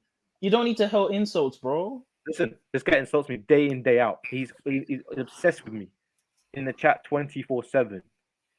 Like he's literally obsessed with me. I don't even address him, and he's just there constantly talking my name. Okay, but do you constantly some personal vendetta against me? Okay, but do you throw things back as well? Yeah, because he's obsessed with me, bro. I don't have a problem with a single person on any channel. This guy is obsessed from day one. fake Arab. I've never European, mentioned. I'm not gonna lie. I've God never knows. mentioned Kem or mentioned Mezzo, so I don't know. Maybe you can talk. What is he calling you a fake Arab? I've never heard fake him Arab, mention you're Mezzo, European. How all this can you be a fake Arab when the definition of being Because an every Arab time I see the is comments, a mixture? I don't see him going at Arab Mezzo, is a so I mixture. don't No, know. no, no, he's in the chat. Look, can you not read that? You, Yeah, because you're Arab. on the panel. Of course, he's gonna discuss what's happening, but I don't see him always going at you though. Bro, he's always there. Believe me, he's always there. It's been back and forth for months. He's trolling, bruv. Why are you even taking the bait? Look, even what's his name? James joined yesterday. Now that I know you're cross-eyed, Kemo, it's game over for you. Yeah, see all of that, bro. Like after you say that, everything's open now. Like he can catch you now. You know what I mean? Like once you say that, fam, like I don't know. I'm just saying, Mezzo. It would have been better if you took a neutral stance because it did sound like you're like already have combat. Like Man said Mezzo, can I say something? Big up. Can I say something? Yo, Mezzo, can I say something? Big up, Stopzilla. Big up, bro. Mezzo, are you there? Yo. Can you not big me up before you start the convo? I'm all right. Sorry, Big up, Stopzilla, man. big up, Big man. up, Big up, man. Stopzilla, man. What Welcome the to hell? the panel, Stopzilla. Thank you, What I was brother. gonna say, thingy, Mezzo, what you got to understand when a black person tells you that you was originally black, he thinks that you're going to be offended by that because you hate black people. Because black people think that we hate them. That's You what don't they think. understand. I So grew when up with he's black. I'm rubbing from it, North London, when bro. I he's grew up with telling black you that the people. original Babylonians were black, right? He thinks that he's hurting your feelings. You're not understanding, bro. Look. It's like when a European says the Babylonians are white. I don't hate white people, but I'm going to tell him to his face, you're lying. You're chatting shit. Do you understand? It's not about hating the person. That's very stupid. That's like you're basically using like a race card, saying, oh, because you're saying if a Chinese say I claim Chinese history, and then a Chinese person said you have nothing. He must But hate Arab do you understand the fact that black people, because of what they've been through, think that everyone hates them? Or everyone just wants to deny their blackness. Can't you trust me, bro? You don't know. I grew up in North London, right? Majority of my best friend since we're like childhood, yeah. I can literally bring him on the pan. He's from Zimbabwe, right? He comes to my house. But that doesn't mean that he's aware or he knows what we're talking about. The subjects that we're talking about are complex subjects. We have the discussions 24/7, right? We have Christian debates about Christianity. He's quite religious, right? He's become religious quite recently. We have this discussion all the time about the Babylonians and stuff like that. Generally speaking, most people that I've read Malcolm X's autobiography. I know the history, bro. I emphasize even the one in America and stuff. But this goes through everyone. It's not. I don't care what your color is. When you're saying this is like, oh, you guys are fake Arabs. You're this. You're fake. And okay, bring the proof. Do you understand? But bro. Okay, maybe the word fake. No, but you can understand how he can be offended. You can understand. If Kemo's the E1, bro, if Kemo's the E1 B1A, his origin, is outside of Africa anyway. So then you can call him a fake African. Damn. Listen, Khan, Arabs, yeah. But that's Arabs, right? It's stupid to say that. Let me make my final point. Look, Arabs, yeah, we go by tribes. We know if I go back to my country, right? I can know my father, like my forefathers from like 10, 15 generations. So can I. It's all kept. It's all recorded very, very well. Yeah. Of course, even you. It's an African. It's a Middle Eastern. Like in general, it's. But you're telling me someone who's from the Caribbean or from America, they don't know. He can do the same thing though, because but how many generations? Because he came from West Africa. So all he needs to do is find his tribe in West Africa. Once he finds his tribe, right? First, he has to establish what tribe he's from first. Doesn't take long. Which most people don't know their tribes. Oh, hold on. You can look at the slave name records. You can follow the trade routes. You can go to. You can't do it with all the tribes though, Zulu. It's like me. I can give you my specific subclade that will tell you that I'm Cypriot, but not everybody can do that because not everybody has been homogenized into having their own specific subclade. Some people just general. Okay, but do you not think in 2022 they have all the subclades for West Africa by this point? But some people don't have subclade. They're just the general swimming pool. Like they're just whatever. They could be anything. Like someone could be a J1 and they could be anything. What? a J. I'm saying not all the J's. So you mean you're saying phenotypically? I'm saying not all the J's have got subclades, a specific marker to show you the specific tribe. Not all of them have it.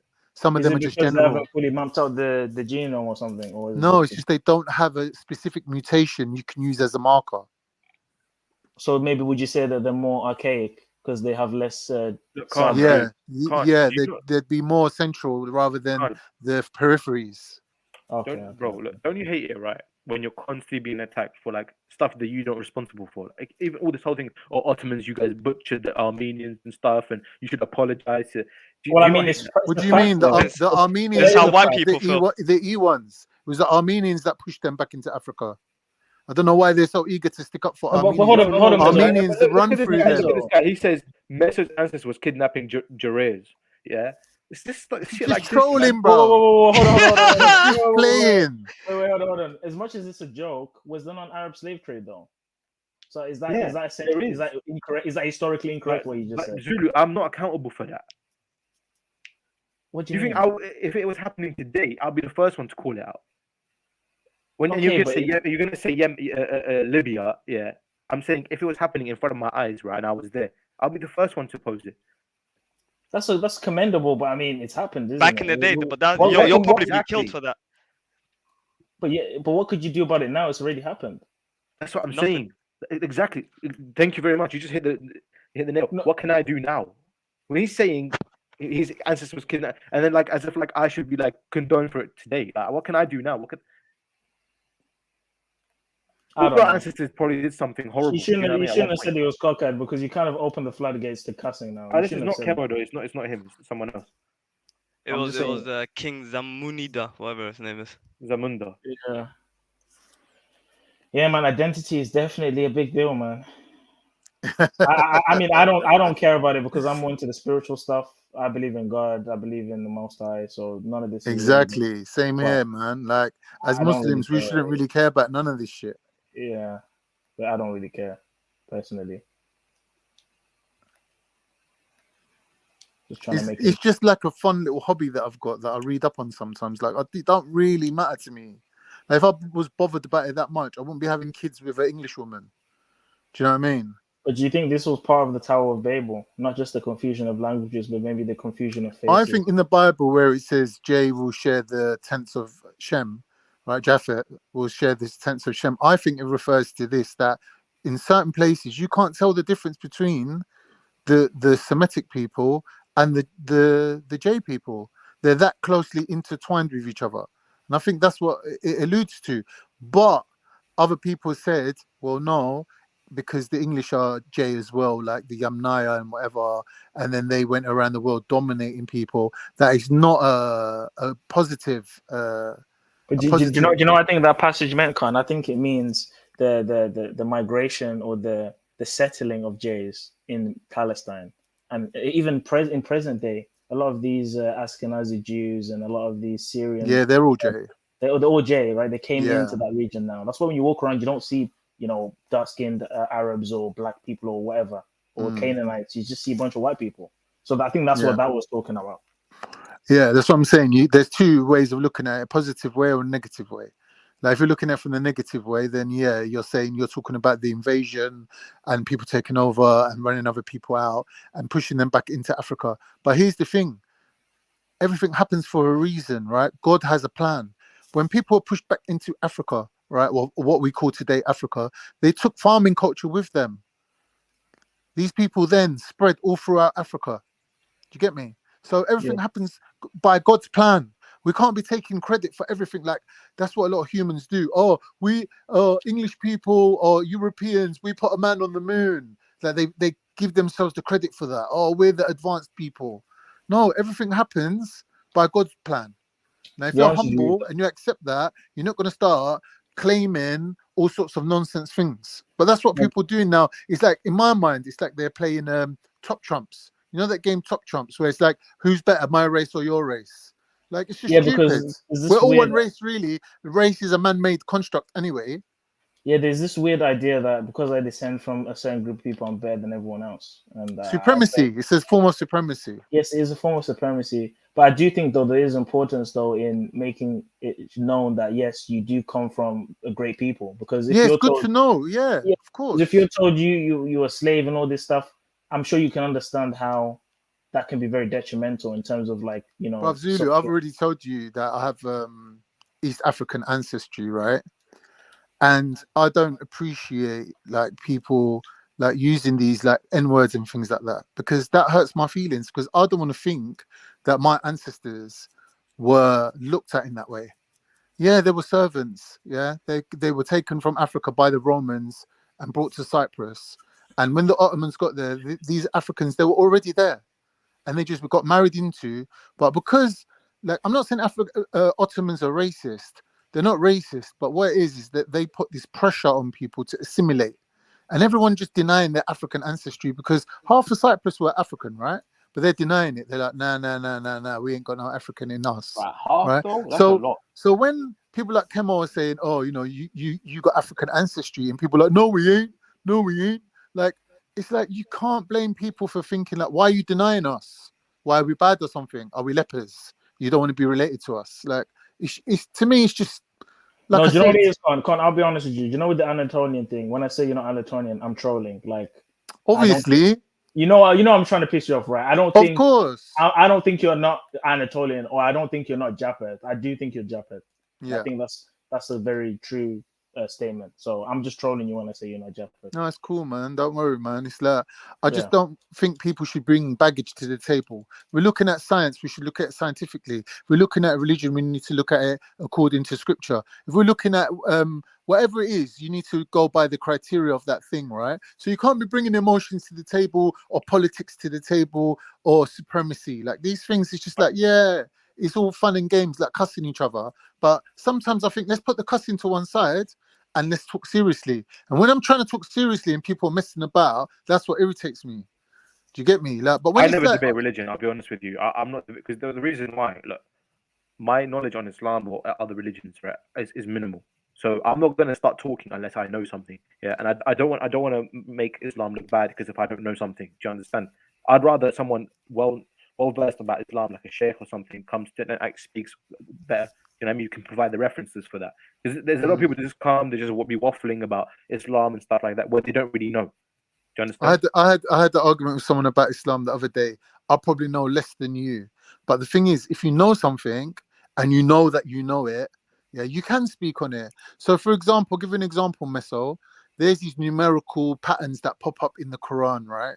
And some guy's like, "Oh, these are the miracles of the Quran." I said to him, "Bro, that's not a miracle." He goes to me, "It's a miracle." I go to me, "It's not a miracle. Bring me the scholarship on this, that Islamically speaking, this is accepted as part of the miracle of the Quran, that these numbers pop up. Like, for example, there's 24 hours in a day and the word day pops up 24 times or whatever. Yeah, whatever it may be. But you know that same right? thing is in the that same thing is in the Hebrew, right? Right, It's yeah, called biblical exactly. But I'm numerology. saying, like, it's not one of the things that in Islamic terms is quoted as a miracle. It's not quoted as a miracle. It might be something spooky or something exciting, but it's not a miracle. When we're talking about the miracles of the Quran, it's got to be to do with the prophecy brought by the Prophet ﷺ, where he makes his predictions about, for example, the Persians will conquer the Romans or the Romans will conquer the Persians, whatever it was. Yeah, this is a prediction that he made that came true. That's a miracle. You might not see it as a miracle. You might see it as a bet, a gamble. It could have gone either way. But as a Muslim, if you believe, then you can count that as a miracle, right? But numerical things, nobody ever said that was a miracle. But some guy's arguing with me, put up a TikTok and he's arguing with me. So as soon as I said to him, bring me the scholarship on it, that's it. Khalas, over. Can't argue no more. That's it. That's all there is to it. Like, there are, like, you know what I mean? There's extensive scholarship in Islam. Like, there's libraries full of tafsir and all these sort of things. Do you get me? Like, all it takes is someone to be interested enough to go and research it and read it up and put in the work. Like, the answers are there, bro. Like, do you know what I mean? You don't have to start going into the mountains and meditating and the answer's going to come from God. Like, it's all there. It's all the work's been done for you, isn't it? It's not hard, isn't it? You just got to research it. You just got to read it up, you know? And there's people that do that and you've got to respect them.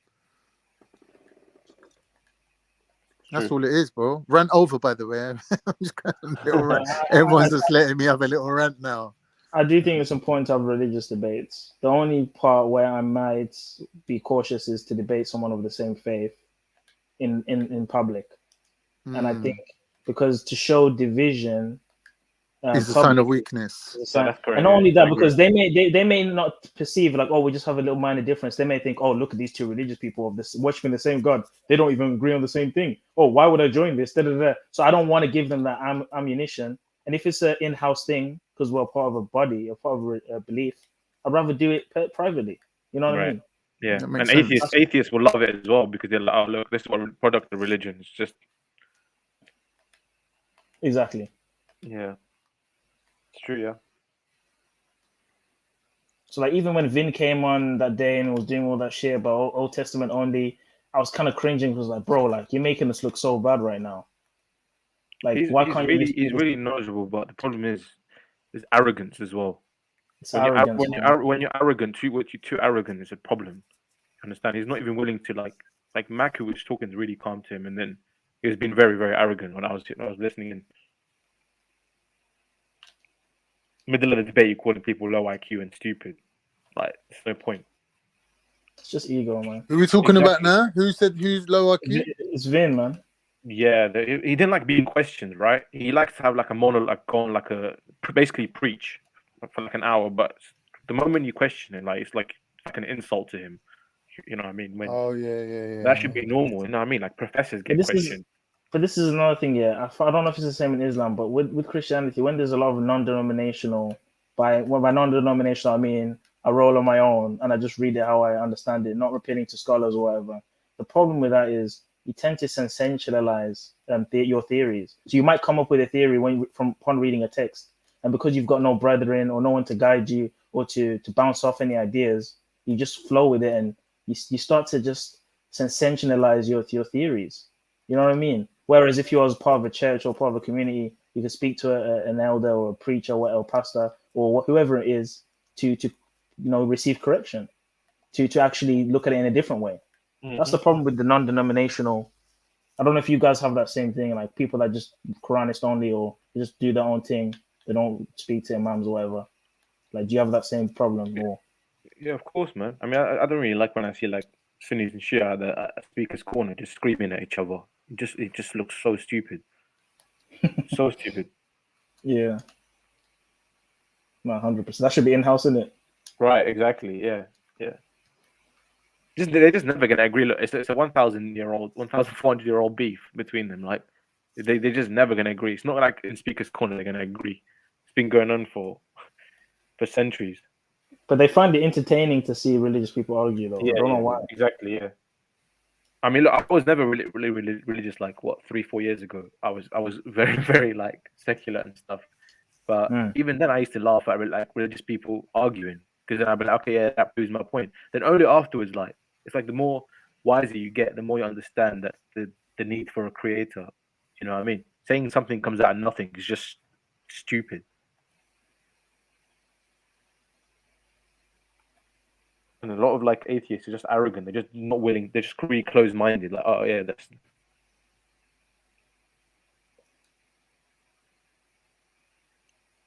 I feel like for me personally, it's probably easier to speak to. Actually, no, because atheists believe in evolution and all that crap. And the fact that they don't even. I was gonna say it's easy to speak. Like if I was doing like like how you guys do dawah, right? Right. If I was doing like ministering, I was thinking, would it be easier to speak to someone from a different religion or someone that's non-religious? And I think the answer would be non-religious, because if someone is non-religious, they don't really hold to anything per se, or they're not rigid on anything, and they're open-minded, so they're able to hear other ways of thinking. But someone that's religious, you can't tell them nothing. To them, that's the truth.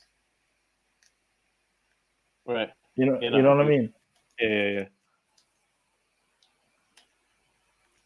But then the problem with the non-religious people, the fact that they haven't even come to the conceptualization that there's a God, that can be, problematic. Like, because then even your moral views, I think believing that there's a God is a very basic thing.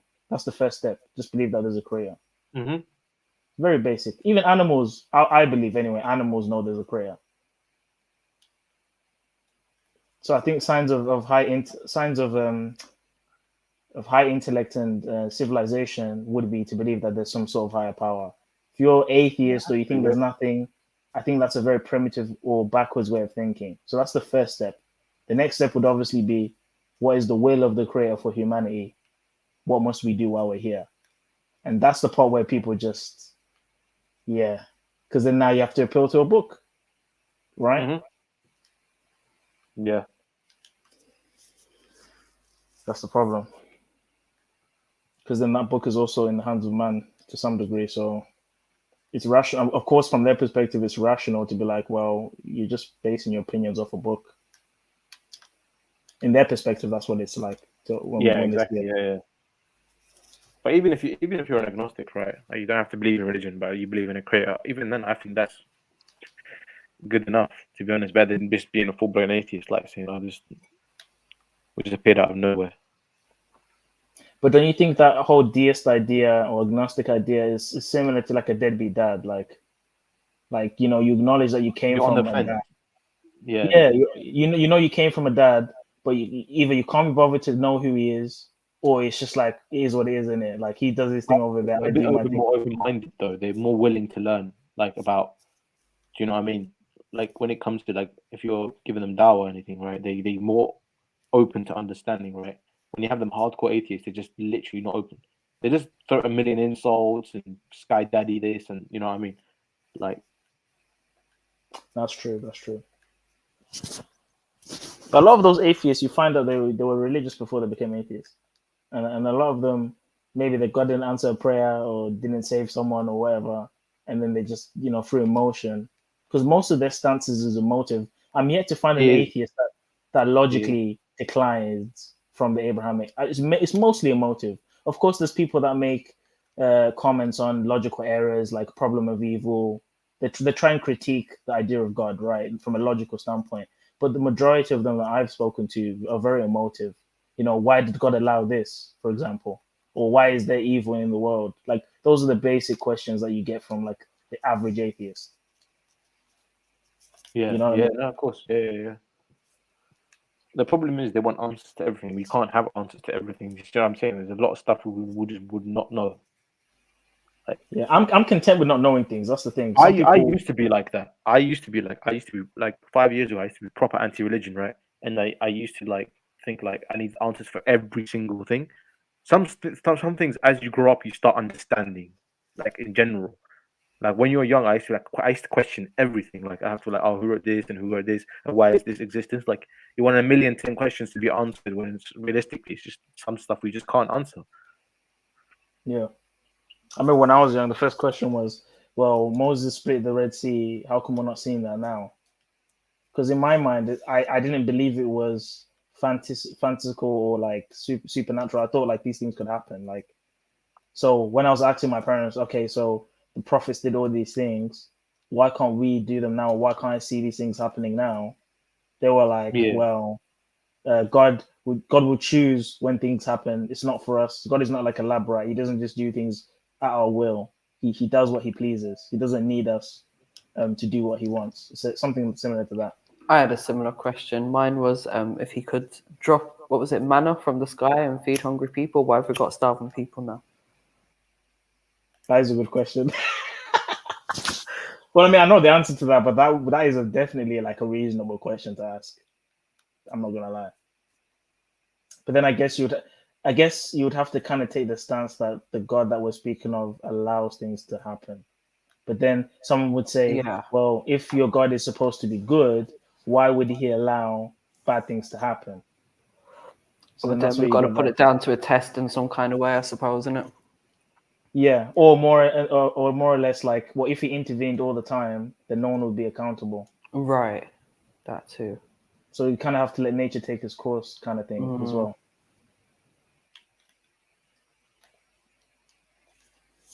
But then again, it kind of balances out sometimes, because then you hear testimonies of things that happen that people can't explain.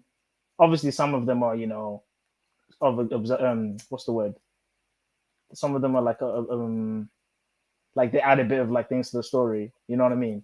But like there are some stories when you see and they're like, wow, that actually happened. That might be something there. That might be something supernatural. Like you have those stories, you know, that kind of like make you think like, okay, maybe there's something there. I don't know if you guys have had that, but I've had that.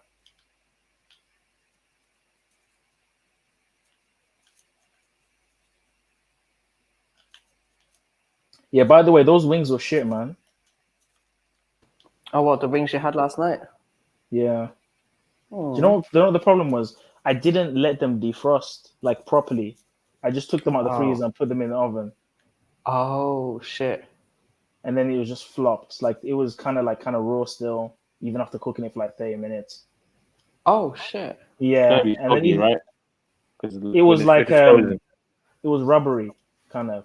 Yeah. Oh, Zulu, after all that, you didn't even get a decent meal. I didn't even get a decent meal. All I ate was just the chips I had. I just had chips. No chicken. I was so pissed. What are you eating today? I'm probably gonna make some more chicken. You see, if I was vegan, yeah, I'd be struggling because I'd probably be eating lentils every day because I just don't know how to make a lot of things. You know what I mean? So it's not that difficult.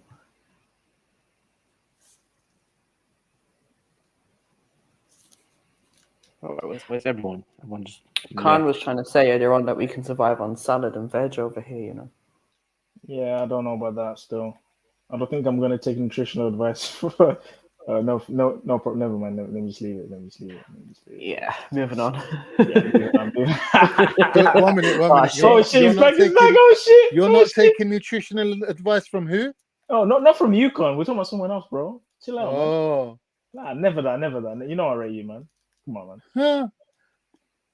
But did you really say that though, Con? I'm saying that I'm saying black and Afro-Caribbean people basically are the highest for heart disease based on the fact that they eat a lot of hard food, which is like potatoes and yams and whatever. Isn't it because of the oil or the salt? Yeah, well, obviously, like when you're talking about how would you cook these sort of foods, then oil comes into it as well. But I'm saying like the eating habits would be improved if they were kind of like focusing on things like broccoli, cauliflower. Do you know what I mean? Like salads, things like that. It would be better for them. I do agree with that. I mean, I do think the Mediterranean. Ethan was trying to make the case that if you're a bricklayer, you can't live on salads. Well, yes, you are. Well, to be fair, you need the energy, you need the carbs, protein as well, though, and you need the protein for repair. So you are going to need to have more on that side of the spectrum. Yeah, it's the grams of carbs you're getting. It's not really like, you know, to do with you have to eat a potato. Do you know what I mean? It's not like it has a different type of carbohydrate in there because your body converts it all into glycogen anyway. I would say that the Mediterranean diet is the best diet. Exactly.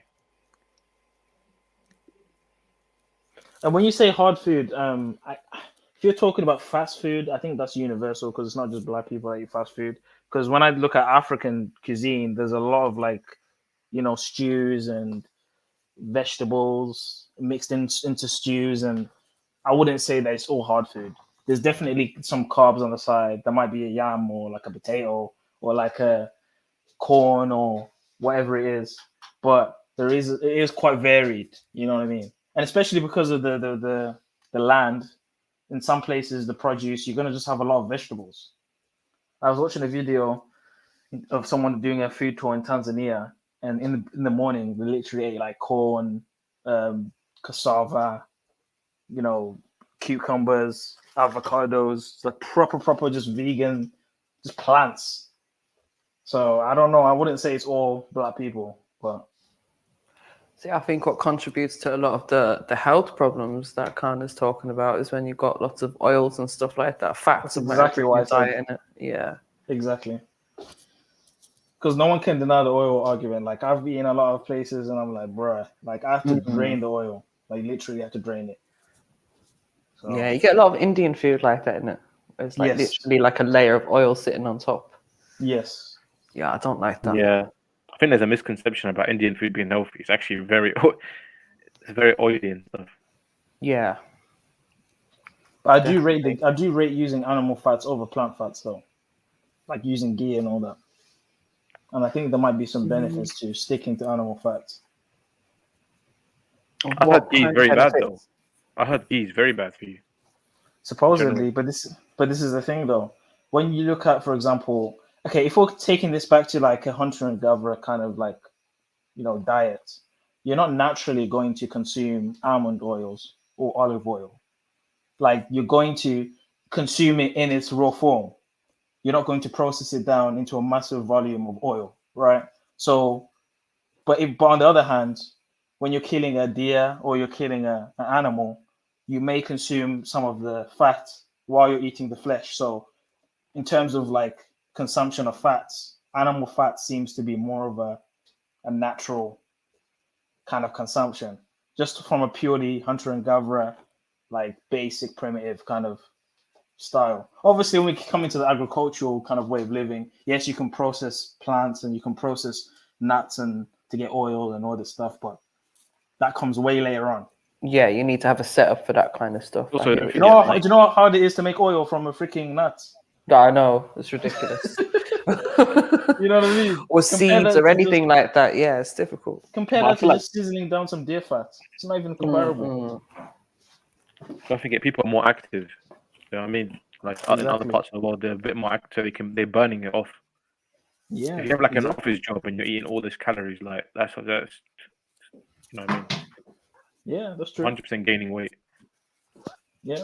And they weren't eating all every day. They were eating or every hour or whatever. They were eating like maybe 1 meal a day, like 2 meals a day. And they're walking for miles and miles and miles. And this is the thing as well. Expend energy before you consume. That's something I've had to teach myself because it's very common in our culture to just eat in the morning when you wake up, eat breakfast. But that's only in the comfort of agriculture and refrigeration and all this shit. If you're in the jungle, you'd have to walk to go and get those berries. You'd have to walk to go and get, that meat or whatever. Pause. You can't just open a fridge and then eat, put things in the microwave as soon as you wake up in the morning. That's not natural.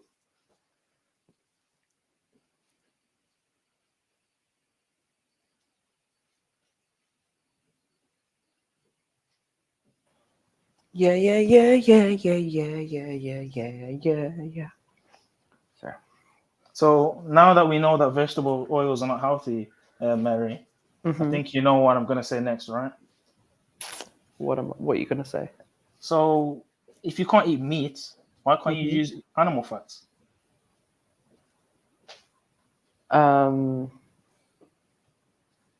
Say that again. If I can't eat meat, then what? Because remember, the reason why you can't eat meat wasn't because of any like medical things, or it's just because you don't like it, right? And your stomach doesn't agree with it. Yeah. But would it agree with the oil from the meat? I don't know. I suppose I've never really. Well, I suppose there's sometimes, right? It's like if I'll order Indian, let's say, but that's more chicken, so it's not really gonna have fat on it, is it? I was gonna say because sometimes I have the sauce out of certain dishes and that. Oh, really?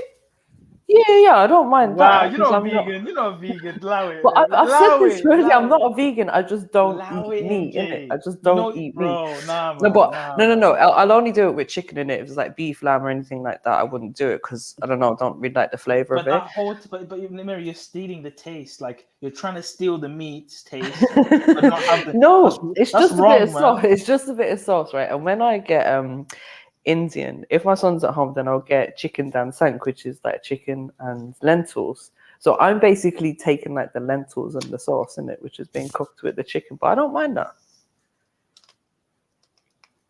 Wow. Yeah, but that's on a rare occasion. Do you know what I mean? So wait, hold on. Is that an are you admitting that meat taste just makes things taste better?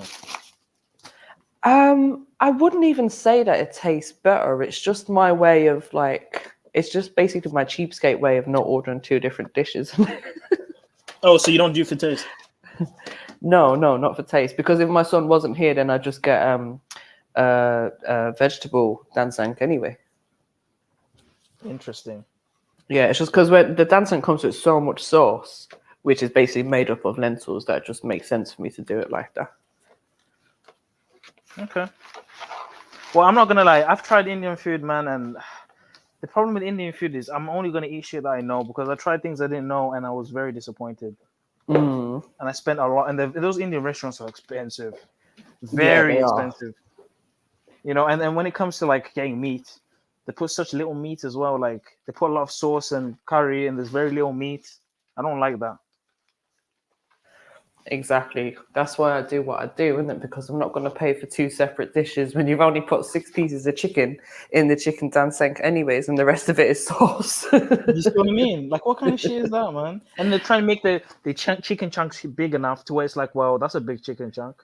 And then you have to start asking, is that even chicken? Because this piece is so big. Exactly. Have you seen those chicken breast chunks? They're huge. Yeah, I know. I know, especially from those Chinese shops. I've never trusted chicken from the Chinese shops. I don't trust food and any food from the Chinese shop anymore. I used to eat that shit, but now I don't. No, I've never really been into it, to be honest. I mean, But I now- don't mind an egg fried rice, but that's about it. But after noticing they put MSG and all that shit, like it's starting to make me think that the taste was artificial. Like my enjoyment was artificial.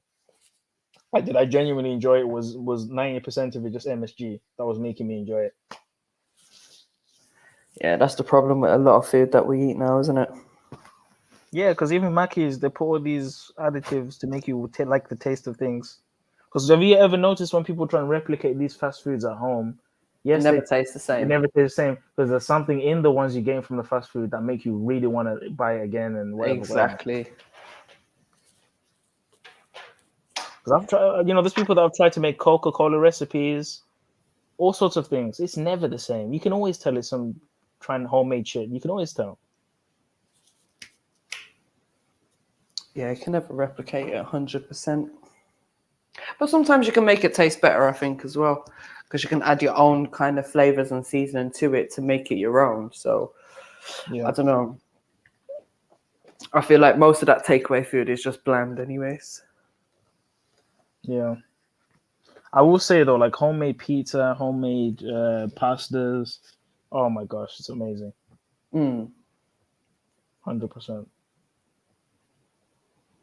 Yeah, pizzas and pastas, like, that's the kind of stuff that I feel like it's a waste if you're ordering that. Because I swear pizzas cost like, I don't know, 10, 12 pounds or something now. Do you know what I mean? It's like, it's just a bit of bread with sauce and some toppings. You could literally make that at home. People that order sandwiches as well, I question them. People that order Subway, like, bruv, each of those ingredients, you can make multiple subs easily.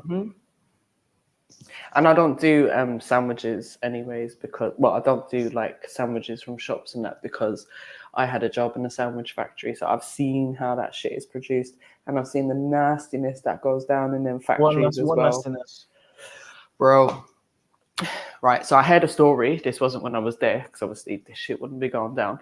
But I heard a story where this one girl, so they got like it's like a conveyor belt type of thing, right? So you've got one person at the top who's putting the bread through the butter machine. So you basically just putting the bread down and there's this butter machine which, butters the bread as it goes onto the conveyor belt. Apparently the woman that was running that spit into it, but she didn't just spit into it. She like done a hook to spit into it, yeah? Wow. So imagine everyone's sandwich that day had some like saliva on their butter, right? And then it was like one time where there was these new recruits that we had. And I remember specifically they were making BLT sandwiches, right? So this would be like cold cooked bacon in it. And the girl dropped it on the floor and picked it back up and tried to put it on the sandwich. And I caught her. I was like, what are you doing? She's like, oh, it doesn't matter. I was like, what do you mean it doesn't matter? Like, bruv. Nah. Was the floor dirty? Bruv, we was producing sandwiches from 6 a.m. There was all kinds of shit on that floor. What was it genuinely dust on the floor? It wasn't dust because obviously we clean it every day, but it would be like ingredients. So you'd have bits of chicken, lettuce, whatever, like there'd be stuff just dropping left, right, and center. Because remember, it's a conveyor belt and we're going quickly in it. So, you've got like debris dropping all over the place. And the bottom of our catering shoes at the end of the day just be full of like nasty food that we've been trampling in. And so anything that dropped on that floor, bruv, you were not supposed to pick it up and put it on a sandwich. You leave it on the floor. Simple, just leave it there.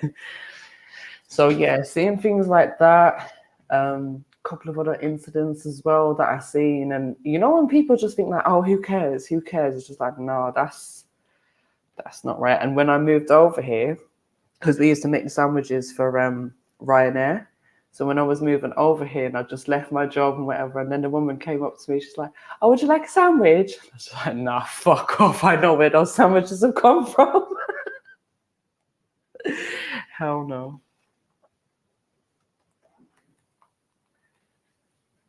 So yeah. Don't eat pre-made sandwiches, people. Go home and make your sandwich.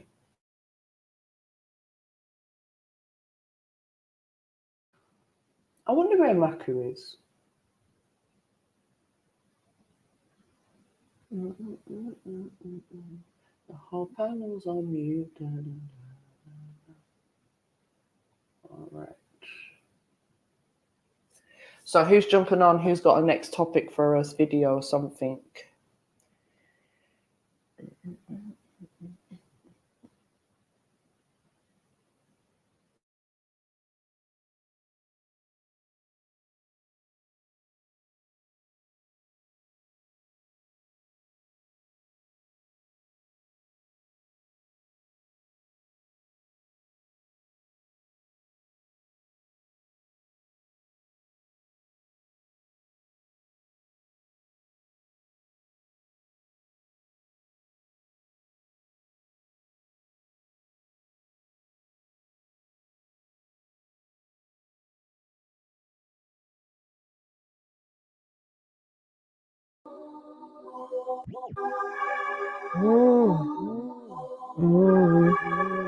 Little interlude to get me.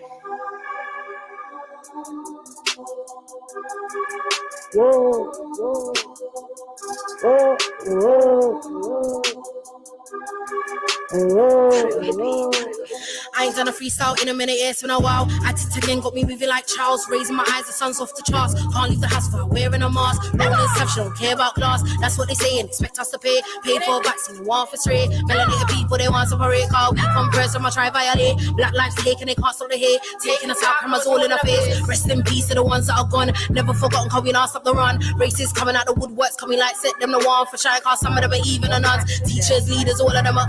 Whoa, let me not say much, cause I need the peace. I got to scrape up last month's rent. Yeah, it's outrageous. Had us on lockdown, smoking my brains out. Karens and Kevins all in a space now, saying what they want, cause it's rage when they call up. I don't have the time to think about the small stuff, creating the time for the mind that's before us. Being on a grind, been mashing the time. See, I ain't on a long thing no more, it's all up in the mind. I need to get mine, gotta put that work in and waste my time. Cause you don't really wanna play if you don't wanna do the time. If it ain't on the schedule, then nigga don't bell me. Cause I got shit to do, trying to get that money, trying to get that Grammy. What have you done? Where have you been? Ain't on agenda when my life ends. Ain't on a lay thing, it's about the strength is what I possess. Finding the flows and the rhymes that will shine. Making the sounds of what's good grime. Setting the trends can make a man sweat. Man says he's got bars, so where are they then? It's all about the talk, yet there ain't no sense making bars. It's about commitmentship. We don't slap with this cause we built for this set relationship. Music penmanship, I got bars, so I don't need more. Galaxy floor, was made for the stars. Bounty a man, can't spend them move 2 sneakers. That'll be all for today, that's the end of the class. Gotta get that work, we gotta get that work. We gotta get that work, ain't on a long thing, gotta get that work. Gotta get that work, we gotta get that work. Gotta get that work, ain't on a long thing, gotta get that work.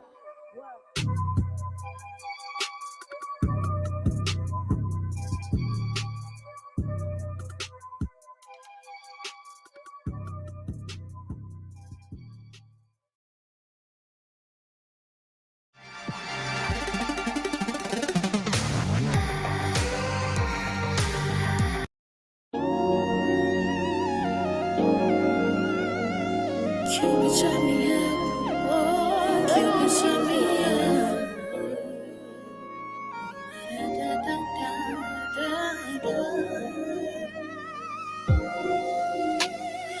If the world could speak, some things are so deep.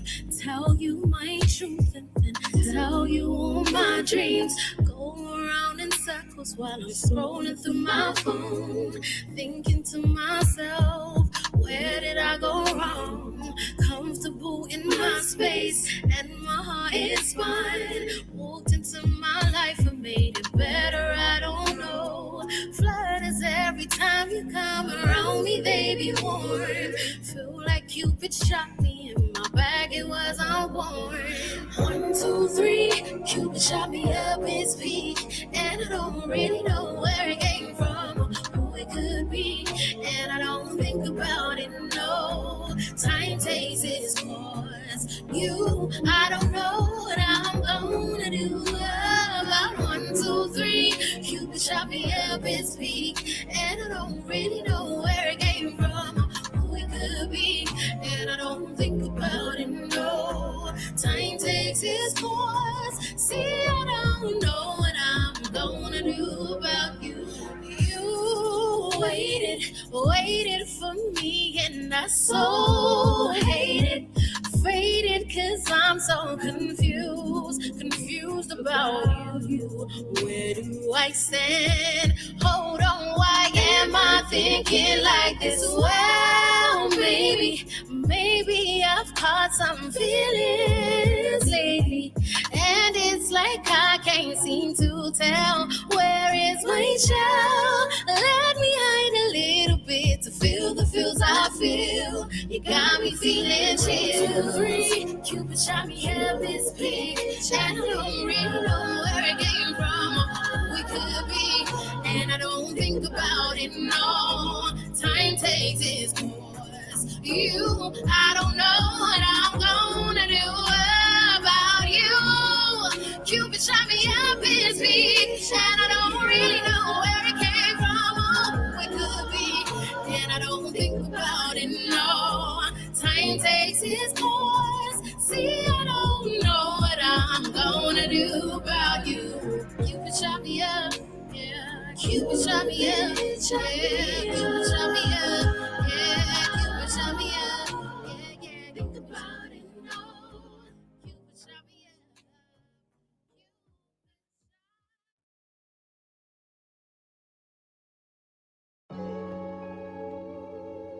Yeah. King Seth. Chevelle Anderson. Yeah. Yeah.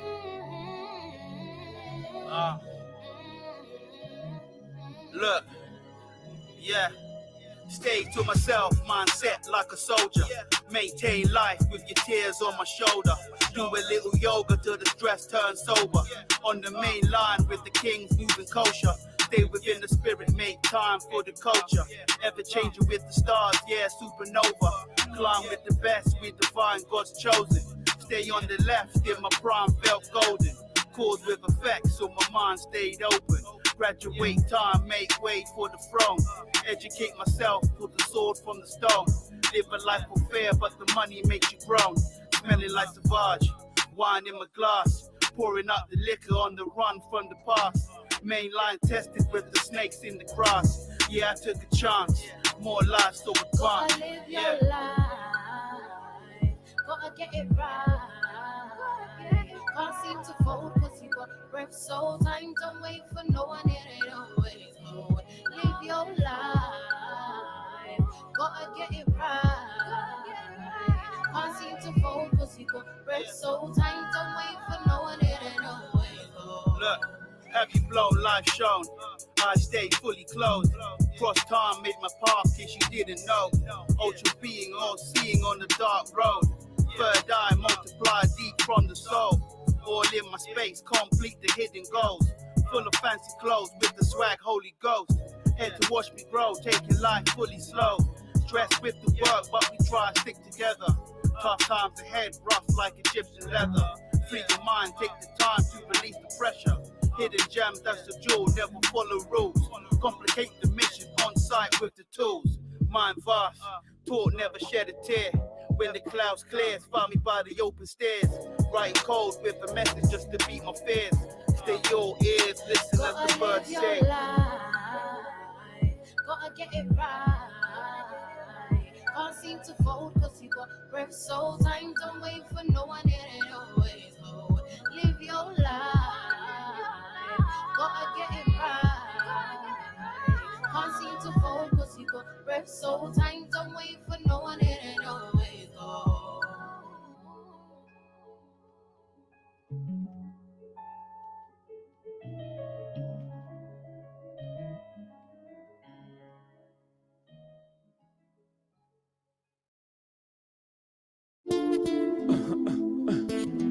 You ready, V? All I need in this life.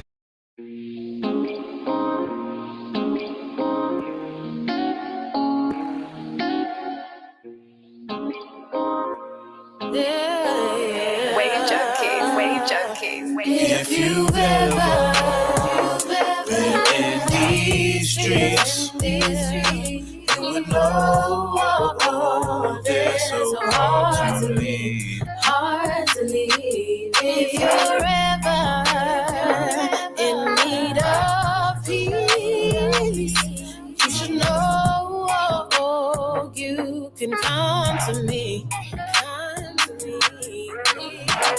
You're just trying to bring me some peace when the rest of my life is at war. It's a dead end on these streets, but you always open your door. Remember I wrote a song and you sang it for me. I scoped a lick and you planned it for me. If I gave you a stick, you would bang it for me. But I do my own dirt, baby, hand it to me. I'll bang for the both of us. You know as a man, I'ma hold it up. I'm a soldier, it's cold and the roads are tough. When the hood try kill me, you show me love. True. And that's where you're rated, you're actually sacred, your flat is a haven. From the trap, the straps to the pagans. From the trash, the rats and the masons. You, I find my peace in when these streets got me in pieces.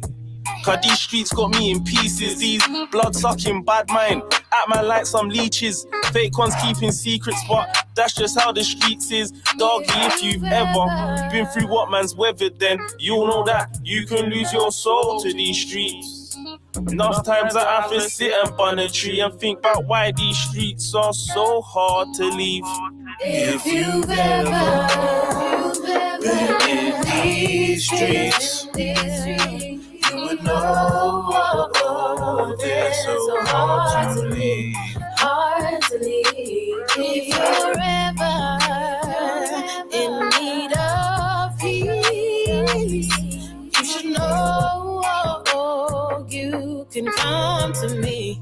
Come to me.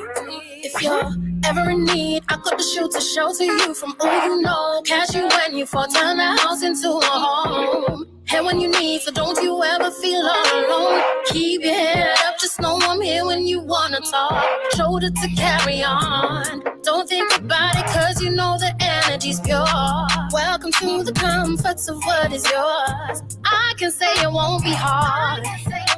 For us, you know it's harder, cause the odds are stacked against us. We can make it if it's justice. The streets don't love nobody, baby. I've seen lives that have nobody. Maybe we can share our knowledge and care for something deeper than ourselves. We can search for something, connecting our souls into unison. You can trust me to know you will always have somebody. Share what we have, cause it's you and me. It's you and me, baby, it's you and me. If you've ever been in these streets, you would know they're so hard to leave. Hard to leave. If you're ever in need of peace, you should know you can come to me. Come to me.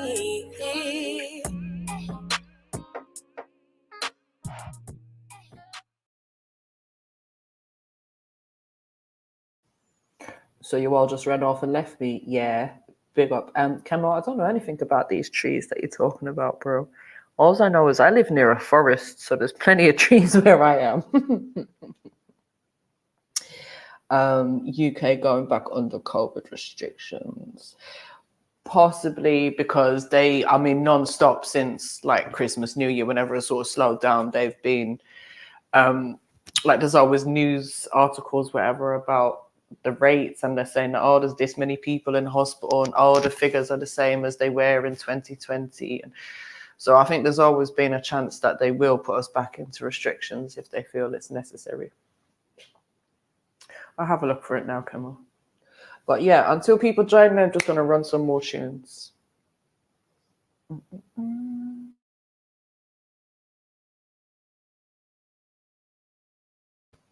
Oh, the trees falling down. Yeah, there was quite a few still. There's like houses near me and shit that fell down as well. That was mad.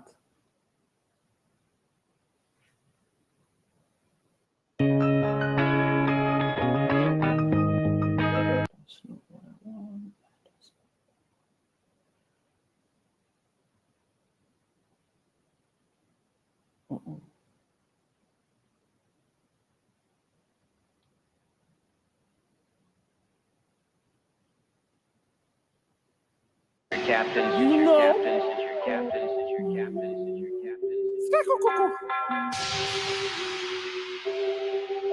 You know. Venom. Put on my black fist, serve up white bits. But not everyday brekkie. Come on. Not everyday Nubian queen. You know. Sometimes slops of Becky. Remember when we couldn't get lecky? Bruh. Sometimes books and chess. Show me how sexy your mind is. Sexy. Not everyday body and breasts. Not everyday link the bros. You know. But it's always love when we check in. Sometimes gotta ride clean. Not everyday carry the machine. Not everyday link the wife. You know. Gym jams and something sketty. Not everyday peace and love. Sometimes gotta slap man for something petty. Tell young bro come out the kitchen. Not everyday be so chefy. But I tell him they know already. I came from mash and spaghetti. I'll go get. Give a fuck if they let me. Come on. Bros down for the ride. Every day that thing's got paid. Done did my thing, still doing it now. So they gotta respect me. In it wasty, coming home late, all bloody and sweaty. Blood, sweat. Mum sees the vision, but she used to sweat me. Can't be on road with that shit to show excuse, now Mecky. It's not every day, but it's sometimes in it. We shot in the rain, pray in the sunshine. It's not every day, but it's sometimes. These youths to the future pray that they live through the knife and the gun crack. Not every day dirty, sometimes woke. Not every day calm, sometimes vote. Not every day loud, sometimes smoke. Sometimes nudge, sometimes poke. Sometimes fudge, sometimes cold. Sometimes I kiss that slow when I stroke. Sometimes I grab that bitch by her throat. Not every day club, sometimes home. Doing up flatmate with my chrome. Doing up roommate with my name. It's not every day that I work with a youth. Sometimes I'm just trying to get mine. It's not every day if you watch my business. Sometimes you should just live your life. For the big 4-5 pimps, you're right. Still big red pill never went soft. Man told you that I did they lie. No stop working, no days off. I will split for my wings and fried. Man tried done my dance and they died. Tryna clock my pattern, hammers, random as they come. Hanging habits in the slums where they're scavenging for crumbs, pushing packages for funds. I found magic in my tongue. Bars sound classic over drums. Man's erratic, you don't want static. Sometimes I would just pull up in traffic, acting a fool with a matic. Not every day kill your own. Sometimes let the real ops have it. It's not every day, but it's sometimes in it. We shot in the rain, pray in the sunshine. It's not every day, but it's sometimes. These youths to the future pray that they live through the knife and the gun crack. Come on.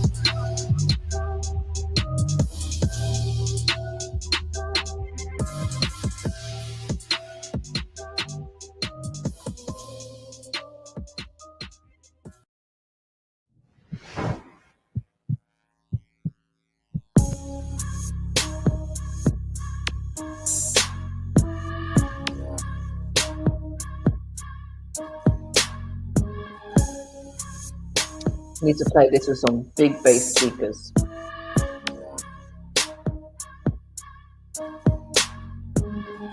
They say I should have sell out to Illuminati. Throw away my zubi that I'm bunning on and party. Should have done a shot of rum, line of coke with Bacardi. I should put my shades on, step and get my wave on. Shouldn't get my brain on, moving like I'm acting smartly. I should be like Trayvon, not speaking up like Fagger Binky, the brave one. Nah, I should have been happy with my chains on. I should have known about His Majesty, the same one. Could have stopped World War II when he spoke. The one that took a sword to the house of the Pope. They think I shouldn't worry about that, but I should vote. The same ones that sell guns said I shouldn't smoke. A plant that never killed no one, it's like a joke. But it's not funny when nothing we are broke. And the government are making money from it like it's coke. Message in the paper painting me like I'm a failure and a villain cause I talk. Duppy kill him on the rhythm, cut a throat. Cutting off heads when I'm spitting what I wrote. Something for the drillers and the realists giving hope. Wanna flag upon a liar living in a cult. Going over heads, what I'm giving to the roads. Guess I shouldn't talk sense. I should give them what they know. I shouldn't drop it like Jeds with Vanessa on the phone. They say I should have sell out to Illuminati. Throw away my zubi that I'm bunning on and party. Should have done a shot of rum, line of coke with Bacardi. I should put my shades on, step and get my wave on. Shouldn't get my brain on, moving like I'm acting smartly. I should be like Trayvon, not speaking up like Fagger Binky, the brave one. Nah, I should have been happy with my chains on. Yo.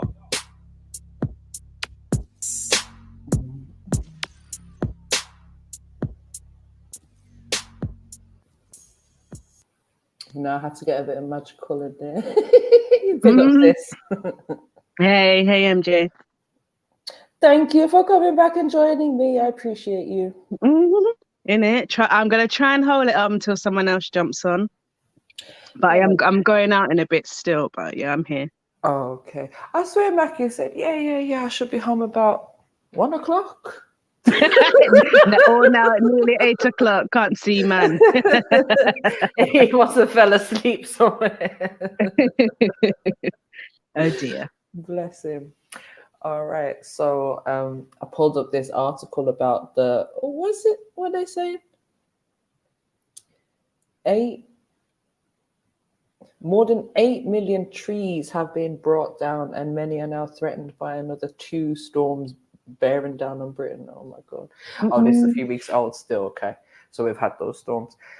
But look at that picture. That's mad still, because I seen round the corner from me where the forests are, I seen a couple of trees that have been uprooted like this, but they weren't as big as this. They weren't bigger than people. Some thick roots. That is mad.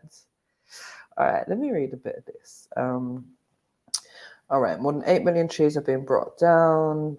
The forest managers warn that already catastrophic damage will be made worse by storms Dudley and Eunice, which we've had already in it. There are warnings that the heating climate is making our weather more severe and unpredictable, and that management and planting strategies must adapt more quickly.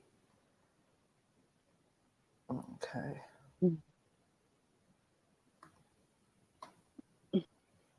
All around, but that is a lot, though. Plates of fallen trees. I know, 8 million, right? That's a lot still. There's 3 tons of trees and then 5 or 6 tons of earth, maybe, and they all got to be dealt with. We've lost thousands and thousands of trees just on this one property. Blah, blah, blah. Okay, that's a pretty tree before the storm. Yeah, before and after the storm. Oh, shit. I didn't know it was that bad, you know. This is like all news to me. Like, big up Chemo for like sharing the news. I did not know. But what impact does this have? Like, what are they trying to say, that this is gonna like have an impact on our breathing or something? Yeah, oxygen, innit? And then obviously recycling and all them things there. Pardon me, sorry.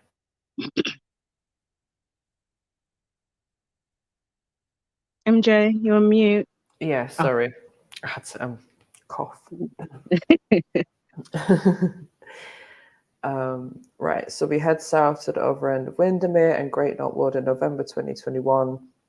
Storm Arwen knocked down over a third of one in one night, including dozens of ancient oaks and yew trees. It's still too dangerous to allow the public back in. Thousands of trees are weakened and precariously balanced. Put it this way. Do you know what I was just thinking, MJ? Do you know what I was thinking? Just a quick thought. You know those tree surgeons? Oh yeah. Yeah. So would they have lost out on work then? Because obviously their role is to cut down trees, innit?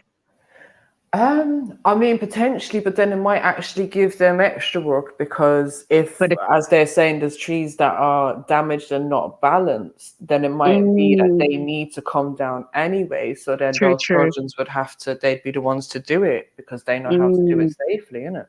Yeah, and to clear them and all that.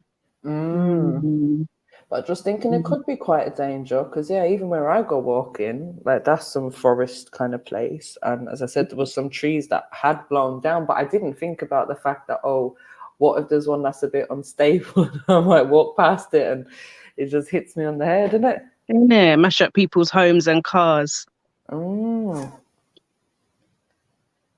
Yeah, that is mad. Well, I mean, look, here's the thing with England, right? It's so messed up because, all right, 8 million trees are falling down, but, you know, there's plenty of land here, and all they got to do is just keep planting more trees, innit? But what doesn't make sense to me is when they start planting trees in the middle of Hackney or something. Yeah. Right? You know, a lot of councils have been doing this lately with all this, oh, we're closing off roads, we're trying to cut down the congestion in London, so yeah, we're going to shut off roads and plant a few trees and make the air better. Those trees ain't going to survive. There's too much population in pollution in these areas anyway for these trees to survive a lot of the time, or they just get kicked down by drunken people 2 weeks later. Yeah. Do you know what? Yeah, my friend actually complained to the council at the lack of trees. Do you know what I'm saying? She's like, what's going on? You know what I mean? She's asthmatic. So she's like, this population is just killing her. Yeah, So, I think boy. if you're in London, then that's how it is. Like, I know my dad, he's desperately looking to get out of London now because where he's got the COPD and issues with his lungs anyway, and he lives in Hackney Wick where they're constantly building because they're doing that whole regeneration thing there, or gentrification, or whatever you want to call it. But every minute there's some building going on, and I think the building across from him is going to be the next one that they're renovating. And he's just like, no, I can't take it. I need to get out of here before they do that, because he's just struggling to breathe. Like, he spends a lot of his weekends on the coast and places like that where he can actually like breathe without struggling. That's right. Yeah, same for my friends. Anytime she's out of London, she's hardly picking up the inhaler. Exactly. It's mad. And that's what I'm saying. That's one of the difference I noticed since I moved out of London as well. It's like the air is just a lot clearer. Less sound, less pollution. But I can see the sky even a lot clearer at night. I can see the stars like how I never used to see them in London. It's mad.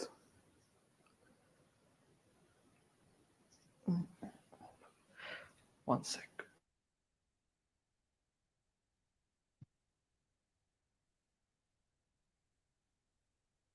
Hit the like button, peeps.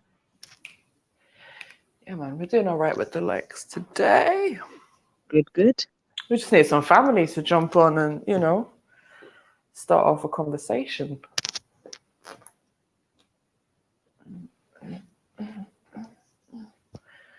Yeah, King Zamunda, I don't know why you haven't been timed out yet. He's been proper rude in the chat.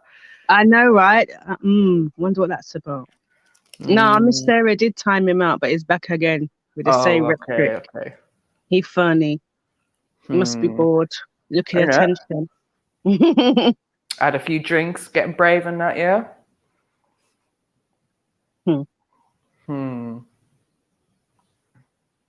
Yeah, there was a conversation on Jed's, yeah, and I'm sure Sarah said that she wanted to talk about it. I don't know if she can join or just come in the chat, but it was basically talking about you know, like men like watching us, like checking out our bodies and stuff. Basically, I don't know if you was there, but basically Uncle Tony was like, nah, he don't look at next man's woman, you know what I mean? He'll keep his eyes, you get me? He'll keep his eyes above, you know, above the chest level. And then Jed was like, well, boy, I'm a man, innit? I'm gonna look, and stuff like that. So that, I thought that was quite funny. But I think to make a point of looking away, I think is a bit silly. Do you know what I mean? If that's your friend's woman or whatever, like, you don't have to. Obviously, you're not going to be staring at her batty and breasts and all of that, but you're not going to close your eyes while you're standing there. Like, what are you supposed to do? Blindfold yourself? I know, yeah. You know, put on some horse blinkers or something so you can only see directly what's in front of you and not beside you. What we're doing.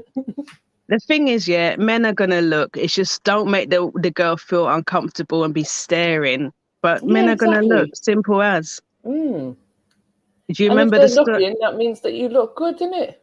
Yeah, take it as a compliment. Yeah. Right. I think if they start going too far, like, that's when it becomes an issue, isn't it? Where they want to chase you down. Remember, oh, baby love. Just allow me, innit? If I ain't giving you the nod back, then you know it's not that time. Yeah. And if I wanted the attention, I'd stop and I'd take it, innit? But I clearly don't. There was what was it? Beefy was saying that I don't know if it was his present partner or past, but basically because he's been so obvious with his staring, like he's been forced to wear sunglasses. That did make me laugh. I was like, oh gosh. But I feel like, because listen, when you're out and about, right, let's say you see a woman who looks, you know, she's looking good or whatever. Like, even we're gonna notice, but we're not gonna notice it in that way of like, oh damn, that woman looks good, like, I'm attracted to her or whatever. It's just gonna be you know, like, oh, she looks nice, you know what I mean? Or she's put herself together well today. Oh, I like her outfit, or you know, she's just well put together, whatever way you want to put it, innit? So, you know, you can't expect your partner to not be human and not see the same thing that you're seeing as a woman, innit? And obviously he's a man, so. No, I agree with you. What is Carol saying? Your red hair, E. Be a beloved. Listen, I had it. Oh yeah, them blue eyes. Even want to take them blue eyes to Jamaica. It's like, fuck off. That's so about all people think you're rich over there when they see blue eyes. I'm like, how? What are we talking about? I wish my blue eyes made me rich. Fuck's sake. Yeah, man. I just think there's no harm in looking, but just don't pass your boundary, innit? Like, there's boundaries there, and respect somebody's partner. Do you know what I'm saying? Exactly. And as big people, like, we're not out here just staring at men as well when we see them. Like, if I see a man and he looks good, then he looks good, innit? But you know, I said I'm not going to be breaking my neck, and if I'm with my partner, then I'm certainly not going to make him feel any kind of way. Right. Yeah, because he may feel away, you know what I mean? Yeah.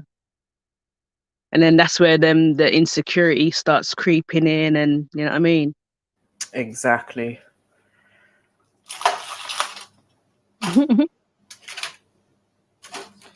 Yeah. People just need to stop worrying so much about what their partners are doing, innit? Yep, indeed. We've got better things to be focusing on. How are we paying our bills? How are we building together? What is our future? When are we retiring? That's my question right now. Are we any closer to retiring? Because I'm done with this life. I'm tired.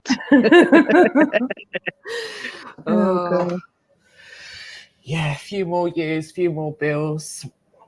Maybe, you know, get a property under my wing, and that'd be nice. Bit of land, that'd be sweet. Yeah, for real. And I'm not talking about no big bits of land, you know what I mean? I've been looking, like, for a long time, I've been looking for other people as well, because a few people that I've been speaking to, just looking to invest in bits of land. And it's amazing the things that you find, like just random bits of land somewhere for like $5 grand, $7 grand. It's like, bro, I can own a piece of land for $5 grand. Like, that's interesting. I've never looked into it. yeah. Oh, I found some beautiful places, sis. When I say beautiful, like, there was one that really stuck out to me. I think it was 2.5 acres?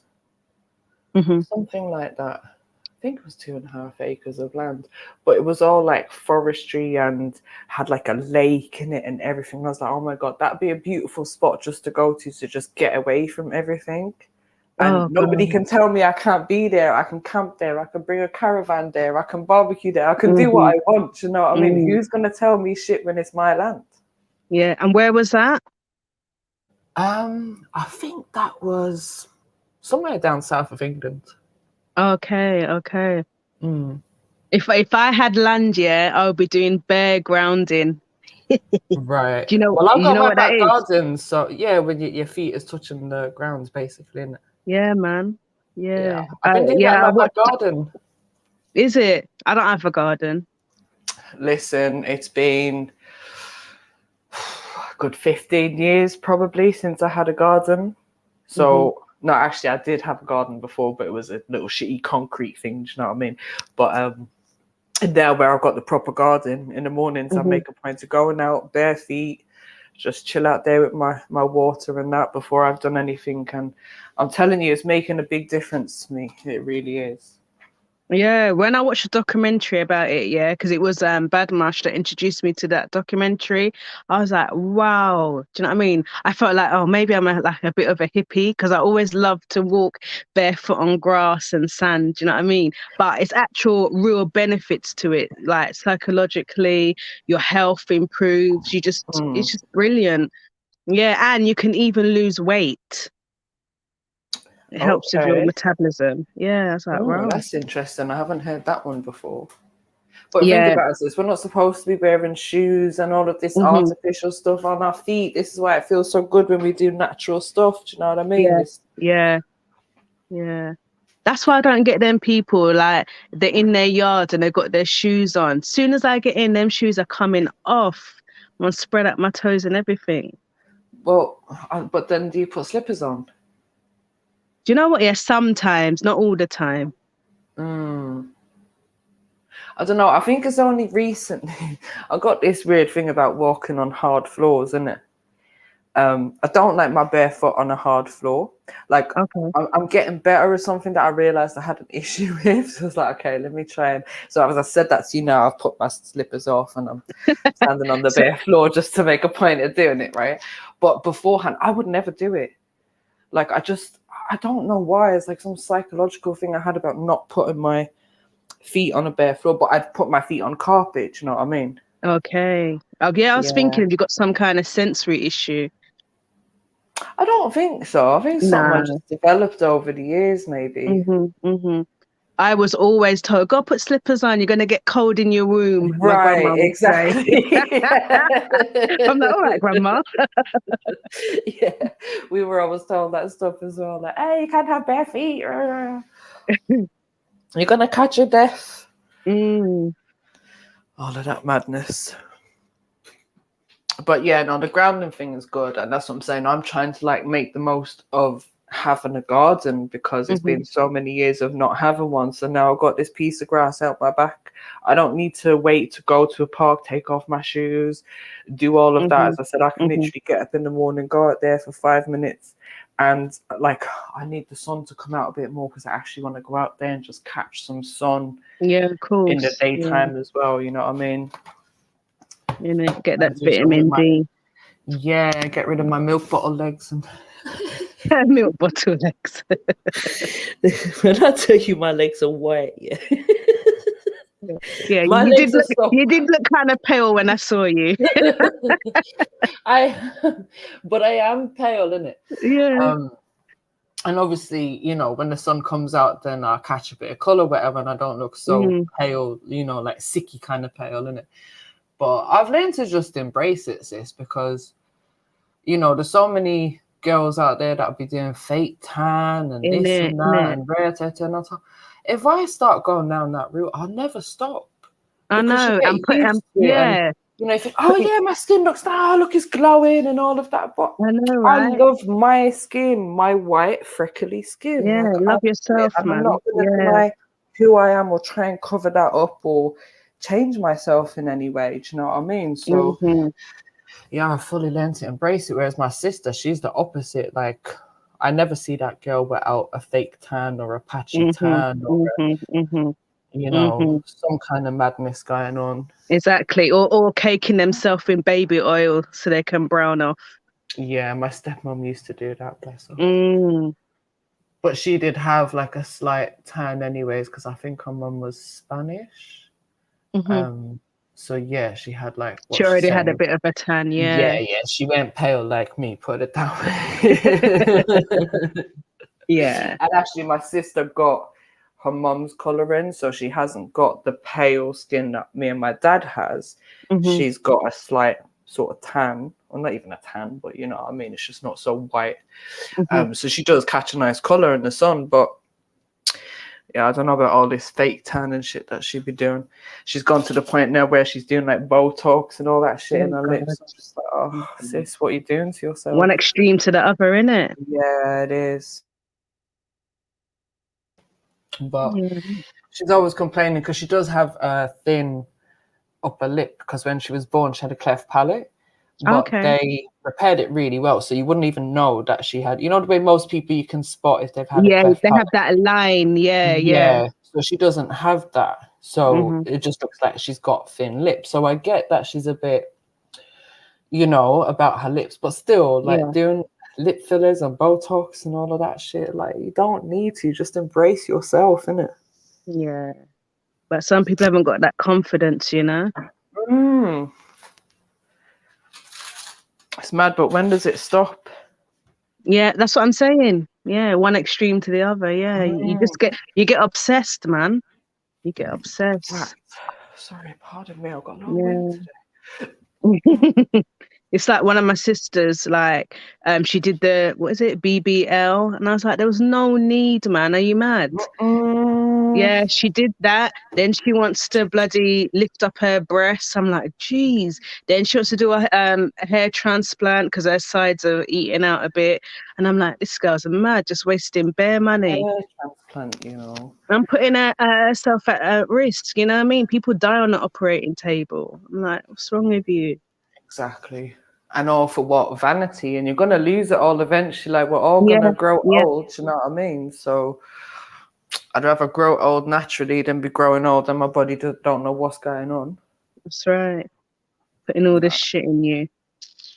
That's messed up. Yeah. The way I see it, boy, take me as I come, in it. Exactly. Do you know what I mean? If you don't like me, then there's plenty of other women out there, fuck's sake. That's it.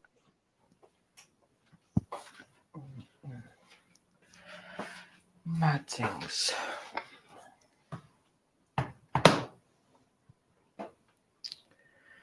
What was I gonna say? Shit, my mind. Having so many blank moments today. It's been a good day though, man. You've really held it up though, MJ. Give you ratings. Oh, thank you, sis. Yeah, man. Well, at least the people get a Sunday show to tune into. Yeah. Do you know what I mean? Because, you know, sometimes you're just kicking back and it's like we're so used to the stream running that you kind of just, you go on YouTube, it's like, oh, let me see what the guys are up to in it. And when the stream's not there, sometimes you're like, bro, what do I do? What do I listen to? Yeah, it's true, you know. It really occupies my time in the week when I'm working from home. I'm like, boy, I'm in the chat too much. I'm not doing my damn work, but boy, it's entertaining. Listen, the way you can get caught up in the chat is mad. Remember, I think last week, I sit there, I'm like, right, can't jump on panel tomorrow because I've got shit to do. I need to get out of the house. And I don't know what the conversation was, but I just couldn't leave. I kept typing in the chat. And I'm like, all right, so long as I get out of the house by 12, Listen, it must have been about 3 o'clock by the time I said, you know what, I need to go now. Like, Jen, just shut the laptop, stop listening, don't put it on the phone because I'm trying to charge the phone as well. And I'm not charging the phone because I'm listening to the live stream. I'm just like, nah. Yeah, it's crazy. It's crazy, man. But it's always the way, like, when you ain't got time, it's some banging conversation or something, innit? And when you got time, it's just like, ah, shit, they're talking about haplogroups again. Like, yeah. No, it's true. I've even missed gym classes. I'm like, I can't leave now. It's lit. I can't go. So I've just done something at home and still been able to, you know what I mean, listen. Yeah, it's addictive. I said it from day one. This shit was addictive, man. It really is. It really is. Oh, it's terrible. I think for me, it was the lockdown and I was having problems sleeping. And I watched like an old stream and it was where Khan was talking about women and periods and if they could eat meat or not and all of this, right? If they can survive without eating meat. And I was thinking, what the fuck is this guy talking about? So I must have been up like for the whole night listening to the stream, like 9-10 hours, whatever it was, And then, as I said, I couldn't sleep and it was the beginning of all that COVID stuff. And what happened? Then as I just finished listening to that stream, I got a notification. Oh, Trillium Live has gone live. And I was like, oh shit, they're live again. And that's when I started like tuning into the live shows, isn't it? Yeah. That's good, man. Yeah. And then I was like, damn, now I'm here. I'm just trapped. Like, what the fuck? How do I get out? I don't know. It's true. Yeah. Yeah. Like you said, it's another form of addiction, but at least it's healthy addiction. You get me? Exactly, sis. Yeah, man.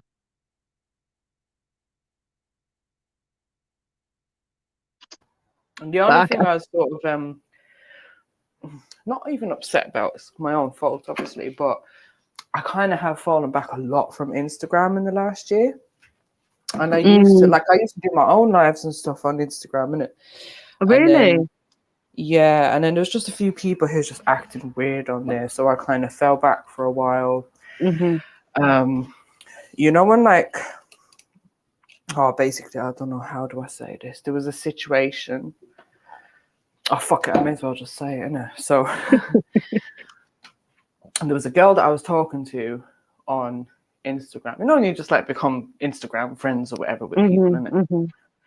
And we got on, whatever, and her man would sometimes be on the lives as well. So like I got to know both of them and they seemed cool. And then, oh my God.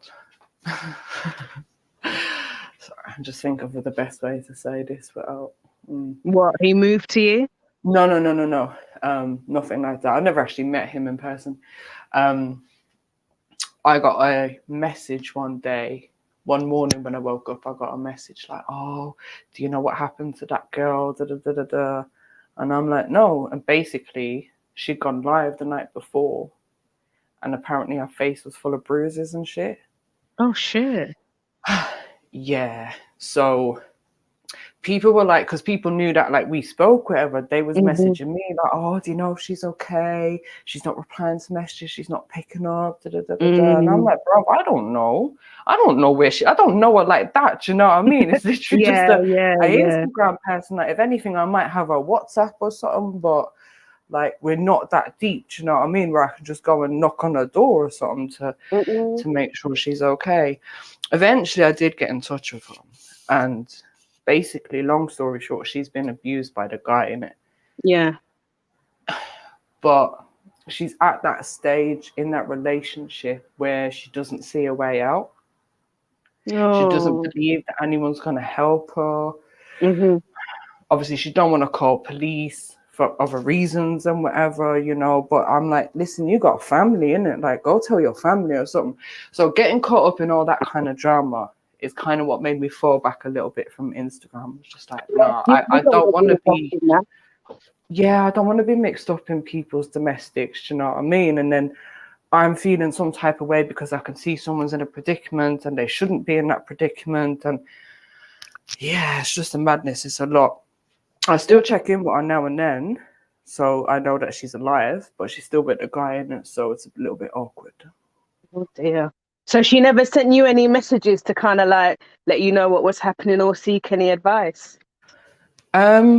She did, like we did speak, and like, you know, it was one of them situations where like the guy's kicked in her front door before and her neighbors didn't do nothing. So I can give her all of the advice that I can, but it's down to that girl to take it on board and actually do something with it. You know what I mean?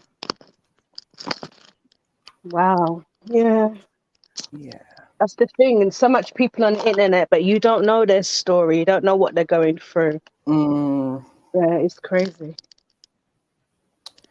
For real. And I keep saying, oh, I'm going to come back and start doing my lives again. Because I used to do lives on a Monday night and do like mental health Mondays, innit? And have people send in their little stories. And then we used to play a couple of tunes and whatever. So it'd just be a little kickback live, innit? But I just never got back into the swing of it. So that's how she found you. She resonated with what you had on offer. Indeed. Yeah. MJ, I don't want to really leave you by yourself, but I've got to go now, you know. All right, sis. Sarah says she's going to jump on soon. I'm not sure where Axon went, but hopefully she'll come back. Yeah, I'll be on, but I'm just going to be on mute, yeah, until I get where I'm going, yeah? No worries. If anything, I'm just going to run some more tunes and until some people join me. I might actually shout Maku and see where he's at, you know. Yeah, let me do that as well. All right. Sis. Right, later, MJ.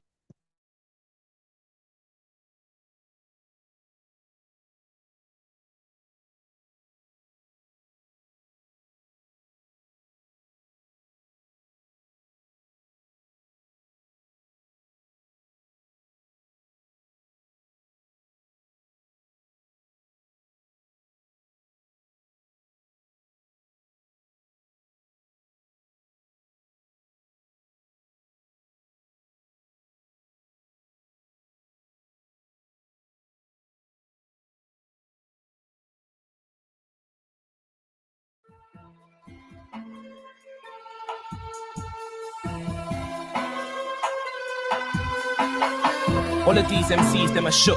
I don't wanna hear no talk for the sake of the talk. Now I'm at home reading a book about self and health. Man, I'm vegan, I cook MCs for a reason. None of them are put, telling them all where the treasure is. None of them will look inside for the evidence, running on a zook for herbs. Someone to see the one running like a drop. I don't know what they told you, but I'm not a muck. You grew up on the road, juice covered in the soot from the fire in the Babylon, burning up the good. Rust light up a fire, chants in the woods. On 2 drum beat for the heart. Hit the elders giving advice in the dark. So my failures, they don't want to move to the mark. Nothing lost because they don't want to be who they are. I'm a boss. Give me that mic, let me squeeze. I know what I know, it's no need to believe. Plant seeds in the springtime, sweet water, water. Plow for my son and a child for my daughter. Gang, rob a new garden, be your art. Plan for the future, you could be a superstar. If you're a true star, you could be anything you want, just be you star. But don't be fooled by the Ku Klux Klan that are dressed as the leaders ruling the land. I ain't gonna get caught up, it's all a scam. Pure politickery, chicken the people a prank, they just lead to the bank. I just wanna beat, turn it up, let me skank on the rhythm. 3 herbs, a man on a mission, loud like that English dank, got a vision. Herb is a healing, can give a man wisdom. Ain't got no time for no politician. Chat a good chat, but they don't wanna listen. Cheese like a thorn in the side of the system. Ease and disease and healing the symptoms. Hey, we gotta stand up for the victims. Hey, so big up respect. Are you listening? Are you one? Are you strong? Are you dumb? Tell the one would you swap a diamond for the crumb? What would you swap for the breath and the lung? You can have those stretching the breath for the sun, but if you haven't got life, then nothing can't run. Keep your eyes on the prize like the breast and the bum. One's got to stick a life for the mums or the ones that are struggling, doubling funds from bricks into doubling. There's trouble in slums, poverty's peak, man, I'm robbing for the sums. If the robbers have peas, then they wouldn't want to rob. No, the nothing ain't cheap when you haven't got enough. They don't want to get done, caught slipping with a gun. Now they just want to spread some butter on the bun. Yo, they don't want to be running in a drum. They want to be on the beach and make loving in the sun. So, why we caught up, it's a madness, bro. Why they demonizing the blackness, though? It's them that conquered the Atlas hole. Dark matter in the depth of the blackest hole. Blackness is attractive, black is gold. Still everything's everything, everyone knows. If we ain't equal, I get involved. I'm there with the X-Men, chilling in Grove. The Sheba Xavier, the Raid in the road. Gambit like Jehuti, one's beast like Matusi. This real life's like a movie, more like Smokey than Pookie. Some get down and that Mookie. One stand up and talk truthfully, none of this new to we. Give thanks for the one that I grew to be.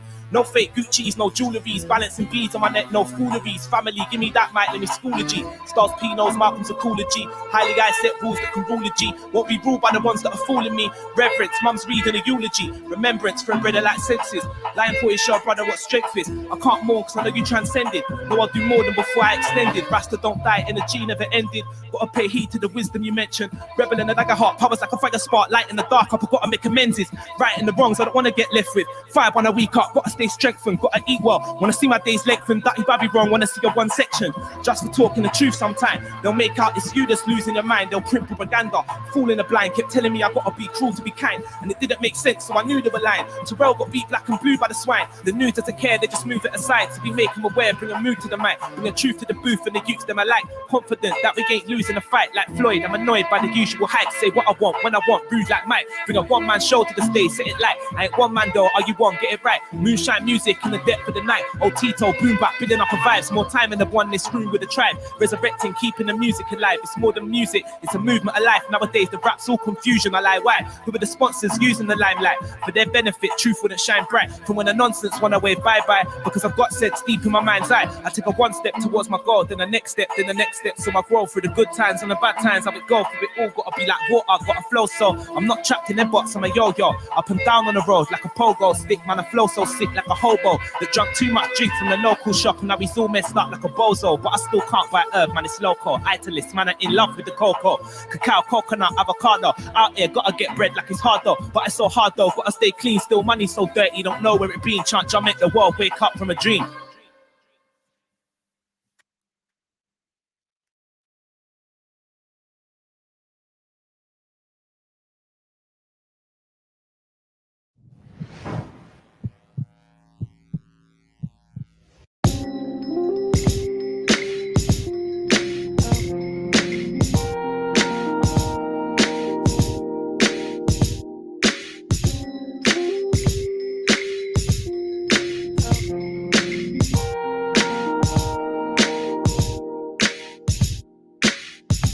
Listen to the wind when it speaks.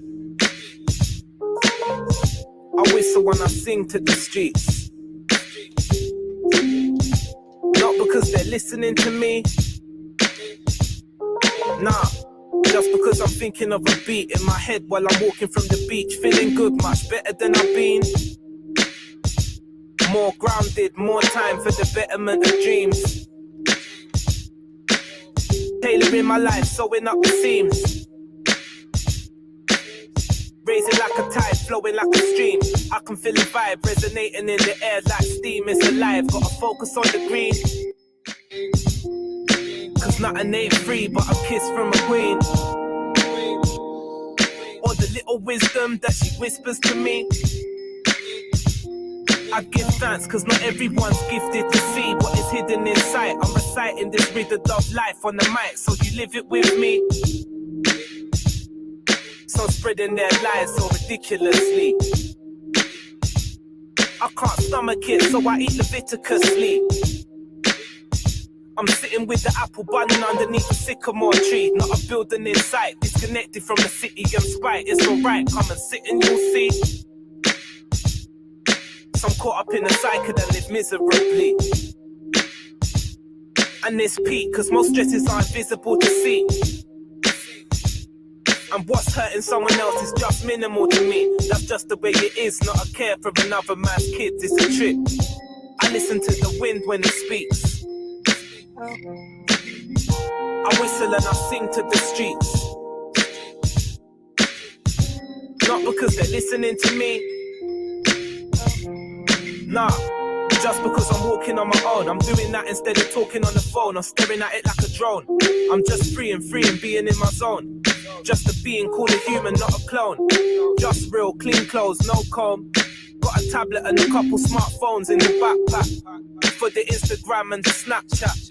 Gotta use that to promote rap. Pointing at the facts like a weather map. A lot of talking trash, I'm ahead of that. Nourishing the ones like a water tap, but without the chemicals and all of that. No fluoride, just pure vibes. No war hype, just foresight.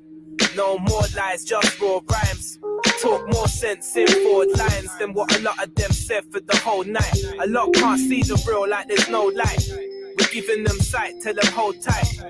Walking upright, wearing all white. Giving insight, trying to ignite. A fire inside, trying to invite. Lost lions to the pride, to the winning side. Tell them to connect to the inner guy. Cause most outside just gonna live a lie. They're not gonna try, they'll just turn a blind eye to all the fool's rules they abide by. Move back mind, tell them bye-bye. Utilize the time, it'll fly by. Don't get caught in a slide light. Make bigger plans, aim sky high. Envision what you need in your mind's eye. I motivate myself, listening to dry cry. Positive music is a rare find. If you're moving negative, you get air pipe.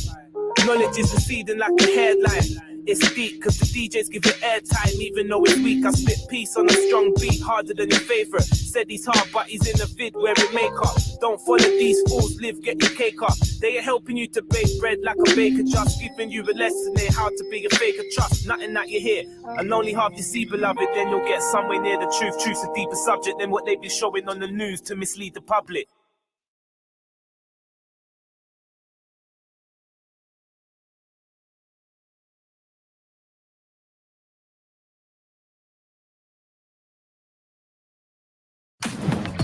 You deserve more. More flavour.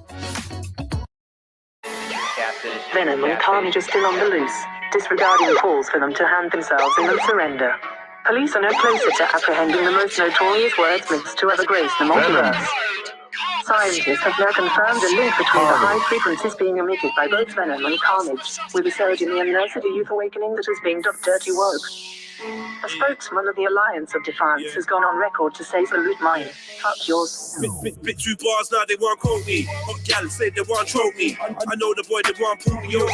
Black me out and then choke me. I heard the ops, they won't poke me. But they can't get close, I'm too smoky. I shine but try to stay low-key. Last night I smoked a whole OZ. Bit 2 bars and now they won't quote me. Hot gal said they won't choke me. I know the boy, they won't pull me over. Black me out and then choke me. I heard the ops, they won't poke me. But they can't get close, I'm too smoky. I shine but try to stay low-key. Last night I smoked a whole OZ. Bit 2 bars and now they want. When I touch the mic, it's just weeded.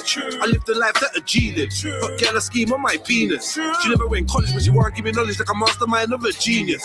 I make the haters feel squeamish. You can smell this beat from Venus. Middle finger to the fence, smoke to my eyes red. Get nothing but head like beavers. Young boy keep on mop like cleaners. Dirty hands, but it's hard to clean it. New York came up with scum and wrongers, but still hard-working dreamers. Said they want stripes like a tiger, so they get busy in a micro. They don't give a fuck about God. So how they gonna fear a virus? Man, look down the move like COVID. Fuck your gal till it exploded. On the mic, I'm one of the coldest. Straight from early, never been bogus. Everyday work, see, never lose focus. Hustle and grind, plot and scheme, never lose sight of the dream. No way. I mean, if it's on, then it's on full steam. Dog, tell them, gotta stay real. I'll never switch up on team. Blaze, man, I blaze. They can never out this fire. I gotta talk the real, the truth only hurt a liar. Now they want quote me. Hot gal say they want choke me. I know the boy they want pull me over, drag me out and then choke me. I heard the ops they want poke me, but they can't get close. I'm too smoky. I shine but try to stay low key. Last night I smoked the whole Ozy. Big 2 bars and now they want quote me. Hot gal said they want choke me. I know the boy they want pull me over, drag me out and then choke me. I heard the ops they want poke me, but they can't get close. I'm too smoky. I shine but try to stay low key. Last night I smoked the whole Ozy. Big 2 bars and now they want. Round here we hustle like Nipsey. Round is when I cuddle and kiss me. I was always a troublesome pickney. I drink all of the bottle till I'm tipsy. You can have all of them, I feel like 50. You get caught for the nozzle if you diss me. I'm from the zones where the struggle is risky. Risky. Streets only stay in motion. Stay away from emotion. You never know who's gonna need smoking. Weed and liquor my potion. I don't need church or omens. I just need a big bump team to hold down a million pokings. Think deep like a billion oceans. I remember the trillion moments when I came for a shut down the old damn dance. Come on, aura really is golden. This glow is out of your spectrum. This ways beyond your detection. One day they'll quote this dirty whoa, only true ones up in my section. Only real ones up in my section. The fake can't pass the entrance. Big bars every sentence. Freedom man, them that's on the sentence. Any verse that they reference. Any okay. I'm a shell as dark, it's stressing dark. I know that rhyme was on smoke.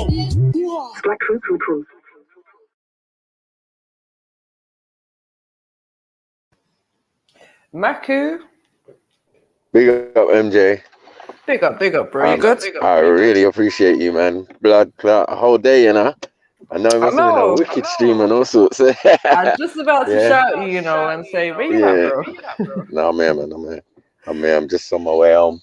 I still got to drive, but yeah, I'm here.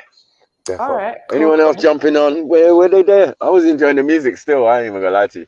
Yeah, and whenever we've had a dull moment, I've just been rinsing the tunes, isn't it? Yeah, you know the one. Yeah, man, it's good. The little technique that you got. Yeah, that's it. But I think the ladies are going to be back soon, so I'm just going to hold it down and wait for them. Yeah. Well, where's the sauna guy? The sauna guys ain't showed up.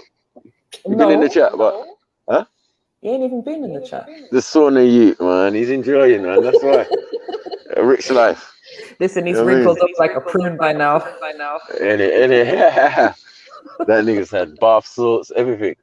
You know what I'm saying? Special shit, oils, all sorts. Man's well taking sashes soap to the sauna and that. You get what I'm saying? Making sales and that. Peppermint, Albus oils.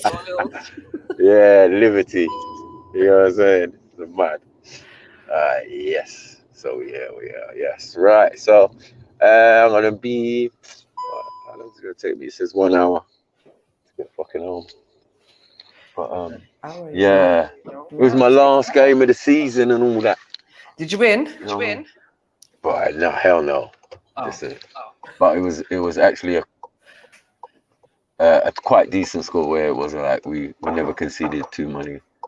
Okay. Like we're in the teens usually.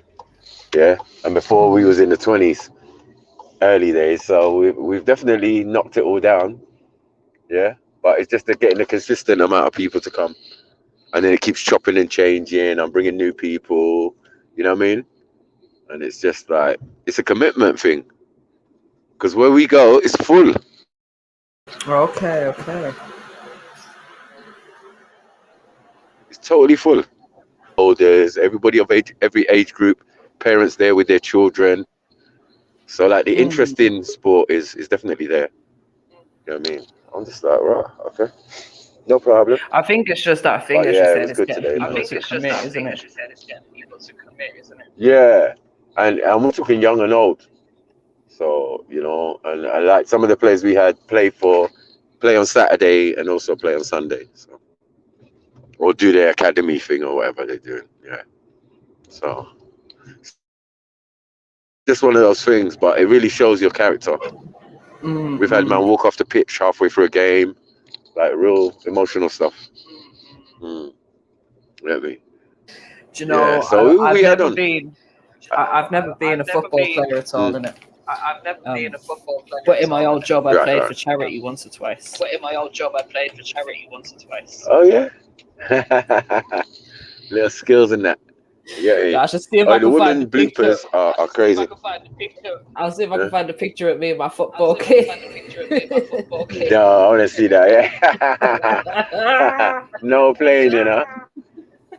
Yeah, like the company team, like like Tesco's have a team. This one have a team. All of these, you know what I mean? They have a team. Yeah, Like, yeah, they it's have football Witherspoons, teams isn't it? for the- Witherspoons do a charity thing every year for Oh, the right. Yes, they do. They do. Yeah. It's Right. a kids cancer charity thing, isn't it? Right. Yeah. Go on. That would have been bad. Yeah. How many girls in the team? No, it was a mix. Oh, it was a mix. Yeah, bar staff, obviously. Like, I mean, yeah.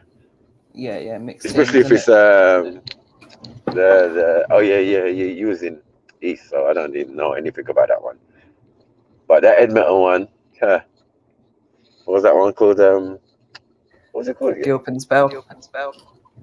Yeah, that's the one. Gilpin. We just call it the Gilpin. What you like this Friday? Oh, I think we got Witherspoons. Which one? Gilpin. Nah, okay. Yeah, for you it's either Gilpin or Picture Palace, isn't it? There was one on the high street, just up the road from my house in Ponders End. Yes. Yeah. Is that the one you're talking about? Yeah. Right on the You corner. got an echo, bro. Yes, because I'm driving and I got it on. All right. Well, I got it got on my Chilla headphones accent here anyway, so. Oh shit! Oh, big up. Yeah, I'm on mute, man, but I'm here, man. If you need me. All right, cool. All right, big up. Big up, Marco. Axum! You know what happened to me, yeah? Fuck's sake. What happened, My work sis? called me and I had Yeah. to run to work. Like, Why? fully. Some shit happened to our freezers with our cells and shit. Oh, panicking. Shit, no. Panicking, I had to call some people, call everywhere, security, I don't even know.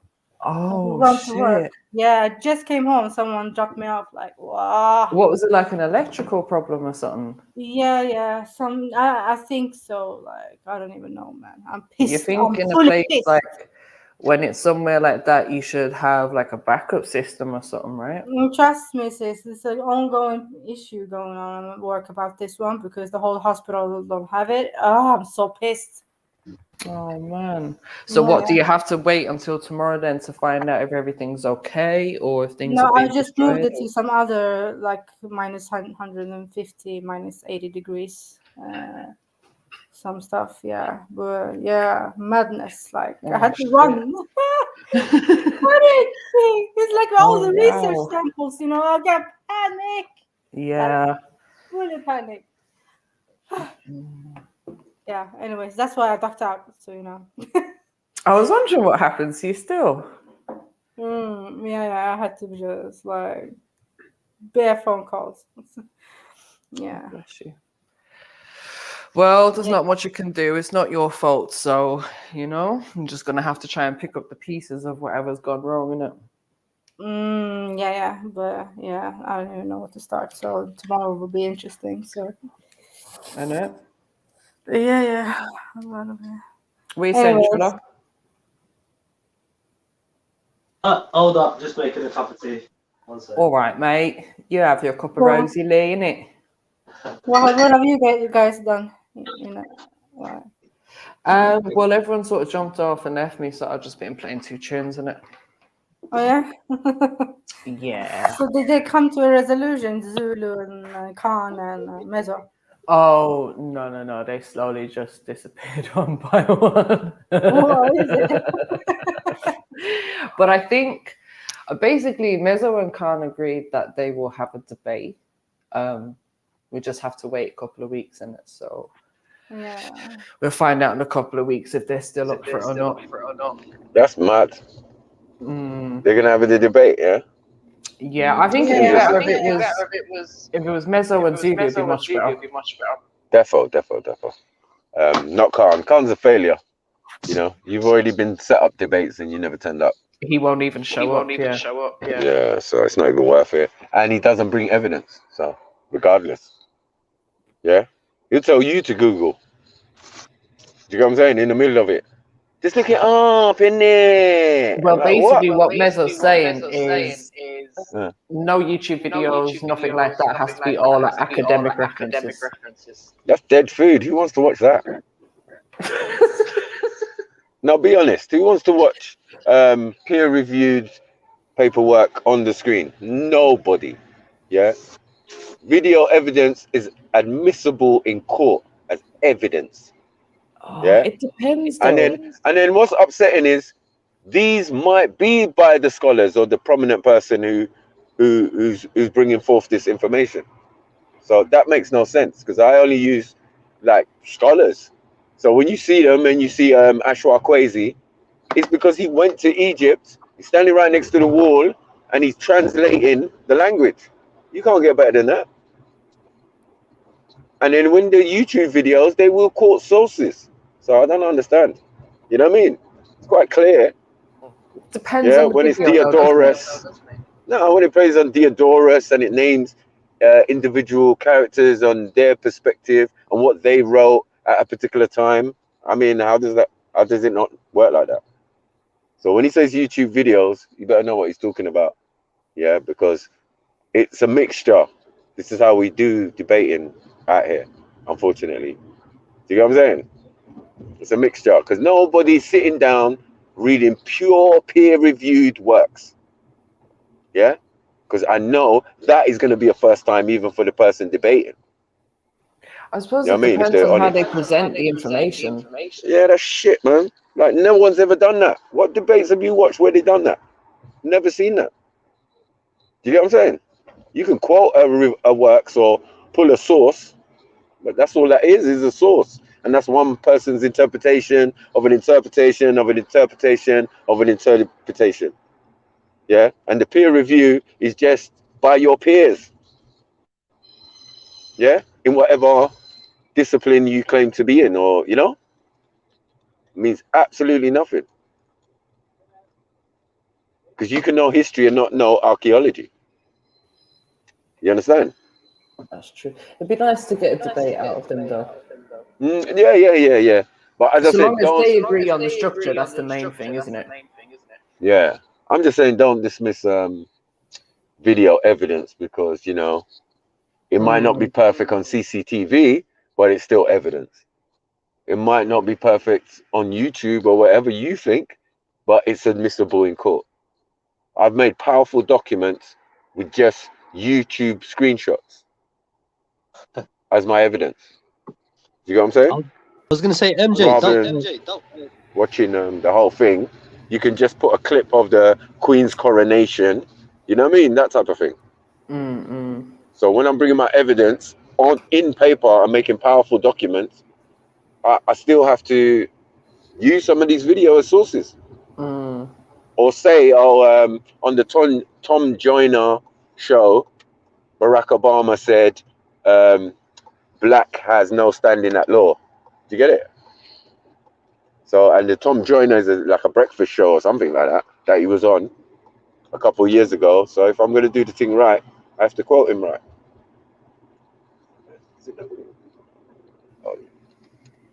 What are you saying, Yeah, so. No, I was just going to say, if the echo was coming from your side or not. Yeah, I saw it was. Oh, no, it's from Maku. What are you saying? We finished up 2-2, yeah? Yeah, it was a really good game, though. Really decent to watch. What does that mean for us now going forward, though? It means we've got 7 games left and to see what happens.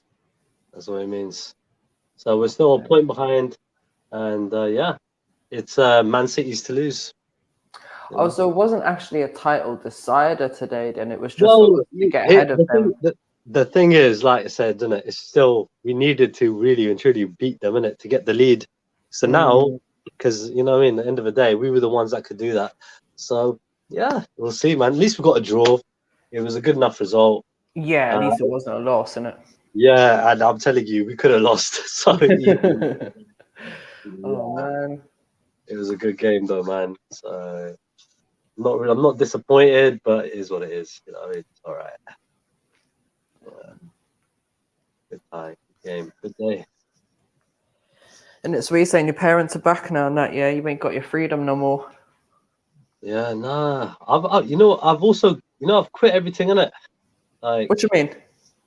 I've just like freaking since my parents have been back, even just before they came back, I just sort of, you know what I mean, went on a proper detox, innit?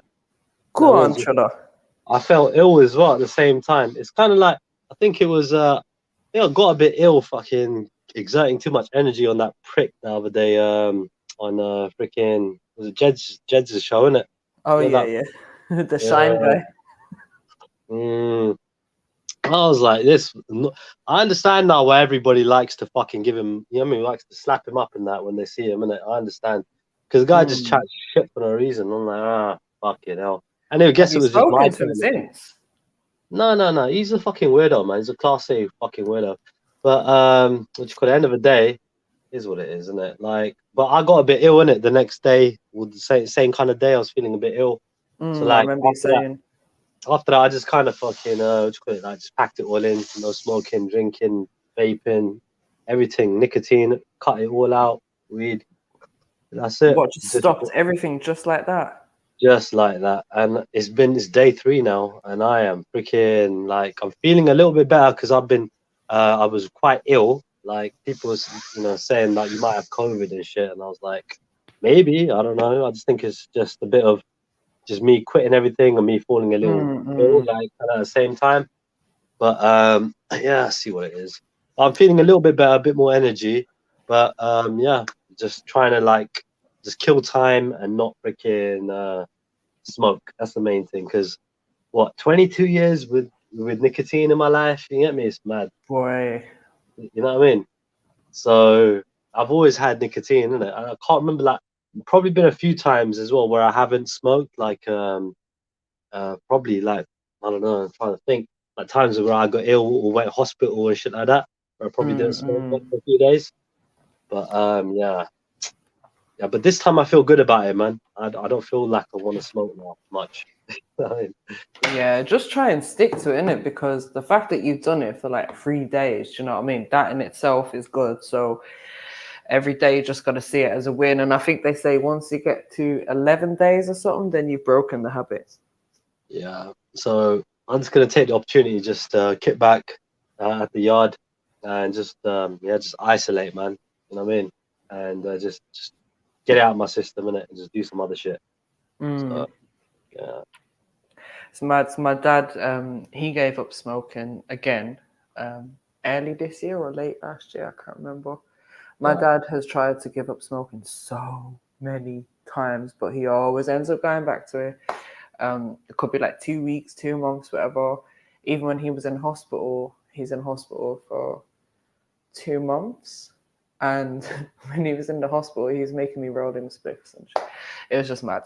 And when as soon as he came out, he was like, I need a spliff. And I was just like, oh, for fuck's sake, Dad, what are you doing to yourself?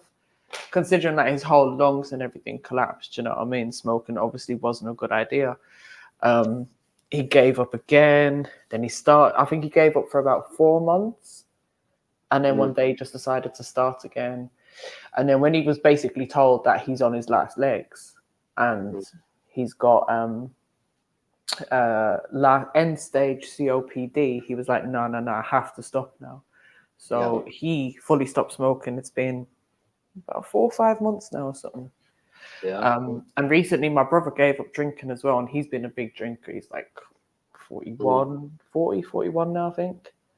And he's been drinking since his teens, do you know what I mean? But it's got to the point now where if he's not drinking, he's getting the shakes and all of that kind of shit, you know what I mean? So he was just like, no, I have to stop now. I have to knock this on the head completely. Like, it's not helping me in life. So it's kind of mad. Like, when he came up, I was like, oh, I can't even offer you a drink. Like, shit, you better have a cup of tea. Yeah, no, it's straight up, like, at the end of the day, yeah, everyone's different like that. Me, with the drink thing, I think it's better stay away from that as well, because it triggers you to want to smoke, you know what I mean? So yeah, exactly. It's just, not a good idea. So, yeah, all my mates are supportive as well. and so it's all good. So that's it, man. Just make the most of it, and yeah, just do Oh, that. that's good.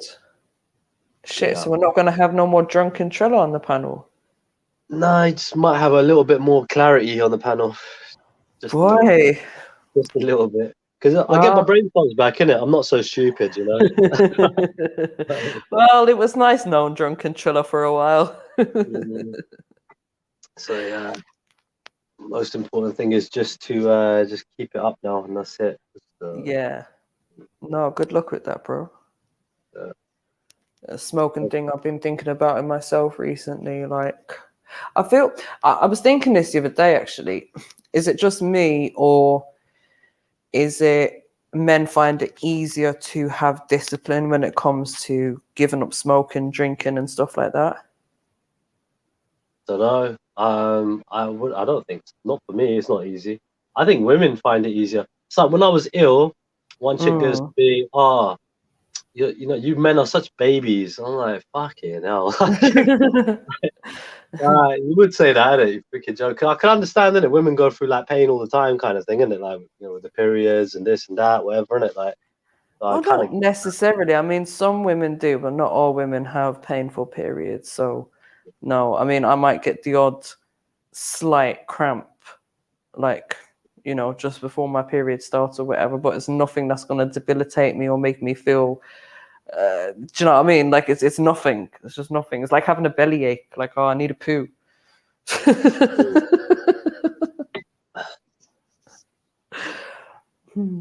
Yeah, no, I was gonna go to the hospital a couple of times. I was close to going a couple of times, and I just thought, nah, let me just freaking just see what happens. Just stay at home. I mean, I was recently? Yeah, like over the was it that bad? Day 1 and 2, yeah. I was feeling about going to hospital. Then I thought if I go to hospital, I might get worse because, you know, like you can catch it at the hospital. You know what I mean? If you haven't, you know what I mean? But what were your symptoms? Like, why would you run to the hospital just because you feel ill? It's every symptom under the sun, man. It's like, you know, under that fever kind of thing, innit? Where you're getting hot and cold flushes, your body's aching, you know what I mean? Yeah. Or you know, you got a massive lack of energy. You're basically on like less than 5% battery, man. You're just like, you know, you just feel you can't move, and you just, you know, you're flat out. You know, your stomach's hurting. You feel like throwing up. It's just everything all at once. You know what I mean? So it's just like, oh my lord, it was just mad. And I thought this is a great time to quit. You know? Yeah. Because I'm not gonna feel like drinking, smoking, nothing like so. Well, that's what Vic was saying, isn't it? When he was ill, that's when he gave up smoking. So I think a lot of people do that, innit? And it probably is a good time. Yeah. So but lucky I didn't go. The only problem is if it is something like because I've got like a phlegm, chesty cough now, which is really fucking heavy this time, So like I've got to like either at some point I need to go get it checked properly because if that could lead to pneumonia. If there's pneumonia, that needs to be sorted out straight away. At the same time, to give me antibiotics to clear it up, let them do that, innit? Me personally, you know, I kind of read that, you know, let the body just clear its lungs naturally, innit? You know, cough that shit out. Don't try and have too much of that cough syrup because that will just suppress it. You want your body to just naturally clear it out. You know what I mean? You should look into. Sorry, go on, Axel. That happened to me too. Yeah, after I quit smoking, for 2 weeks right after, I was really ill, like fully ill. And all the mucus, I had like issues with my lungs. It was a madness. So just wait it out. Like I've been a smoker over 15 years. So I hear what you're saying. Just you don't need to go to the hospital. Let just your body heal by yourself. Yeah, no doubt. I feel, like I said, day 3 I feel better, and it's simply because I've just taken little steps. I've just rested. I've just I mean, mostly the rest was really important, man. I mean, they're quite stationary, but at the same time, I've learned being too stationary can lead to blood clots. So like, fucking hell, I gotta move around. That's true. You have to move a little bit, but But I hear you. It's hard when you're really ill from the beginning. Yeah. You got to see, yeah. Say that again. You got the. Oh, he virus, didn't right? do a test, did you? No. Yeah, so but we you don't think know. okay, so you don't know. Okay, cool. No. But it sounds more like a fever, you know what I'm saying? Like hot and cold and all of that. So, I don't know. There's a That lot could of have just viruses been going like. around right now, so it could be any of it. Yeah, because it was like day 1 and 2, I could hardly eat, and that was really freaking difficult because then I couldn't take any paracetamol, you know what I mean, or anything, because like you can't have that on an empty stomach, you know what I mean. And then it was just, and then I was like trying to vomit an empty stomach, like Nah, it that's a was mad. madness. Yeah. That's Do you know what I mean? horrible. That'll destroy your insides. This is what I'm burn saying. up I was, everything. Exactly. yeah, I was just trying to just literally just vomit my, you know what I mean, like out nothing, and I was, because it just felt like I needed to, because my stomach was just hurting. That was because I took an ibuprofen. Do you know what I mean? Like, but I did eat something, but not enough. Do you know what I mean? Yeah, So that's it the was one of most those things. dangerous thing to take on an empty stomach, isn't it? Yeah, so it's what it is, you know. So, You get better. Give thanks. You get better. Yeah, man, you survived. You're good. You got this. Yeah. So that's it. Just gonna keep it up now, and yeah, that's it. You might see me around on some streams, whatever. Kill some time, you know, because I'm literally just trying to stay away from everybody. You know what I mean? Because everyone's just drinking and smoking, isn't it? You know what I mean? So yeah. No, I hear you. I hear you. Big up African goddess. Yeah. Big up.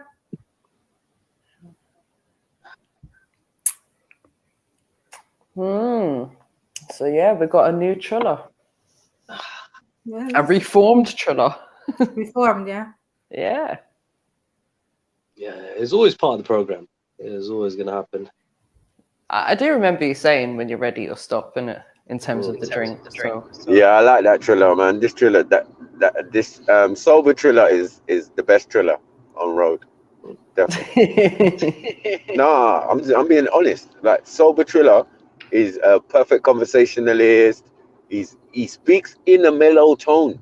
Yeah. That's why I said he can be part of the women's hour, not because he's like Khan, a raving faggot, but because he's got that smooth voice that the women, you know, respond to.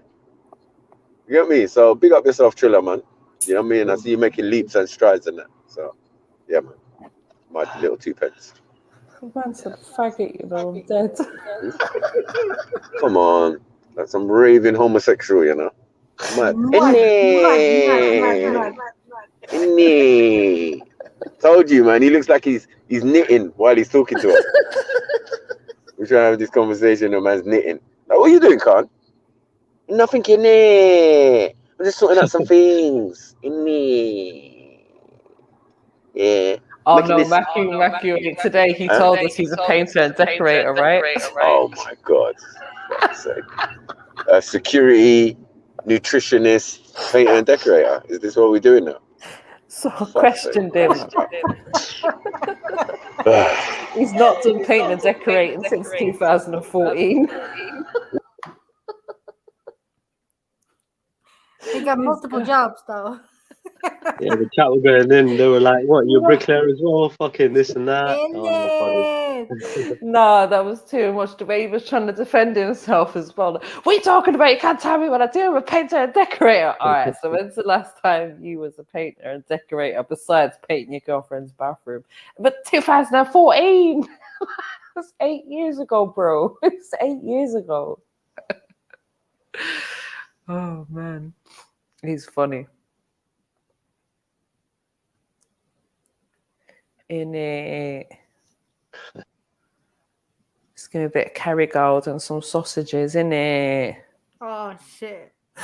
It's sujuk time.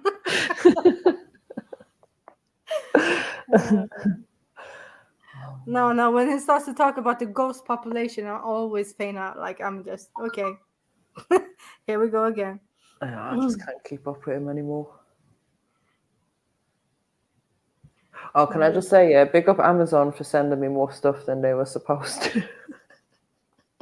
Wow. Also, what did you get? So I ordered this box of Dettol wipes, basically, and it was like a special offer, whatever. It was like £5 for 3 packets, but they sent me 3 boxes, and in each box there's 4 packs, so I got 12 packs. I'm just like, yay! Fucking love it. Well happy. They've done that before, you know. Sometimes there's, I don't know, must be the pickers that they've got in the warehouse or something. They like pick up the whole multi-pack of something and give you that in quantities instead of giving you the individual packs that they're supposed to give.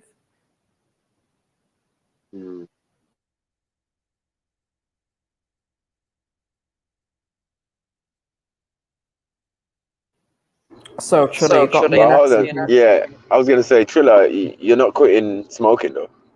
Yeah, he has. Everything. Well, it's only a Benz he was getting anyway, man. No, you take it, you know. Huh? He was only buying a Benz anyway. A Benz? Yeah, man.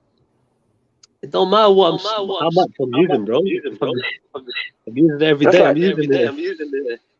Using? No. When you say using, that involves a needle, some foil. I'm talking about using grade.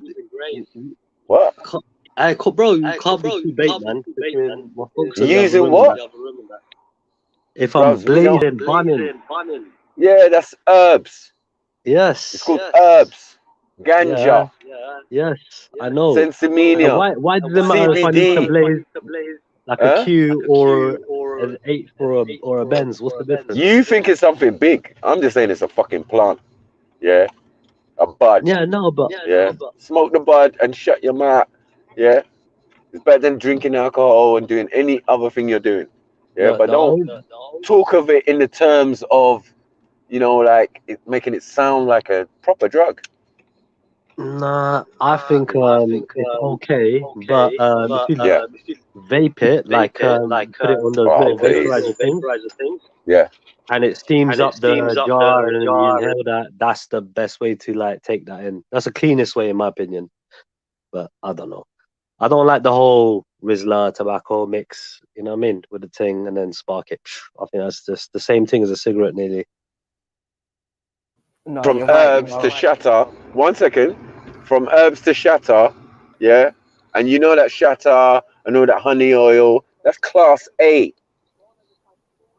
What are you talking about, Becky? Huh? All those honey oil and all the shatter. Yeah, that's what you put in a fucking glass pipe. Yeah, and that is classed as a class A. They are not class B or C. Yes. That's why it's a class A. Go look it up. All right, I'm gonna. You're telling me shatter and thing is not a class A? Are you all right? I know people who've been to. It's weed. It's THC. It's gonna be the same. How? When the process of making shatter is not even weed, what are we doing? You have to bake it. You have to use all types of solvents in making that product. And you take a little piece. You melt it, you put it in the thing. Yeah, they banned that in Holland. My friend went to they tried to do their own cannabis cup. Yeah. On the same time Cannabis Cup was on. So most of my friends went to the Cannabis Cup as judges. Yeah. And this guy went to this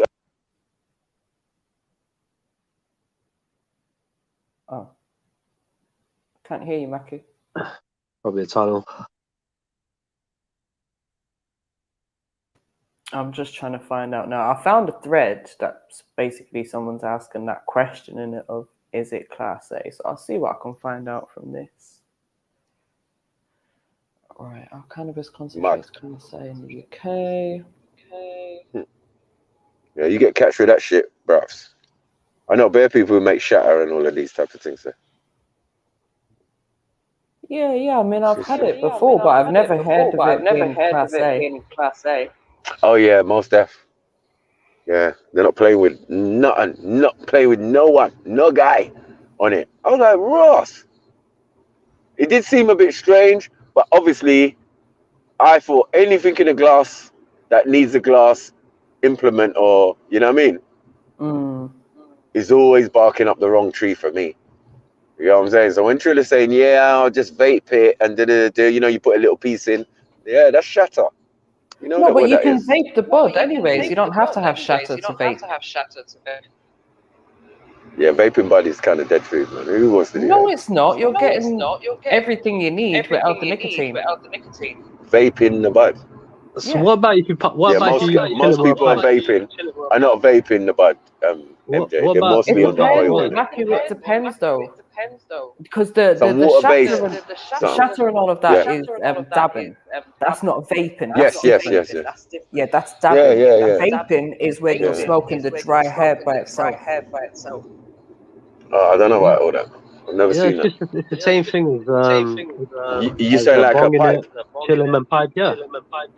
Oh, you sound like a pipe, right? Yeah. That's But nothing. like even Jed's has got That's baby food, dry, man. Jed's has got a dry vaporizer thing where you can just smoke the dry hair by itself.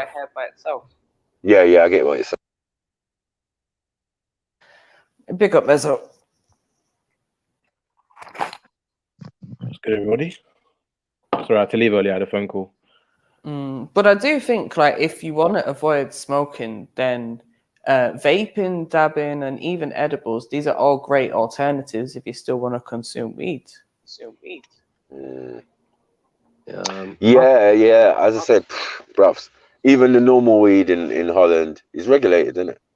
Yeah. The Moroccans who control the market over there.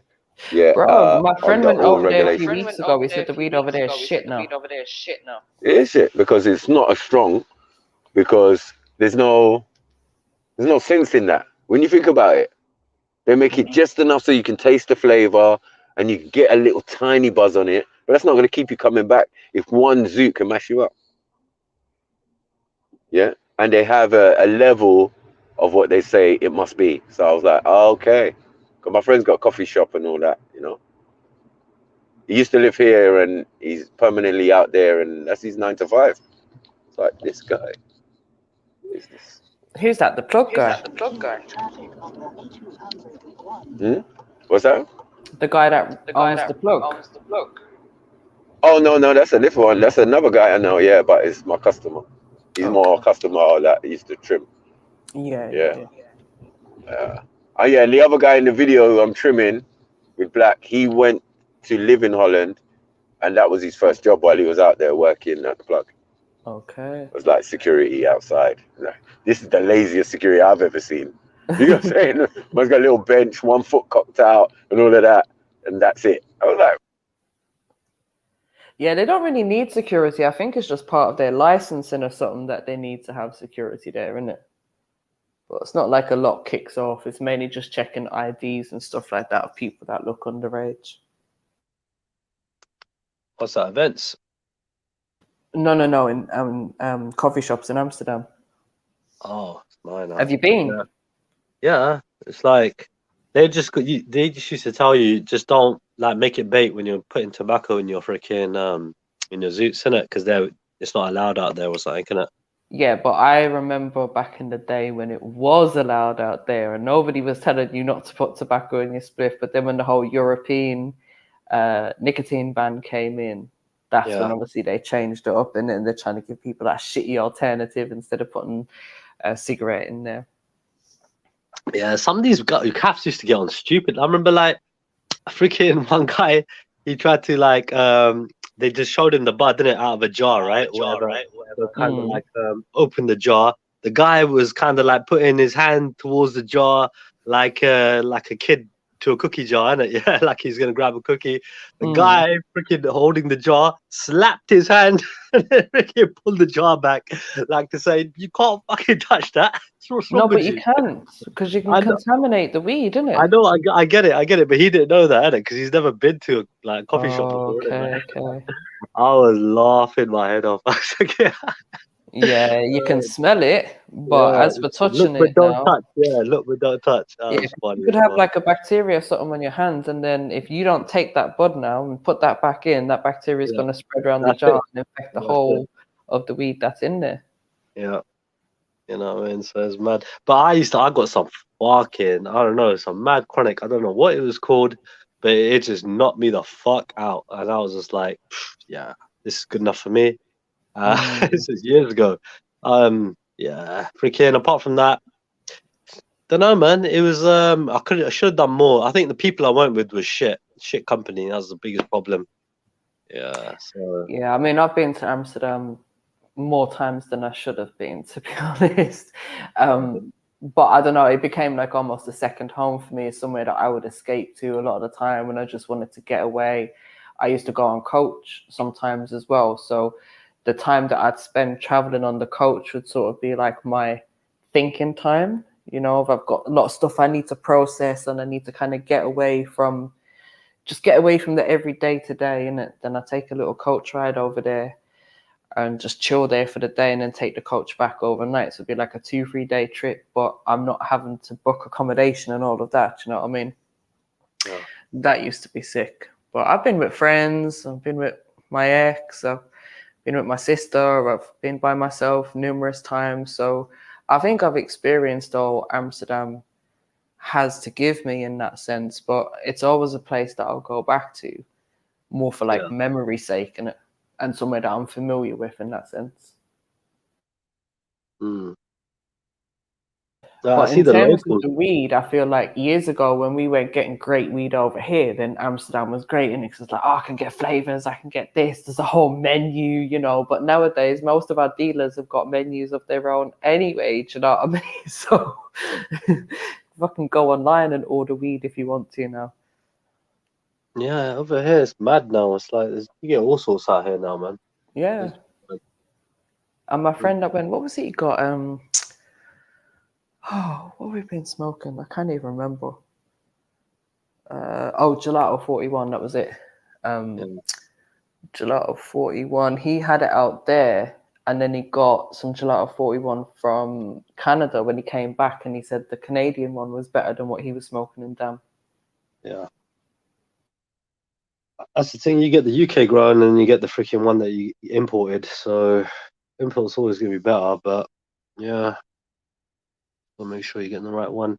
Some people like to repackage it and make it look like it's imported.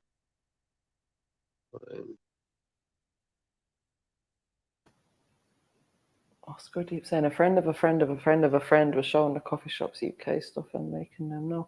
But I feel like a lot of them know, innit? Because obviously there's a couple of English guys that do have shops out there. And they'll have the connections back here. So I'm sure within their own little communities, people have a sense of what's going on, isn't it?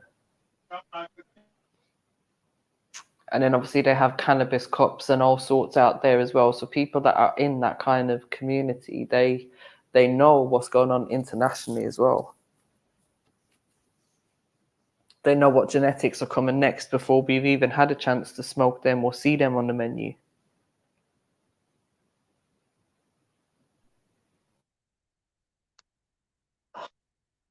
Oh, sorry, I missed that. It's just blabbering away. We're saying, Mezzo, you're not a smoker, are you? I used to smoke, but not weed. But I used to smoke, and I quit 2 years ago. Okay. And yeah, it's really good. I used to get really terrible headaches and stuff, so I was like, yeah, I need to stop. I went on a vape for a bit. But even vapes, they just can be very addictive. Do you know what I mean? So I quit that as well. And I feel like those vapes are dangerous because they actually are. When you're smoking cigarettes, right? It doesn't no one can tell me a cigarette tastes nice. Like that's not a nice taste, feeling, anything. Like it just tastes like it's just smoke, like ashy kind of smell in it. Do you know what I mean? Right. But with the vapes, because it's got that sweet scent to it, you know, you're getting the flavors, exactly, the strawberry, blueberry, all of these things in it.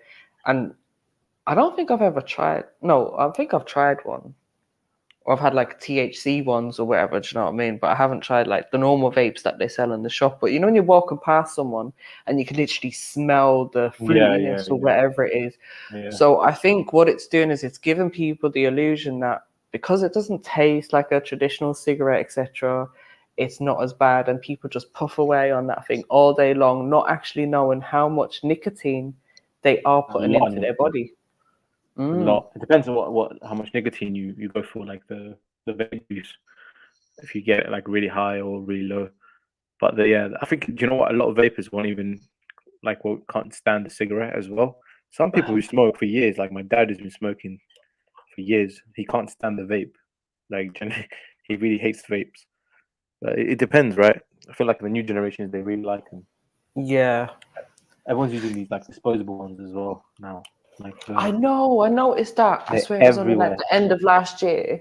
The geek bars, and it was actually when I moved out of London, that's when I noticed, because when I was walking around the town centre and I was thinking, hold on a second, why am I seeing all these packets on the floor? Like, what is this? Like, why have I not seen this before? It's cheaper to vape, right, than smoke. Yeah, and then I was asking one of the guys cheaper. in the shop, and he's like, "Yeah, everyone's doing it now. So it's like £4 or £5 for a disposable vape."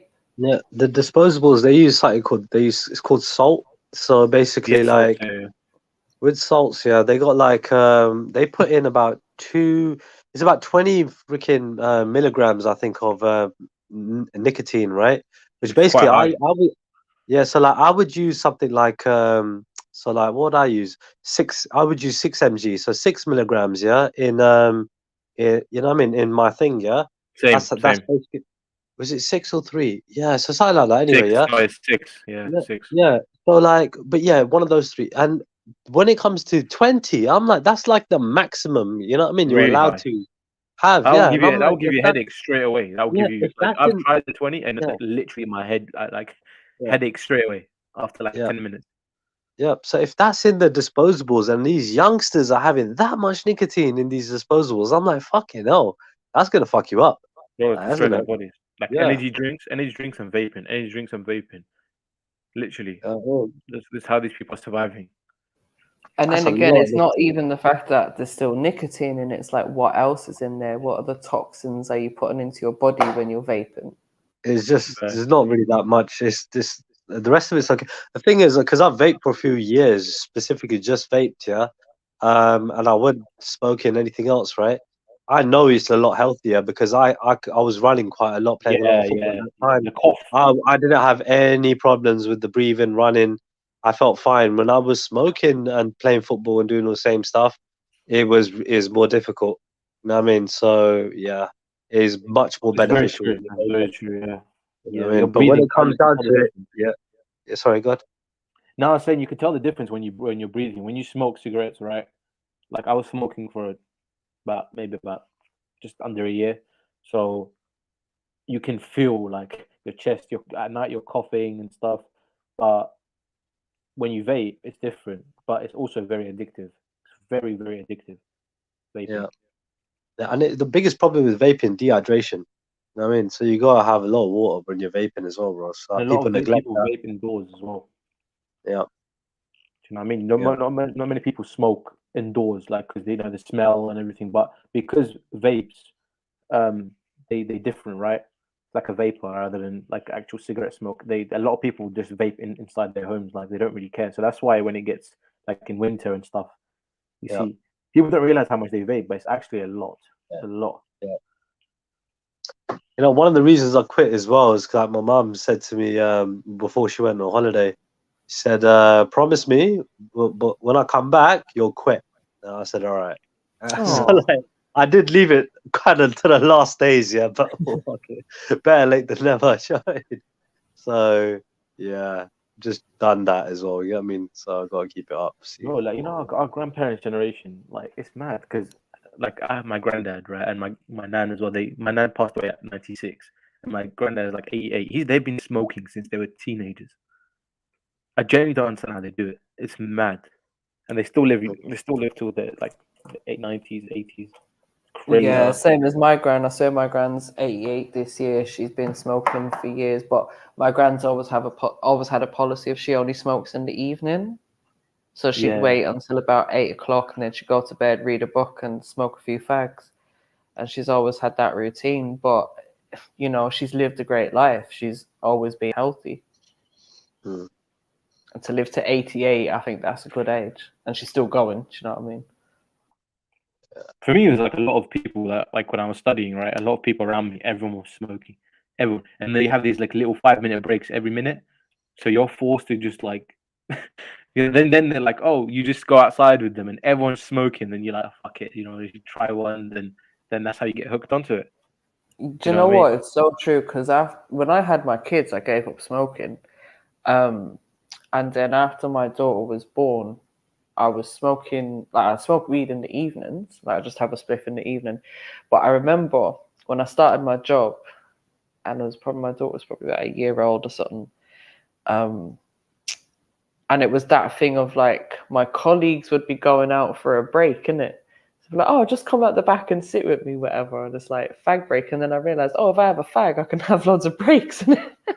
That's true. Exactly. That's exactly. But I think how I got, because I told everyone I was a non-smoker or something. I can't remember exactly what I said, but because I would be buying cigarettes to use for the weed, I think I had to, that was it. I was trying to like cover up why I was buying cigarettes or sort of as well. Like some stupidness like that. Oh no, but that whole cigarette breaks thing, that's terrible. I remember when I went to my office job, no one in there was a smoker in it. So that was great for me because there was no cigarette breaks, no nothing. Like as much as I wanted a cigarette, I didn't want to be that one person that would be coming into the office stinking of cigarettes. So I just didn't smoke at all during the day. I love that. Right. That's true. Yeah, one thing as well about cigarettes, they make you stink, like literally. Yeah. They make you smell. That's why people just choose vaping. Do you know what I mean? Like it doesn't have that smell to it. Exactly, that lingering smell. But I've noticed, right, in the UK, people smoke a lot more than anywhere. Like in the US here, people hardly smoke. I don't see anyone really smoking at all. It's really like they trying to drop the numbers a lot. Like even if you go to like restaurants and sit outside, you still can't smoke. They're not allowed. Yeah, it's true. Very actually. limited You don't places. see it a lot over there. Yeah. But in the UK, a lot of people. You'd think like with the cigarettes being so expensive in the UK, people would like be deterred, but it's not. That's not the case. No, it's never stopped them. Like they've hiked the tax up on cigarettes so many times with that intention of just stopping people by making it expensive. They stopped selling 10 packs of cigarettes, all of that, but it doesn't stop people. Yeah, it doesn't. It might stop a few, but not everyone, not enough. It's true. I mean, when I went to Ukraine, it was like a pack of cigarette was like 60 pence, 70 pence. You get Marlboro Gold for about £1. My friends were smoking 2 packs a day. Literally. I know back home people smoke a lot as well. Like I remember hearing stories of people smoking 40, 60 cigarettes a day. It's so much cheaper. How? Like imagine just lighting one cigarette, or even just thinking about it makes me feel sick. Yeah, chain smoking. A lot of Asian people chain smoking. See, I'm glad for me, like I don't smoke. The only time I smoke cigarette is when I'm smoking weed. I don't smoke cigarettes in between or anything like that. Like I've had to stop it over the years because I said I got back into it. And then I found that I was what I call like a bus stop smoker. So I'm the kind of person that, I'm waiting for a bus. Oh, fucking let me light a fag. Do you know what I mean? But there'd be no reason for it. It's just kind of like, how do I kill 5 minutes? And it's just not necessary. So once I stopped that bus stop habit, then that was it. No more cigarettes for me. It's like everything logical, right? Tells you like you should quit in general. It's expensive. It makes you stink. It destroys like your lungs. Like there's so much stuff, There's not even one positive for it. The only positive probably you can say like you get a little 1 minute break outside. Like that's probably it. Like, it's mad though. It's like you got all these triggers. Yeah, it's like freaking that day I was having the argument. Yeah, freaking I was just I had a bottle of alcohol there. I was just knocking that. I had a fucking ashtray there. I had about fucking 10 spliffs already fucking dabbed out. Fucking cigarettes afterwards, and I was just like, fuck, because again, you know what I mean? It's all these little triggers. You get me? Yeah, with the alcohol triggering you to smoke. Got the fucking, you got an argument there. You know what I mean? And it's just mad. And it's like you just know, stay away from that shit. You know what I mean? And you ain't gonna frustration though. A lot of people are frustrated. There's a whole thing about there's a link between smart people and smokers. Why smart people smoke the most. And I don't know if that's actually true or not, but it's a lot of it is to get down to stress and frustration. Like I remember for me when I was like frustrated, I had so much work and deadlines to do. I would smoke a lot more than normal.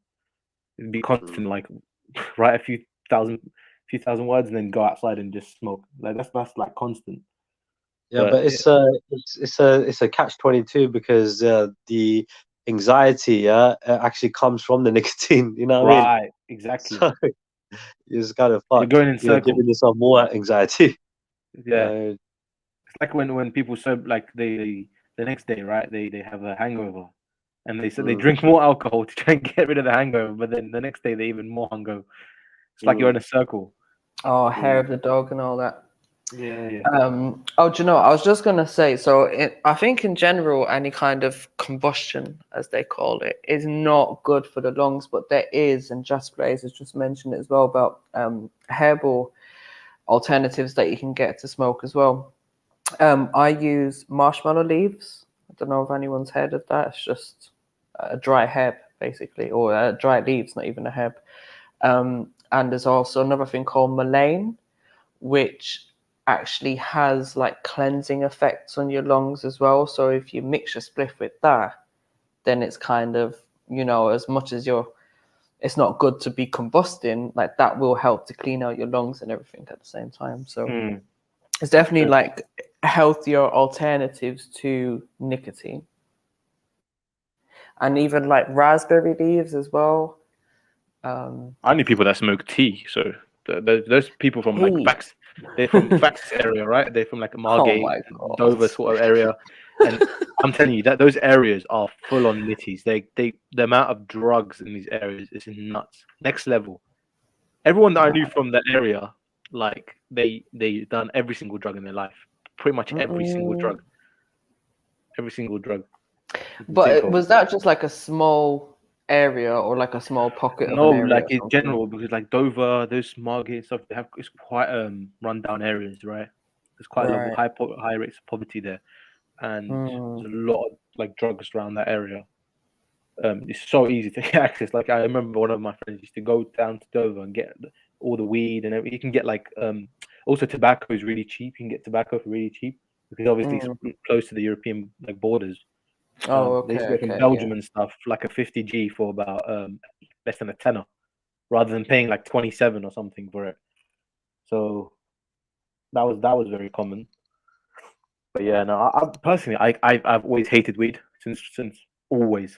I've had like a bad reaction, and growing up, my brother had like a really terrible reaction, and then that kind of really always put me off. Yeah, he had to go to hospital. Like literally, it was very bad. So it kind of deterred me from smoking. And when I tried it as well, I did not like it. My heart rate was just like pounding. Like I was gonna say, what kind of reaction did it give you? Oh, for me, it was like literally like a panic attack. It was terrible. It was literally terrible. Like I felt like I was like getting cold, and like my heart rate was just going through the roof. So I don't know. My body really reacted weird to weed. So since then, I've just never bothered with it again. I've tried hash. Hash is a lot better than it's just a lot calmer in general. We used to have like that with mixed with tobacco. That's all right, but like normal weed, like I can't hack it. Like Cali. See, I don't like hash. That gives me a headache. See, a lot of people probably prefer to smoke hash because, especially when they go to work and stuff, because like the smell is more masked. You know what I mean? They can mask it up easier than cannabis. You know what I mean? Yeah. So yeah, it's what it is. Yeah, my mate had to put like through like 10 pairs of socks and then roll it in his drawer because when you're at uni they will smell it. It's really like bait. But like everyone at uni smokes pretty much. People just walk up to you like in broad daylight, like, here's my number. Do you take it if you smell? There's like brownies and stuff, like edibles. They used to do like add people on Snapchat and have them like order it. Yeah, there's a lot of people doing that now, especially during the pandemic. There's a lot of people that started up their own little edibles business and that. But here's my thing, right? So not only, I don't know what product you're putting in there and how good the flower or the weed is, right? But also, I don't know how clean your kitchen is. Yeah, that's true. No one's regulating you. You ain't getting no food hygiene certificate to be making edibles. It's the same thing about the freaking where the weed come from as well, though. You don't know where that's being grown. Someone's moldy back garage, you get me? Exactly. I mean, it depends. This is why you have to be. Something is illegal, right? Definitely gonna be grown in like very shady ways. Like, you know what I mean? It's not genuine. It depends though. Some people are transparent about their grows, isn't it? So you have to know who you're buying from and where they're getting it from.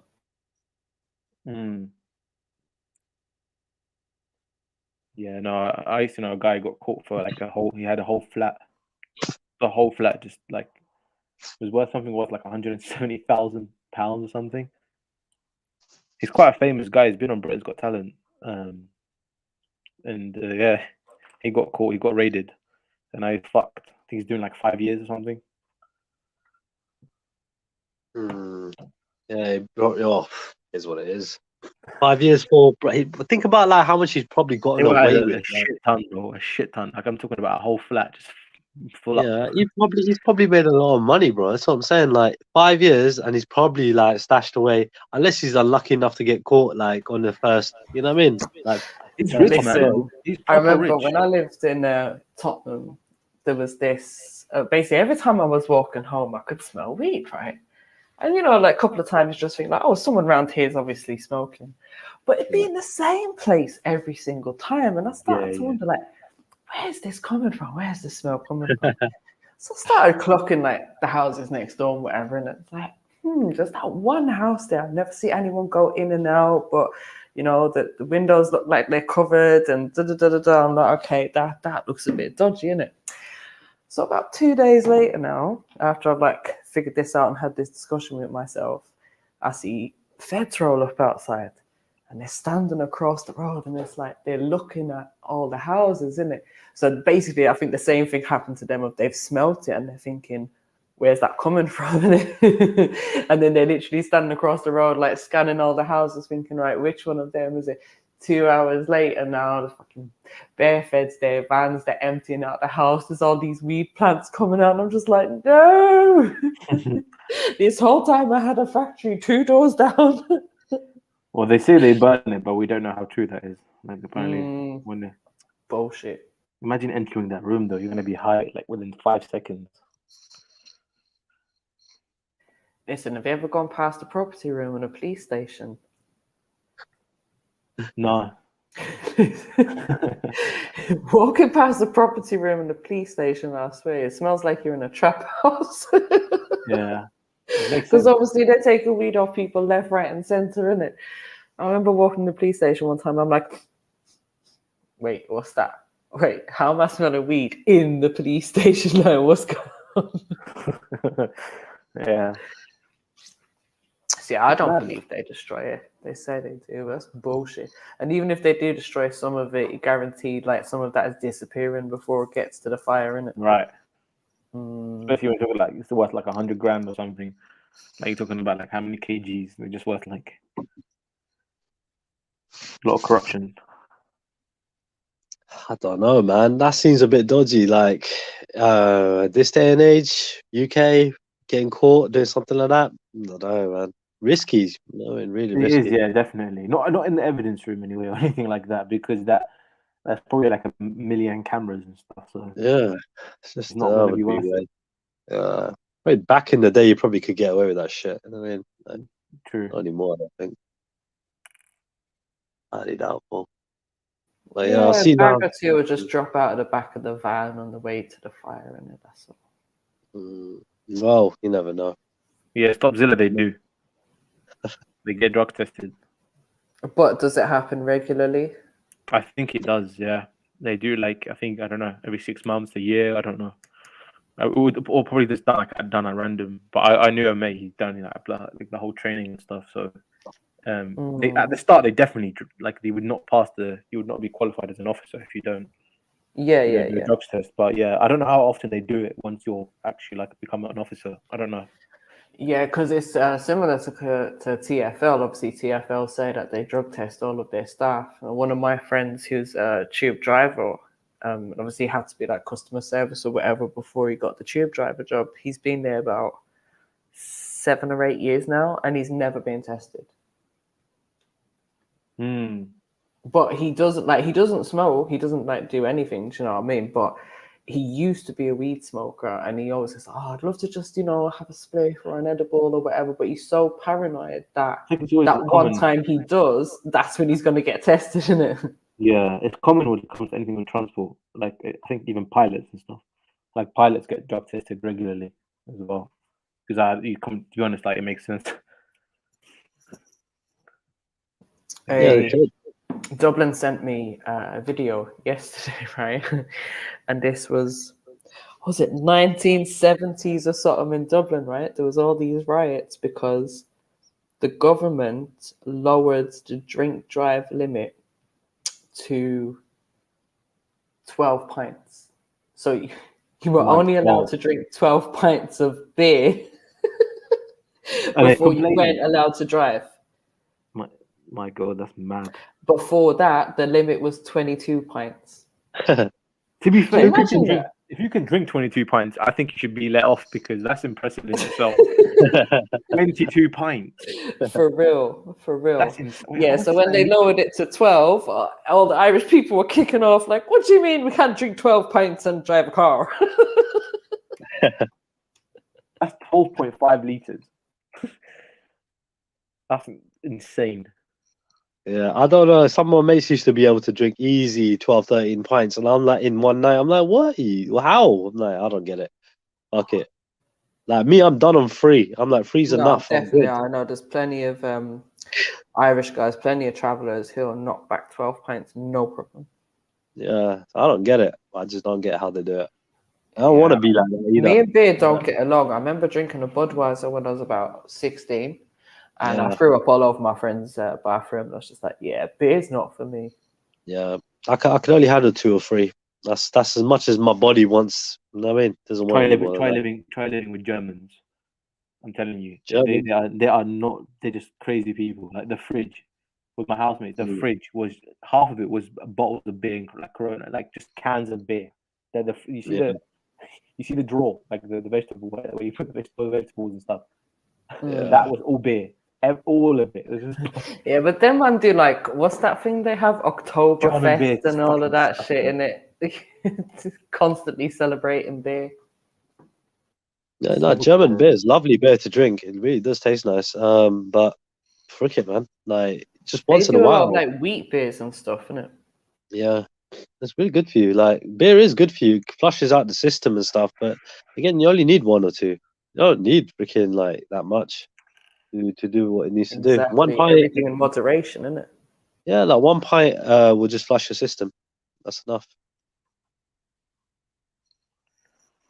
So that's a good thing. That a beer is way better than any fucking fizzy drink. Or any of those energy drinks. So I'd recommend a beer over any of that crap. Yeah, I mean I don't drink, but when I did drink a few years ago, I used to prefer like Belgian stuff or Dutch. German was not my thing. Yeah, that's what BB's saying. Belgian beer is a lot better. Oh, fair enough. Yeah. Guinness will beat them all. Nah, man. Again, you can't have too much Guinness. Like 1 Guinness is like enough. You can't have like too much Guinness. It just fucks you up. Like, too much iron and whatever it is. Yeah, that's exactly what you need. You don't need that much.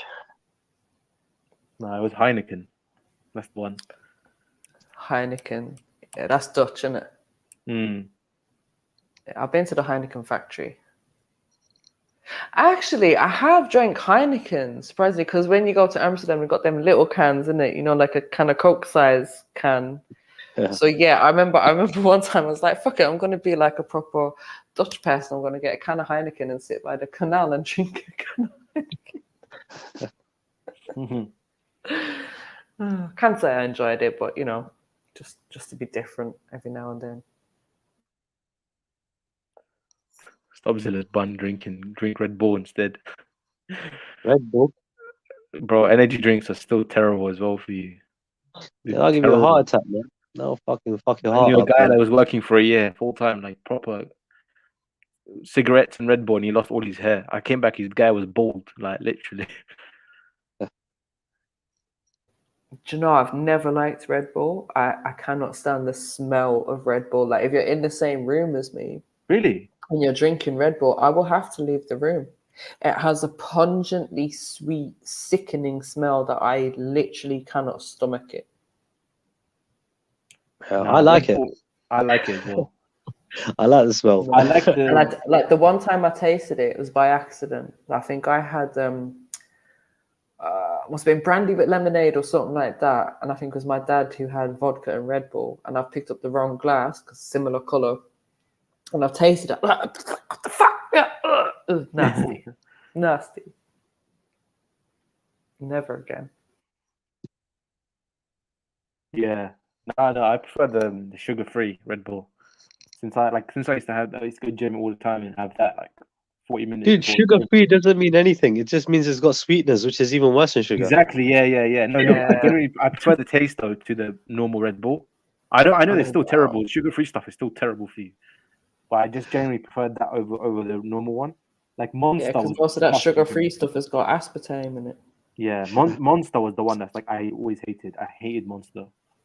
I ain't gonna lie, I had a can of Monster before a football game, and it was a really big game, and I was playing outfield where I normally play in goal, and I got man of the match, so I give that to Monster.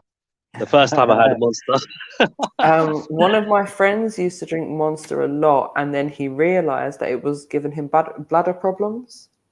So whenever he drank Monster, he was constantly rushing to the toilet, like he was almost unable to hold his wee in. You know what I mean? Do you know how much caffeine? As soon as he stopped, then he was fine. Just bladder went back to normal. It's a shit ton of caffeine as well. Like when I used to have like can Red Bull or Monster, I can't sleep till like 3 a.m. It's so much caffeine. That's the problem with it. Like people having like 3 or 4. People having it with a kebab. That's like the most rank thing I've ever seen. Yeah, I remember even in Witherspoons in the kitchens and that. So obviously, when you're in kitchens, like it's hot, so you need to keep hydrated, isn't it? But a lot of the staff would literally be living off Monster, Red Bull, and cigarettes all day long. Yeah. Like, oh, do you want to take a lunch break? No, I'll just have like 10 fag breaks instead. Okay. Now they're IDing people, right? Before, like you could buy at any age. I remember when I was young, like in my early teens, I could just grab a Red Bull. But now you have to be 16 and you'll get ID'd for it. Yeah, because they realized that was an issue, innit? Terrible, kids buying it themselves. Coming to school with cans of Monster every day, like don't. That's their breakfast. Listen, I remember, kids in general having fizzy drinks. Like, I don't know, for me, like fizzy drinks was always a treat growing up. It'd be like, okay, Christmas time, we've got 2 bottles of pop in the house, and if you were lucky and you go to parties or whatever, or you're going out somewhere for dinner, you might be lucky enough to get a lemonade, right? Like Coke was never an option. It was like, oh, you can have a lemonade, but you ain't getting no Coca-Cola. But I don't know, over here I've seen some drastic kind of stuff. I remember getting on the bus one morning, seeing a woman with 2 kids, and they must have been like 3 and 4, because one was going to school and one wasn't. And both of those children had a can of, you know, that bars, you know, that cheap drink. Yeah, exactly. I'm exactly talking about like the corner shop sort of stuff. Yeah, them ones. And both kids were drinking that on the bus. This was like, we're talking 8:30 in the morning, right? Yeah. And I'm thinking like, bro, like, how are you letting your kids drink fizzy drink on the way to school? Like, she's probably 4 or 5 years old at the most, you know what I mean? And then the younger one, who's not even going to school, is probably like 3 years old, and they're drinking a fizzy drink at 8:30 in the morning. Just make it make sense. I don't understand. That's mad. It's crazy because like I was watching like freaking some documentary about football recently, right? I was seeing like freaking teams like Man United, wherever, Arsenal, all these other teams in the 90s, how their diets and everything else. You know what I mean? Like they would never have fizzy drinks, and if they ever like saw one of their players, have something that they wouldn't recommend, you get me? Yeah, they would straight away fucking cuss them, slate them, and da for it. You know what I mean? So, and this is like in the 90s, you get me? So like I don't understand why. We shouldn't. It's not the fizzy stuff. It's not the actual like gas inside of it. That's the bad for you. It's the stuff that's in like Coke and stuff. It's the sugar and all the additives. Exactly. Even the juice. Yeah. Some people just be like, okay, I'm gonna have all these juices, right? Especially the cheap stuff. They fill with sugar. Like some of them have more sugar than a can of Coke. So even then, that's still bad for you in general. You just need to know what you're drinking. Do you know what I mean? To be honest, I don't think you need anything other than water and a cup of coffee. Exactly. Right. Well, you don't need coffee either. Actually, You just well, coffee you know. dehydrates you. You know what I mean? So yeah. Well, listen, caffeine is my one thing that I have. Do you know what I mean? So I have cut down on it because I did recognize that I was drinking a lot more than I needed to. Yeah. But caffeine doesn't have that effect on me where it keeps me awake. Maybe because I've become so immune to it. So, and I don't like tea, and I can't stand the taste of tea. So me, I don't know. Like I used to get my caffeine through freaking, you know, I used to mix the Coke with the freaking alcohol. You know what I mean? So yeah, that was not good. yeah. I mean, so I've cut that out now as well. So freaking yeah, just go. I do like a herbal tea as well, though. Oh, herbal tea, what? Yeah, that's good for you, man. Yeah. Tea. And to be honest, you can make tea out of so many things as well. I think this is what I'm trying to do as well, is discover, like, I don't know, let's say simple things like I peel an orange. Can I make that orange peel into a tea? Probably. Exactly. You can make it out of flowers, man. Flower leaves and petals and stuff. Like, you know, it's aromatic tea, isn't it? Like, there's an art in it. The thing about tea is slow cooking. You want to boil it really slow to capture the flavors. That is the art of it. You want to stir it only so much. You don't want to be aggressive when you stir. You want to just like, because again, the water in it changes, isn't it? It's what's it called? Structure, isn't it? So you want to kind of just it's a patient thing. It's an art. And then see, when I'm at home, we don't use a kettle or anything. The way we have it, like Middle Eastern way, is like a teapot, right? And it's really low heat, and you just leave it, like just slowly leave the tea in there, and then tea tastes so much better than like just having a tea bag and then just pouring hot water all over it. It's just you're just burning the taste of the tea. It tastes horrible. Like I've never liked like PG tips and all of the stuff. Well, do you know what? I remember being younger and having tea from a teapot in my nana's house. That tea was nice because that tea was teapot tea. Amazing,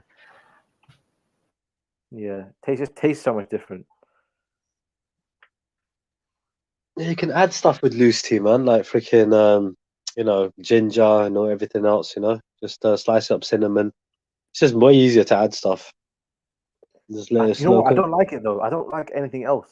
I hate when we add like cardamom. That's the max. But like mint and all this, there's too much. I can't. I don't like it anymore. The taste of the tea just goes away. You know. Yeah. There's one thing I haven't really tried. Spearmint tea. I need to start. Apparently, that's really good for you. I have green tea. That's really good for you. Like green tea. Yeah, is green so tea is good. Yeah. I always used to have green tea. It's amazing. Have it after like a dinner or something. Just so good. Dude, I used to drink tons of it, man. It's freaking. I've run out. You don't even need sugar or anything in there. You just have like normal green tea. It's really nice. Yeah, it's like green tea. What I do is during the day, it's like green tea. Mix it with something like lemon and stuff like that. And at nighttime I have chamomile.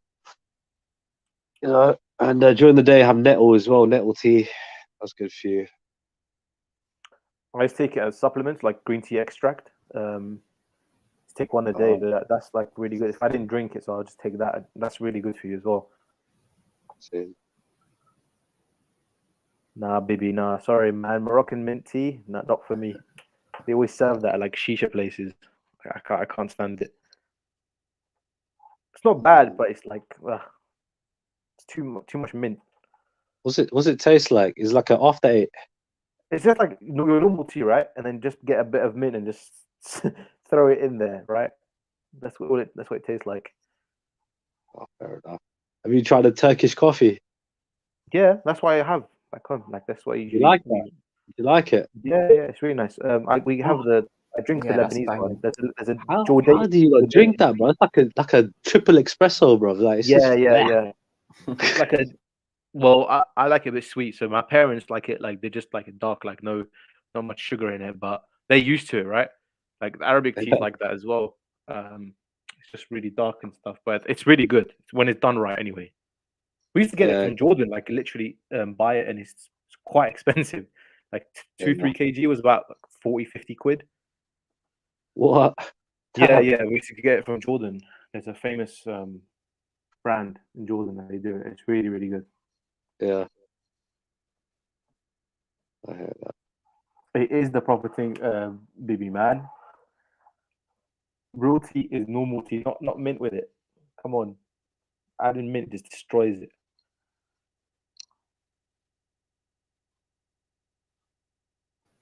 I think obviously mint has got benefits to it, so probably depends. Like it's like everything, can it? Just have it in moderation. Yeah, it's good for you. Yeah, 100%.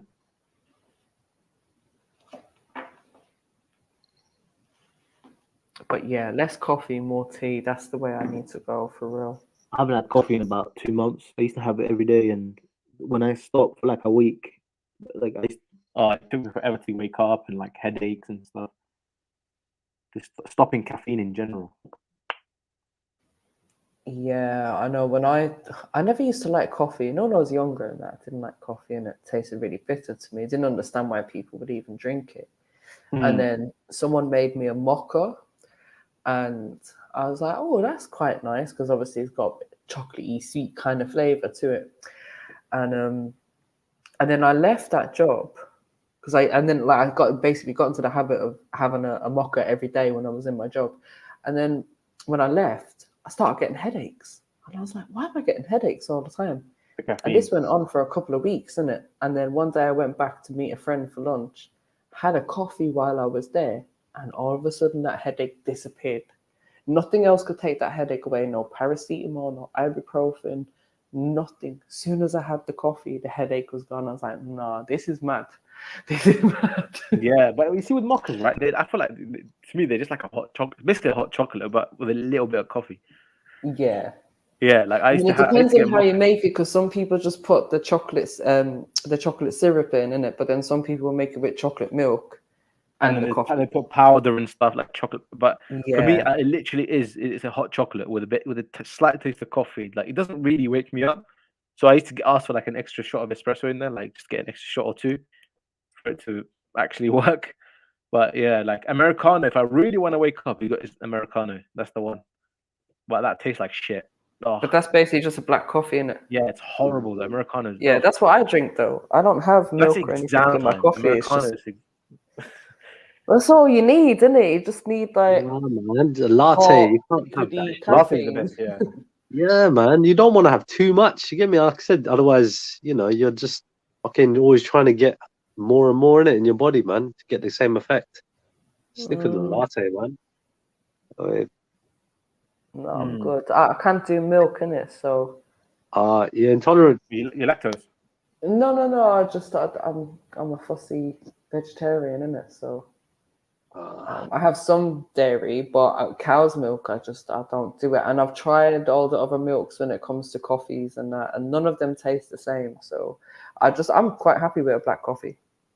I can't do black coffee though. Like, just unless it's the Turkish coffee or the Arabic style coffee, the small one. Like, it's like a shot glass size. But that I can do that. But like a massive Americano, like, no.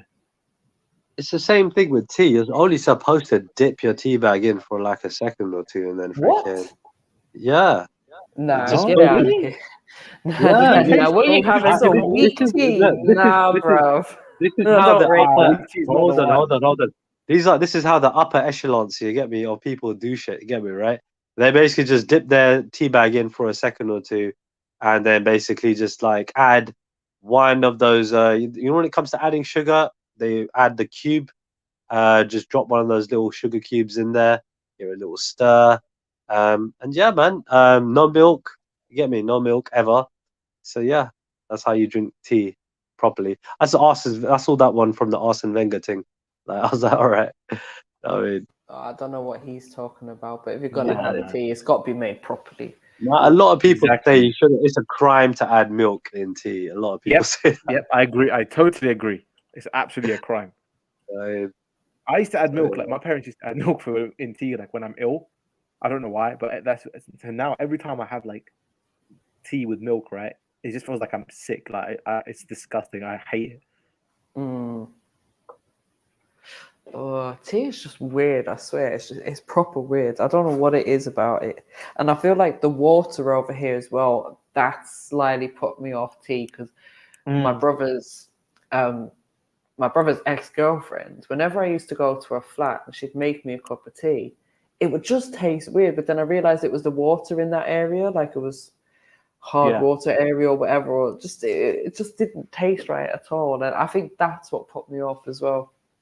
Whenever I think of normal tea now, I just think of that and I think, ugh.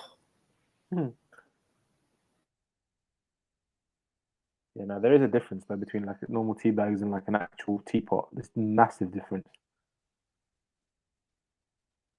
What's this Indian tea though? Like it's like milk and stuff, right? Indian tea is completely different. It's like freaking, bro. I'll tell you one story. So like one guy, what you call it, told me this. Yeah, he was like working with some builders and that. Yeah, and they were like making tea and that. Yeah, how much milk do you want? He gives it half. You what? Half what? He gives it half a cup. He gives it what? Half a cup of fucking milk. And then because he didn't understand, did it? Like, you know, the way they make the English tea. Like, he's from India, yeah. Indians, yeah, we freaking put a lot of milk in when you make the tea. Mostly milk, tea, yeah. Yeah, you just put a lot of milk in at the end, did it? Yeah, and let it boil up in that. So it's like a lot of milk, freaking. Whereas obviously when you're putting teabag tea, you just put a little bit at the top, in it. Yeah. He didn't know that. But like Indian tea, bro, it's all you boil it all up. You know what I mean? And then you just throw in like the milk at the end, did it? Like in the pan, and just let it boil up, and then turn it off. Yeah, but they add spices to it and stuff. You can, and you add what you want. Spices though in tea? What kind of, I don't know what spice, like we said, cardamom, whatever. You know what I mean? Do quite cinnamon and stuff like that. That's amazing. Yeah, you got the masala tea in it, like just mix of stuff in it, whatever you want to put in there. You know.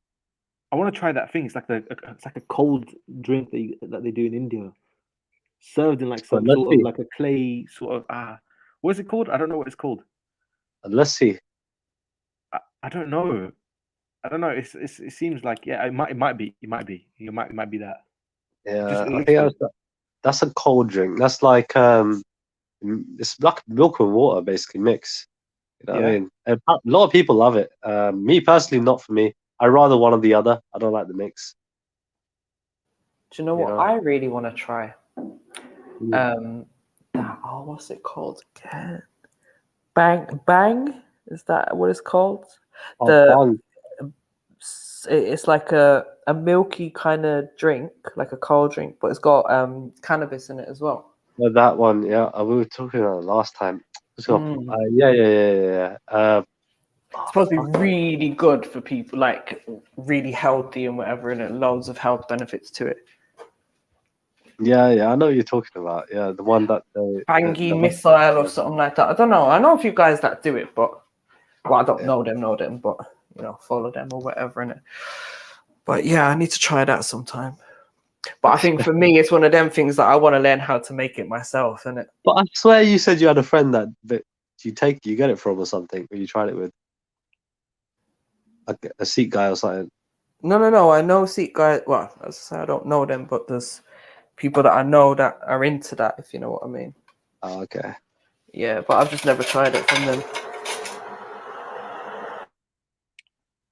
Iced tea is not bad, but someone's saying iced tea. Yeah, iced tea is not bad, but here in the US, they fucking love it. They buy it in like a gallon. It's so sweet though. It's too sweet. It's like 90% sugar. It's mad.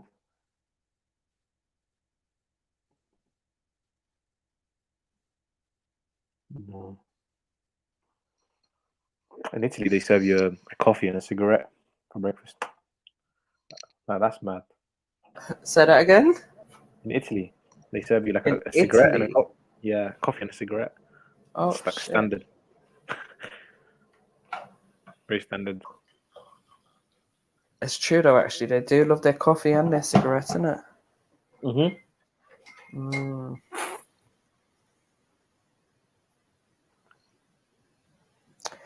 It has hemp in it. Okay. cold ice. No, I'm not down for none of this iced tea and cold coffee. I swear down, if anyone tries to give me an iced coffee, I'm gonna throw it over them, literally in their face. Not bad. Ugh. Iced coffee is not bad. It depends where. Nah, like, sorry. Right. Nah. Frappuccino's all right. No. I think I tried it once. Not. Ugh. Mm-mm. Really? Not that bad. Starbucks one.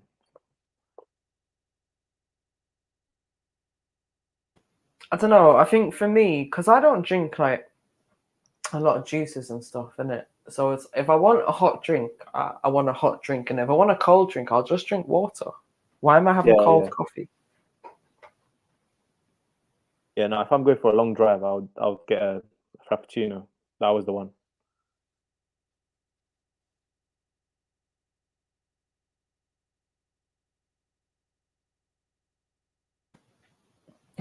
Big up, AV. I like iced coffee. No, it's not for me.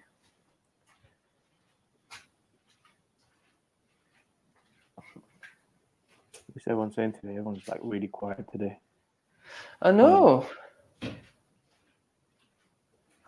Yeah, I'm just knocked out. I'm just freaking feeling more tired because like or something, Trilla. I don't know what it is, dude. I'm hold on a second. I know so many people that caught it now.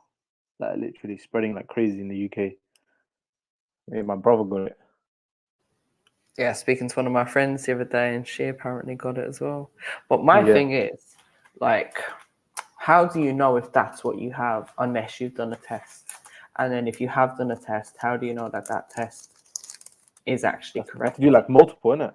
Like, because sometimes you get positive, sometimes you get not. It's negative, like. Right. And then what are these tests actually testing for? Are they testing specifically for the 19 strain, or like, do you know what I mean? I don't know. And this like there's different strains and stuff that are coming out as well. So I don't know how accurate these tests even are. I'm sick of hearing that word, to be honest. Like, just the whole. I can't wait till I don't ever hear that word ever again. Literally. I think we're going to be hearing about this for the rest of our lives, bro. Because, you know, even in 5-10 years' time, you're not going to go more than a few months without someone going, yeah, so, you know, back in the COVID times. And yeah, doing like, I had to do 12 hours on a plane with a stupid mask on 24/7. Horrible. No, horrible. Are they proper serious on the plane? Like, if you take it for 1 second, they're proper serious on it. It's mad. But a lot of people, places have lifted restrictions now, haven't they? Yeah. It's true. So you don't even I think have only to wear transport, right? Public anymore. transport. Public transport. I think you still have to wear it on the tube or something. They advise that you do. There's a lot of people that do, obviously. But not me. I'd rather everyone just wear the masks on the tube anyway, even when because there's just people that cough in and sneezing and stuff. And like, this is why they do it in Asia. They do that in Asia. In Asia, it's just a common practice. If you're ill, you wear a mask around. Well, I think, like, over there, it's not even necessarily about them being ill. It's about them not breathing in a lot of toxins and pollutions, which I get that, because it would make sense sometimes on the train, on the tubes over here, because there's a lot of shit we're underground. And I know I've said this before, whenever I'm on the tube and I blow my nose afterwards, there's always some black dust that is in my nose. You know what I mean? So it's obvious that that's coming from being on the tube, isn't it? Yeah, the tubes are filthy.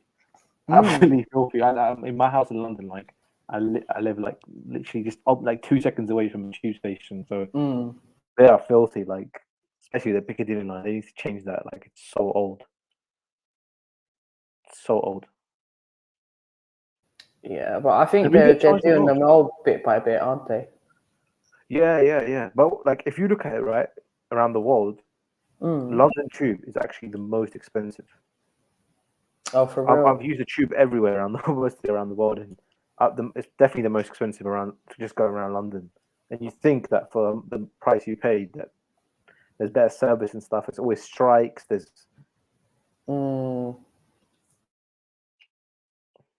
I do like the 24-hour thing though on the weekend. That is good. Yeah, I think they've just started reopening that, haven't they? Was it off? Was it not? Yeah. During the pandemic, they stopped it because there was a whole. It's mad because you know when they started this whole night tube thing. Yeah. They were recruiting people specifically to For do that. those night tubes at the weekend, innit? And then a lot of the staff that they already had was kicking off, saying, "No, this is bullshit," because they're getting better pay, better contract than us, etc., etc. Do you know what I mean? Like different entitlements and that.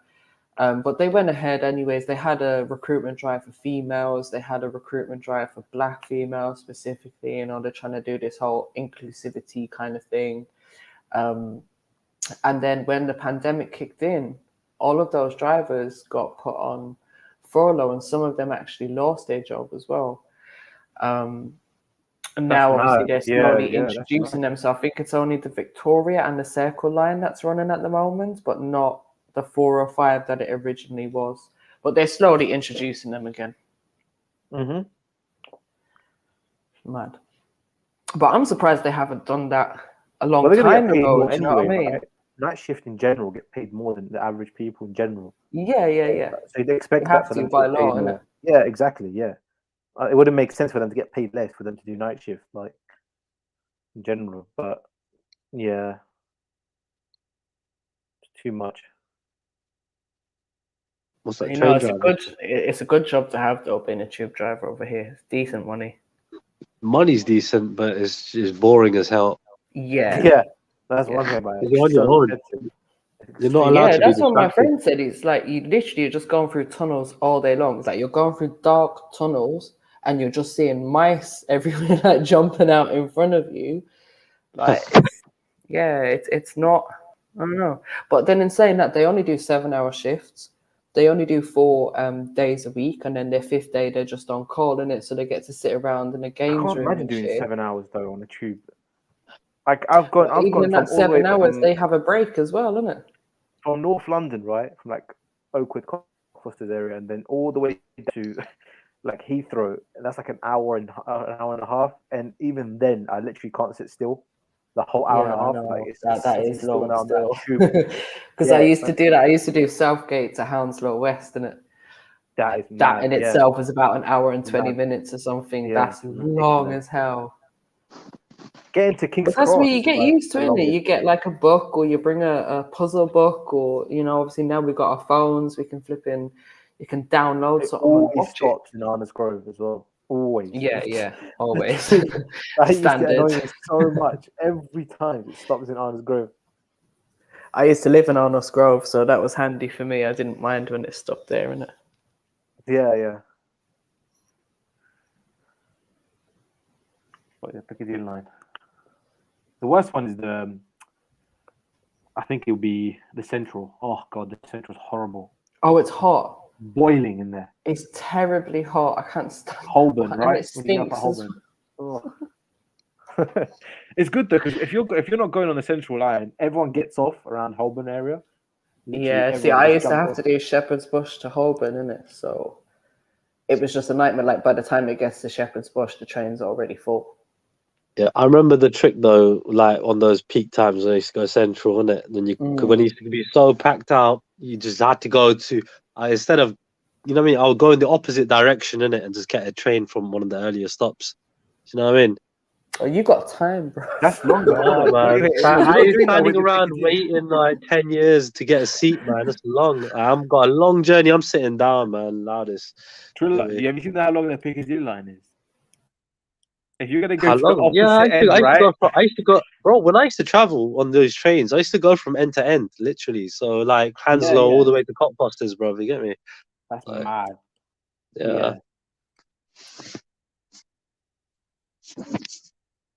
That's what it is. It's good when you live at the start of the line. I remember when I used to do Walthamstow to Hammersmith. That was one of my easiest ones because you're guaranteed a seat at Walthamstow because you're at the beginning of the line, and then you're crossing over at Finsbury Park, but you don't have to go like up and down stairs and that. So long as you go in the same direction, you literally just cross over to the other platform and bomb, you're there at the Piccadilly line. And if you were lucky, you'd get a seat. But that one was nice and straightforward. I like that. It's the stops with there's no like with just the lift. I think it's like Leicester Square or Covent Garden. I think, you know, when especially like rush hour time and there's all lifts, it takes like 10 minutes to go upstairs try and get up. It's horrible, that one. That one's horrible. Yeah. Or you got the option of going upstairs and it's like something like 320 something steps, I think. Yeah. Carrying stuff and it's game over. The best trains are the DLR ones, isn't it? The one.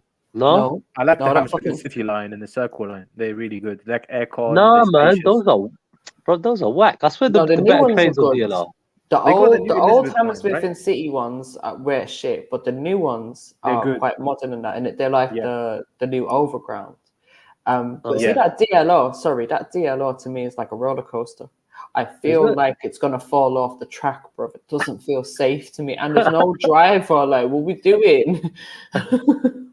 Sometimes I don't know. It looks futuristic to me. I like it.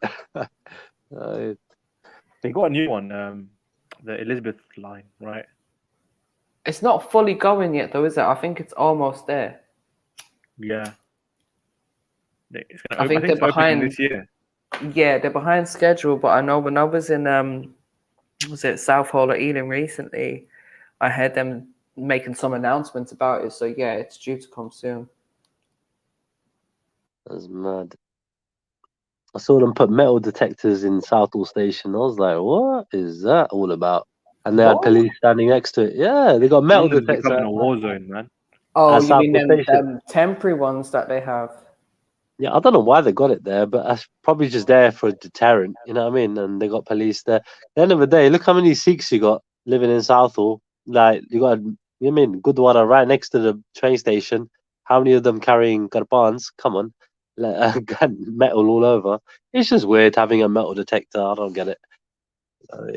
But they do that, bro. Did you not see, like, during the pandemic and stuff, they was like locking off places and putting metal detectors up and stopping people like at bridges and just stupid places where there's no getting away from them and stuff. Like, these portable metal detectors, they're just problems. They're not going to be in every station though. It's going to be depends about the area, right? If there's like high crime in there, they're going to have metal detectors in it, which I think it makes sense. But it's not a permanent feature. It's just a one-day kind of job. You know what I mean? Of course not. And it's probably, do you know what it was? It probably you've had a couple of stabbings or something around there recently. Right. So this is let's fight against knife crime. Let's put up some metal detectors. Oh, let's catch some people out. Bullshit, just wasting people's time. Yeah. I'm just looking at this Elizabeth line. It looks really nice inside. It looks quite nice.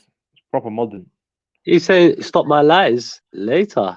It was about the trains. The metal detector. Sorry? Oh, no. I was probably about something else. Anyway. No, I was just seeing the highlighted comment. What new bird flu? Someone's talking about bird flu. Who's this? Bird flu? Bird flu? Aria. New bird flu on the way. Oh, actually, I did hear something about that recently. Yeah, all the You're still echoing, Mackie. Okay. They were stopping selling. Oh, what was it? We won't be able to buy free-range eggs. Yeah. So there's no more free-range eggs at the moment because the chickens are not allowed out in the open air. They all have to be kept indoors. So those that were free-range chickens are now going to be called barn chickens. So any eggs that we buy are apparently going to be barn-laid eggs as opposed to free-range eggs because of this flu thing that's going around. Nah, that's good anyway. I don't even eat eggs, so. Either do I, so. I buy them sometimes in the hope that my son's going to eat them, but they tend to just go out of date. I'm like, for fuck's sake. So hold on, wait. Ain't that salmonella or something? What's going on? I don't know. What? No, it's not salmonella. Any egg stuff? I don't know. You're saying eggs, chicken, and I don't know what. No, it's more about the chicken's catching this disease they might buy. Yeah, this echo is crazy. Is it that bad, yeah? Yeah, it's bad. It's bad. The headphones to make it easier, but yeah. I'm just around the corner from the yard, so yeah, only a couple minutes. I'll be inside. Yes, bro. It's You good stay stuff. on. You stay on. Yeah, that echoes like an amplifier as well, doesn't it? Yeah, man just had some night nurse. I am fucking knocked out.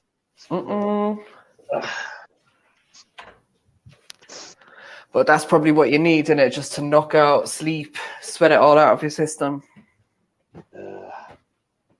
Like I said, I hardly ever take paracetamol or anything like that. So, or any of that stuff. Oh, so Aurora says they're installing them all across British Rail, MJ. I'm assuming she's talking about metal detectors. But come on, we've all got metal on us. So what are they going to do every time a metal detector goes off? Isn't it? They can't. Yeah, I ain't freaking Very getting stupid. searched. You know what I mean? I ain't getting searched because they're telling me like, you know, what have you got? Fuck that, man. That's loose. That means if you have keys in your pocket, it's going to keep going off. Yeah, I don't care, man. Like, How does that make sense? Like, it's just an invasion of privacy, bro. Like, come on, I'm traveling. They're holding up travel, like, because you know what I mean. What is it an airport now? Like, Listen, if you're wearing a belt, if you're wearing anything that's got metal, the fucking thing's gonna go off. So How many things do you have during the day has metal? Like everything's going to go off. You know what I mean? Exactly. It's stupid. You've got a zip on your jacket, it's gonna go off. There's no way that they can staff that. Try installing that in like somewhere like King's Cross during rush hour. Like that's going to take hours for 5 people to get past. Like it's a very stupid idea. Thank you, Sadiq Khan. Sadiq Khan's he's a fucking idiot. He is. Absolute idiot. Yeah. He's a twat, but he keeps getting elected. Fuck knows how, but it is what it is. Sadiq Khan. They bought that ugly thing outside. I've seen that thing outside near Marble Arch. That what's it called? I need to find the name of it. It cost like 5 million or something for them to build it. They're always doing dumb shit like that, though. Didn't they spend stupid millions on planning a bridge that never actually happened? Yeah.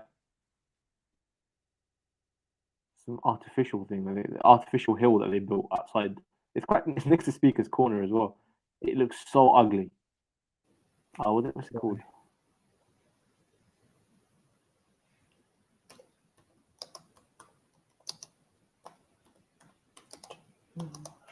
Yeah, it's called the Mound. Mound Zero. Mound Zero, you know. Nah, they're mocking it. They're taking the piss.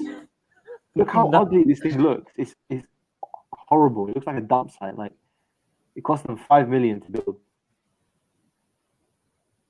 What the fuck? It's disgusting. Nah. Hold on. Bro. Please explain to me how this cost £5 million. All they've done is dug up some construction site and then gone and dumped it all there. That's all it is, literally. Give me 3 gardeners and I can do a better job. Nah, this is mad. I can't believe this is actually real. Yeah. It's ridiculous how much fucking money they're wasting in this country, and they don't even fucking complete the jobs. Like Sadiq Khan, for example, fucking hell, he wasted so much. They've literally put it next to. I don't understand what. The location doesn't even make sense. The size of it compared to Marble Arch as well. What the fuck are they doing? Bro, I need to get this on a Google map. This is weird. Can you share the screen and show people? Because I don't think people have seen how bad it looks. It's horrible. Yeah, this is mad. Right, hold on, let me show the picture. This is where and your tax money try and get the live map. This is crazy. I just want to understand what. Give me one use of it, just one. I can name you about 100 of why we don't need it, but I don't think they can name one. And is this supposed to be something to do with Ground Zero? Like, what's the relevance? Why are they calling it Mound Zero? Yeah, actually, I need to. Why is it called Mound Zero? Because I've just seen one image that's got something that looks like the Twin Towers. So I'm thinking, is Mound Zero some kind of commemoration to Ground Zero? I've been to the Ground Zero. It is mad in New York. It's crazy. But this London Mound is ugly. Like, it's 80 feet high. Sweeping views of Hyde Park. No, horrible views of Hyde Park. This is ugly. What are we doing? I think we should start a petition to get it down. Give me A fucking 50. why are we putting an artificial hill in the middle of Marble Arch? This makes no sense. I need to go to central London and see this for myself. It's like when they start bringing these, like, them speaking bins that they have, like, them talking bins. Okay, unnecessary. And they cost like £1,000. I'm not on tap. So to give perspective, look, that's Marble Arch. Yeah. Yeah, it's Marble Arch. I don't think you can even walk on it, like there's stairs, but I don't understand.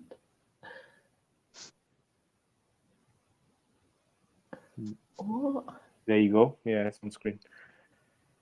That's not it. That's not even it. If it looked like that, it would look much better. But the one on the left, the picture on the photo. Yeah. Yeah, that's what it is. Man, okay, let me read this article. So, build a hill and they will come. This at least is what Westminster Council is betting on, having lavished 2 million on a temporary mound. Nah, fuck off. Just on a temporary mound, rearing up at the western end of Oxford Street as a faceted green shell, looking like a landscape from a lo-fi video game. The 25-meter-high Marble Arch Mound is one of the more unlikely strategies for stimulating our COVID-stricken high streets. He has to give people a reason to come to the area. Oh yeah, I'm reading the same thing. It's like they're not just coming to Oxford Street for the shops anymore. People are interested in experiences and destinations. I'm telling you, they're not interested in this. No one's coming to Oxford Street to look at this crap. Oh my God. The Mound, it is hoped, is the kind of novelty experience that will lure people back to the West End, providing an opportunity for highly shareable Instagram moments beyond selfies with armfuls of Selfridges bags. From Monday, having booked in advance and paid the £4.50 to £8 ticket fee, visitors will be able to climb up a staircase that winds its way up to the top of the scaffolding hill or take the lift. Hold on. Elevated views of Hyde Park. Yeah. £8 to spend up. What? Listen. You can enjoy elevated views of Hyde Park, post some pictures, then descend a more fire escape-like staircase into an exhibition space and cafe. It's an extreme example of the kind of funfair brand of experiential urban set dressing. Basically Instagram moments. That's what everyone wants, is an Instagram moment. I think this is what they tried to get it. Like, have you seen the one that you showed earlier, the photo, the one on the right, on the far right corner? That's what they wanted to look like, and that's what's the end result. That's what they got it to look like. I don't think they went according to plan. I mean, like, have you seen the mounds in Northolt, MJ? And the ones the ones in the park. They basically got all that dirt from when they were doing Heathrow. The new terminals, isn't it? And then they just took all the extra dirt and put it there, made the mounds. Have you not seen them? Where is this? The ones that are kind of like in a spiral type of thing. Yeah. Oh, right. Yeah. I know them ones. Yeah. That all came from Heathrow, which is understandable, and people use that, and that's free, and that's all good. You get me? People go to the park, they go to the top, and they come down, and it's good exercise. You get me? Charging people, that's just stupid. Yeah, but true. Can you think of one good reason to actually have this stupid thing here? Clearly to get more people to the West End. I actually remember that area as well, like that, just there, like that part of Marble Arch, because I haven't actually been since they built this. I don't get it. If they made it into like a bike track or something, that would have been sick. You get me? Like, right. Exactly. But what I don't get as well is that's a place where there's like a high flow of traffic, And I know the last time I was up that way, there was, I don't know, doing some kind of road works or whatever in it. So it just seems silly that you're going to take up that much space in central London in that particular place. And again, like people say, that's a ritualistic kind of place, isn't it? So I feel like you're just gathering more energy there. That's all they're doing. Yeah, they used to hang people at that arch, didn't they?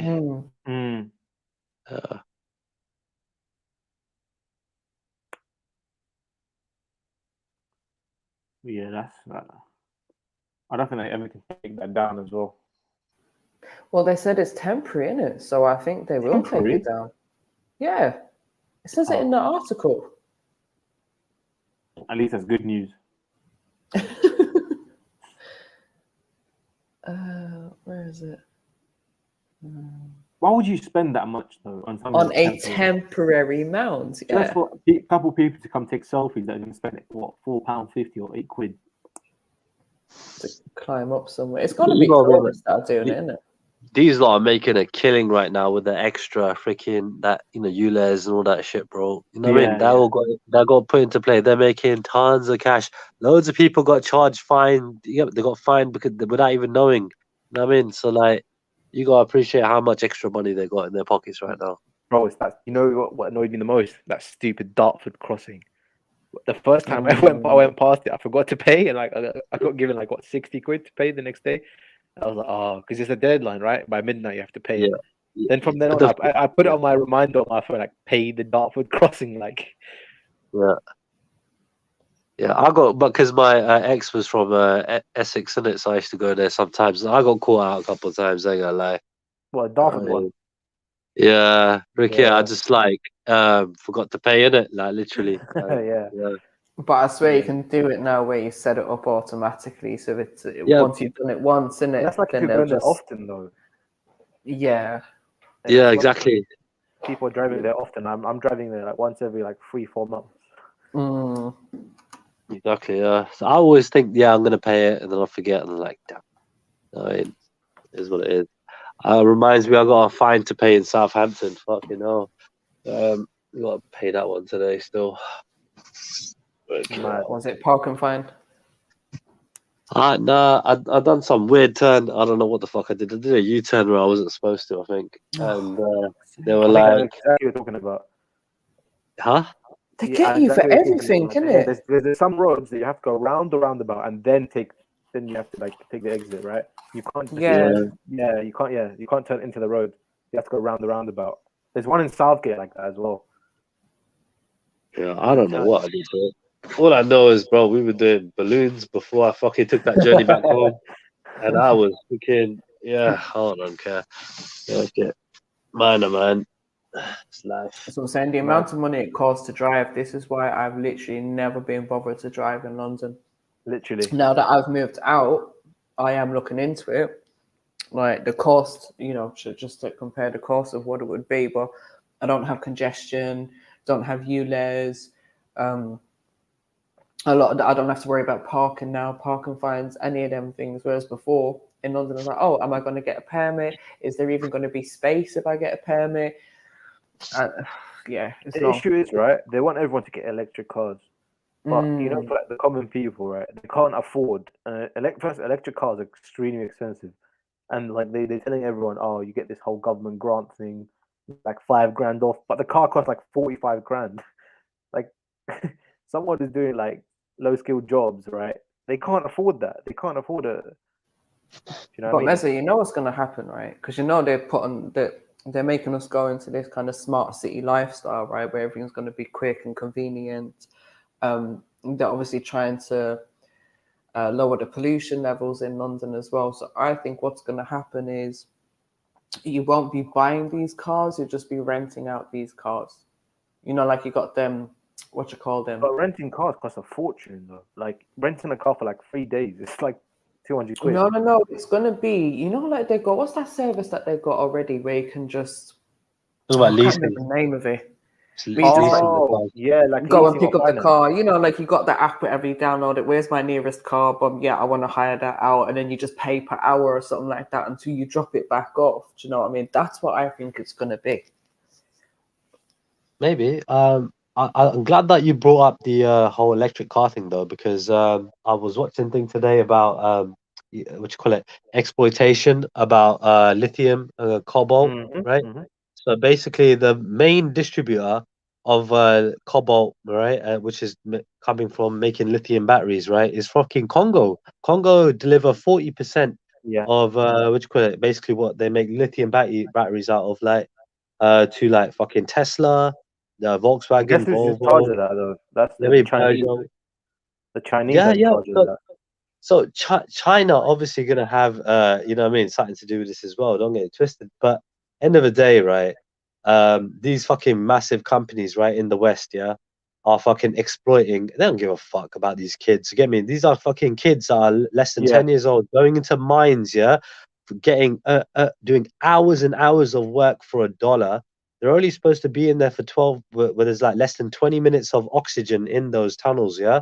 And these kids are in there for fucking hours, bro. And they're like not even 10 years old. And yeah, for $1, bro.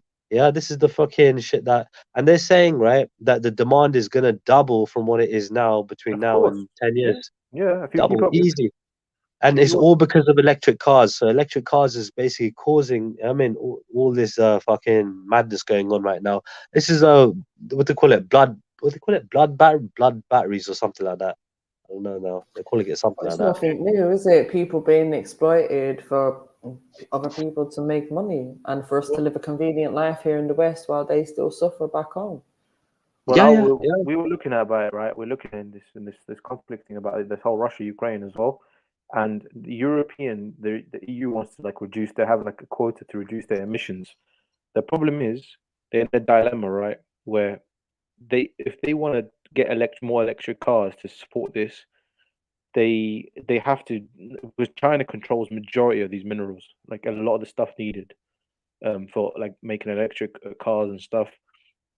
So they have to now like rely on China heavily, or do they have thing where they go back to using coal for energy sources, and that obviously will break their whole promise to reducing emissions by like 2050 or something.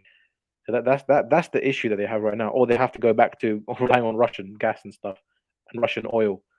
So they don't know what to do, but this is just going to be peak for us, like the common people, because you're just going to see petrol going to be so expensive. If you want to switch to an electric cars are really expensive as well. So listen, I'm just going to spend that money on a couple of pairs of comfortable shoes and trainers. I'm going to use what God gave me and I'm just going to walk. Simple.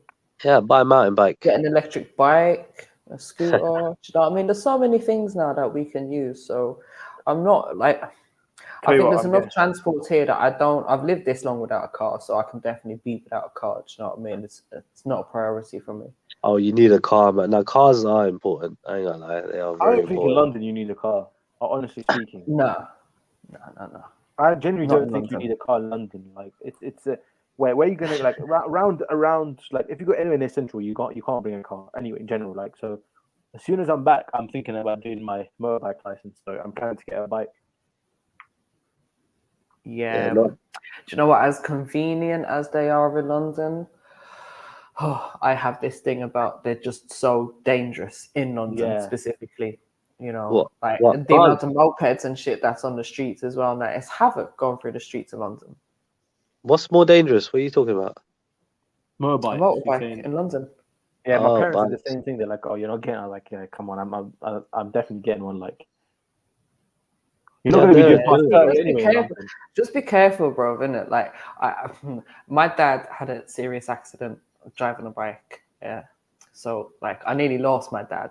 And then a woman crashed outside my house on a moped, right? This is just a high street in Hackney and died outside. So, I know how serious these things can be. And I don't know. It seems like since I've experienced these things, I just see motorbike accidents left, right, and center. So, be careful. That's all I'm saying.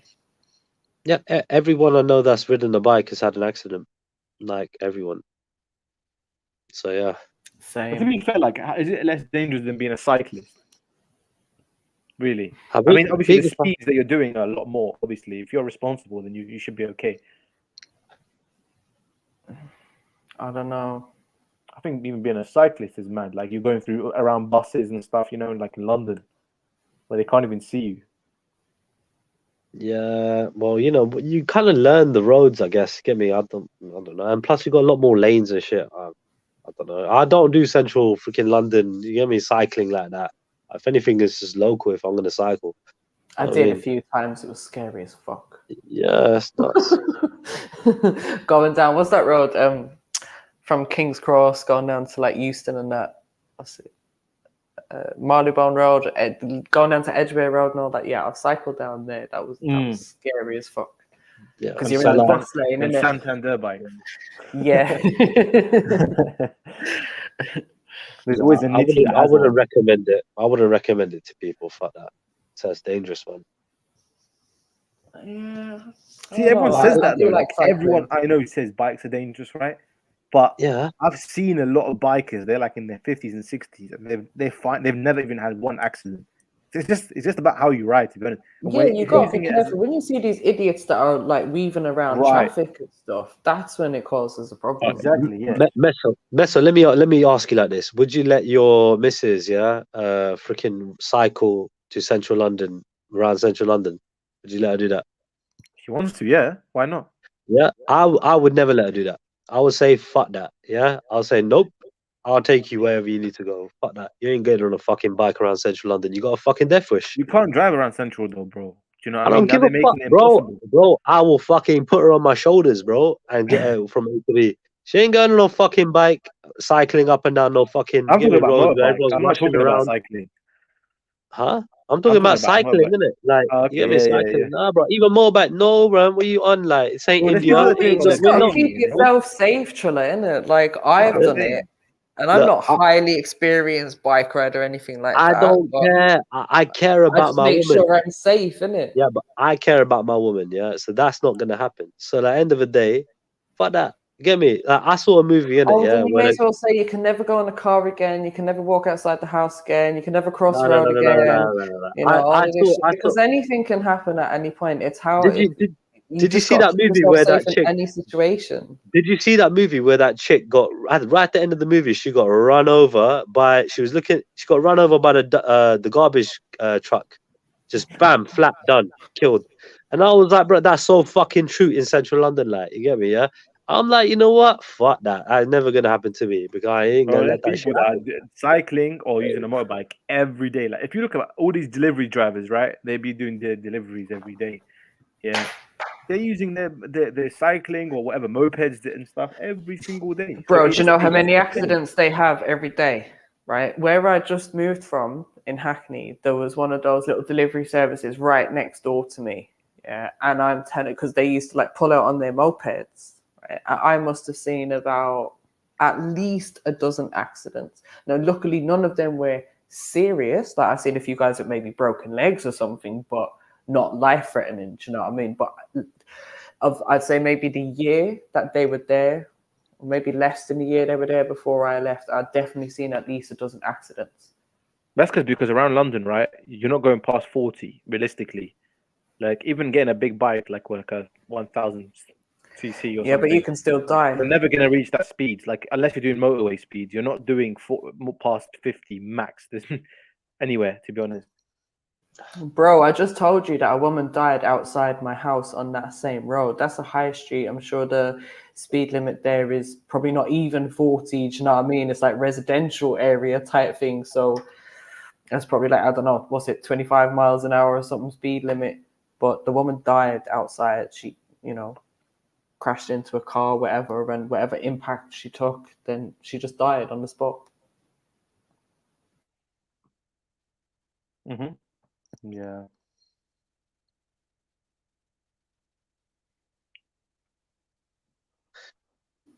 You know, Mackie's back now, isn't it? Memes galore. Matty. But yeah, whatever you do, you just gotta be careful, anyways, bro. Just remember, like, be careful of those other drivers out there, innit? Yeah, you can't trust them. They're nutters too. No, everyone's rushing around, man. Some people just can't drive. Guys. Have a good day, yeah, everyone. All right, so big up. See you later, guys. Big up Mezzo. Nice one. Yeah, man. I'm ready to sing when you're ready, MJ. Yeah, man. Yeah. It's been a long day. I don't know I'm how you telling you. guys do this. No, you done it, man. You done it, man. I gotta give you props, man. What can I say? But thank you very much. No I mean, problem, I'm gonna man. have The to watch family it back. was here, obviously. They helped out, you know what I mean? Axon was Yeah, man. about, Beefy was there, Come on. Chilla's been in and out, Mezzo's been on a couple of times, Zulu was here. Mhm. You know, so yeah, we've had some good conversations today, and we might have actually got a debate in a couple of weeks' time. We will see. We will see. Yeah, but yeah, that's going to be a good one. So hopefully that will happen. But yeah, man, big up everyone for helping out and supporting today as well. I appreciate that. Oh, come on, man. Where's the... Yeah, man. I don't know where Sona Man is. Maybe he's upset after yesterday's video. Yeah. No, he's boycotting. Yeah. I'm sorry, Jets. I'm sorry. No, but it was good in the end. Like, it actually worked out quite well. No, definitely. We learned a lot, and it was actually quite sad at the end when she was breaking it all down. You know, it's just like, oh man, I just want to help. I just want to cash up her and build her a new house. I was upset, man. But I think it was just a very dodgy scenario. How these people do, man. But yeah, man, big up everybody for tuning in. Hit the like, subscribe, PayPal, Cash App, Super Chat, whatever. Yeah. If you appreciate MJ, man, come on, man. You know what I mean? She put in work today, man. So, yeah, man, we'll be back on Illuminati live tomorrow morning from about 10 or whatever. So, yeah, man, you know how we do. Big up for tuning in. And we only put this out there for your entertainment. You get me? Sunday service over. Big up. 1.